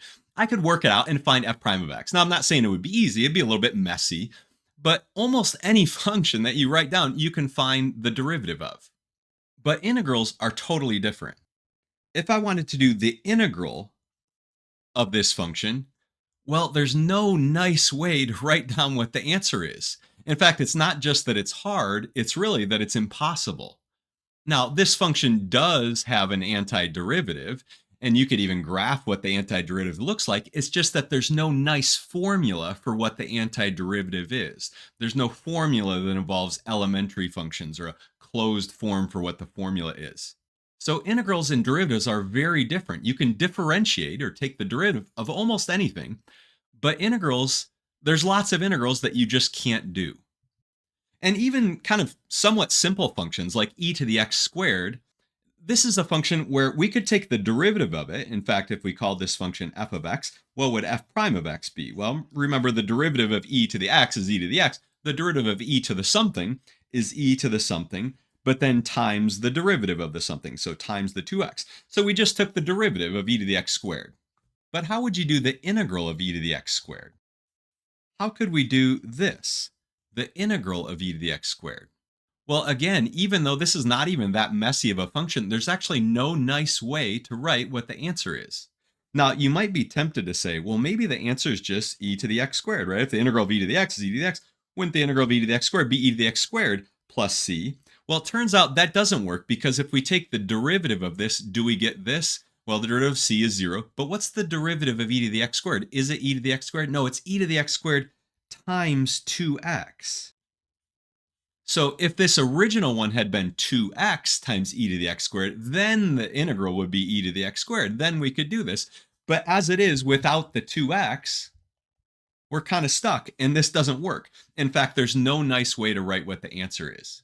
So again, a big difference between derivatives and integrals is that you can take the derivative of almost anything, but integrals are not quite so simple. There's lots and lots of things that we just don't have a nice way of doing what the integral is or the antiderivative is.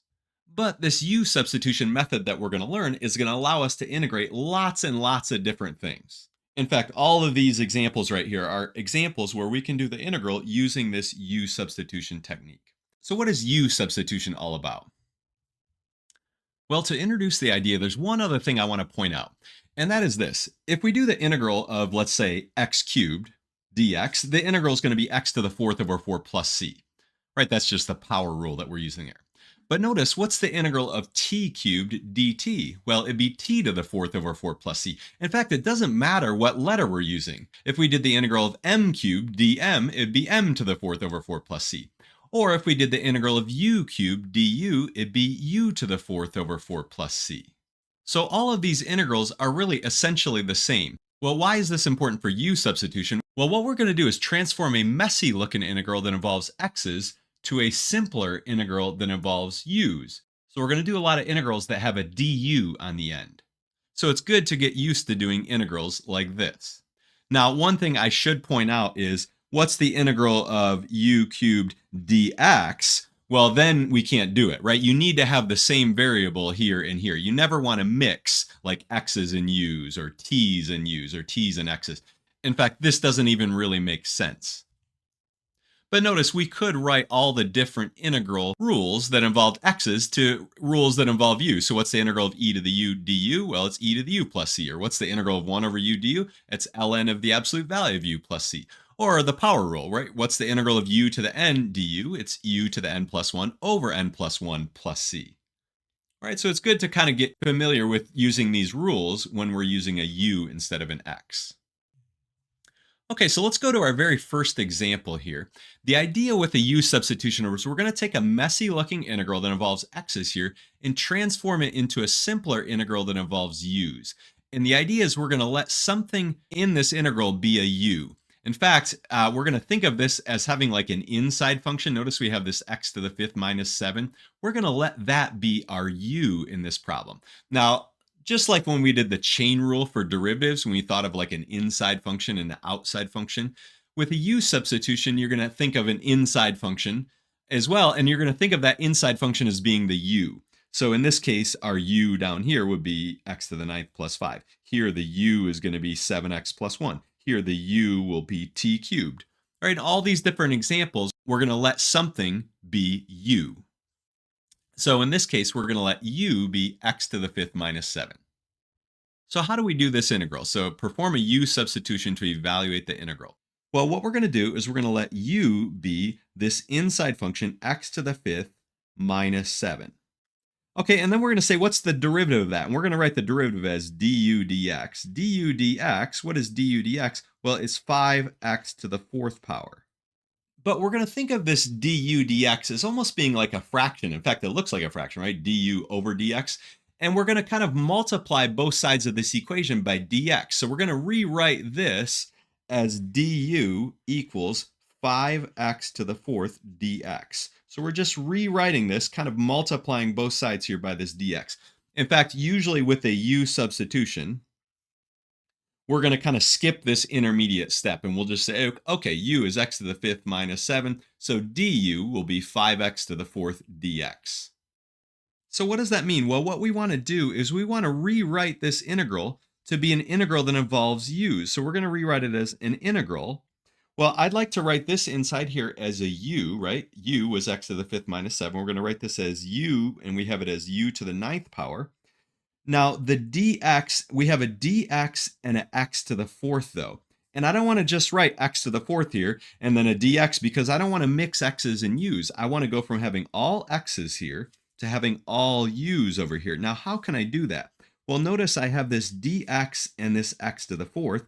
And notice over here, I have a dx and an x to the fourth.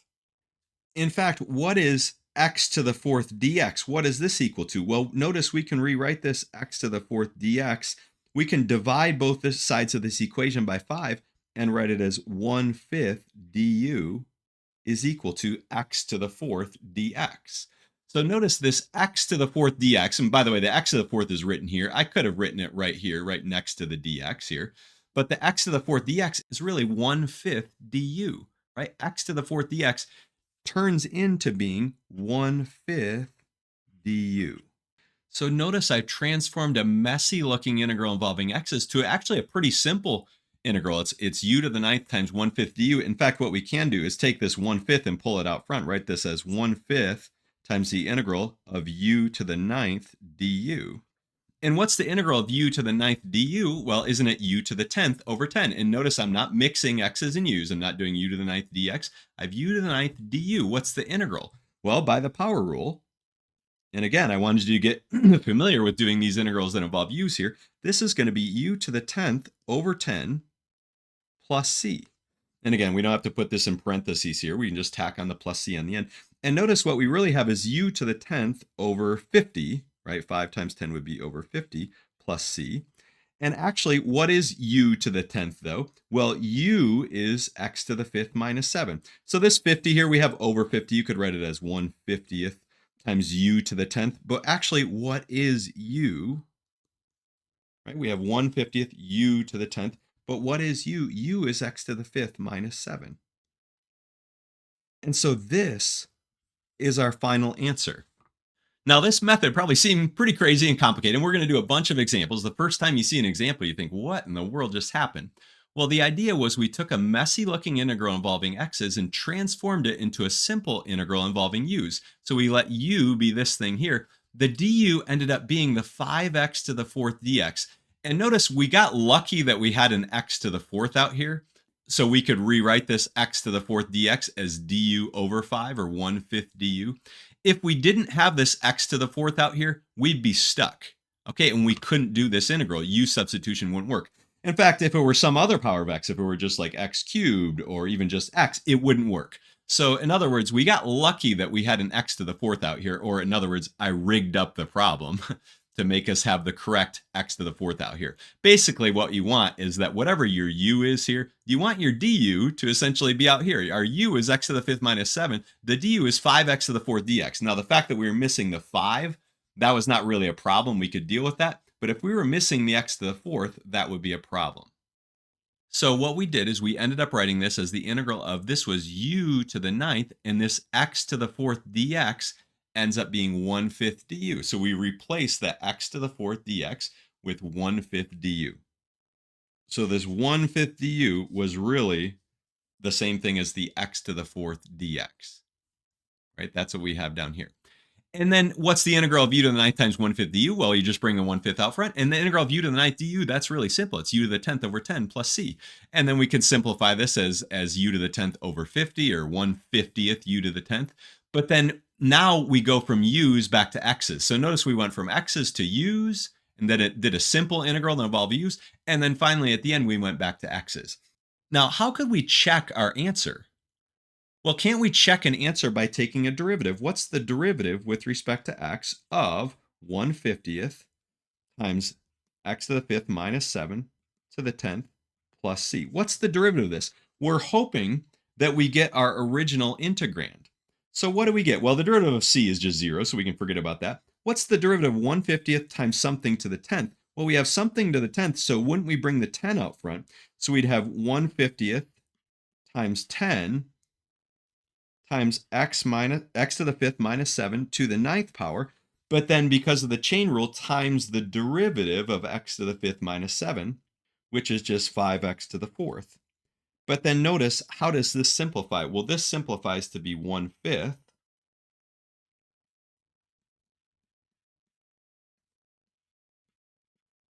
And then the 1/5 and the 5 cancel. And notice we just have x to the 5th minus 7 to the ninth times x to the 4th. And that was our original integrand up here. Now, I wrote it with the x to the 4th on the end here, but I could have written it with the x to the 4th at the beginning.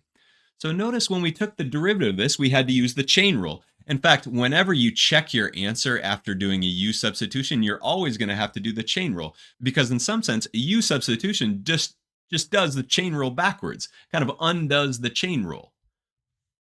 Okay, so we checked our answer and it really did work. Okay, now again, this probably seemed messy, so let's do a few more examples. Okay, what about something like this? Well, again, we're going to let u be x to the ninth plus 5. So du dx will be 9x to the 8th, or in other words, du will be 9x to the 8th dx. And again, I could rewrite this as du dx, du over dx, equals 9x to the 8th, but then you multiply both sides by dx and you get this. So this is our u substitution that we're doing. Now, notice though, we'd like to write this as the integral of the square root of u, right? This is the u, right? X to the ninth plus c. And we know how to do the integral of the square root of u. That's no problem. But here's the question. Can I just write du now? Well, is dx the same as du? No, du is 9x to the 8th dx. Now, fortunately, we have an x to the 8th dx. If we didn't have this x to the 8th, we'd be stuck. Or if it were x to some other power, or if it were just missing, we'd be stuck. But we lucked out here, or in other words, I rigged up the problem, so we have an x to the 8th out here. And notice that x to the 8th dx, what is that actually equal to? Well, if we take both sides of this and divide by 9, we get 1/9 du is equal to x to the 8th dx. I just took this equation here, divided both sides by 9, and that's what I got.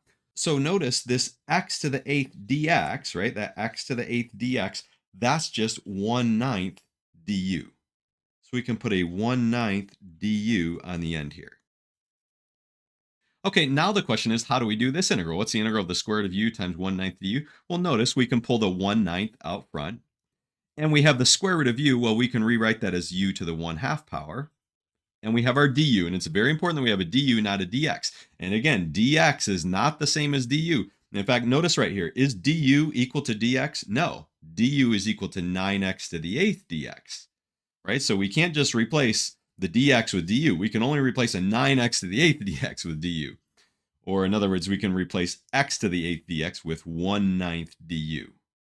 And that's exactly what we did. So again, you might wonder, where did this x to the 8th go? Why did that just disappear? Well, it didn't just disappear. It was the x to the 8th dx that turned into the du. It actually turned into 1/9 du. Okay, now how do we do this integral? Well, the integral of u to the 1/2 is going to be u to the 3/2 divided by 3/2, or times 2/3 out front, plus c. Now we can simplify this. This will be 2 over 27 times u to the 3/2. But what is u? Well, u is x to the 9th plus 5. So there's our final answer. Now, how could you check your answer? Well, you could take the derivative of this. Now the derivative of c, of course, is 0. What's the derivative of this whole thing? Well, you'd have to bring the 3 halves out front and multiply it by this, and then you'd take this to the 1/2 power, right? Remember, you'd lower 3 halves by 1 to get 1/2, and then you'd multiply by 9x to the 8th, right? The derivative of the inside function. If you simplified all that down, you would get the original integrand, the original thing that you're integrating. So again, this technique worked. The problem did have to be rigged up a little bit. I needed to have this x to the 8th out front. If I didn't have that, then u-substitution, we'd kind of get stuck. We wouldn't have the correct thing that we need to have to turn this into a du. Now let's do another example. What's the integral of e to the 7x plus 1? Well, we're going to let u be 7x plus 1. Now what is du? Well, du is just 7 dx. Now, don't just write 7, it's 7 dx. Remember, this is really du dx is equal to 7, right? If u is 7x plus 1, what's du dx? The derivative of u with respect to x, it's 7. But again, we're kind of thinking of this as like a fraction, and we just multiply both sides by dx, and we write du is 7 dx. So here is our u substitution that we're going to do. Now, notice here, in this case, we just have a dx here. But what is the dx equal to? Well, if we divide both sides by 7, we get 1/7 du is equal to dx. So here I can rewrite this as the integral of e to the what? Well, 7x plus 1 is just u, right? Isn't that what 7x plus 1 is? E to the u. And then the dx, can I just write du? Right? If I were to just write du here, would that be correct? No, that'd be wrong, because dx is not equal to du. In fact, dx is 1/7 du, so I need to put a 1/7 there.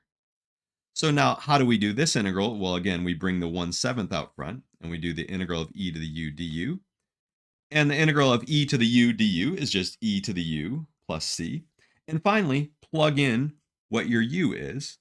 Okay, we go from u's back to x's again, and the u is just 7x plus 1, right? That's what our u is right here. And so that's our final answer. In fact, again, let's check it real quick. What's the derivative with respect to x of 1/7 times e to the 7x plus 1 plus c? Well, of course, the derivative of the c is just 0, so we don't need to write that. What's the derivative of a constant times a function? Well, won't it just be the constant times the derivative of the function? But what's the derivative of e to the 7x plus 1? It's e to the 7x plus 1 times 7, right? Because of the chain rule. Right? The derivative of e to the something is just e to the something times the derivative of the something. And notice the 7 and the 1/7 cancel, and you're just left with e to the 7x plus 1, which was our original integrand, the original thing that we were integrating. So this technique works. It's an amazing little technique that works in a lot of cases. Let's do another example. This one also involves e. Notice we have, but we're using the letter t instead of x here, but that's okay. We're going to still do a u substitution. And notice here, what are we going to let our u be? Well, our u will be this t cubed. And notice, by the way, whenever you're trying to decide what the u is, you should always immediately think, well, what's my du going to be? Well, the du is going to be 3t squared. And do we have a 3t squared? Well, we have the important part. We have the t squared. The constant part of it, we're off by a constant. That's okay. But if we were off by a t or off by some power of t, then we'd be in trouble. So u would be t cubed. So du is going to be 3t squared. Now it'd really be dt. So du will be 3t squared dt. So this is our u substitution. So we're going to write this integral is equal to, well, this e to the t cubed is going to be e to the u. Now, what about the t squared and the dt? The t squared times the dt. Well, notice we have a t squared dt here. So what is t squared dt equal to? Well, it's du divided by 3. T squared dt equals 1/3 du. Du divided by 3. So we're going to replace this t squared dt here. And again, the t squared is written before the e to the t cubed. I could have written the t squared out here. Maybe that'd make it a little simpler to see. We have a t squared dt. And that t squared dt is 1/3 du. Right, so this 1/3 du, that was the t squared dt. And again, it almost looks like the t squared disappeared. Like, where'd that t squared go? It just disappeared here. It didn't disappear. The t squared dt turned into the 1/3 du. Okay, and again, it's very important. dt is not the same as du. Right? In fact, du is 3t squared dt, right? They're not the same. So the t squared dt turned into 1/3 du. But now notice we have a much simpler integral. In fact, once we take the 1/3 out front, we just have the integral of e to the u du. And that's a very simple integral. The integral of e to the u du is just e to the u plus c. And again, it's very important. We're not mixing x's and u's here. It's not integral of e to the u dx, right? It's integral of e to the u du. It's very important. So our final answer then would be 1/3 times of e to the u. But again, what was u? U was t cubed. So this is e to the t cubed plus c. And that's our final answer. Now again, how could we check our answer? Well, take the derivative. What's the derivative with respect to t of our answer? Well, hopefully we get the original t squared times e to the t cubed, the original integrand. In fact, we do. What's the derivative of 1/3 e to the t cubed? Well, it's 1/3 times, well, what's the derivative of e to the t cubed? It's e to the t cubed times 3t squared. And notice the 3 and the 1/3 will cancel out, and we just end up getting e to the t cubed times t squared. Or I could write the t squared first, and we get this. And that is exactly our original integrand, the original thing that we were integrating. Okay, now let's do a couple more examples, because really you need to see quite a few examples before you get a feel for how to do this. Now, how could we do something like this? We have the integral of x over x squared plus 1. Well, crazily enough, this is actually going to involve a natural log. How will this end up involving a natural log? Well, we're going to let u be the denominator here. In fact, u-substitution is not always obvious or clear whether you can use a u-substitution, and even if you can do a u-substitution, it's not always clear what the u should be, but you always think of it as usually it'll be some type of inside function. In this case, it's the denominator. U is going to be x squared plus 1. Now, the du will be 2x dx. Again, don't forget the dx on the end here. It's very important. So u is x squared plus 1. Du is 2x dx. Now notice, do we have a 2x dx? Well, we have an x dx. We have the important part. If I didn't have this x here, I'd be in trouble. In fact, x dx is equal to 1/2 du. So we can rewrite this as the integral of, well, this down here is just u, right? X squared plus 1 is just u. The x dx, that's 1/2 du. So I'm going to put a 1 right up here, and I'll put 1/2 du right out here. So this x I put on the top, but you could think of it as being a 1 on the top, and then the x is out here. The x dx turns into 1/2 du. So we just have the integral of 1 over u du. Well, once we bring the 1/2 out front, that's what we have. So we have the integral of 1 over u du. And what's the integral of 1 over u du? Well, it's natural log of the absolute value of u plus c. And we get natural log of the absolute value of x squared plus 1 plus c. And that's our final answer. By the way, we could get rid of the absolute values, because x squared plus 1 is never negative. No matter what value of x you plug in here, x squared is always positive. You add 1, it's still positive. So you could actually write this without absolute values. But again, you could check your answer by taking a derivative. Now remember, the derivative natural log of the absolute value of something, it's almost like you can ignore the absolute values, and you just take the derivative. It would be 1 over this x squared plus 1 times the derivative of x squared plus 1. You'd end up getting a 2x, and so a 2 would cancel the 1/2, and you can check your answer that if you take the derivative of this, you get this. Now, I mentioned that we'd be in trouble if we didn't have the x up there. Why would we be in trouble? So what if this were just the integral of 1 over x squared plus 1 dx? What if we try to do a u substitution here? What if we let u be x squared plus 1? Well, and then du is just 2x dx. And you might think, well, let's just do the same thing that we did before here. And we can rewrite this as the integral of 1 over u. Now the dx, what is the dx? And you might think, well, why don't we just divide both sides by 2x, right? We divided by 2. Why don't we divide both sides by 2x? We could write dx is equal to 1 over 2x du. And maybe we could replace the dx with, well, what would we replace the dx with? 1 over 2x du. But now notice we're mixing x's and u's. The reason this worked out great up here was because we could take the 1/2 and just bring it out in front of the integral. But can I bring an x out in front of the integral? No, right? You can only bring a constant out in front of integral. You can't bring an x. So at this point, we'd just be stuck, and we're mixing x's and u's, so that's a problem. So there's no way to do this using a u substitution. Now, if you go further in calculus, there is a way to do this integral. It actually involves inverse tangent. But the u substitution technique does not work. So we kind of got lucky that we had the x there, or in other words, I rigged it up nicely to have the x there that we needed. If it were just a 1 or a constant, or if it were some other power of x, like an x squared or x cubed or x to the 4th, then this method of letting u be x squared plus 1 wouldn't end up working. Okay, because you end up mixing x's and u's, and that's a problem. You want to transform your integral from having all x's to all u's and no x's. And in order for that to work, the original one has to be rigged up just a little bit. Okay, now how about this one? This one looks very similar to the previous one, but we have to the sixth power here. Now remember the previous one, the answer ended up involving a natural log. But actually, this one's not going to involve a natural log. In fact, if we do a u substitution, if we let u be x squared plus 1, what is du going to be? Well, du will be 2x dx, just like before. And so we have the integral of, well, again, this x can come out with a dx, and we can think of it as having a 1 up here. So we really have a 1 over, well, what is this? This is not just u, it's u to the 6th power. We have 1 over u to the 6th power. And what is the x dx here? I can't just put du. Well, the x dx, notice, is 1/2 du. We could divide both sides of this by 2. We get 1/2 du. So we have our 1/2 du here. And the 1/2 can come out front. And now what's the integral of 1 over u to the 6th? Well, it's not natural log of u to the 6th, right? Remember, what's the integral of 1 over x to the 6th? Well, don't we write it as x to the minus 6? Well, the same thing here. We're going to write this as u to the negative 6th power. And the integral of u to the negative 6 is going to be u to the negative 5 over negative 5 plus c. And so this negative 5 can kind of come out front here in the denominator. So it's really a negative 1/10 times u to the negative 1/5 plus c. And we could write this as 1 over u to the positive 5th power. That'd be fine. But let's just leave it like that. So we have negative 1/10 times u to the negative 5th power.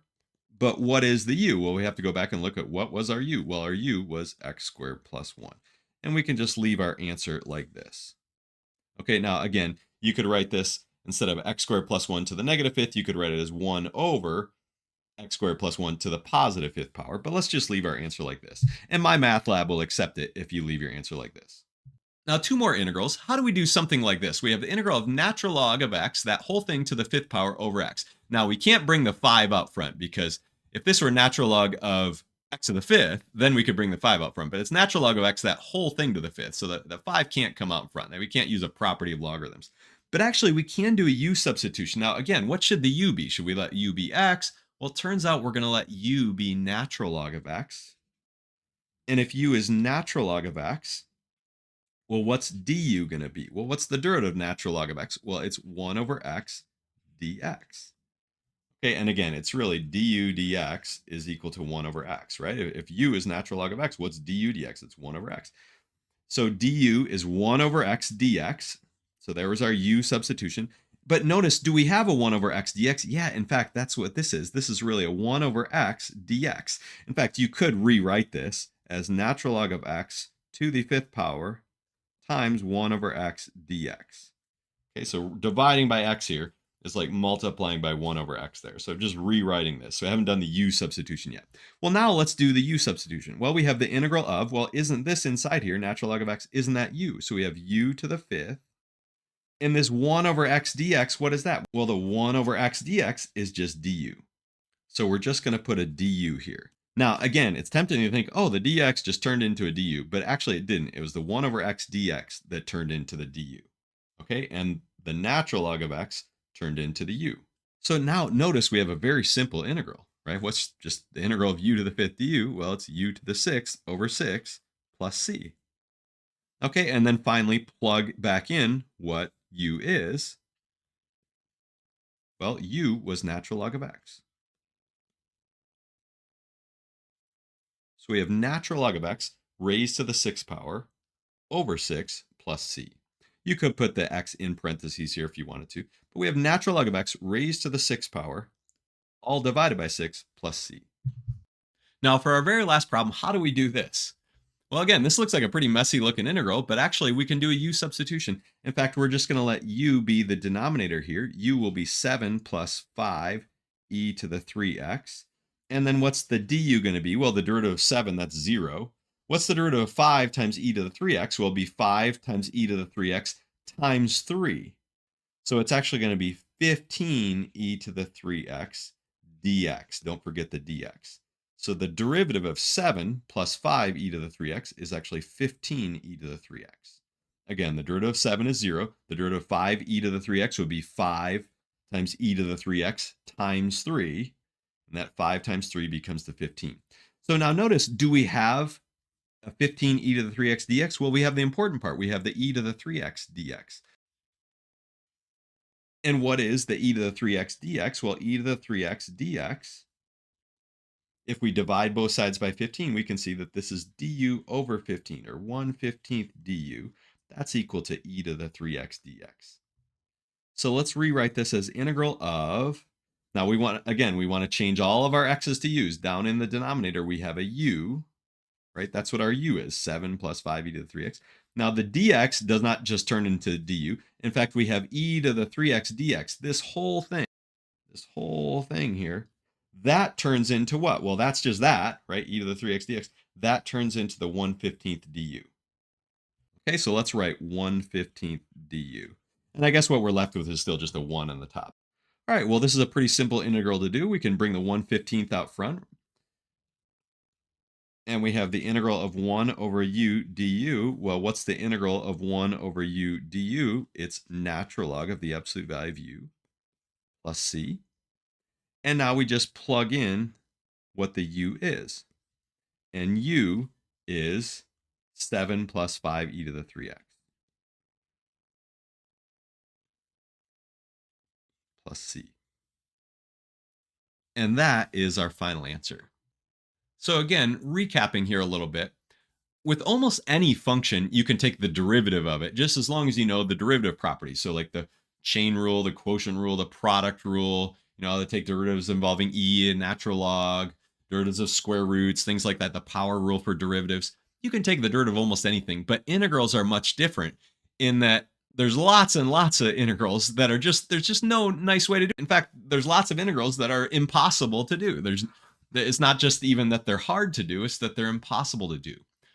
But there are certain integrals where you can do u-Substitution. U-Substitution works and it allows you to take a messy looking integral like this and transform it into a simpler integral that involves u's and then transfer back to x's in the end. Now, it works in many cases, but not all cases. So notice in this first problem, remember we let u be x to the 5th minus 7. Well, du is 5x to the 4th. Well, we had the x to the 4th that we needed here. So the problem was kind of rigged up. If we didn't have this x to the 4th out here, we'd be in trouble. Or if it were an x to the 3rd power, we'd be in trouble. Or just an x, we'd be in trouble. And what I mean by we'd be in trouble is u-Substitution just wouldn't work. Okay, because we'd have to mix x's and u's and we'd end up getting stuck. But the problem was rigged up. This one was also rigged up because notice we have an x to the 9th plus 5. That's the u. Well, the du has exactly what we need out here, the x to the 8th, right? The derivative of this is 9x to the 8th. And we can deal with not having the 9, but the x to the 8th is what we needed. Here, we let u be 7x plus 1. The du is just 7. Now, we don't have a 7, but we can deal with that because it's a constant. This one worked because we let u be t cubed. And we have the derivative of the t cubed, the 3t squared out here. Now, again, we don't have the 3, but we have the t squared, the important part. Same thing up here. We let u be x squared plus 1. The du is 2x dx. Well, we had the x dx that we needed. Okay, here we had, again, u is x squared plus 1. We had the du is x dx that we needed. Now, this one involved a natural log because it ended up being like a 1 over u du, which the integral is going to involve a natural log. Here we have 1 over u to the 6th du, and that one doesn't involve a natural log. That one you just rewrite as u to the negative 6 and use the power rule. Here, again, we let u be natural log of x, but du is 1 over x dx. We have this 1 over x dx. If we didn't have this x down here, if we're just, what's the integral of natural log of x raised to the 5th? Well, we'd be stuck. Okay, u-Substitution wouldn't work. Okay, because we don't have the correct du. Okay, if we let u be ln of x, we need 1 over x dx to turn into du. dx doesn't turn into du, it's 1 over x dx, so we need that x there. And same thing here, we let this be du, the du, we had just what we needed up here. We didn't have the 15, but we had the important part, the e to the 3x.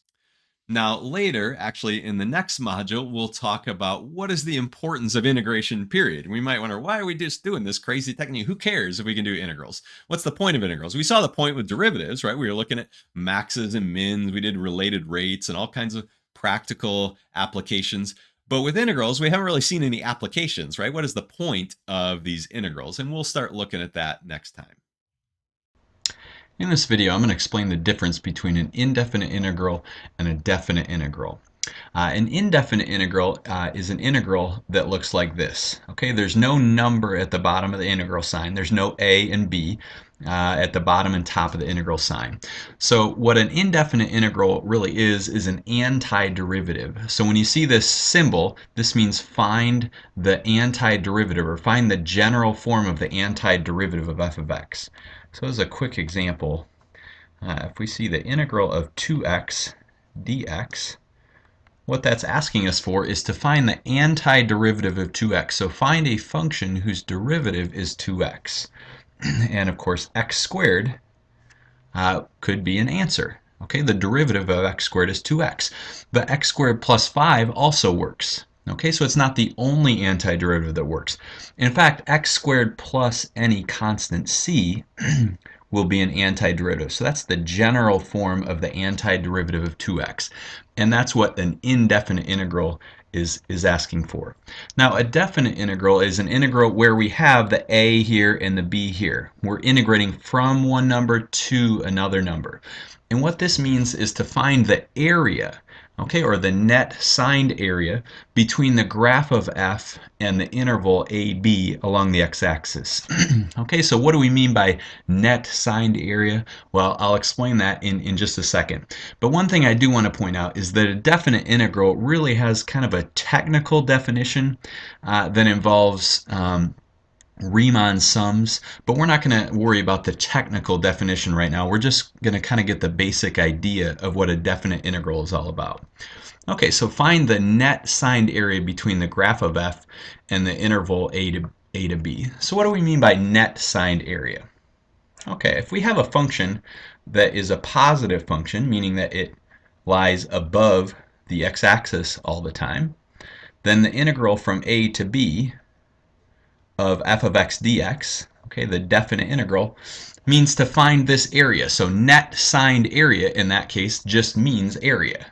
Okay, so the integral from a to b of f of x dx, okay, what that means is find this area.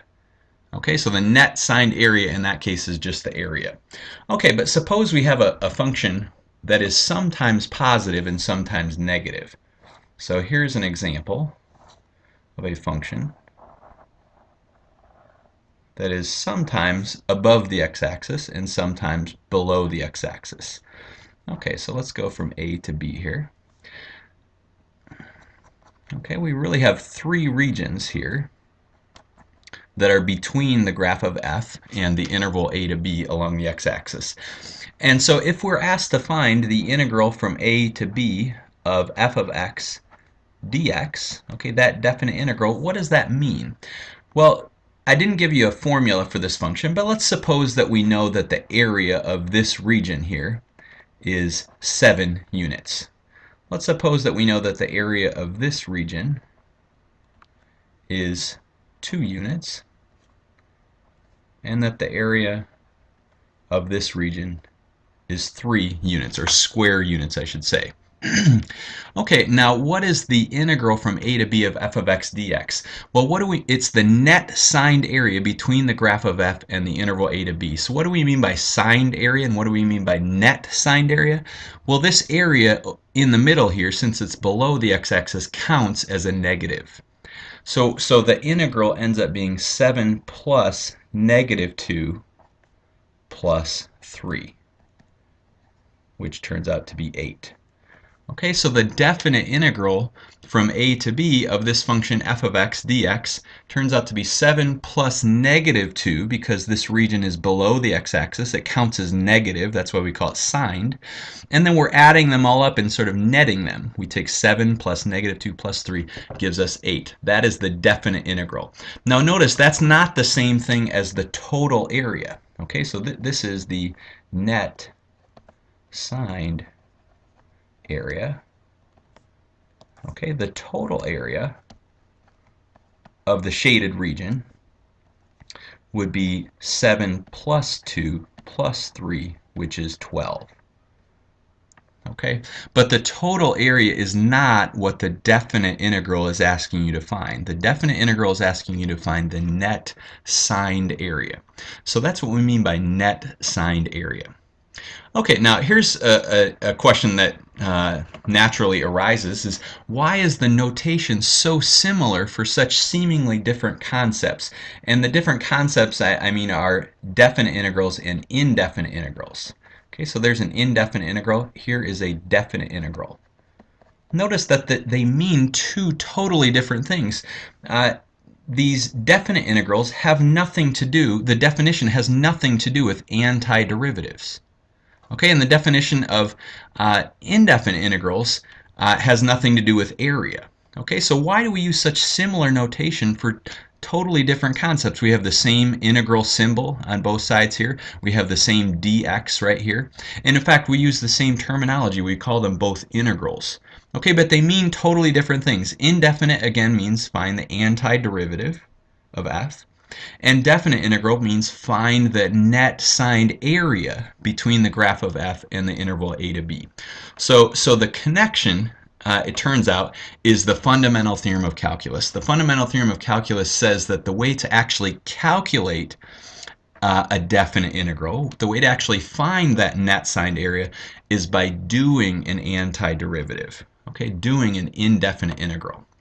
Okay, so let's look at a couple examples. Let's begin with the definite integral from 0 to 5 of 2x dx. And let's calculate this integral in two different ways. Part A, we'll do it without using the fundamental theorem of calculus.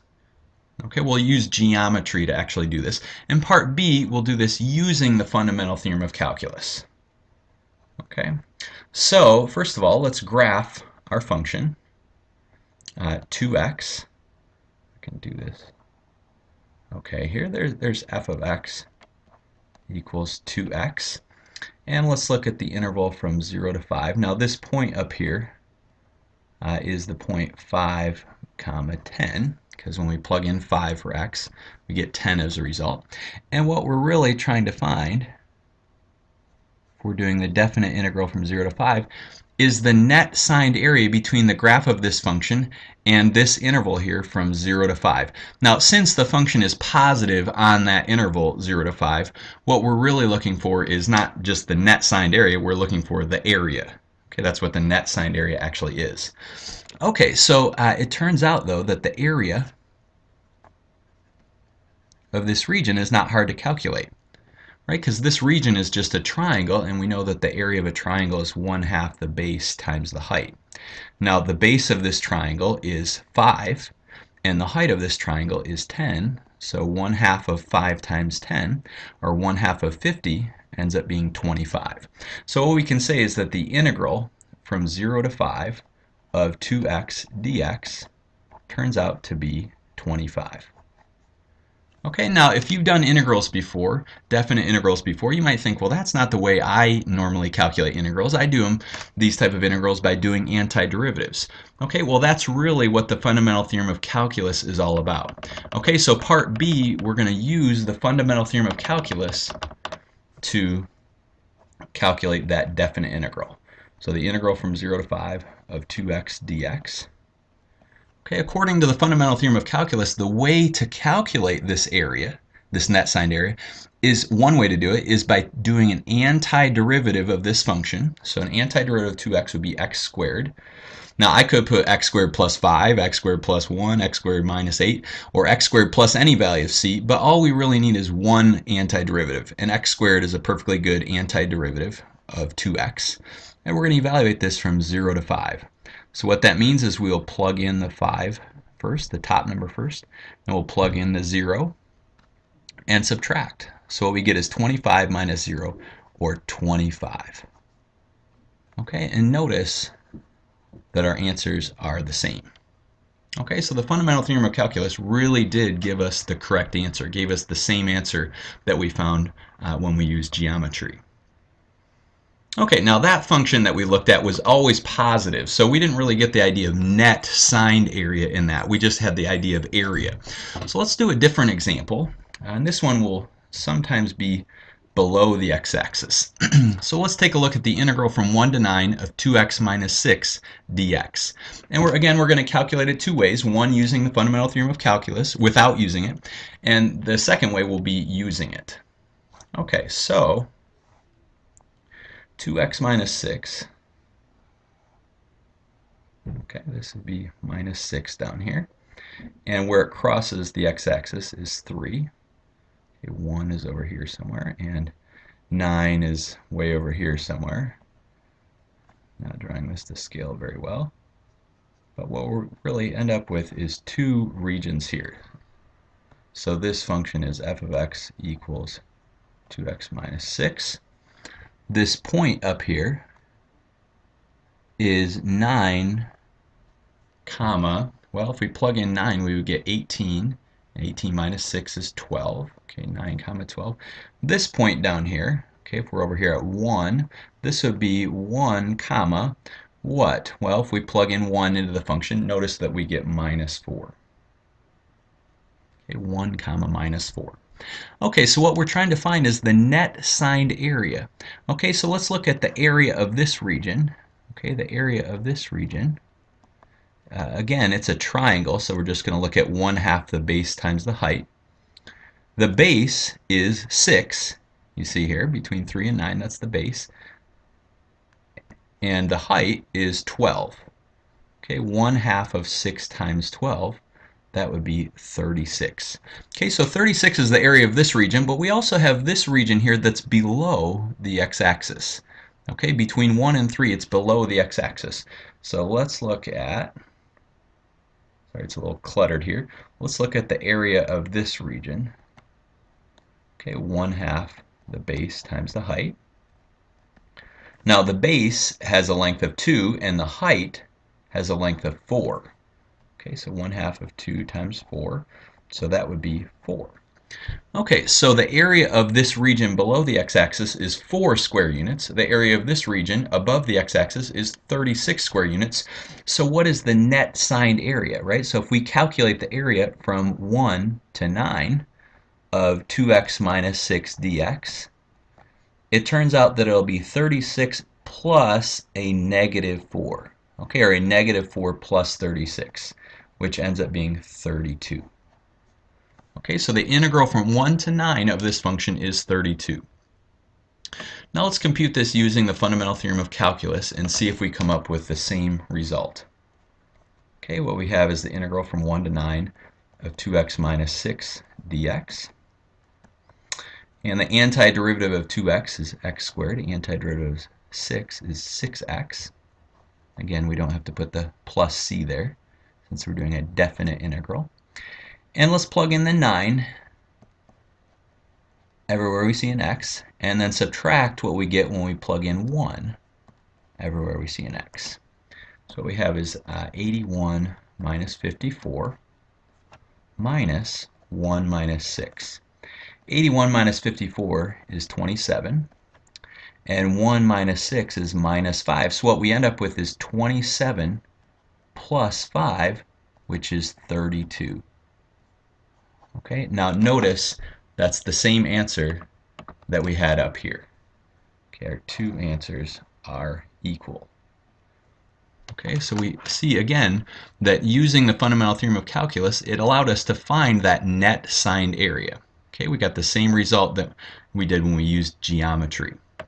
Okay, now both of the previous examples that we've done, we were able to use geometry for. Okay, and the reason was because our regions were nice regions, they were triangles. Okay, and if our regions are nice regions like triangles or rectangles or circles, we have formulas from geometry to help us calculate the areas of those type of regions. But let's do an example where we have to use the fundamental theorem of calculus. We can't use geometry. So let's look at the integral from 0 to 6, so definite integral from 0 to 6 of x squared dx. Okay. Let's say this is 6 here. This will be 6 comma 36 up here. I guess it's not really to scale. The point probably should be a lot higher than the way I've drawn it. Okay, and our function is f of x equals x squared. So what we're really looking for is what is the area of this region between 0 and 6 that's underneath our function x squared. Okay, and since the region is always above the x-axis, when we say net signed area, we really, in this case, just mean area. Okay, what's the area of that region? Now notice, again, the region is not a perfect triangle. This side here is bent right there. And it's not a rectangle or a circle where we have a nice formula for geometry. So we have to use the fundamental theorem of calculus. So if we calculate the integral from 0 to 6 of x squared dx, we get x cubed over 3, right? Or 1/3 x cubed. If you take the derivative of that, you'll get x squared. And we're going to plug in 6, and we'll plug in 0. And what we end up with is 216 over 3 minus 0. And 216 over 3 is 72. Okay, so 72 square units, that's how much area this region is right in here.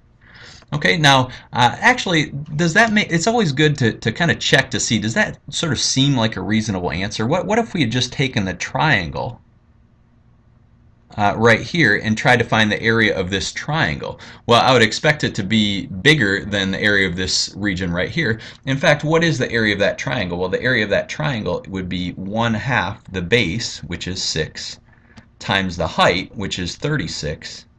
Okay, and 1/2 of 6 times 36 is 108. Okay, so the area of that triangle is 108. Yeah, I guess it makes sense the area of this region should be less than that. Yeah, 72, that certainly seems reasonable. Okay, so again, this is just some scratch work over here.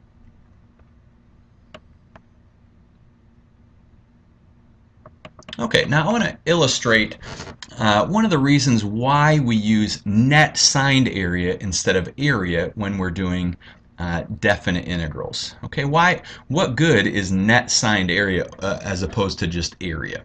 Okay, and also why might it be useful to know how to find the area underneath a curve? So let's look at a quick example. Suppose you drive on a straight road at 70 miles per hour for 3 hours. How far did you travel? Okay, well, of course, it's easy to get the answer. Just do 70 times 3, and you'll get 210, and that's 210 miles. Okay, that's an easy calculation, but let's look at this graphically. Okay, let's make a time axis here, and let's make a velocity axis here, v. Okay, and let's suppose that you're going 70 miles per hour. So let's graph the velocity over the course of 3 hours. Okay, your velocity is constant. Your velocity is constantly 70. And notice what happens if you integrate this function. Well, you would get the area underneath that curve there. But what is this area? Okay, well, the area of that region, it's 3 by 70.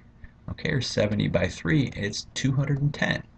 So notice that the area of the region underneath the velocity curve was really just a straight line because you're going constantly 70 miles an hour, gave you how far you traveled. Okay, let's change the example a little bit.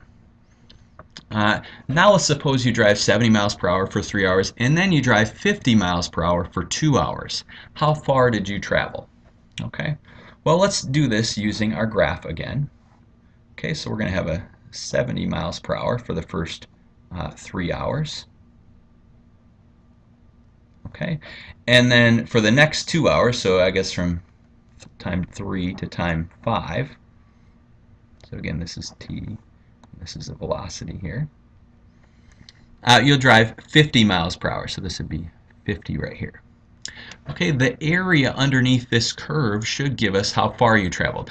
Now, I noticed that it really is impossible to go immediately from 70 miles an hour to 50 miles an hour. You'd have to slow down. So what's happening right here at this time is really impossible to actually do it. But just to simplify the problem, let's suppose that you're going 70 miles an hour for 3 hours, and then just immediately you jump to doing 50 miles an hour for 2 hours. How far did you travel? Well, notice the area underneath this part here, okay, is 210, right? It's 70 times 3, which is 210. And the area underneath this part, well, how far did you travel during these 2 hours? Well, you traveled 50 miles an hour for 2 hours. Okay, and notice that the area here, this is 2 by 50. Okay, or 50 times 2 gives you 100. Okay, so you traveled 210 miles in those first 3 hours, and you traveled 100 miles in those next 2 hours, so you traveled a total of 310 miles. Okay, and notice that's the area underneath the curve. Now this example is a little bit unrealistic for several reasons. One is because you can't jump immediately from 70 to 50. And it's also unrealistic to assume you're going to be going exactly 70 miles an hour. Most times you'll be going a little faster than 70, a little slower than 70. You're speeding up, slowing down. And in that case, you get a nice curve here. And if we have a nice curve, well, how do we find the area underneath the curve? We wouldn't get these nice rectangular regions. Well, that's what you need the fundamental theorem of calculus for. If you had a nice formula for your curve, you could find the area by using the fundamental theorem of calculus. Okay, but what I really want you to see here, and this is the important example here, is this. Let's suppose you drive 50 miles per hour for 4 hours, and then you drive in reverse. Okay, I don't know why you do this, but drive in reverse at 30 miles per hour for 2 hours. Okay, and then you drive forward again at 20 miles per hour for 2 hours. So how far did you travel? Okay, now it depends what you mean. Notice that you traveled 50 miles an hour for 4 hours. You traveled forward that far, so you went forward 200 miles. Okay, and then you traveled in reverse at 30 miles per hour for 2 hours, so you went in reverse 60 miles. And then you went forward again at 20 miles per hour for 2 hours, so you went forward 40 miles. So how far did you travel? Well, the question is a little bit ambiguous. Okay, one way of saying how far you traveled is what's the total distance that you traveled? Well, you traveled 200 miles plus 60 miles plus 40 miles. You went 300 miles. Okay, that's the total distance you traveled. But another question that you could ask, and this sounds real reasonable to ask this question, is what's the distance from where you started to where you finished?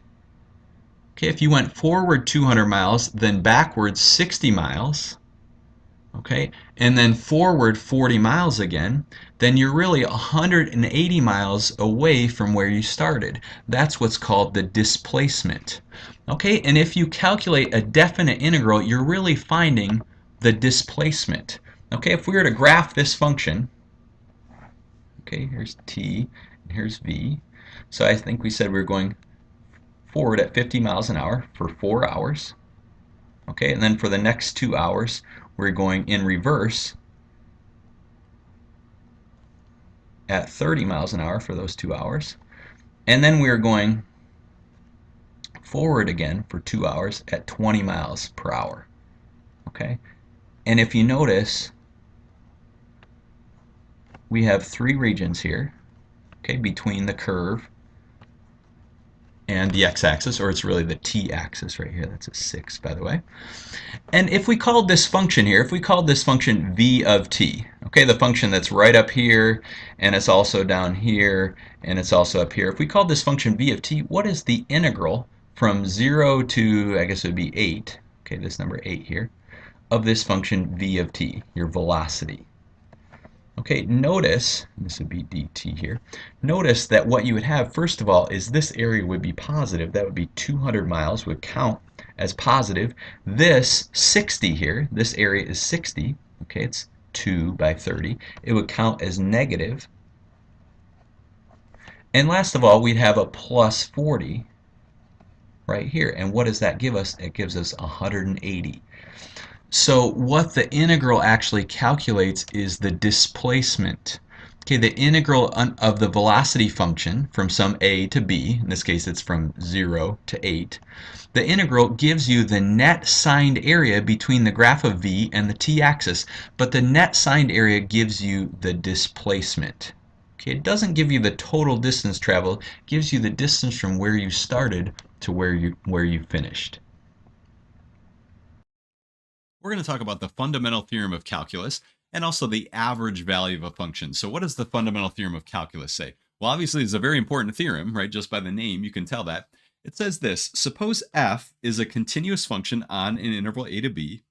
If capital F is an antiderivative of f, then the integral of f is equal to that antiderivative of f when you plug in b minus the antiderivative when you plug in a. Now, let's remember, what does this notation mean here? The integral from a to b of f of x dx.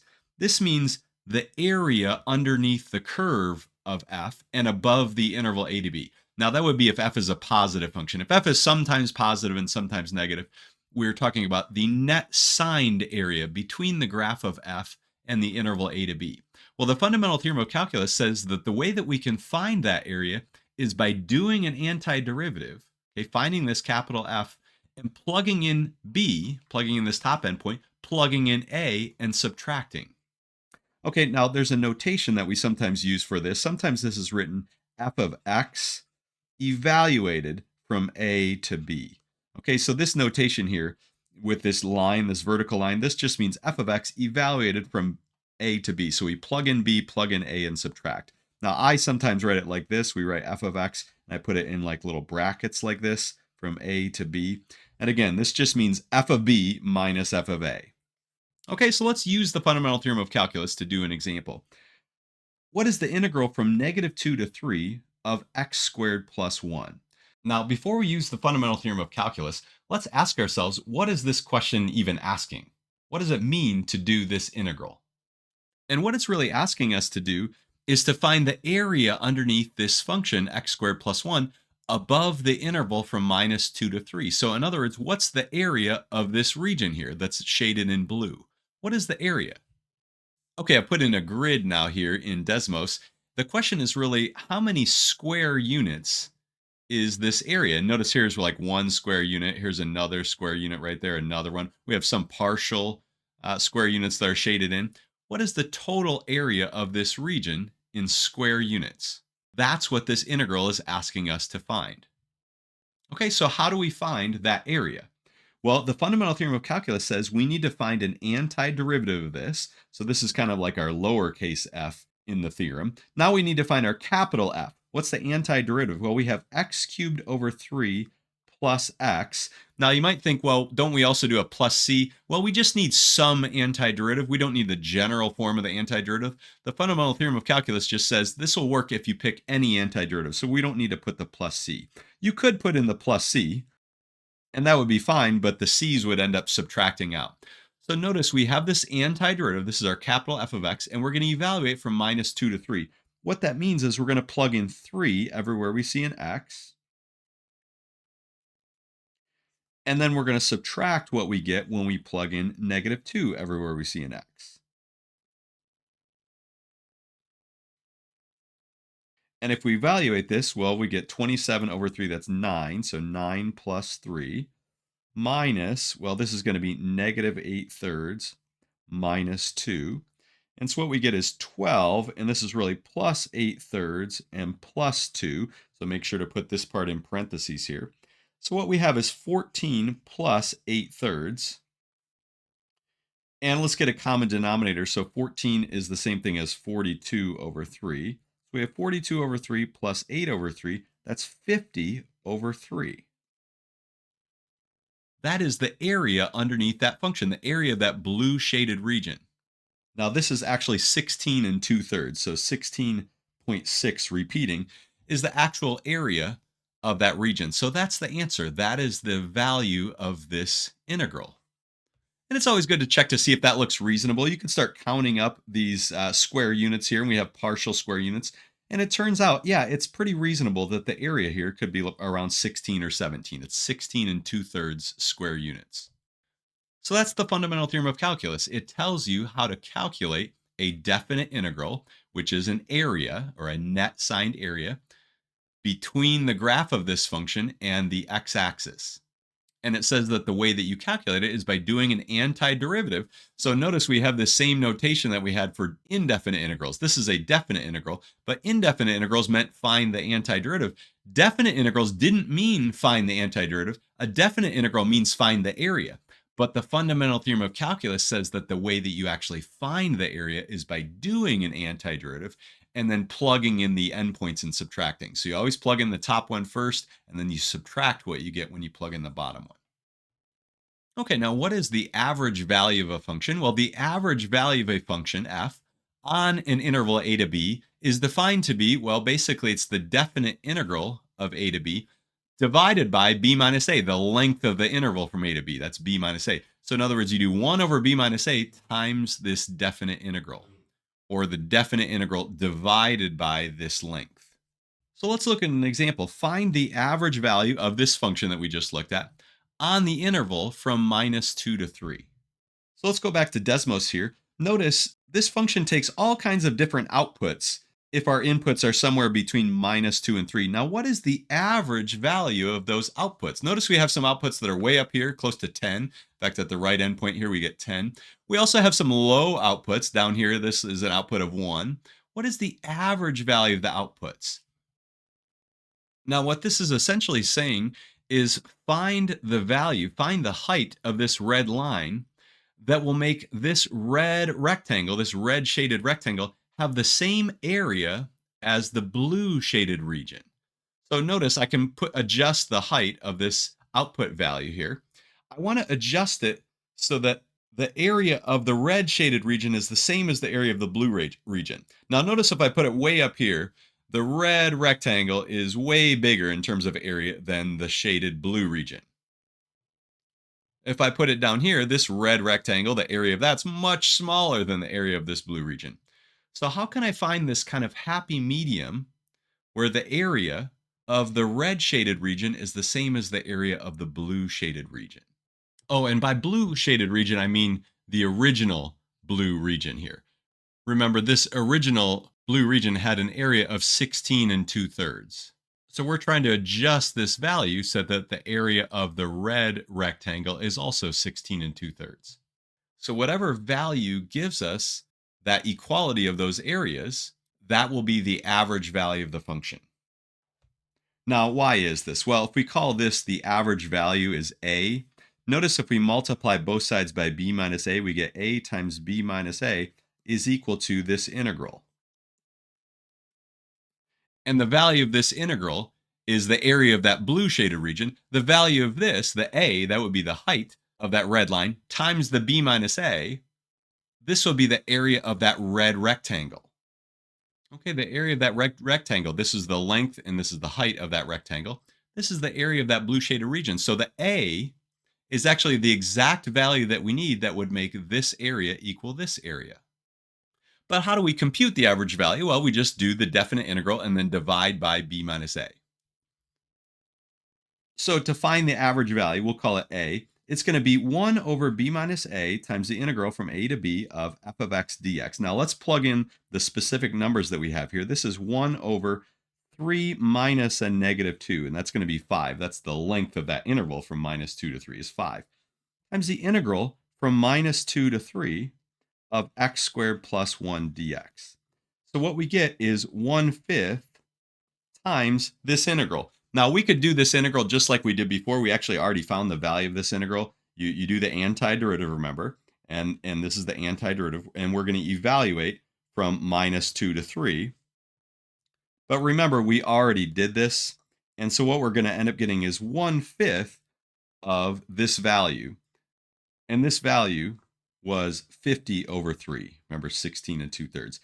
And if we simplify this, well, 50 over 5 is 10. This is really 10/3, or 3.3 repeating. Okay, so to find the average value of this function, what we did was we calculated the integral of the function. Okay, we ended up getting 50 over 3. And we divide by the length of this interval. So we divide by 5, or in other words, we multiply by 1/5. Right, that's the same thing as dividing by 5. So we take our 16 2/3 and divide by 5, and we end up getting this 3 1/3.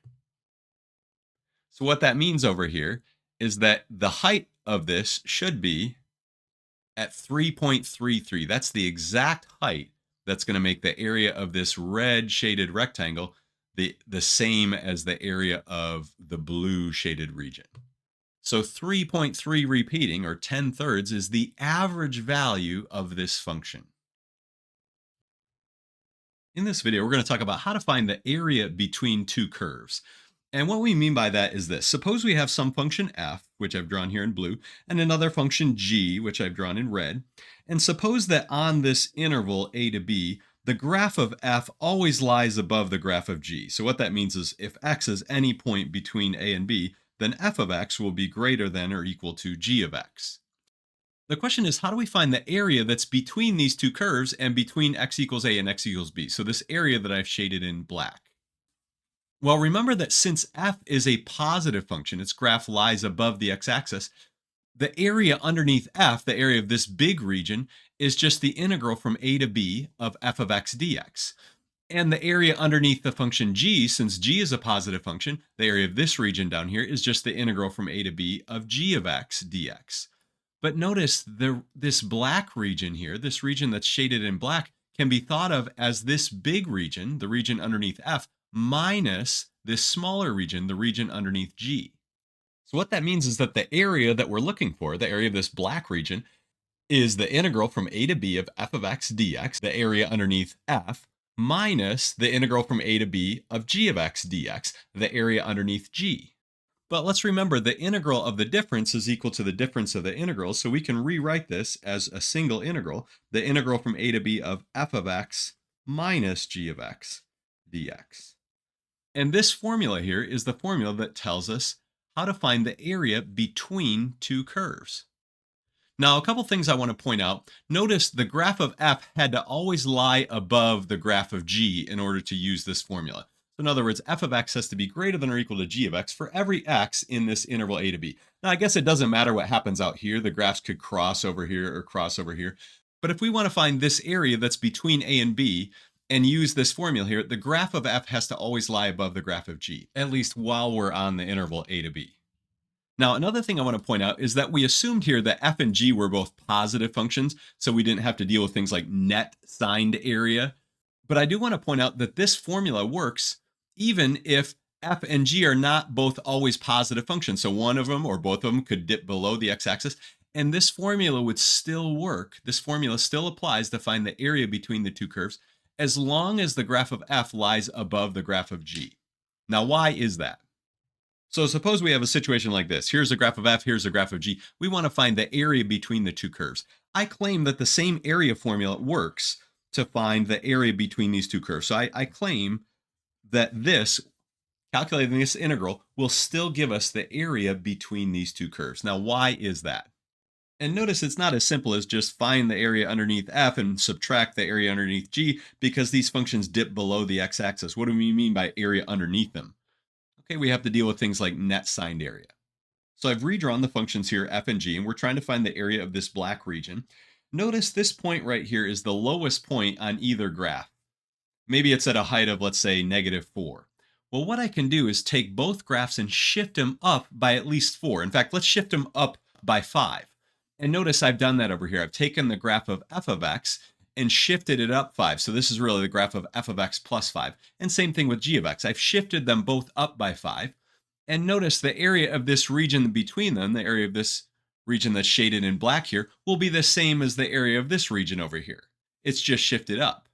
But notice now, these are both positive functions. F of x plus 5 and g of x plus 5 are both positive functions.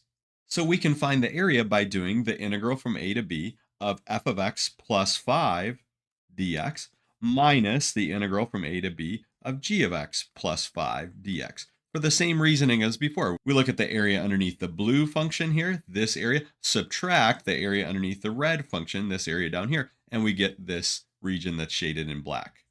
But notice again, the integral of the difference of two functions is equal to the difference of the integrals. So we get the integral from a to b of f of x plus 5 minus g of x plus 5 dx. And notice the plus 5s are going to subtract out, and we're just going to get the integral from a to b of f of x minus g of x dx. And that's the exact same formula that we had before. So the point is, this formula for the area works no matter how these functions are positioned, as long as the graph of f lies above the graph of g on our interval a to b. So here's our theorem. Suppose f and g are functions and that f of x is greater than or equal to g of x for all x in this interval a to b. Again, that just means the graph of f lies above the graph of g.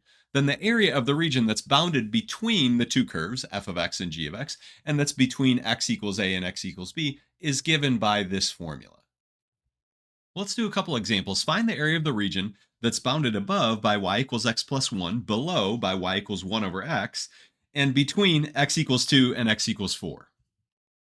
So I've drawn the graph here in Desmos, and you can see our top function, y equals x plus 1. The bottom function, y equals 1 over x. So this is like our f of x, and this is like our g of x. And we're between x equals 2 and x equals 4. You could think of these as being vertical lines, x equals 2 and x equals 4. So we're trying to find the area of this green region. Well, notice, according to our formula, the area is going to be the integral from 2 to 4 of the top function, x plus 1, minus the bottom function, 1 over x, dx. If we calculate this integral, that will give us the area of this region. All right, so let's do it. The integral from 2 to 4 of x plus 1 minus 1 over x dx. Now, the integral is going to be, well, we first of all have x squared over 2, and then the integral of 1 is just x. And remember, the integral of 1 over x is natural log of x, or natural log of the absolute value of x. And we're going to evaluate this from 2 to 4. Okay, I'm going to put the whole thing in brackets here. But what this means is we're going to plug in 4 everywhere we see an x, and then subtract what we get when we plug in 2. So what we've done here really is we've used the fundamental theorem of calculus. The fundamental theorem of calculus says that the way that we can find this area, this net signed area, is by doing an antiderivative and plugging in the endpoints and subtracting. So we're going to plug in 4. Now when we plug in 4, we're going to get 16 over 2, which is 8, plus 4 minus ln of 4. And then we're going to subtract what we get when we plug in 2. When we plug in 2, we get 2 squared, which is 4, over 2, which is 2, plus 2, minus ln of 2. Okay, now this is really 4 plus 2 is 12. We have 12 minus ln of 4. And then 2 plus 2 is 4, and we're subtracting. So minus 4, and make sure to distribute this negative here. This will be plus ln of 2. So notice 12 minus 4 is 8. And then we have really a plus ln of 2 minus ln of 4. And we could figure this out as a decimal. In fact, we will.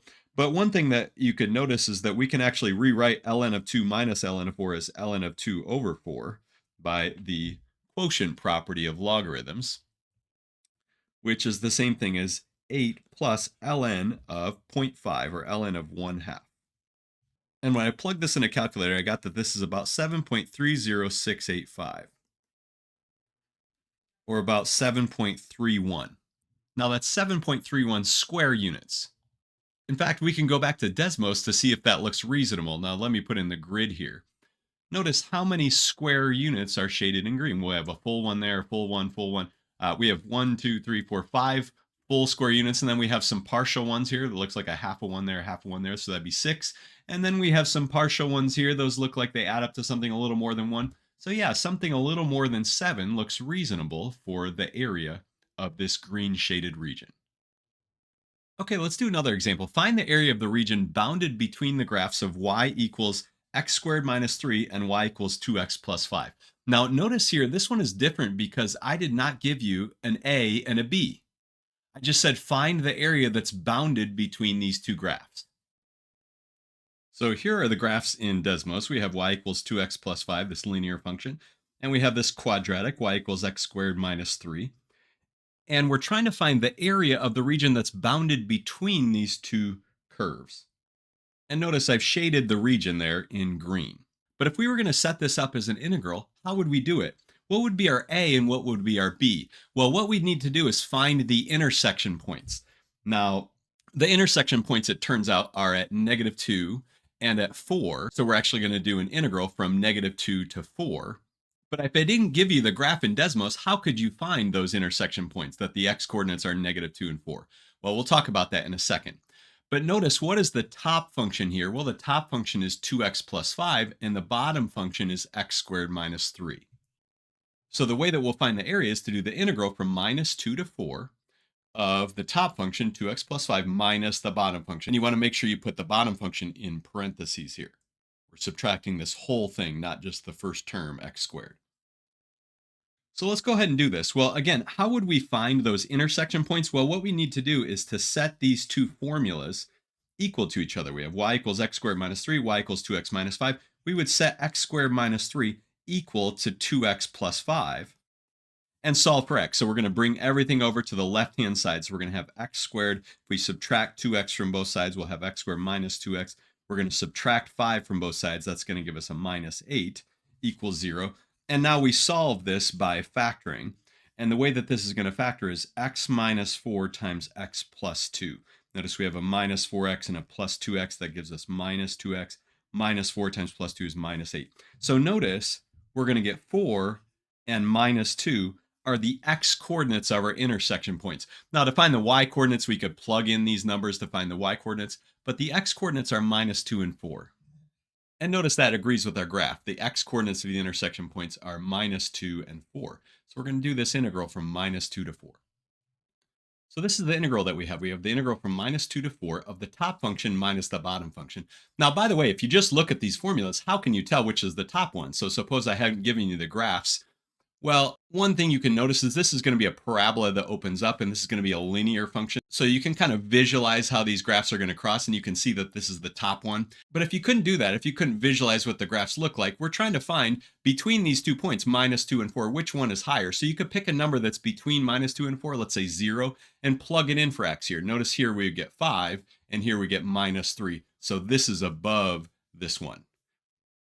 And you can see the point 0, 5 there. And this one is 0, minus 3. So notice this one is above this. And that would be true for every point between minus 2 and 4.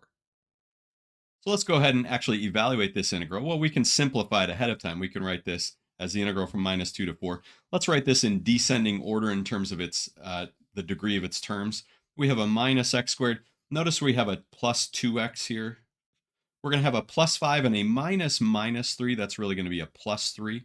So that's a plus 8. Okay, so again, make sure to put this in parentheses so you don't think we have a minus 3. Don't think we have a 5 minus 3. We have 5 minus a negative 3, so that's 8. Okay, so now we're going to use the fundamental theorem of calculus to evaluate this integral. The integral is going to be negative x cubed over 3 plus, well, the integral of 2x is going to be 2x squared over 2 plus 8x, and this is going to be evaluated from minus 2 to 4. Now, we can cancel these 2's if we want here. And so what we're going to do is plug in the 4. And so what we're going to get is 4 cubed, which is 64, and we have a negative out front. So negative 64 over 3 plus 4 squared, which is 16, plus 8 times 4, which is 32. So that's what we get when we plug in 4. Now we're going to subtract what we get when we plug in minus 2. So negative 2 cubed is going to be negative 8, but then we have a minus in front of it, so it's plus 8 thirds. And then when we plug in minus 2 here, it's going to be plus 4. Plug in minus 2 here, it's going to be minus 16. And all of that is in parentheses there. Now, if we simplify, we'll notice we have a negative 64 thirds and another minus 8 thirds. That's going to be negative 72 thirds. And we have a plus, that's 48 here. And we have a minus, well, this is negative 12, so we're going to have a minus negative 12. That's going to be plus 12. This is actually negative 24. We add these together, we get 60, and negative 24 plus 60 is 36. And one of the important things in this whole process is to keep track of all the negatives. Make sure you put parentheses around this. Make sure you keep track of any negatives because that could be an easy place to make a mistake. So our final answer is 36, or 36 square units. And it's always nice to check to see if that looks reasonable. Could this green region have an area of 36 square units? Well, if you draw a rectangle around this, notice that this rectangle goes from minus 2 up to 4, so that length is 6. And it goes from a height of minus 3 down here up to a height of 13, so that's 16. And 6 times 16 is 96. And so, yeah, the area of this is definitely a little less than half the area of this. And 36 is less than half the area of 96. We could also draw in these grid lines here and count up these boxes and kind of estimate it because they're not all full boxes here. We have some partial boxes. And yeah, that's reasonable that that could be 36 square units. Okay, what about a situation like this where we have the curves that intersect in multiple places and we don't always have a consistent top function, right? Notice on this interval from minus 3 to 8, we don't have one function that's always above the other function. Is there still a way to find the area, the total area of this black shaded region? And there is, and what we need to do is to separate this out into 3 separate integrals.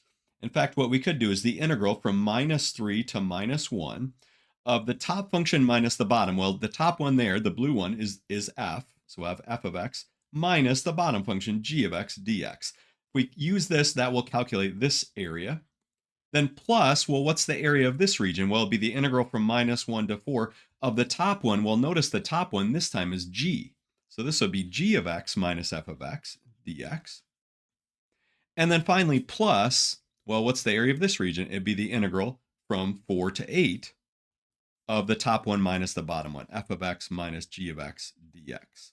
So here we had to break it apart into 3 separate integrals because at different times, right, meaning on different intervals, we had different functions that were the top function. You always need to do the top minus the bottom. Here the top is f, here the top is g, and then here the top is f again. And what about a situation like this? Notice that f is below the x-axis when we're between a and b. And we just have one curve here, one function f. And we're trying to find what is the area of this region. Well, if we were to just calculate the integral from a to b of f of x dx, that would actually calculate the negative of this area. That would be the negative of the correct answer because notice it's below the x-axis and the definite integral calculates a net signed area. So what we need to do is put a negative in front of this, and that would give us the area of this. Now this negative could either be out here or you could put it inside here. Okay, the negative is really just the constant, it's -1. That can either come inside or outside the integral. And actually, another way to think about this problem is this actually is a region bounded between two curves, where this is one of the curves. Okay, it's really y equals 0. And this is the bottom curve. So notice, what is the area? Well, it's the integral from a to b of the top function. Now the top function is just 0 minus the bottom function, and the bottom function is our f of x. But notice 0 minus f of x is really just negative f of x. So notice we get the same result, that the integral from a to b of negative f of x dx, that calculates this area. Or this negative can come out in front of the integral as well. So even though it looked like we just had one function here, we could think of this region as being bounded between two curves. The first curve is y equals 0, which is the x-axis, and the bottom curve is our f of x. In this video, we're going to talk about consumers and producers surplus. But before we can do that, we need to talk about supply and demand. Now, in a free competitive market, the price of a product is determined by the relationship between supply and demand. Now, the product here could be anything. It could be bananas, it could be iPhones, it could be oil. Now, if there's a surplus of the product, so in other words, if the supply is greater than the demand for the product, then the price tends to come down. So a good example of this would be like the price of oil during the pandemic. Remember, during the pandemic, not as many people were out driving, so the demand for oil was smaller. So there was a surplus of oil. The supply was greater than the demand. And what happened to the price? Well, the price came down. Now, if there's a shortage of the product, so if the demand is greater than the supply, then the price tends to go up. So if a product is in short supply, but a lot of people want it, well, obviously the price is going to go up for that product. Now, a couple of key points. First of all, with demand and price, when the price of a good decreases, demand usually increases because it becomes more affordable. Think, for example, about a product on Amazon. Well, if the price goes down, usually more people are going to buy it, right? Because it becomes more affordable. On the other hand, as the price increases, as the price rises, generally the demand will decrease. Fewer people are going to want to buy it. So price and demand go in opposite directions. As one goes up, the other goes down. Now with supply and price, it's totally different. When the price of a good increases, suppliers are incentivized to produce more of the product because they can earn higher profits. On the other hand, if the price decreases, suppliers might produce less because it's less profitable. So price and supply go in the same direction. As one goes up, the other goes up. And as one goes down, the other goes down. Okay, if the price of the product is high, suppliers are going to want to supply a lot of that product. If the price is low, suppliers may not produce as much of the product. So this really comes down to incentives for suppliers. Now, for a particular product, we have a price-demand equation, which we'll call D of x, and a price-supply equation, which we'll call S of x. Now, let's first focus on the price-demand equation. We're going to let P equal D of x be the price-demand equation for a product where X is the number of units of product that consumers will purchase at a price of P dollars per unit. And I think the best way to understand this is by way of an example.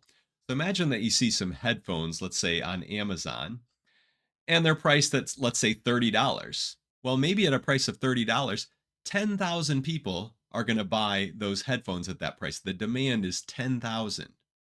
So what we say is that D of 10,000 equals 30. But let's suppose at a price of $25, well, the price has gone down, so we would expect the demand to go up, and the demand is, let's say, 14,000. 14,000 people will purchase them when they cost $25 for the headphones. Now, notice here, it's a little strange. Usually I think of like the price as almost being like the input for the demand, and then what's the output depending on that price. But the way the demand equation is written, the input is the demand, okay, the amount demanded, and the output is the price at which those are demanded. But notice here, as the price went down, the demand went up. In fact, we could look at this graphically here. Notice that D of X, if we graph D of X here, it would have to go through these 2 points, 10,000, 30. So again, at $30, 10,000 sets of headphones are demanded. At $25, 14,000 sets of headphones are demanded. Now, the demand function should be decreasing because, again, as the demand increases, the price decreases. The question is, though, what kind of curve are we going to have? It's got to go through these 2 points and it's got to be decreasing. Well, you'd have to do some type of market analysis to figure out exactly what the curve is. It could be linear or fairly linear. So if we draw a straight line between these 2 points, this could be an example of our D of X. I actually have an equation for that line right here. D of X is this. If you figure out the equation of the line that goes through these 2 ordered pairs, it turns out the equation is this. Or you could rewrite it with a negative 1/800th as a decimal like this. So this would be an example of our D of X here, our price demand equation. And again, notice it's decreasing. Now, what about the price supply equation? Well, we're going to let P equals S of X be the price supply equation. By the way, the reason they put a P equal this is to indicate that the price is really the output of the function. The X, the input, is the number of units of product. So let P equals S of X be the price supply equation for a product, where X is the number of units of product that producers are willing to supply at a price of P dollars per unit. So again, let's look at these headphones. Suppose at a price of $15, suppliers are willing to supply 6,400 sets of headphones. But as the price goes up to say $20, they think, well, yeah, let's make more of these headphones. Let's supply the market with more headphones. In this case, at a price of $20, maybe they want to supply 12,800 sets of headphones. So notice here, as the price went up, the supply went up. And again, it's a little weird. I tend to think of the price as almost like the input for the supply, but it's actually the output here. The input is the number of units and the output is the price. So what could our S of X look like? Well, our S of X is going to have to go through these 2 points, 6,400, 15. So at $15, 6,400 will be supplied. At $20, 12,800 will be supplied. So the price supply equation has to go through these 2 points, and it has to be an increasing function. The price supply function will always be increasing. That has to do with the fact that as the supply increases, the price will increase. Now, what does the price supply function look like? Well, again, it could be any curve that goes through these 2 points that's increasing, and it could even be a linear function like this. And actually, I figured out what the equation is for that linear function. The S of X, or the P equals S of X function, is this. That's the equation of this line. So here on Desmos, for our headphones example, I've drawn the price demand equation. Again, at a price of $30, 10,000 are demanded. At a price of $25, 14,000 are demanded. And I've drawn it as a linear function here. Now, notice I didn't draw it over here because we can't have a negative demand. Also, if we zoom out a little bit here, I didn't go past this because we're not going to have a negative price. But here's a line that goes through those 2 order pairs. Now, we also have the price supply curve, and it has to go through these 2 order pairs. Now, this point here where the 2 curves intersect is called the equilibrium point. Notice the coordinates are 16,000, 22.5. This 22.5 is called the equilibrium price, and the 16,000 is called the equilibrium quantity. And in a free competitive market, the price of a product will tend to settle at this equilibrium price, in this case, $22.50. Notice that at that price, the supply and the demand are both the same. They're both 16,000. So I've drawn in the line y equals 22.5 right here. Now, the actual price might end up being higher or lower than the equilibrium price, but it eventually will tend to settle toward the 22.5 in a free competitive market. So let's imagine this black dotted line represents the current price. So let's just say it's at the equilibrium price. Notice that there are some people who would have been willing to pay more for the product than $22.50. So for example, there are 4,000 people who would have been willing to pay $37.50 for the product, for the headphones. Notice those people saved $15. They only paid $22.50, whereas they would have been willing to pay $37.50. So they saved money based on what they actually paid versus what they would have been willing to pay. In fact, notice there are 2,000 people who would have been willing to pay $40, right? They saved $17.50 by only paying $22.50 instead of what they were willing to pay, which was $40. Now, all these consumers who saved money based on what they actually paid versus what they would have been willing to pay, how much money did they save in total? Well, that's what's called the consumer surplus. And the consumer surplus is represented by this green area, the area that's below the price demand equation and above the current price. Now, again, I could change the current price to different values here, but this green shaded region would represent the consumer surplus. And again, the consumer surplus is the total money saved by all consumers based on what they actually paid versus based on what they would have paid. Now, why does that represent this area? Well, again, there are 4,000 people who would have been willing to pay $37.50. Well, if you look at how much would 4,001 people have been willing to pay, well, it'd be slightly less than that, or 4,002. So each little tick mark here from 4,000 to 4,001 to 4,002 or back to 3,999, that represents a single individual. And how much they saved is the distance between the point on the curve up here and this dotted line. And so that could be thought of as the area of a little rectangle with a width of 1, a tiny little width of 1, and a height of this height right here. And if you piece all those little rectangles together, they essentially form this triangle. In other words, the total area of all those rectangles would be a good approximation of the area of this triangle. So this is called the consumer surplus. Now, the producer's surplus is this area down here. Notice that there are some producers who would have been willing to supply the product at a lower price. For example, at a price of $12.50, producers would have been willing to supply 3,200 sets of headphones. So they would have sold them at a price of $12.50, but notice that they actually sold them at a price of $22.50. So those producers gained by having this higher price of $22.50 versus $12.50. So the total area of this region is called the producer's surplus, and that represents the total amount of money gained by producers who were willing to supply the product at a lower price, but who actually were able to sell the product at a higher price. So let me put both of these here together. Now notice these are areas here, and we've talked about how you find the area of a region.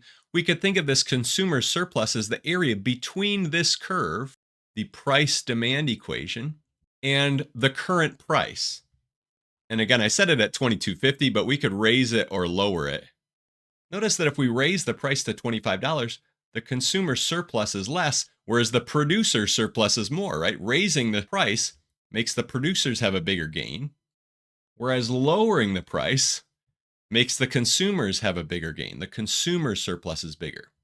But again, in a free market, the price will tend to settle at this equilibrium price. So again, suppose that P bar is the current price and X bar is the number of units that can be sold at that price. Some consumers are willing to pay a higher price than P bar, The total money that all these consumers save from the lower price is called the consumer's surplus. And we can see it visually right here. Notice the consumer's surplus is the area of this green region. It's the area below the demand curve and above the current price, the P bar. And the consumer surplus is really the integral from 0 to x bar of this curve, the demand curve, d of x, minus this curve. Well, this curve, it's not even really a curve, it's a straight line, but it's really y equals p bar. So we have d of x minus p bar, and we're going to integrate that from 0 to x bar. That's the consumer surplus.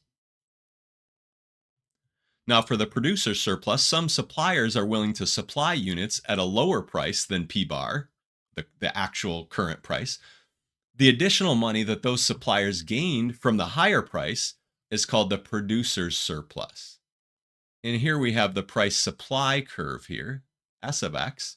The producer's surplus is the integral from 0 to x of this P bar minus S of x, right? We take the top curve, which is just y equals P bar, minus the bottom curve, which is S of x. And that's the producer's surplus.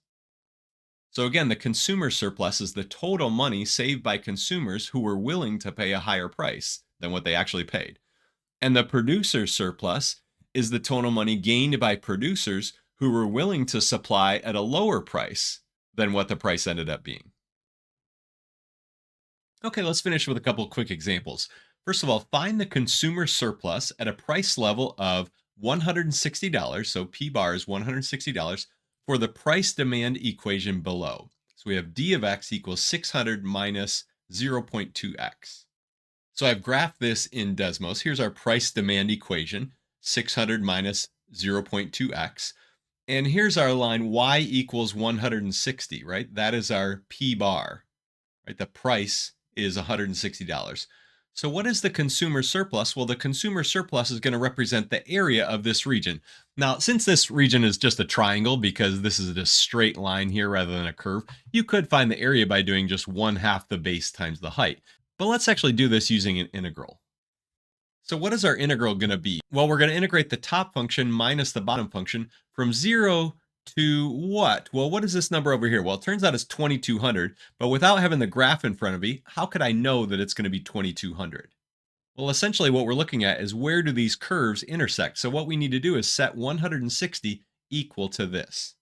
So we set 160 equal to 600 minus 0.2x. Now, if we subtract 160 from both sides and add 0.2x to both sides, we're going to get 0.2x equals 440. And if we divide both sides by 0.2, and you can type this into a calculator, x is going to be 2,200. In fact, that's really x bar. So our P bar is 160. Our x bar is going to be 2,200. And notice that agrees with our graph right here. So now what we need to do is to integrate from 0 to 2,200, this top function minus the bottom function. Okay, so I've written the integral here for the consumer surplus. It's the integral from 0 to 2,200 of the top function, 600 minus 0.2x, minus the bottom function, 160. And we can actually simplify this integrand here. 600 minus 160, that's really 440, minus 0.2x dx. The integral of 440 is 440x. Then the integral of 0.2x would be 0.2x squared over 2. And then we're going to evaluate this from 0 to 2,200. Now you can simplify this. This is really 0.1x squared, right? 0.2x squared divided by 2.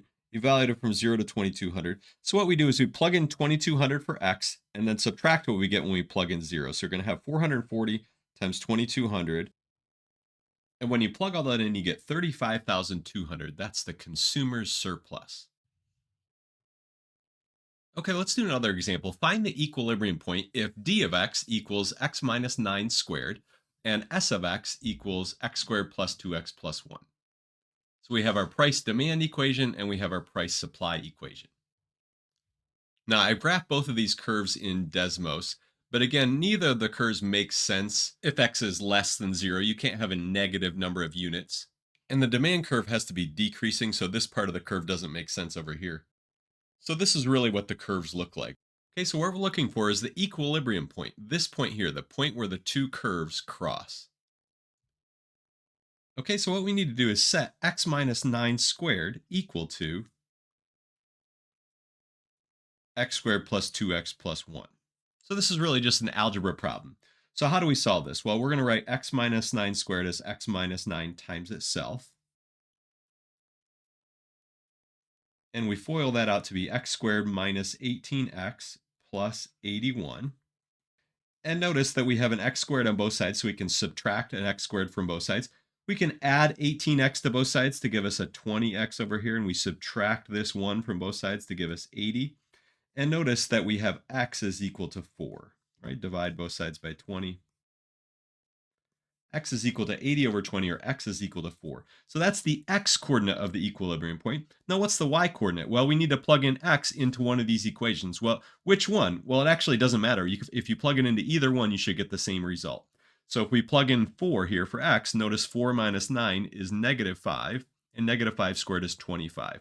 If we had plugged it in here, we should also get 25. 4 squared is 16, 16 plus 8 is 24, and 24 plus 1 is 25. So it's 4 comma 25. That's the equilibrium point. So notice the equilibrium price is 25 and the equilibrium quantity is 4. And that agrees with what we see here. Now the 4, by the way, may not represent 4 units. Maybe this is units in thousands or in millions. Maybe that's 4,000 units or 4 million units. But that's our equilibrium point. And for our last example, find the equilibrium price and quantity, then find the consumer's and producer's surplus at the equilibrium price if d of x has this formula and s of x has this formula. And the book and my math lab sometimes write it as p equals d of x and p equals s of x. And that's just to remind us the output is really a price, p.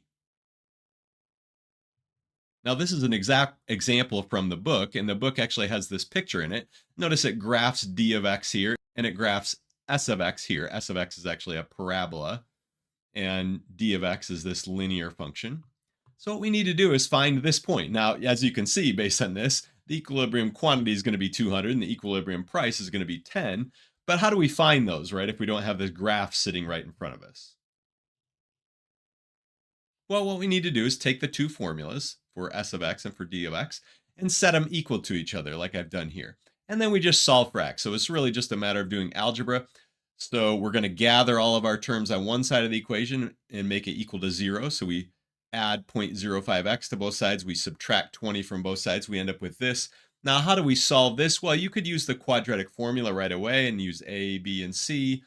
Or if you want to rewrite these as fractions, say 1 over 5,000 and 1 over 20, and multiply through by, let's say, 5,000, you're going to end up getting this equation. So basically take both sides of this equation and multiply through by 5,000, or divide through by 0.0002. And this is what you'll come up with.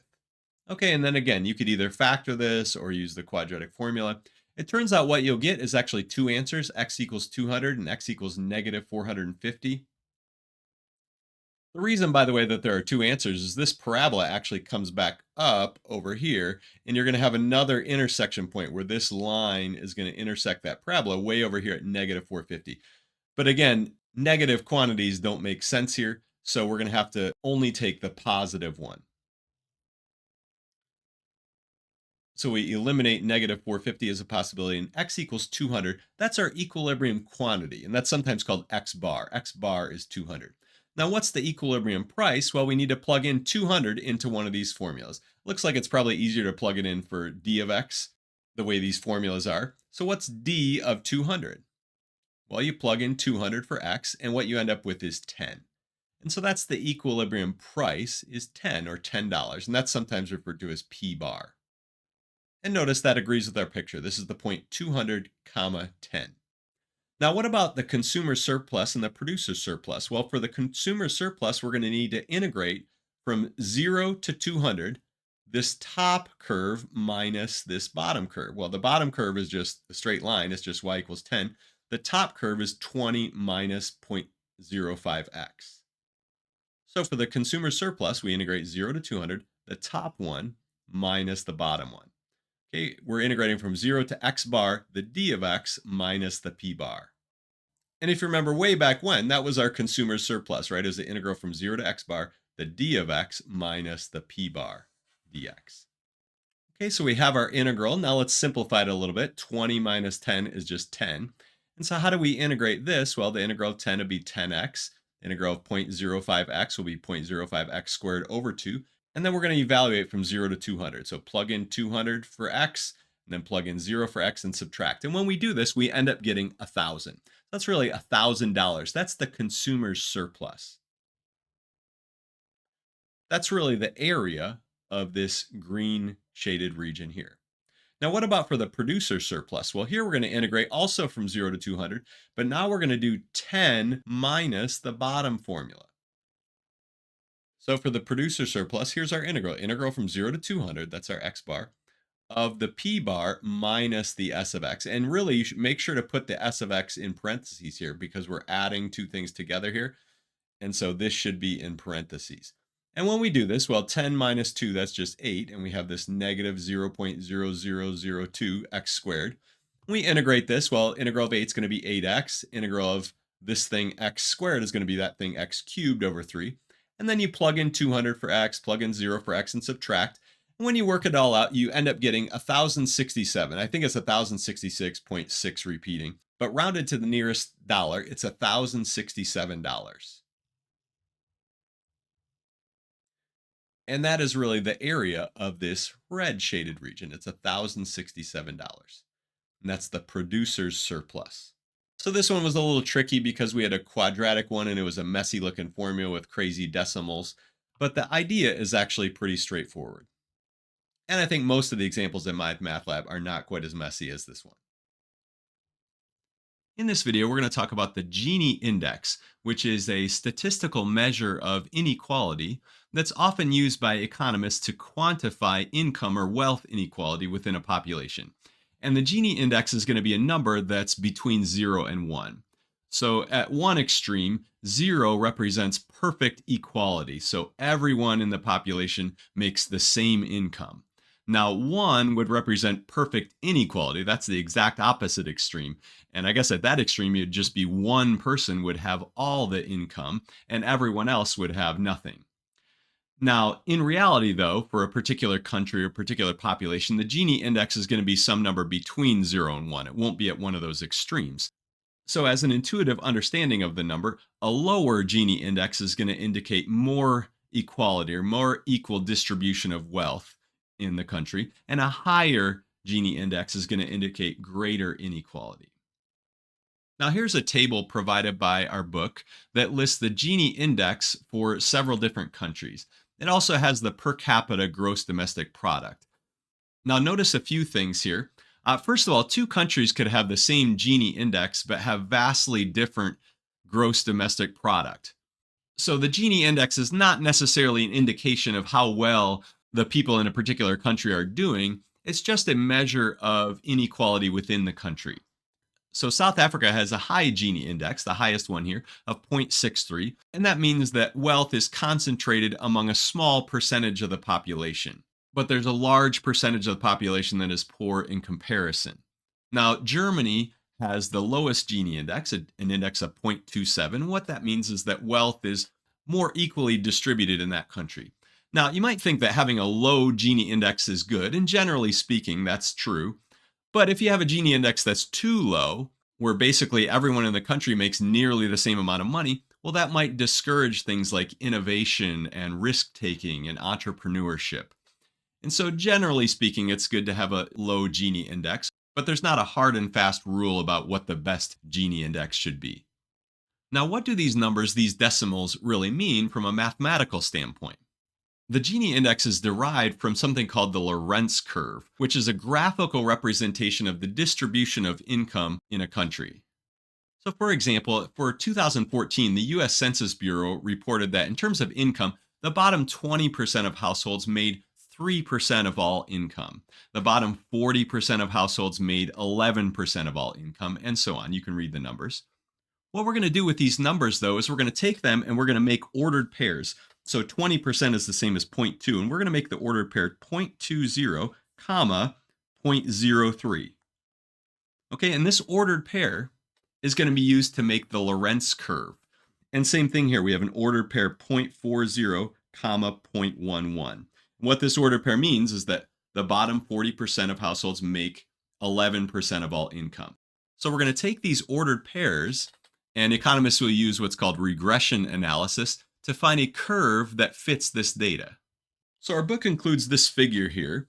And notice along the x-axis here, we have percent of families, and along the y-axis, we have percent of income. So this ordered pair right here, 0.40, comma 0.11, that represents what we just talked about, that the bottom 40% of households earn 11% of the overall income. And then we have 0.60, comma 0.26, so the bottom 60% earn 26% of all income. So we have these data points, and you can fit a curve to these data points using regression analysis. And this curve is called the Lorentz curve. Now, this is for the United States. For South Africa, the Lorentz curve would be a little flatter down here, and it would go out and then up here like this. The Lorentz curve would look something like this for South Africa. Now, for Germany, where it's more equally distributed, it would look a little closer to this red line. Now, this red line is called the curve of absolute equality. So basically, if everyone made the exact same amount of income, the curve would look like this. So basically, the bottom 30% of individuals would make 30% of the wealth. The bottom 40% of individuals would make 40% of the wealth. So your Lorentz curve would just be y equals x. If it was perfect inequality, then you just have a flat line down here, and then you'd have this one individual that would make 100% of the wealth up here. So it'd be a flat line, and it'd be discontinuous. It'd be a point up here. But the closer the curve is to the red line, the more equal the distribution of wealth, and the farther the curve from the red line here, from this line y equals x, the greater the inequality. So how could we measure that? Well, what we could do is we could find the area between this red line and the Lorentz curve. And that area is the Gini Index. Well, really, for technical reasons, we double that area, and that's the Gini Index. Now, the reason that we double the area is because we want our Gini index to range between 0 and 1. And if we didn't double the area, well, the index would range from 0 to 0.5, because the area of this triangle right here is actually 1/2. So this is 1 by 1. The area of this is 1/2. And so the most unequal you could have would be an area of 1/2 here. So we double them to make the most unequal be 1.0 rather than 0.50. So the Gini index basically just takes this area and doubles it. Notice that a country that is very close to being equally distributed in terms of its wealth will have a very small area between the red line and the Lorentz curve. Okay, it'll have a small Gini index, whereas a country that had very unequal distribution of wealth, it would have a very large area here, so it would have a very large Gini index. Now, what is the area between these two curves? Well, the area between two curves, remember, is just the integral. Well, in this case, it'll be the integral from 0 to 1 of the top function minus the bottom one. And the top one is just x. The bottom one is this Lorentz curve. This, we'll call it f of x. So our book has this definition. If y equals f of x is the equation of a Lorentz curve, the Gini index is just the integral from 0 to 1 of x minus f of x dx, and then we double it. And the Gini index is always going to be a number that's between 0 and 1. And remember, a Gini index of 0 indicates absolute equality. All people share equally in the income. And a Gini index of 1 indicates absolute inequality, so where one person has all the income and the rest have none. So let's do an example. Using data from a nation's census, an economist produced the following Lorentz curves for the distribution of that nation's income in 2014 and in 2024. And we have these curves, f of x equals x to the 1.7 power, okay, in 2014. And the country in 2024, the Lorentz curve was given by the formula g of x equals 1/2 x plus 1/2 x squared. Find the Gini index for each Lorentz curve and interpret the results. Now, I've actually graphed the curves here in Desmos. Here's f of x equals x to the 1.7 power in blue. By the way, notice the Lorentz curve has to go through 0, 0, because the bottom 0% of people will make 0% of the income. It also has to go through the point 1, 1, because the bottom 100% of people have to make 100% of the income. So any Lorentz curve is going to have to go through 0, 0, and 1, 1. So notice in 2014, this was the Gini Index 1.7. And in 2024, they modeled it by this black curve here, 1 half x plus 1 half x squared. Now notice in 2014, we're going to have a bigger area between these two curves. The curve is more out here and less close to y equals x. And so we have more income inequality in 2014, whereas in 2024, it has become the curve has become closer to the curve y equals x. We're going to get a smaller area here. And so there's more equal distribution of income in 2024. So let's actually do the calculations. What's the Gini index in 2014? Well, in 2014, the Gini index is going to be the integral from 0 to 1 of x minus x to the 1.7 power dx. And then remember, we have to multiply it by 2. So if we work out the details, we're going to have 2 times, well, the integral of x is x squared over 2. Remember, x to the 1. The integral will be x squared over 2 minus the integral of x to the 1.7 is going to be x to the 2.7 over 2.7. And we're going to evaluate this from 0 to 1. So what we get is 2 times, well, when we plug in 1, we're going to get 1 squared over 2, that's 1 half, minus 1 to the 2.7, which is also 1, over 2.7, minus, and we plug in 0, we're just going to get 0 minus 0. And when I plug this into a calculator, I got this decimal. And if we round to 3 decimal places, this would be 0.259. And notice that's a number that's between 0 and 1. That's the Gini index for the country in the year 2014. Now, what about 2024? Well, we're going to do the same thing, only this time our function was 1 half x plus 1 half x squared. So we're doing x minus 1 half x plus 1 half x squared. Make sure to put that in parentheses. And when we work this out, we have x minus 1 half x. That's just going to be 1 half x.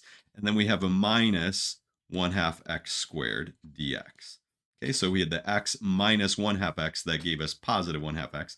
And we still have this minus 1 half x squared there. Okay, now doing the integral of 1 half x to the 1 is going to be 1 half x squared over 2 minus, this is going to be 1 half x cubed over 3. And we're evaluating from 0 to 1.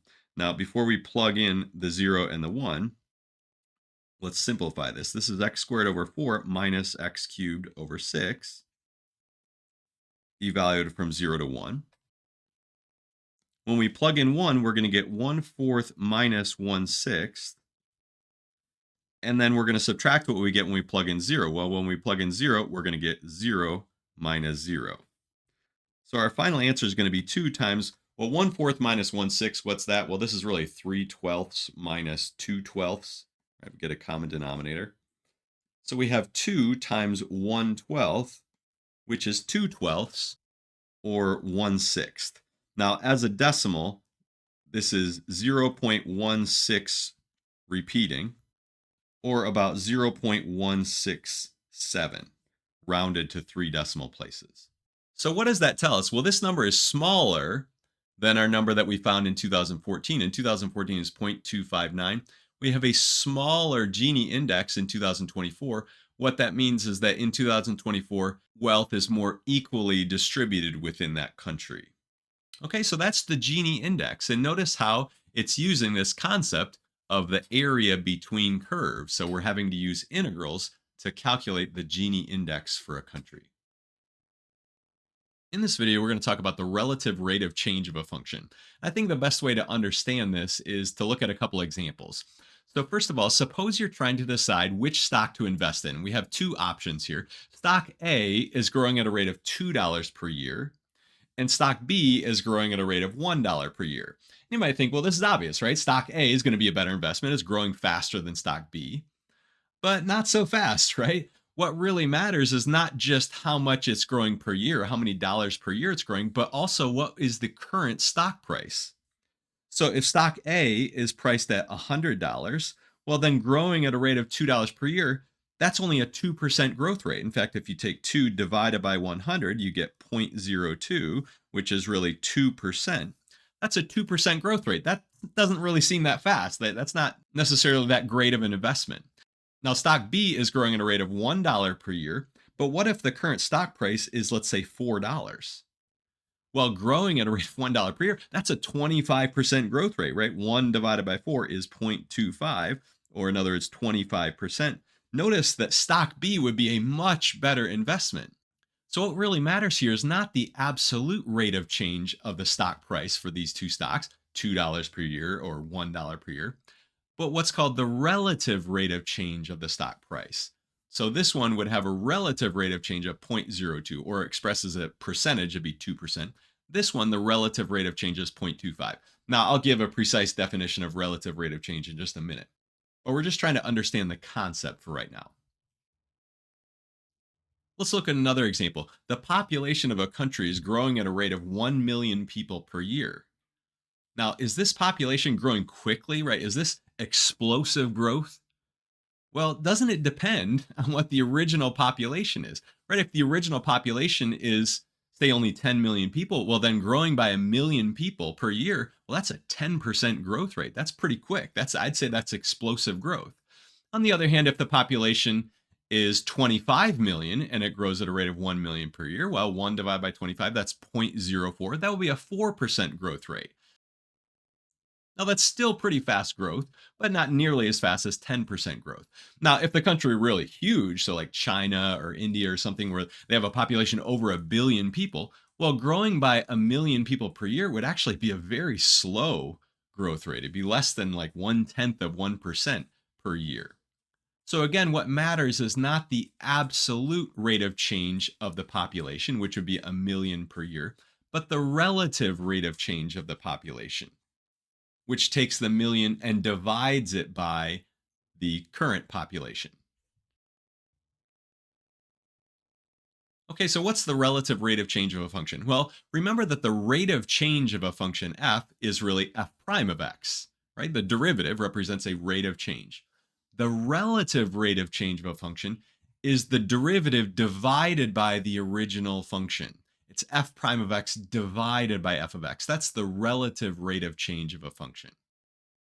So in the previous example of population, the derivative would be like 1 million people. It's increasing at a rate of 1 million per year. But the bottom function f, that would be the original population. Or when it came to stock prices, the one that was worth $100, the 100 would be in the denominator. That would be the current stock price. The derivative would be like the 2. It's increasing at a rate of $2 per year. And we take that 2 divided by 100, that's 0.02. So our definition says the relative rate of change of a function is defined as f prime of x divided by f of x. Now, the percentage rate of change of a function is really just the same thing, only we multiply it by 100. So a lot of times our relative rate of change will be something like 0.073.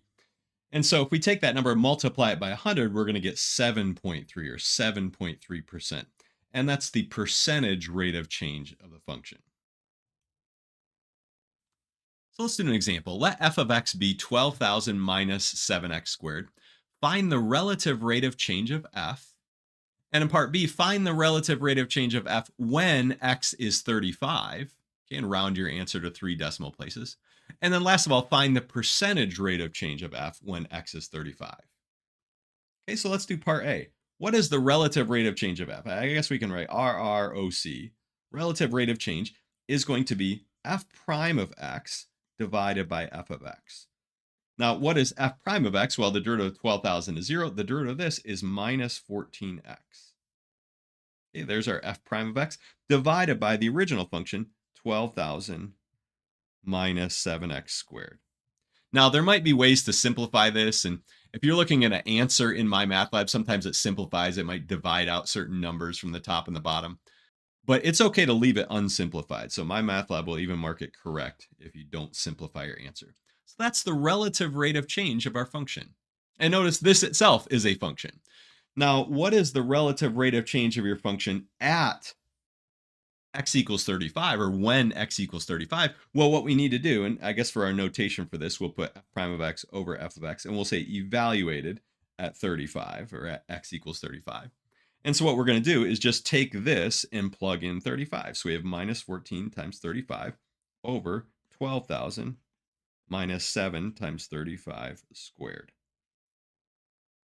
Okay, when you work this out on a calculator, you get negative 490 over 3,425. And make sure in the denominator that you do the order of operations correctly. You square the 35 first, then multiply by the 7, then subtract that all from 12,000. And when you work this out on a calculator, you get this is approximately negative 0.1430659 dot dot dot, or rounded to 3 decimal places, this is negative 0.143. That's the relative rate of change of the function when x is 35. Now, what is the percentage rate of change? Well, we just take this number and multiply it by 100. So that's pretty easy. The percentage rate of change is going to be negative 14.3%.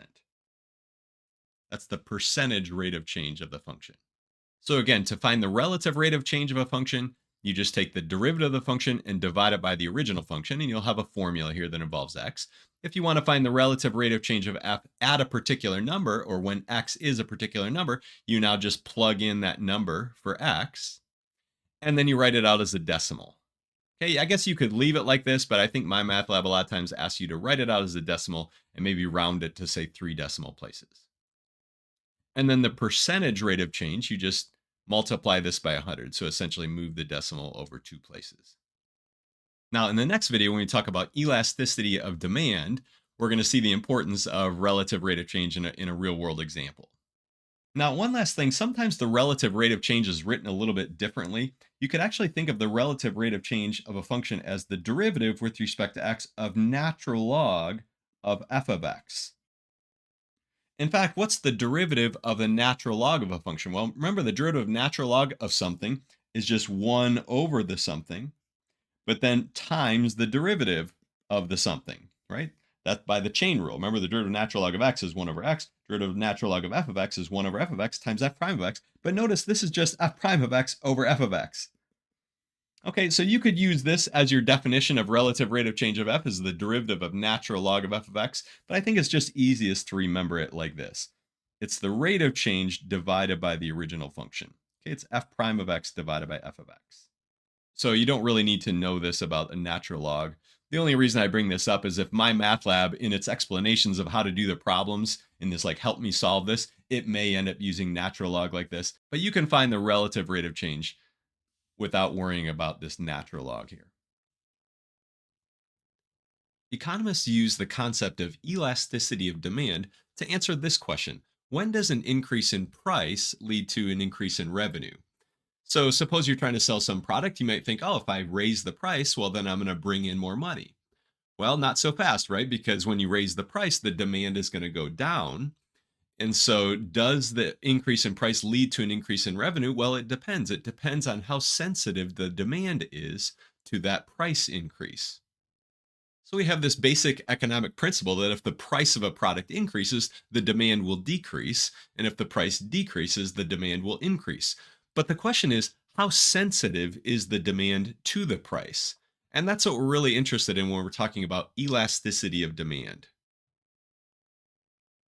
So let's do an example. Suppose you're selling some baseball caps, and we can put some numbers on these. So maybe you're selling them for $15 per cap.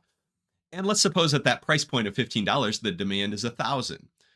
So how much revenue would you bring in? Well, the revenue is just price times demand. So the price is $15, and you're going to sell 1,000 of them at that price. So your revenue would be $15,000. Now the question is, what if we raise the price?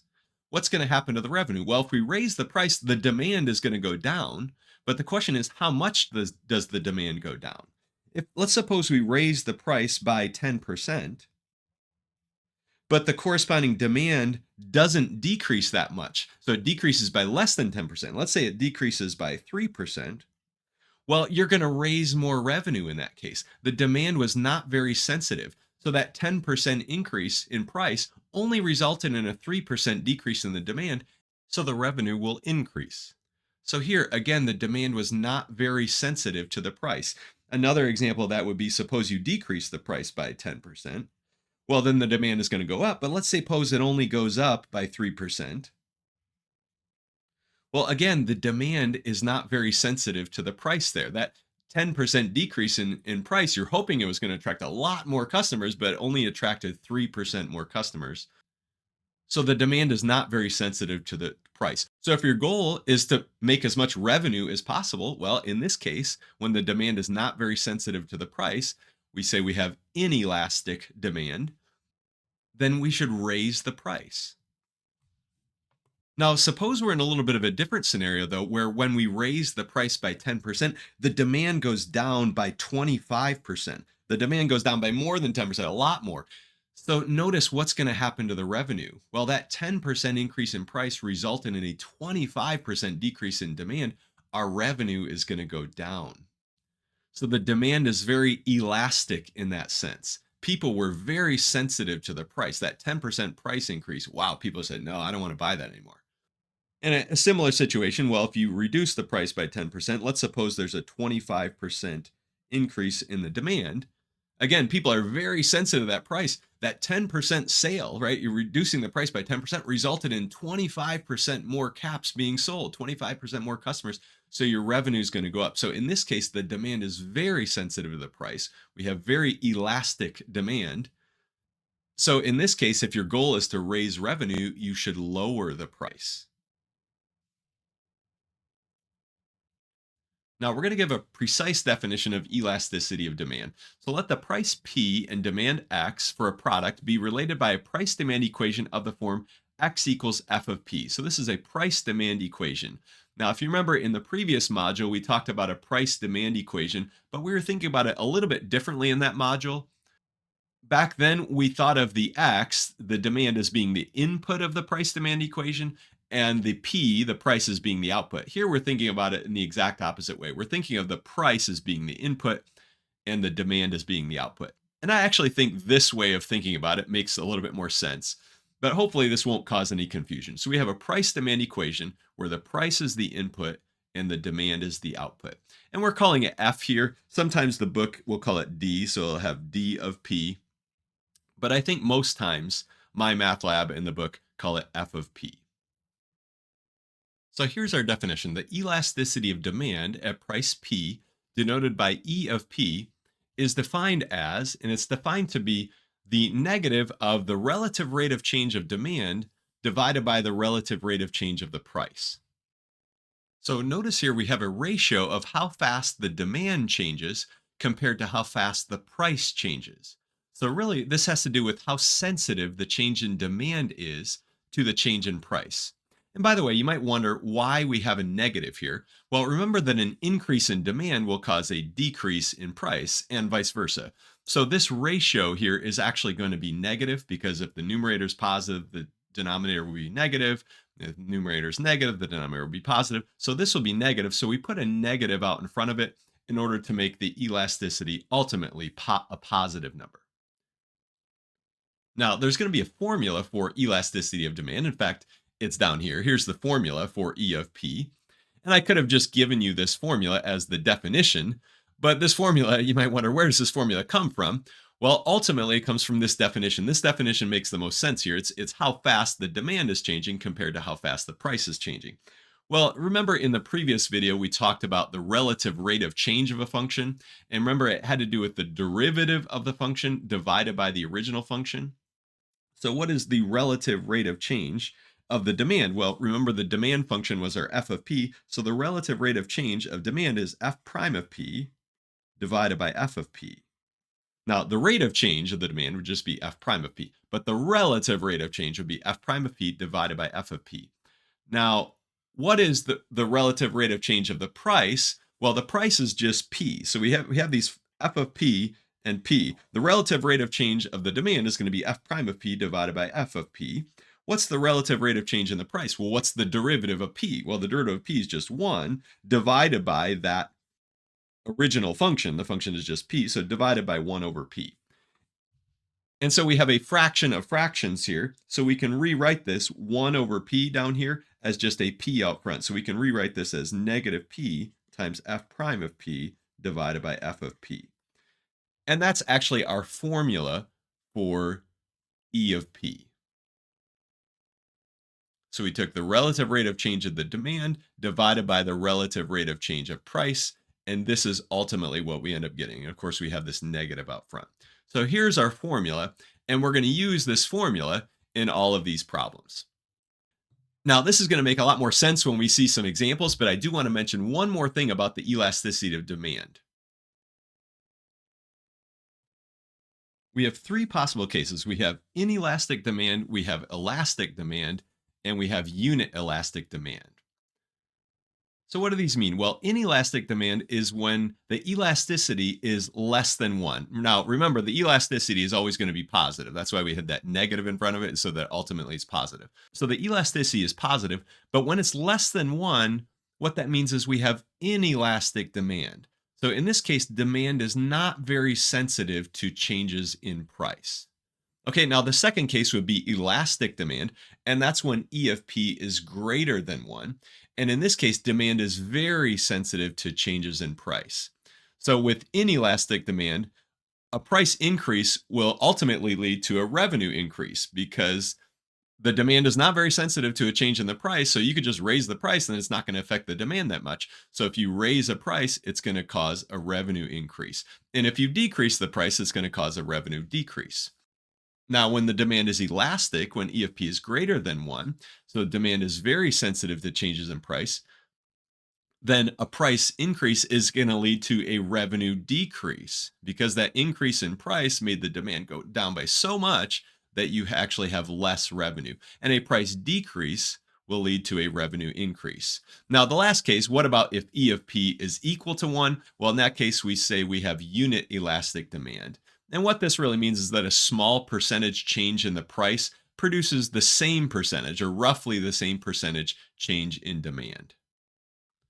So let's do an example. Consider the price demand equation x equals f of p equals 275 minus 3p for a certain pair of shoes at an online retailer. Now, part A, find f of 51 and interpret your answer.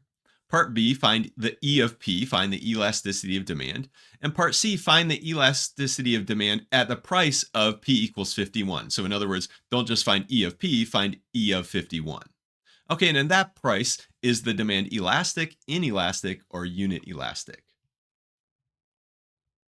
All right, so for part A, we want to find f of 51. Well, f of 51, if we plug in 51 for p here, we get 275 minus 3 times 51. 3 times 51 is 153. And if we subtract this, we get 122. So f of 51 is 122. Now, what does that mean? Well, what that means is at a price of $51, the demand is 122 pairs of shoes. So that's what f of 51 equals 122 means. Now, by the way, you could also find the revenue by just multiplying that price times the demand, and that would be the revenue that you generate at that price point of $51. Okay, now part B, find E of P, the elasticity of demand. Okay, so let's remember our formula for E of P. It's negative P times F prime of P divided by F of P. And also remember our formula for F of P. F of P was 275 minus 3P. Now, when we plug things in, we're going to have to find F prime of P. So notice, what is F prime of P? Well, F prime of P is just, well, the derivative of this is just negative 3. So what do we get when we plug things in? We get negative P times F prime of P, which is just negative 3, divided by F of P, which is 275 minus 3P. So if we simplify this, well, the negative P times negative 3, that's just going to be positive 3P divided by 275 minus 3P. And that's our final answer. That's what E of P is. Now, sometimes when you're working these problems in my math lab and you look up the answer, or you look up a help me solve this, they'll simplify this. So maybe if all of these coefficients were, say, divisible by 3 or divisible by some other number, you could factor out that number and then cancel that from the top and the bottom. But we don't have any nice cancellation or anything or nice simplification that we can do here. So this is our final answer. This is what E of P is. Okay, now part C asked us to find E of 51. Okay, find the elasticity of demand at a price P equals 51. So in other words, find E of 51. And at that price, is the demand elastic, inelastic, or unit elastic? Okay, so this is just a matter of plugging in 51 for P. So we get 3 times 51 divided by 275 minus 3 times 51. So in the numerator, we have 153. In the denominator, we have 275 minus 153. So we end up with 153 divided by 122. And if you type this into a calculator, you get that this is approximately 1.254. Now, the key thing about this number here, the elasticity when the price point is $51, the key thing here is that this is bigger than 1. And when the elasticity is bigger than 1, what does that mean? Well, that means that we have elastic demand, right? Remember when E of P is bigger than 1, we have elastic demand. When it's less than 1, we have inelastic demand. And when it's equal to 1, we have unit elastic demand. So we have elastic demand. So remember what that means is that the demand is very sensitive to the price.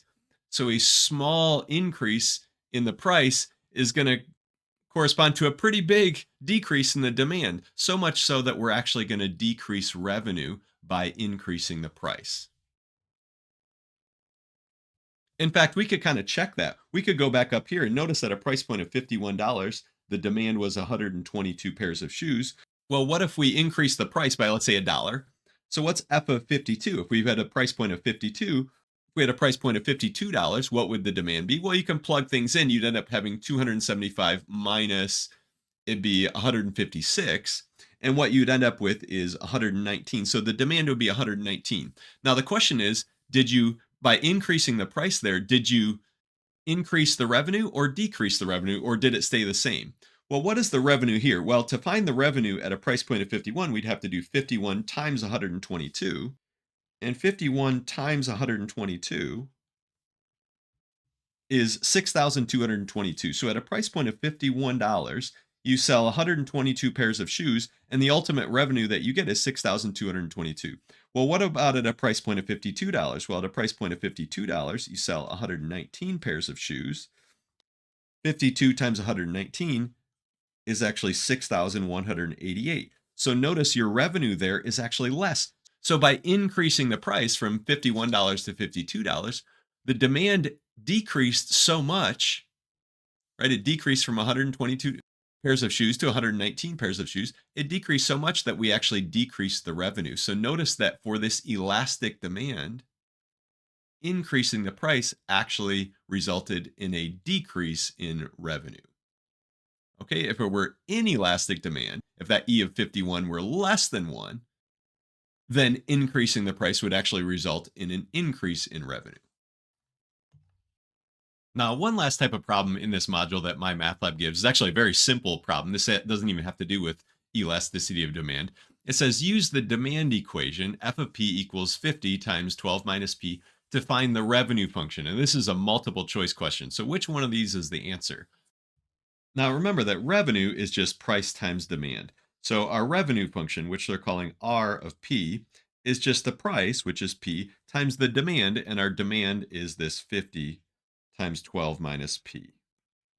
So this is actually the answer, but notice it doesn't look like one of these answers here. Well, we have to simplify this, and we should get that it looks like one of these answers here. In fact, this is really 50P times 12 minus P. Well, 50P times 12 is actually 600P, minus 50P times P is going to be 50P squared. So that's our answer, 600P minus 50P squared. And notice that's answer B. Okay, so that's the revenue function. The revenue is just price times demand. And this is the demand function, so we take our demand function and just multiply it by P.